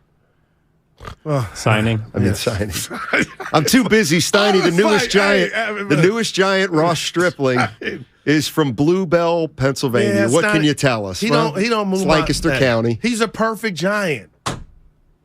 You're just, this team is turning into, I like Nordstrom's. It's turning into Ross. Ain't nothing wrong with Ross. Are you willing to say I was right about Joe Lacob? That he's a killer. Yeah, that's why he's got 4 chips in 8 years. And that he's not indebted to anybody, even Steph Curry. Okay. Our show thing goes, say what you're really trying to say. And that's you telling me, so what are you saying about Bob? What I'm saying, nothing about Bob Myers. I'm saying about Joe Lacob. He's a killer. Joe Lacob is a killer. Okay, so where's the contract? Killer? Well, exactly. Like the fact that Joe Lacob, that Bob Myers, a 4-time champion, is working without a contract for next year, Like, no, I like get, don't yeah. like That I don't know bothers what's me. going on. Okay. Clearly, it's not nothing. Okay, no. But my fact is like this is a 4-time shit. It's like, I mean, are you telling me Joe's ready to be like bye bye, Yeah. night night? Yeah. So Or Bob like, with the don't kids. like he doesn't like he's a cold-hearted businessman, and if he sees a move out there that he thinks will help Who's his batting better than franchise, Bob? Bob's Babe Ruth right I'm talking now. about anybody in the organization. Okay, I got you. Except Curry. No, not except Curry. Not except Curry. It's the Golden State Currys, man. You don't. What about Cannon? Dude, LeBron and I know I wait to the end of the show to throw this at you. I got my money on Cannon, Steiny. For what? Just to be the NBA player, man. It's in his blood. And when you watch him walk with his dad to and from the locker room calling Clay, I'm like, this dude's got it, Michael man. Jordan have a son? He had a couple of them. Oh, how are they? Are they played college? Yeah. Magic have a son? What about Bronny? I'm sorry, Magic have a son? He ain't playing. Is he in the NBA? No, he's not. Magic Johnson? Yeah. Okay. I'm just wondering. Hey, and R.I.P. to Silas. We didn't say that yesterday. He would, man. I looked up to him, Stoney. Black man in the suit coaching. He was class act. That's the word. Class act. Sometimes I like you, man. No doubt about it. Oh, I didn't. How much time we got? Can I tell the mayor of San Jose story? Yeah, 1 minute. Okay, yesterday I go into KTVU. Okay. And to do it, and I meet the outgoing mayor of San Jose, Sam Liccardo. Hey, Sam, what's up? I meet him at KTVU. Okay, hit the drop. Boop. Yeah, I did. So we go to the ship yesterday, and we're having With the one. mayor? No, but he comes in, and I'm like, oh my god, I think that's Liccardo from this morning. You called him the wrong name. I go to. You want to spoil the story? I get my phone out. I'm like, hey guys, is this the mayor? Yeah, that's him. That's him. And for some reason, I was like, yeah, that is Frank Liccardo. So I said, Frank, and he doesn't say anything. Uh-oh. And I'm like, hey, Frank. Frankie. Frankie. Right. And he doesn't look, and I'm like, oh my God, it's not the mayor. Anyway, he sits around. We don't think much of it. He's on his way out. Brian goes, see ya, mayor. And he turns around and goes, see you later, guys. And I'm like, wait a minute. It was Sam Liccardo. Oh. Not Frank. Okay. So when I was saying Frank, You're no wonder bad you're with going, names. It's terrible. Yeah. That's it. Right? Bye. Choke artist. Tune in to 95.7 The Game for Warriors Live, 60 minutes before tip-off of every Warriors game. Brought to you by Xfinity. Supercharge your home with supersonic Wi-Fi. Unbeatable internet, only from Xfinity. Life doesn't stop when the economy is uncertain. The market might not care you have a wedding to plan or a kid to put through school. And inflation doesn't know you've got a family to feed. But Bank of America does, and is here to help. With digital tools to help you save and local experts in the Bay Area, you can keep life moving forward the way you need it to. Bank of America. What would you like the power to do? Learn more at BofA.com/San Francisco. Bank of America N.A. member FDIC equal credit opportunity lender. What if this holiday season you could give your loved ones the gift of never, ever having to bend down or touch their shoes to put them on? Like ever again. That's a pretty powerful gift. And that gift would be new hands-free Skechers slip-ins. That's right. With new Skechers slip-ins, your loved ones can just step in and go to put their shoes on. And no, this isn't holiday magic. This is the latest breakthrough from Skechers, the comfort technology company. So how do new Skechers slip-ins work? There's a special comfort pillow in the heel that helps your foot slide into place and keeps it secure in cozy comfort, which means slip-ins go on easy and stay on. Plus, they come in all your favorite fashionable styles for the whole family, including kids. Imagine how easy it will be for kids to get these on. That's a gift from mom and dad, too. And slip-ins are affordable, which means you can give them to everybody on your list and even slip in a pair for yourself. Find slip-ins at a Skechers store, Skechers.com, or wherever stylish footwear is sold.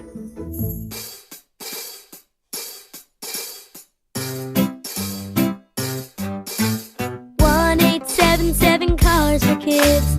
KARS Cars for Kids. 1-877 Cars for Kids. Donate your car today. 1-877 Cars for Kids. KARS Cars for Kids. 1-877 Cars for Kids. Donate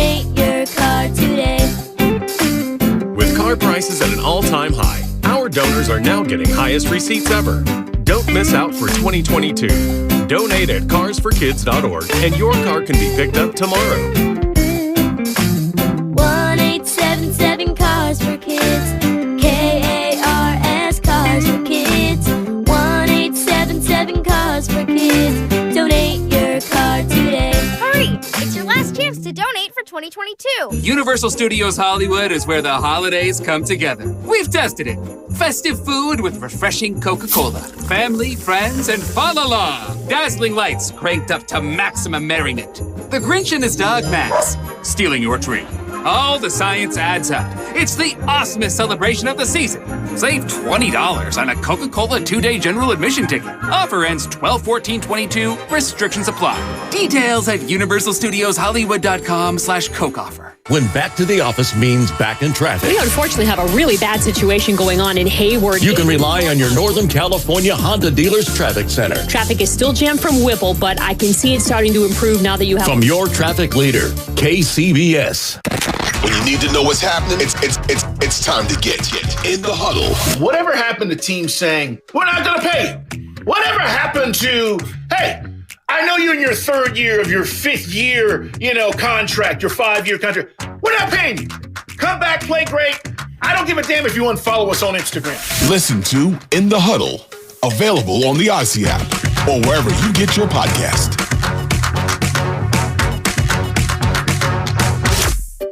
Finding great candidates to hire can be like, well, trying to find a needle in a haystack. Sure, you can post your job to some job board, but then all you can do is hope the right person comes along, which is why you should try ZipRecruiter for free at ZipRecruiter.com/free. ZipRecruiter doesn't depend on candidates finding you. Its powerful technology identifies people with the right experience and actively invites them to apply to your job. You get qualified candidates fast. So while other companies might deliver a lot of hay, ZipRecruiter finds you what you're looking for. The needle in the haystack. 4 out of 5 employers who post a job on ZipRecruiter get a quality candidate through the site within the first day. ZipRecruiter, the smartest way to hire. And right now, you can try ZipRecruiter for free. That's right, free. Just go to this exclusive web address, ZipRecruiter.com/free. That's ZipRecruiter.com/free. ZipRecruiter.com/free. Christmas time is here, and so are all the greatest deals on power tools at Fasteners Inc. Tool Outlet. Enjoy 12 days of deals on all your favorite brands starting December 12th. Grab free batteries with tons of Makita products and more of this year's greatest deals. Save $100 on a Makita 18-volt rear handle circular saw and take home 2 free batteries to top it off. Stop by Fasteners Inc. at 2897 Monterey Road, December 12th through the 24th, or shop online at fastenersinc.net. Hey, here's a holiday gift from Bed Bath & Beyond. Between now and Christmas, get 25% off your entire purchase by texting JOY to 239663. That's 239663. New offers every day at Bed Bath & Beyond. Exclusions apply. See website for details. You're listening to 95.7 The Game, KGMC FM and HD1 San Francisco. Always live on the free Odyssey app.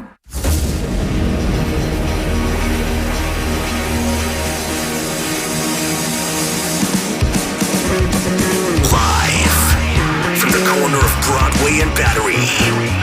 You're listening to Damon Bruce and Ray Ratto on 95.7 The Game.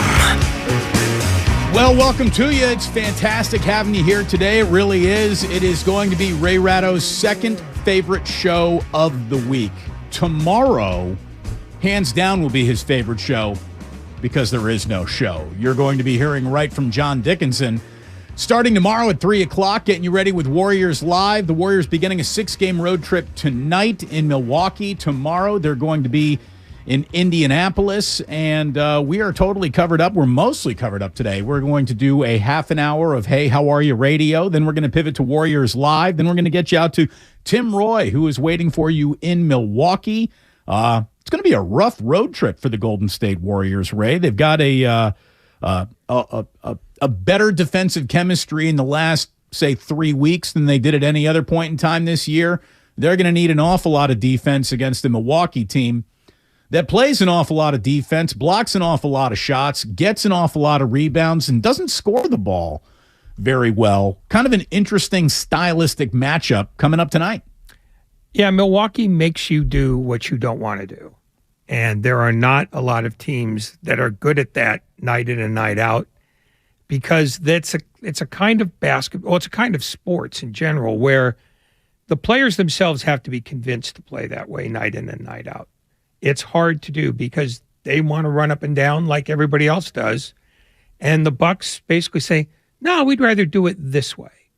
And the fact that they are as good as they are is an indication that Mike Budenholzer has sold them on it, and that the guy he was sold most on it was Giannis Antetokounmpo.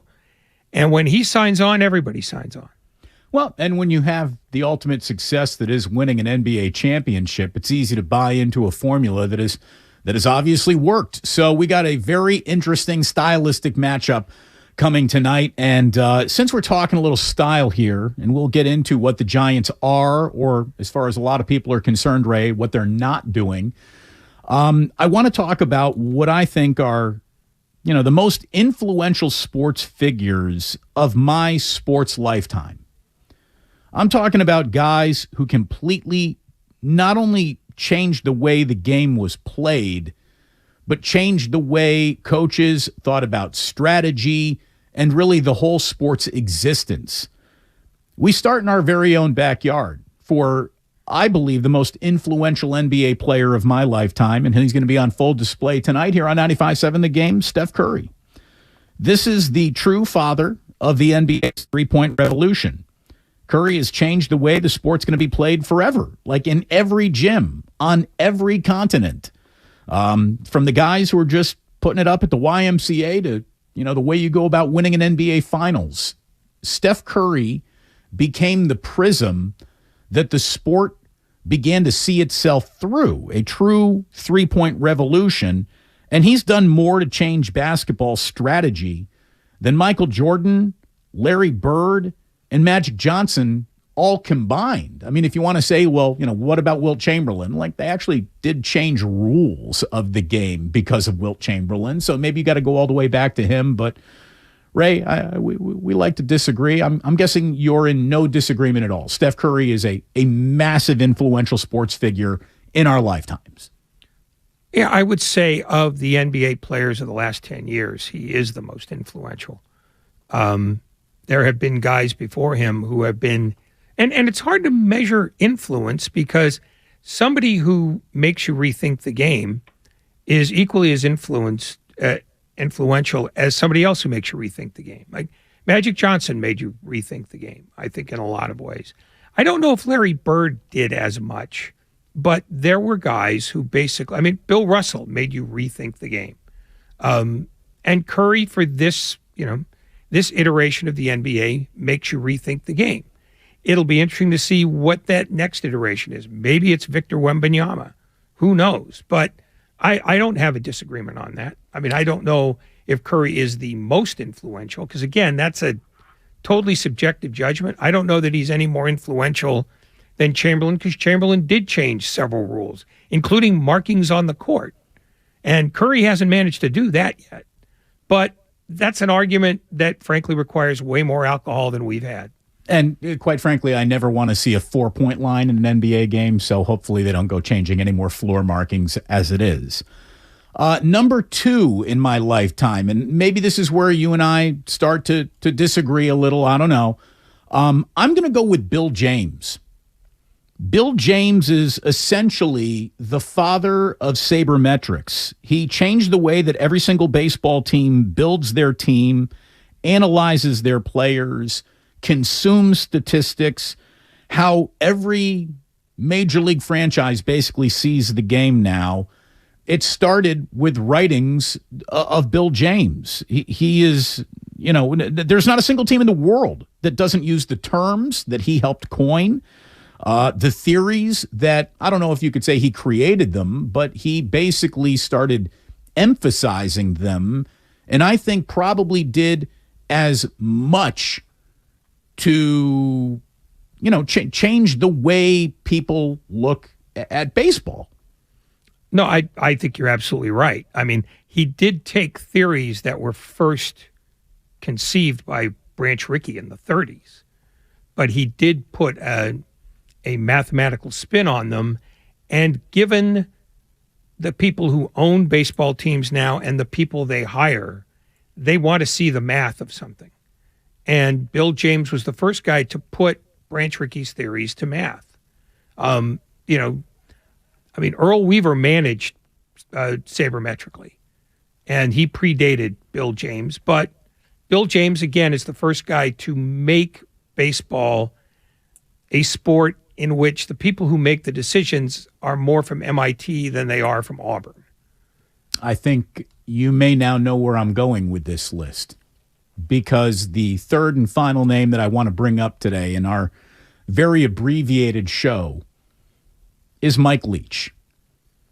Mike Leach passed away at the age of 61, and he is truly one of the founding fathers of the air raid offense. His spacing and passing games theories and concepts have basically trickled onto every single football field there is.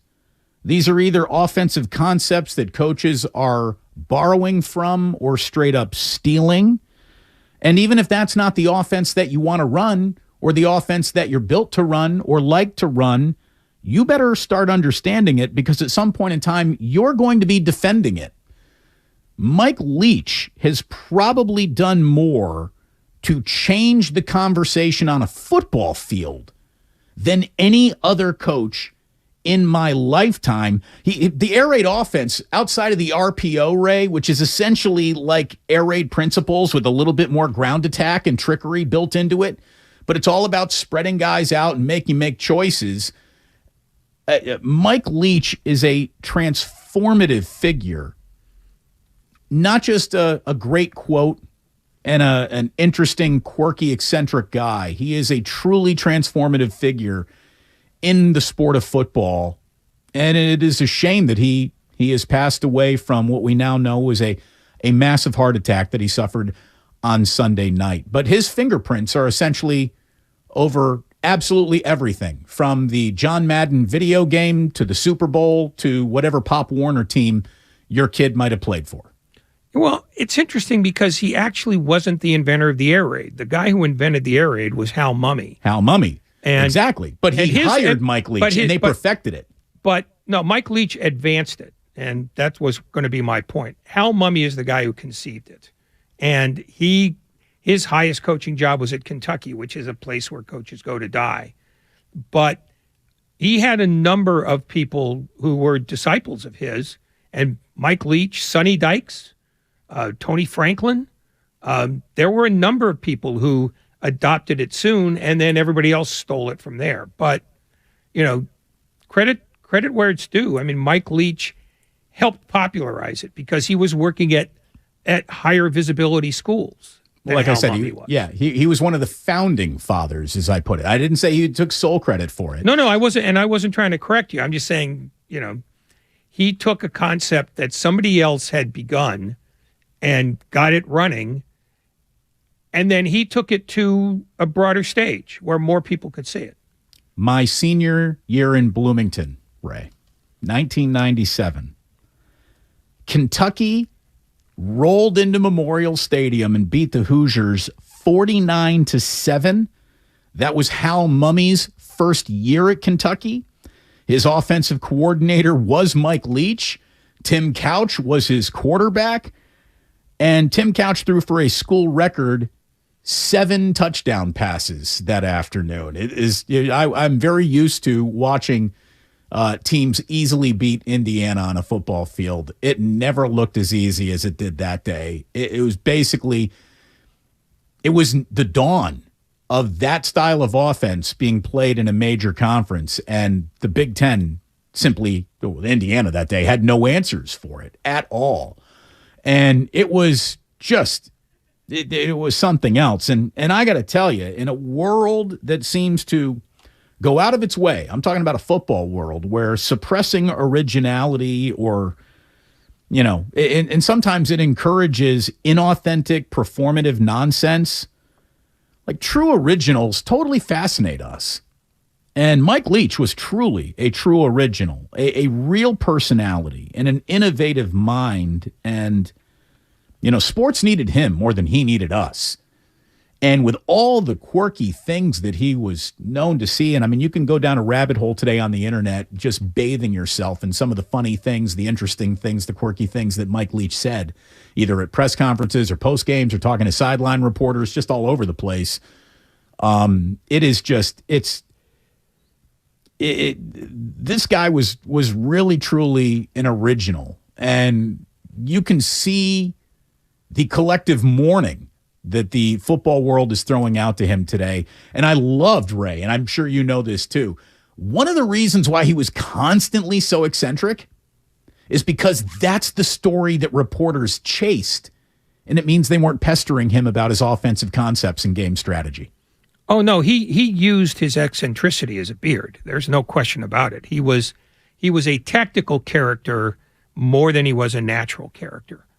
And at least for public consumption, he might have been just this wacky at coaching conferences. But I'm going to bet that he didn't spend nearly as much time around other coaches talking about Pirates.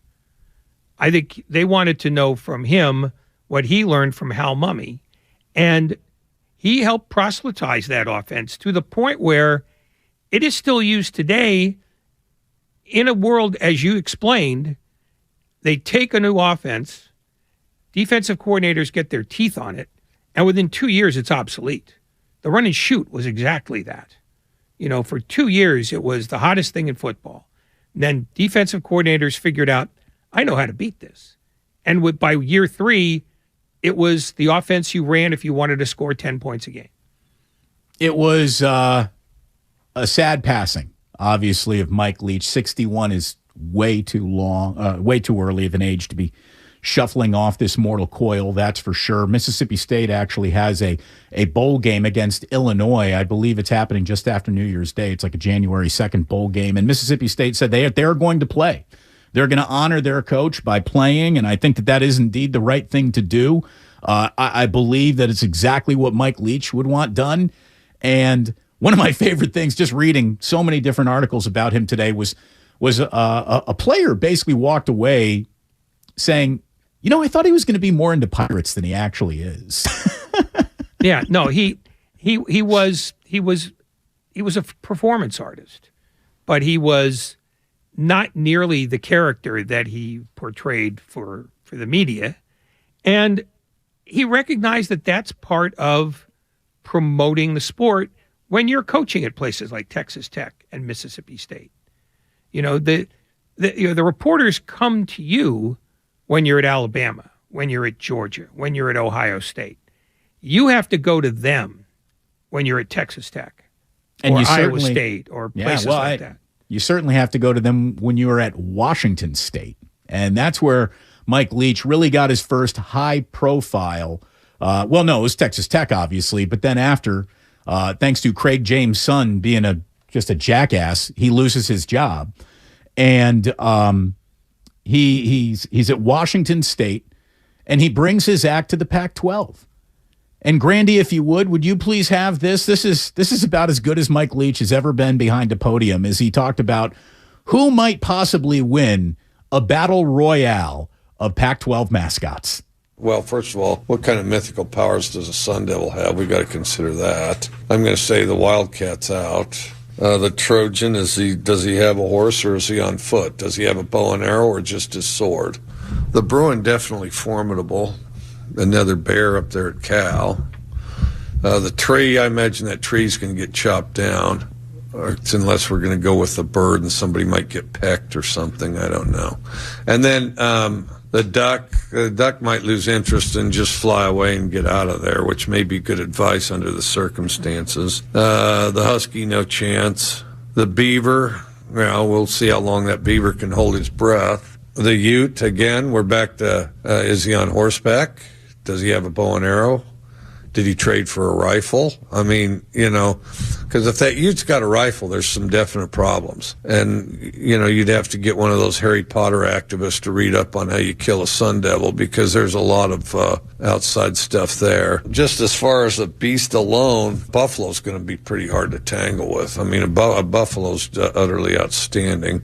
Well, but Butch is going to have to be clear-minded and crafty. I mean, Butch will find a way. There's no question. The Coug will find a way. Clear-minded and crafty, a combination of stay out of harm's way and attack when you get your chances or your openings. Mike Leach, he will absolutely be missed. We've got Warriors Live starting in just a handful of minutes here on 95.7 The Game. We'll get into everything that is concerning the Warriors going into tonight's game, concerning the Warriors on this road trip, and maybe even concerning the Warriors in a broader sense. And we'll get into all of that in just a second. A lot of concerns, Ray, coming from Giants fans thinking that this offseason hasn't been enough. It certainly hasn't been satisfying from a marquee player acquisition standpoint. But I'll tell you, I think that the Giants made a smart move. They have signed Ross Stripling. It's a 2-year, $25 million deal, basically the same deal that they gave Sean Manaea. He's 33. He had a 3.01 ERA last year in Toronto. Jeff Passan says, working mostly as a starter, he was 10-4. He put up a 3.01 ERA over 134 in the third innings, striking out 111. He walked only 20. Like, that's a pitcher that the Giants absolutely can work with and have success with. He's good. Does he sell a ticket? Does he make a fan excited? Right now, those answers are definitive no's. But I actually think it's a good move. I think it's a good move. Well, I mean, that's the thing, because there's two kinds of off seasons. There's the off season where they give you the mythical, they had the best off season trophy. And then there's the one that, could potentially actually help your team for years to come. And the Giants are somewhere in that murky middle. They did nothing sexy, but they did make their starting pitching better on the assumption that Manaea and Stripling are as they have been in their best days of yore. But did they solve the problems that needed to be solved on the field? They're still pretty much a light-hitting team without a gravity-drawing guy in the middle of the lineup. They're still, Their outfield is only slightly better with Mitch Haniger. They made small moves at a time when the Dodgers made none, and the Padres made a bunch. So maybe they get closer to the Dodgers, at least incrementally, but they probably are farther away from the Padres than they've been in a while. So I think the thing that people are most bothered with, it's that there's an orthodoxy now that the Giants are not a team that free agents take seriously. And that's been true for a while. So if you think this was the year that became clear, you just haven't been paying attention. But, Aaron Judge used them as a stalking horse, essentially. Chris Bassett was never terribly interested in them. They seem to be a place where they are viewed by agents as guys that you can drive the price up with, but they're never going to be the ones you marry. Do you think they closed the deal on either Carlos Correa or Dansby Swanson? I keep hearing that Swanson's staying. I do too. But Correa, I heard today that, he might be leaning towards San Francisco because the other offer that keeps them in line with the other big money shortstops isn't coming.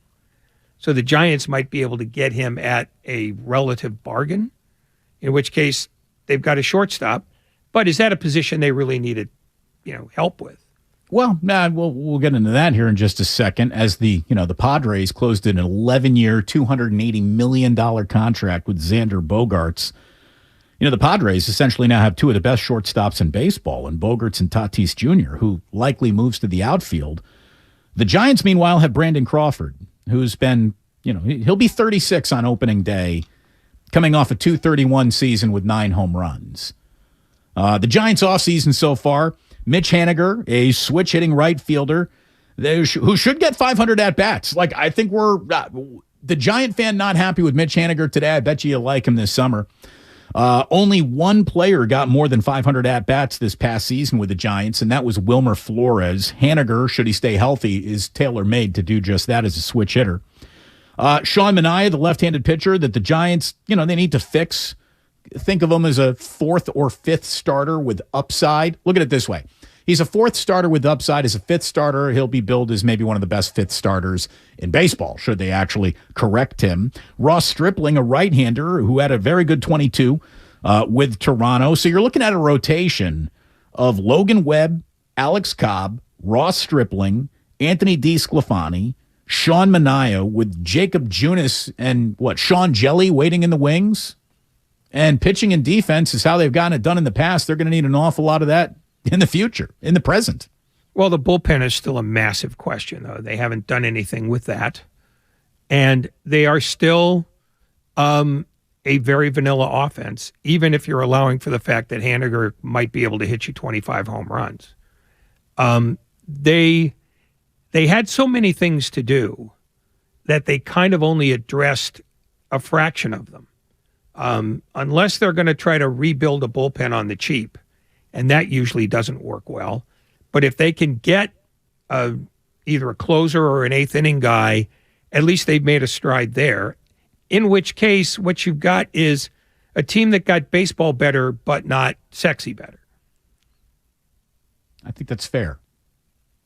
And what the Giants needed this offseason was a little sex appeal.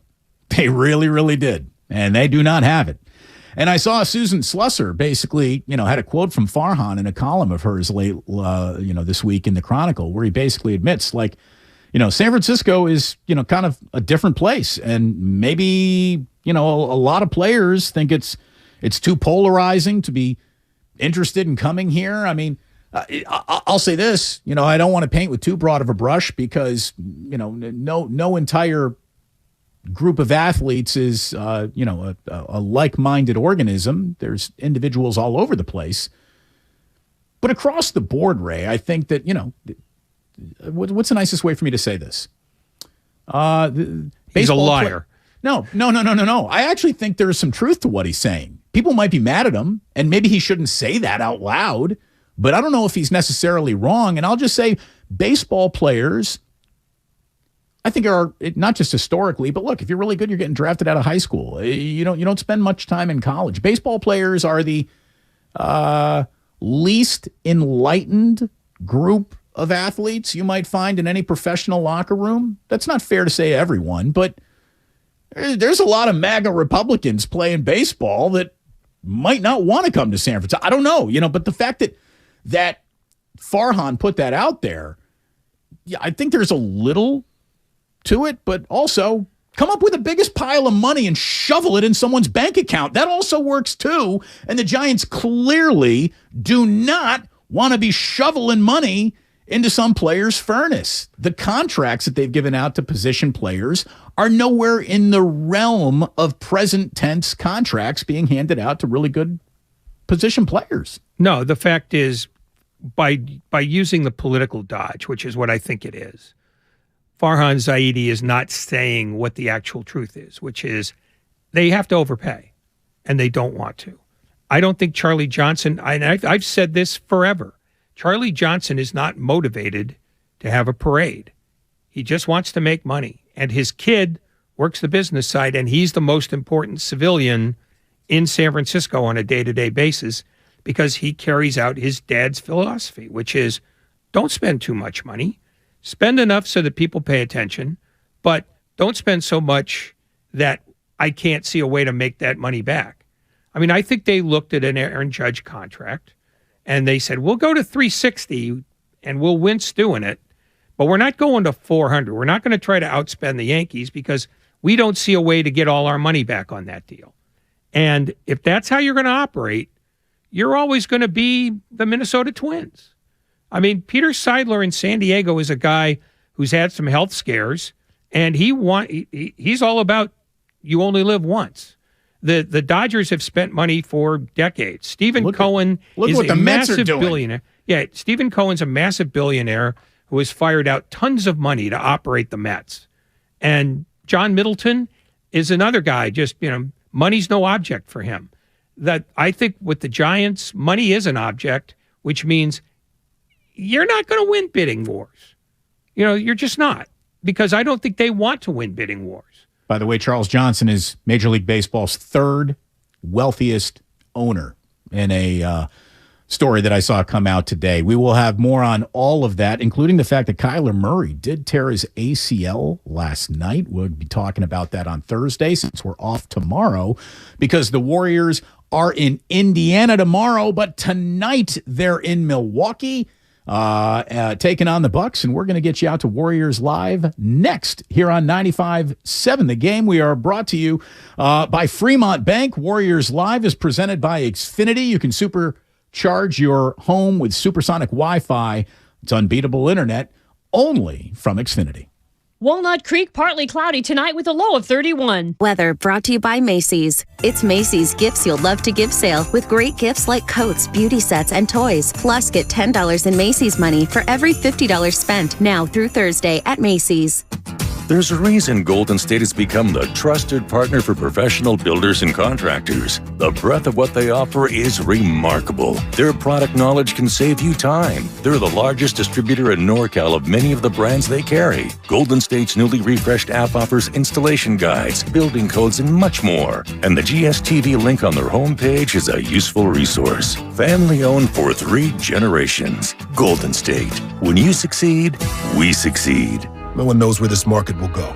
Things could change tomorrow, next week, or next month. At Merrill, we've been here before, and history shows this is the time to stay focused on your future. Because through every market, the bull will always have your back. Find an advisor in the Bay Area at ml.com/bullish. Merrill, a Bank of America company. What would you like the power to do?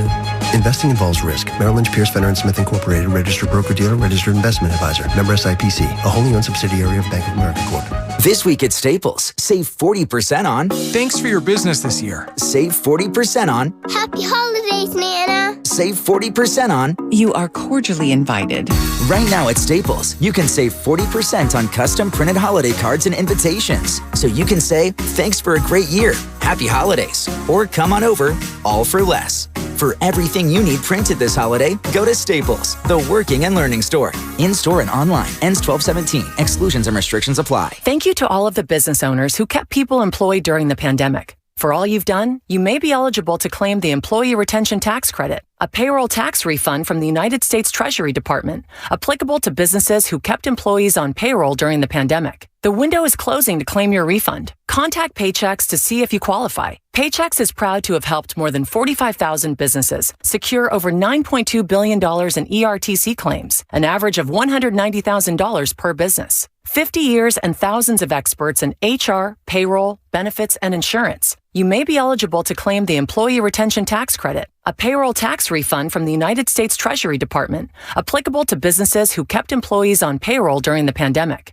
The window is closing to claim your refund. Contact Paychex to see if you qualify. Visit paychex.com/ERTC to find out how Paychex can help you get additional cash into your business. Paychex.com/ERTC. Paychex.com/ERTC. Guys, 2022's been a roller coaster year, so spoil her this Christmas by giving her the next best thing to wearing nothing at all. With soft, silky, naturally nude pajamas, exclusively from Pajamagram. Sensuous and smooth, naturally nude pajamas feel just like her own bare skin, even more alluring than lingerie. The texture and touch of these pajamas is so seductive that you'll both love the feel of them. She'll love the feeling of wearing next to nothing at all, and you'll love the way they look. Best of all, Pajamagram does the wrapping for you with free gift packaging. Order today, and Pajamagram will also include a free matching naturally nude nightie with the purchase of naturally nude pajamas. That is free gift packaging and a free naturally nude nightie when you order today. Just go to Pajamagram.com. It's fast, easy, and delivery by Christmas is guaranteed. That's Pajamagram.com. Triple Points Weekend at Outdoor Supply Hardware is your chance to give and receive. Club Osh members earn triple points on every dollar spent December 16th, 17th, and 18th. Great gifts await at all 14 Osh stores, with tidings big and small. Mark your calendars to get in, gift out, and earn points 3 times faster towards the next $5 off coupon. So December 16th, 17th, and 18th, make your way to Osh for Triple Points Weekend. Not a Club Osh member? It's not too late. Sign up today to start earning. Have you been naughty or nice this year? Cash don't care. At Jackson Hewitt, you could still get up to $4,500 for the holidays. Some bucks now, more bucks in January. So be naughty. Snap up all the ginger snaps. Wear a pretty sweater to an ugly sweater holiday party. You could still get up to $4,500 when you go to Jackson Hewitt today. Details at jacksonhewitt.com. Eligible clients can get up to $1,000 in December and up to $3,500 in January. Loans by Republic Bank and Trust Company. Finance charge may apply. Hey, I'm Andy. If you don't know me, it's probably because I'm not famous. But I did start a men's grooming company called Harry's. The idea for Harry's came out of a frustrating experience I had buying razor blades. Most brands were overpriced, overdesigned, and out of touch. At Harry's, our approach is simple. Here's our secret. We make sharp, durable blades and sell them at honest prices for as low as $2 each. We care about quality so much that we do some crazy things, like buy a world-class German blade factory. Obsessing over every detail means we're confident in offering a 100% quality guarantee. Millions of guys have already made the switch to Harry's, so thank you if you're one of them. And if you're not, we hope you give us a try with this special offer. Get a Harry starter set with a 5-blade razor, weighted handle, shave gel, and a travel cover, all for just $3 plus free shipping. Just go to harrys.com and enter code JOY at checkout. That's harrys.com, code JOY. Enjoy. When temperatures drop, COVID-19 cases may rise. So if you test positive and are at high risk, act fast. Even if your symptoms feel mild, ask your provider if an authorized oral treatment could be right for you. Visit treatcovid19.com. Sponsored by Pfizer. Welcome to the greatest show on hardwood. Left side of the circle, it's money, cold, hard cash for Stephen Curry. The NBA champions are back to defend their title. And it starts now. This is Warriors Live. Holy cannoli, this is crazy. Presented by Xfinity. Supercharge your home with supersonic Wi-Fi. Unbeatable internet, only from Xfinity. Welcome. We got Warriors Live for you. Damon Bruce, Ray Ratto. Ray, we are slugging through our hour's worth of work today. Congratulations on making it this far. My heart's beating like a rabbit. Absolutely. Warriors Live brought to you by Xfinity Internet. Better streaming with our Flex 4K device, voice remote, Peacock Premium, all at no extra cost and no strings attached. It is the official beginning of the pre-holiday 6-game road trip. I believe the next time the Warriors play a game at Chase Center, it's Christmas Day against the Memphis Grizzlies. Yeah, so the road has obviously been pretty unkind to the Golden State Warriors. The Orlando Magic, who last time I did check, Ray, are not the defending NBA champions. They are 1-11 and have the worst road record in the NBA. The Warriors are right there behind them, though. Second worst. They are defending NBA champions at 2-12, and they got a tough one coming up tonight. It's the Bucks tonight. It's the Pacers tomorrow evening. You're not going to see Andrew Wiggins in either one of these games, and we'll see if his absence gets extended beyond tonight and tomorrow. Then on Friday, they're playing the Philadelphia Kate Scotts. And on Sunday, they'll be in Toronto. Tuesday, Wednesday next week, they're at the Knicks and at the Nets. And if they are going to start turning the corner, this road trip represents a huge opportunity to do that because they are going to have to start winning games on the road here eventually. This is set up to either be a turning point or a huge step in the wrong direction for a team that has been stepping in the right direction lately. Yeah, after you throw out their terrible start, they've been among the best teams in the West. And the West, frankly, right now is up for grabs. So it's not like, they're looking at an insurmountable gap between them and the leaders. It's not like Phoenix last year. So as long as they can continue to play better defense than they have, and I'd say the two things they could do that would help them more than anything else is, maybe lower their dependence on the three. They're shooting 48% of their free field goal attempts are three-pointers. That's awfully high. And that's an indication that they still don't have enough of a presence inside the arc to make their offense run the way it should. But they are getting, more of a contribution from their 6, 7, 8 guys than they have in the past. So they're slowly but surely, getting to the point where they're looking like last year's team, at least in form, if not in substance. Well, and maybe this conversation about the Warriors' turning point was, symbolically right in front of us Saturday night at Chase Center when the Warriors, I don't want to say they shocked the NBA world with a win over the Celtics, but the Celtics have basically been the best team in basketball since this season started. And the Warriors are obviously playing an awful lot of catch-up to that sentence.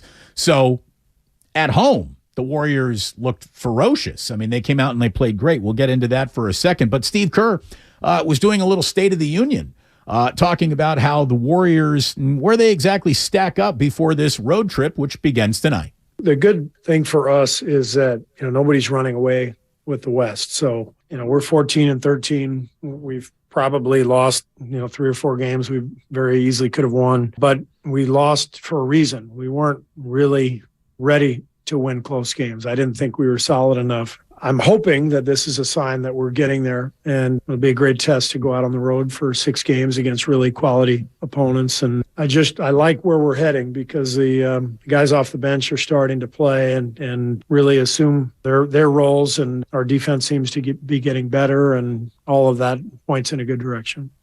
So again, if you're looking to get things right and you have some momentum, what you want is momentum. And Steve Kerr talked about getting a little momentum with a big win over the Celtics before hitting the road for this 6-gamer. It's a tough trip, and you always want to leave home with a win before you go out on the road, just to get a little momentum and feel good on the flight and all that. But it's going to be a tough trip. A lot of good teams, but great challenge for us, and we feel like this win should give us a little confidence, and hopefully it carries over and we have a good trip. And that win that he's talking about, like I said, was over the Celtics Saturday night. Boston came in absolutely cooking. The Warriors had just played 2, head-scratching games in terms of, if you wanted to have a debate, what your worst loss might be of the year. That loss against the JV Pacers team at Chase Center was a head-scratcher. Then they go up to Utah for what looked like a circumstantial scheduled loss because, the Warriors sat everybody that night up in Utah. They were right in that game to the very end before letting go of the rope in just dramatic fashion. And Utah basically is making a layup at the buzzer to stun the Warriors, who had been up 4 points with 13 seconds to play. So a huge disappointment at home, followed by an egg on your face after all loss at Utah that you looked like you were absolutely going to steal a win there since most of the team was sitting. Coming home to face the Celtics, it felt like a tough task. Klay Thompson was up for that task. He had 34 points, 32 for Steph, 15 rebounds for Kevon Looney. And, Ray, maybe a reason why the Warriors are starting to come together, because we all know how good this starting 5 has been. What they have not been good at is coming off the bench with any sort of contribution beyond Jordan Poole, and he's having an up-and-down year. Jonathan Kuminga had 14 points and 5 rebounds and was, playing the wing position, which you got to play well defensively when you're taking on the Celtics, who obviously got Tatum and Jaylen Brown. And Kuminga is earning a lot of house credit with the coaching staff that wants to see one of these, younger players start earning some of that credit. Well, he's earning minutes, which is the tip-off. When he wasn't doing those little things like getting rebounds and playing, defense and helping on other people's defense and setting proper screens and the nuanced things that the Warriors insist of all their players, he was getting 8 minutes a game. Now he's getting in the high 20s.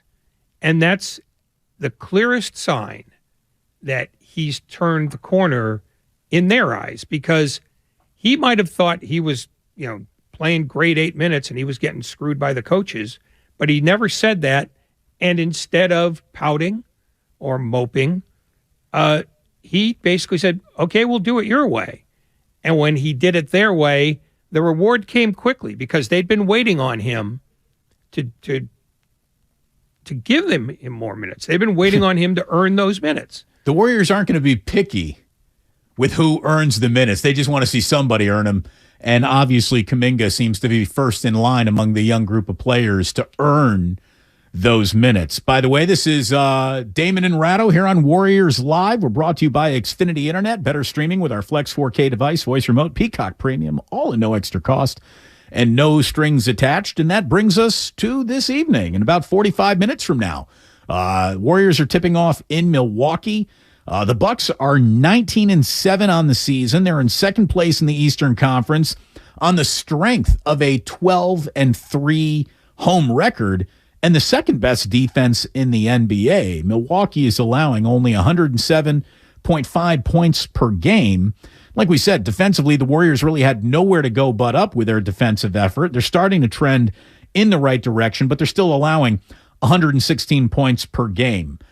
They did just do a great job holding Boston, the number one offense in the NBA, to 44% from the floor, 30% from beyond the arc. But the Warriors have been dramatically different at home than they have been on the road so far this year. And as we start stacking up all the opponents at this road trip, right, they're starting with the toughest one. This is a really good Milwaukee team.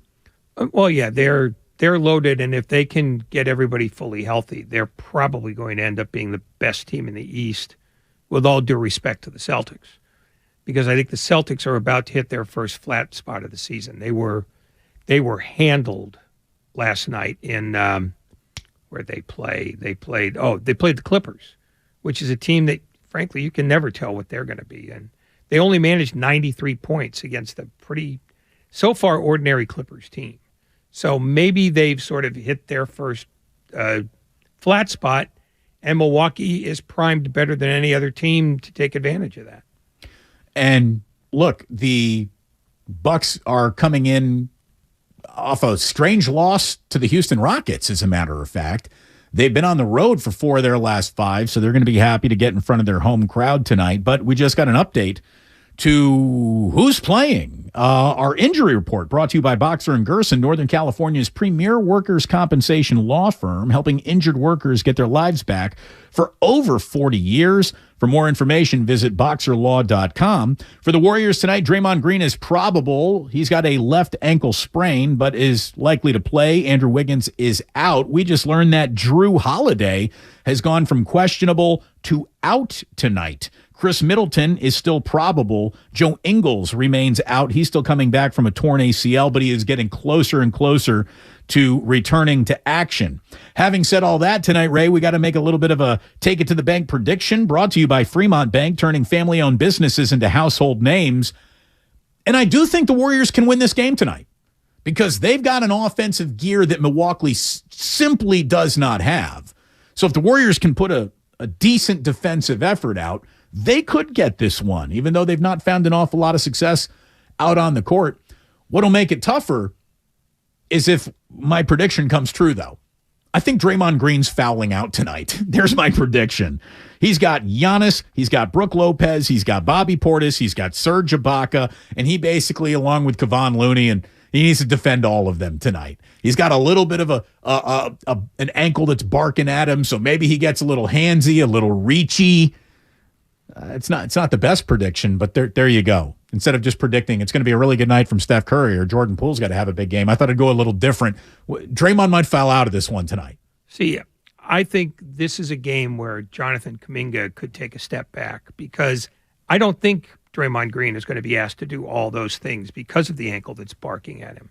And that then falls on Kuminga because Wiggins is also out.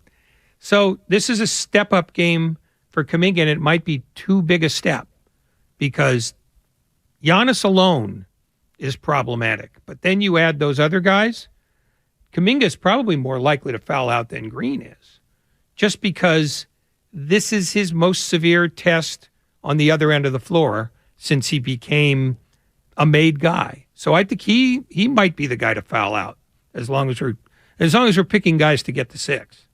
Warriors are getting 4 tonight in Las Vegas. Would you take the Warriors with 2 buckets? Oh, no. I think that number's way too low. I like Milwaukee. I love them at home. They have the best defensive rating in basketball.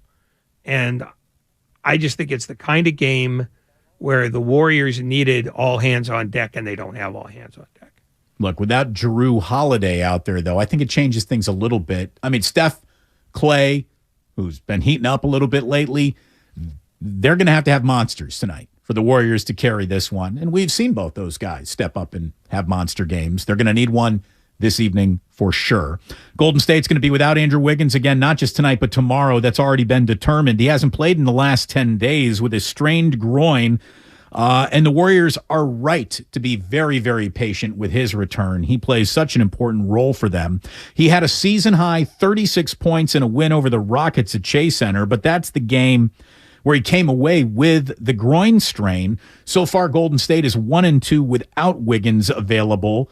And again, they took that head-scratching loss to the Pacers at Chase Center and then unfortunately let go of the rope in Utah with a very bizarre ending to that game. So that's what's coming up tonight. Your projected starting lineup: Curry, Jordan Poole, Steph Curry, Jordan Poole, Klay Thompson, Draymond Green, Kevon Looney. The Bucks are going with Javon Carter, Chris Middleton, Grayson Allen, Giannis, of course, Antetokounmpo, and Brook Lopez at the 5. Since this is our really one and only opportunity today to talk basketball, Ray, a couple of things that just sort of caught my eye. One doesn't mean much of anything, could officially be worse than it is. The other, again, maybe means absolutely nothing. Maybe there is something to it.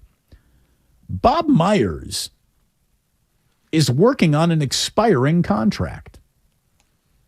Adrian Wojnarowski said that Golden State ownership and Myers, who is obviously a 2-time NBA Executive of the Year and the architect of 4 NBA championships, they've been in conversations about a new contract, but those appear to be on hiatus. Now, Bob has officially couched all of this as, I'm just focusing on the season. I'm just focusing on the team.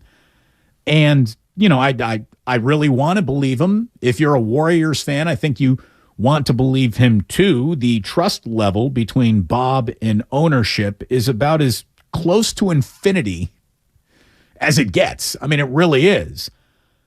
Having said all that, Ray, I don't know. I'm wondering if Bob is starting to think about exiting stage left before the curtain officially comes down. And I don't want to say the bad times, but the not competing for NBA championship times arrive. This has been the greatest show in the NBA. If it doesn't end in its final season, it's like Steve Carell leaving The Office. He knew the getting was good, and he got. Whatever Bob wants to do next, you want to talk about infinity options? If the man did want to do something next, whatever that was, it's officially out there waiting for him. I don't know if anyone on the planet meets the definition of the concept of the word hireable as much as Bob Myers does. Well, see, I put it a different way. I think the reason why he doesn't have a new contract is because Joe Lacob is playing wait and see. And mostly what he's waiting to see is if Kirk Lacob, his son, is ready to become the general manager. Maybe Myers gets kicked upstairs and becomes, consigliere. Well, he already is. He's president. He doesn't. But in terms of not the title, but in terms of responsibility. Because I don't think this is his choice. I don't think he would be ready to go as long as Steph Curry is still plying his trade at the rate that he's plying it. I kind of think, and maybe I'm being naive here, that he and Steve Kerr are sort of joined at the hip. And as a result, I don't think it's his choice to go into this year without a new deal. I think it's Joe Lacob's choice. And Joe Lacob better know what he's doing with this, because you blow this up, you're risking a lot.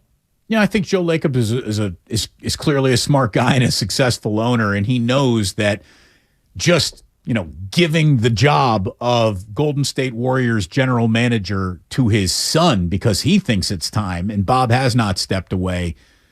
I think Joe's smart enough to know that would just be as big of a PR disaster as he's had to deal with since becoming Warriors owner. But he might also decide, well, what do I care? The building's full. I'm making tons of money.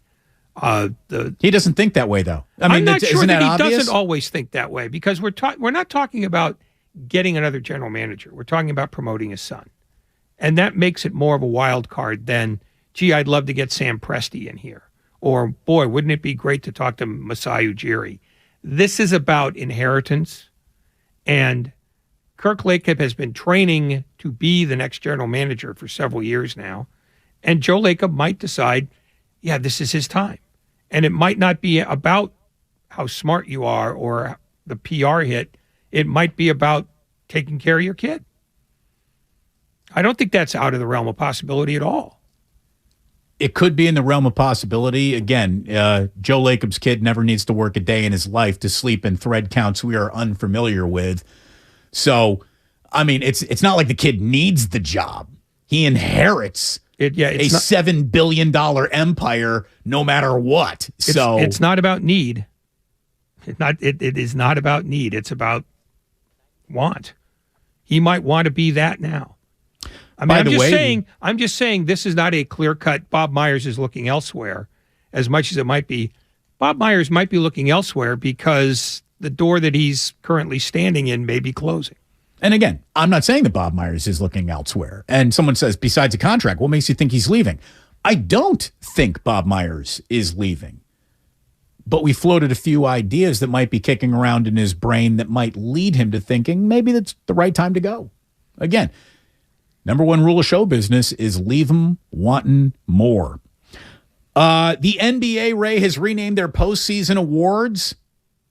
I don't think anybody needed this or wanted this, but we got it. The MVP award will now be known as the Michael Jordan Trophy. The defensive player is the Hakeem Olajuwon Trophy. Rookie of the Year, Wilt Chamberlain Trophy. Sixth man, John Havlicek Trophy. Most improved, George Mikan Trophy. New clutch player of the year. How they measure that, I don't know. Is the Jerry West Trophy. The only thing I can say, Ray, is this could have been a whole lot worse. They could have been named after Kia Sorrentos and a whole bunch of corporate awful logos. So all things considered, not bad. You have 10 seconds to react. It's a reminder that in 25 years, the next commissioner might rename the trophies and take them away from Michael Jordan and Wilt Chamberlain and John Havlicek. If you can rename trophies, you can rename them again. There you go. And on that note, this 3 o'clock hour will be renamed the John Dickinson Spectacular tomorrow. He's got Warriors Live tomorrow, bringing you into the Pacers game. In the meantime, thank you very much for tuning in today. Enjoy Tim Roy coming up next from Milwaukee. Please do remember, sports don't build character, they reveal it. And like that, he's gone. Have you been naughty or nice this year? Cash don't care. At Jackson Hewitt, you could still get up to $4,500 for the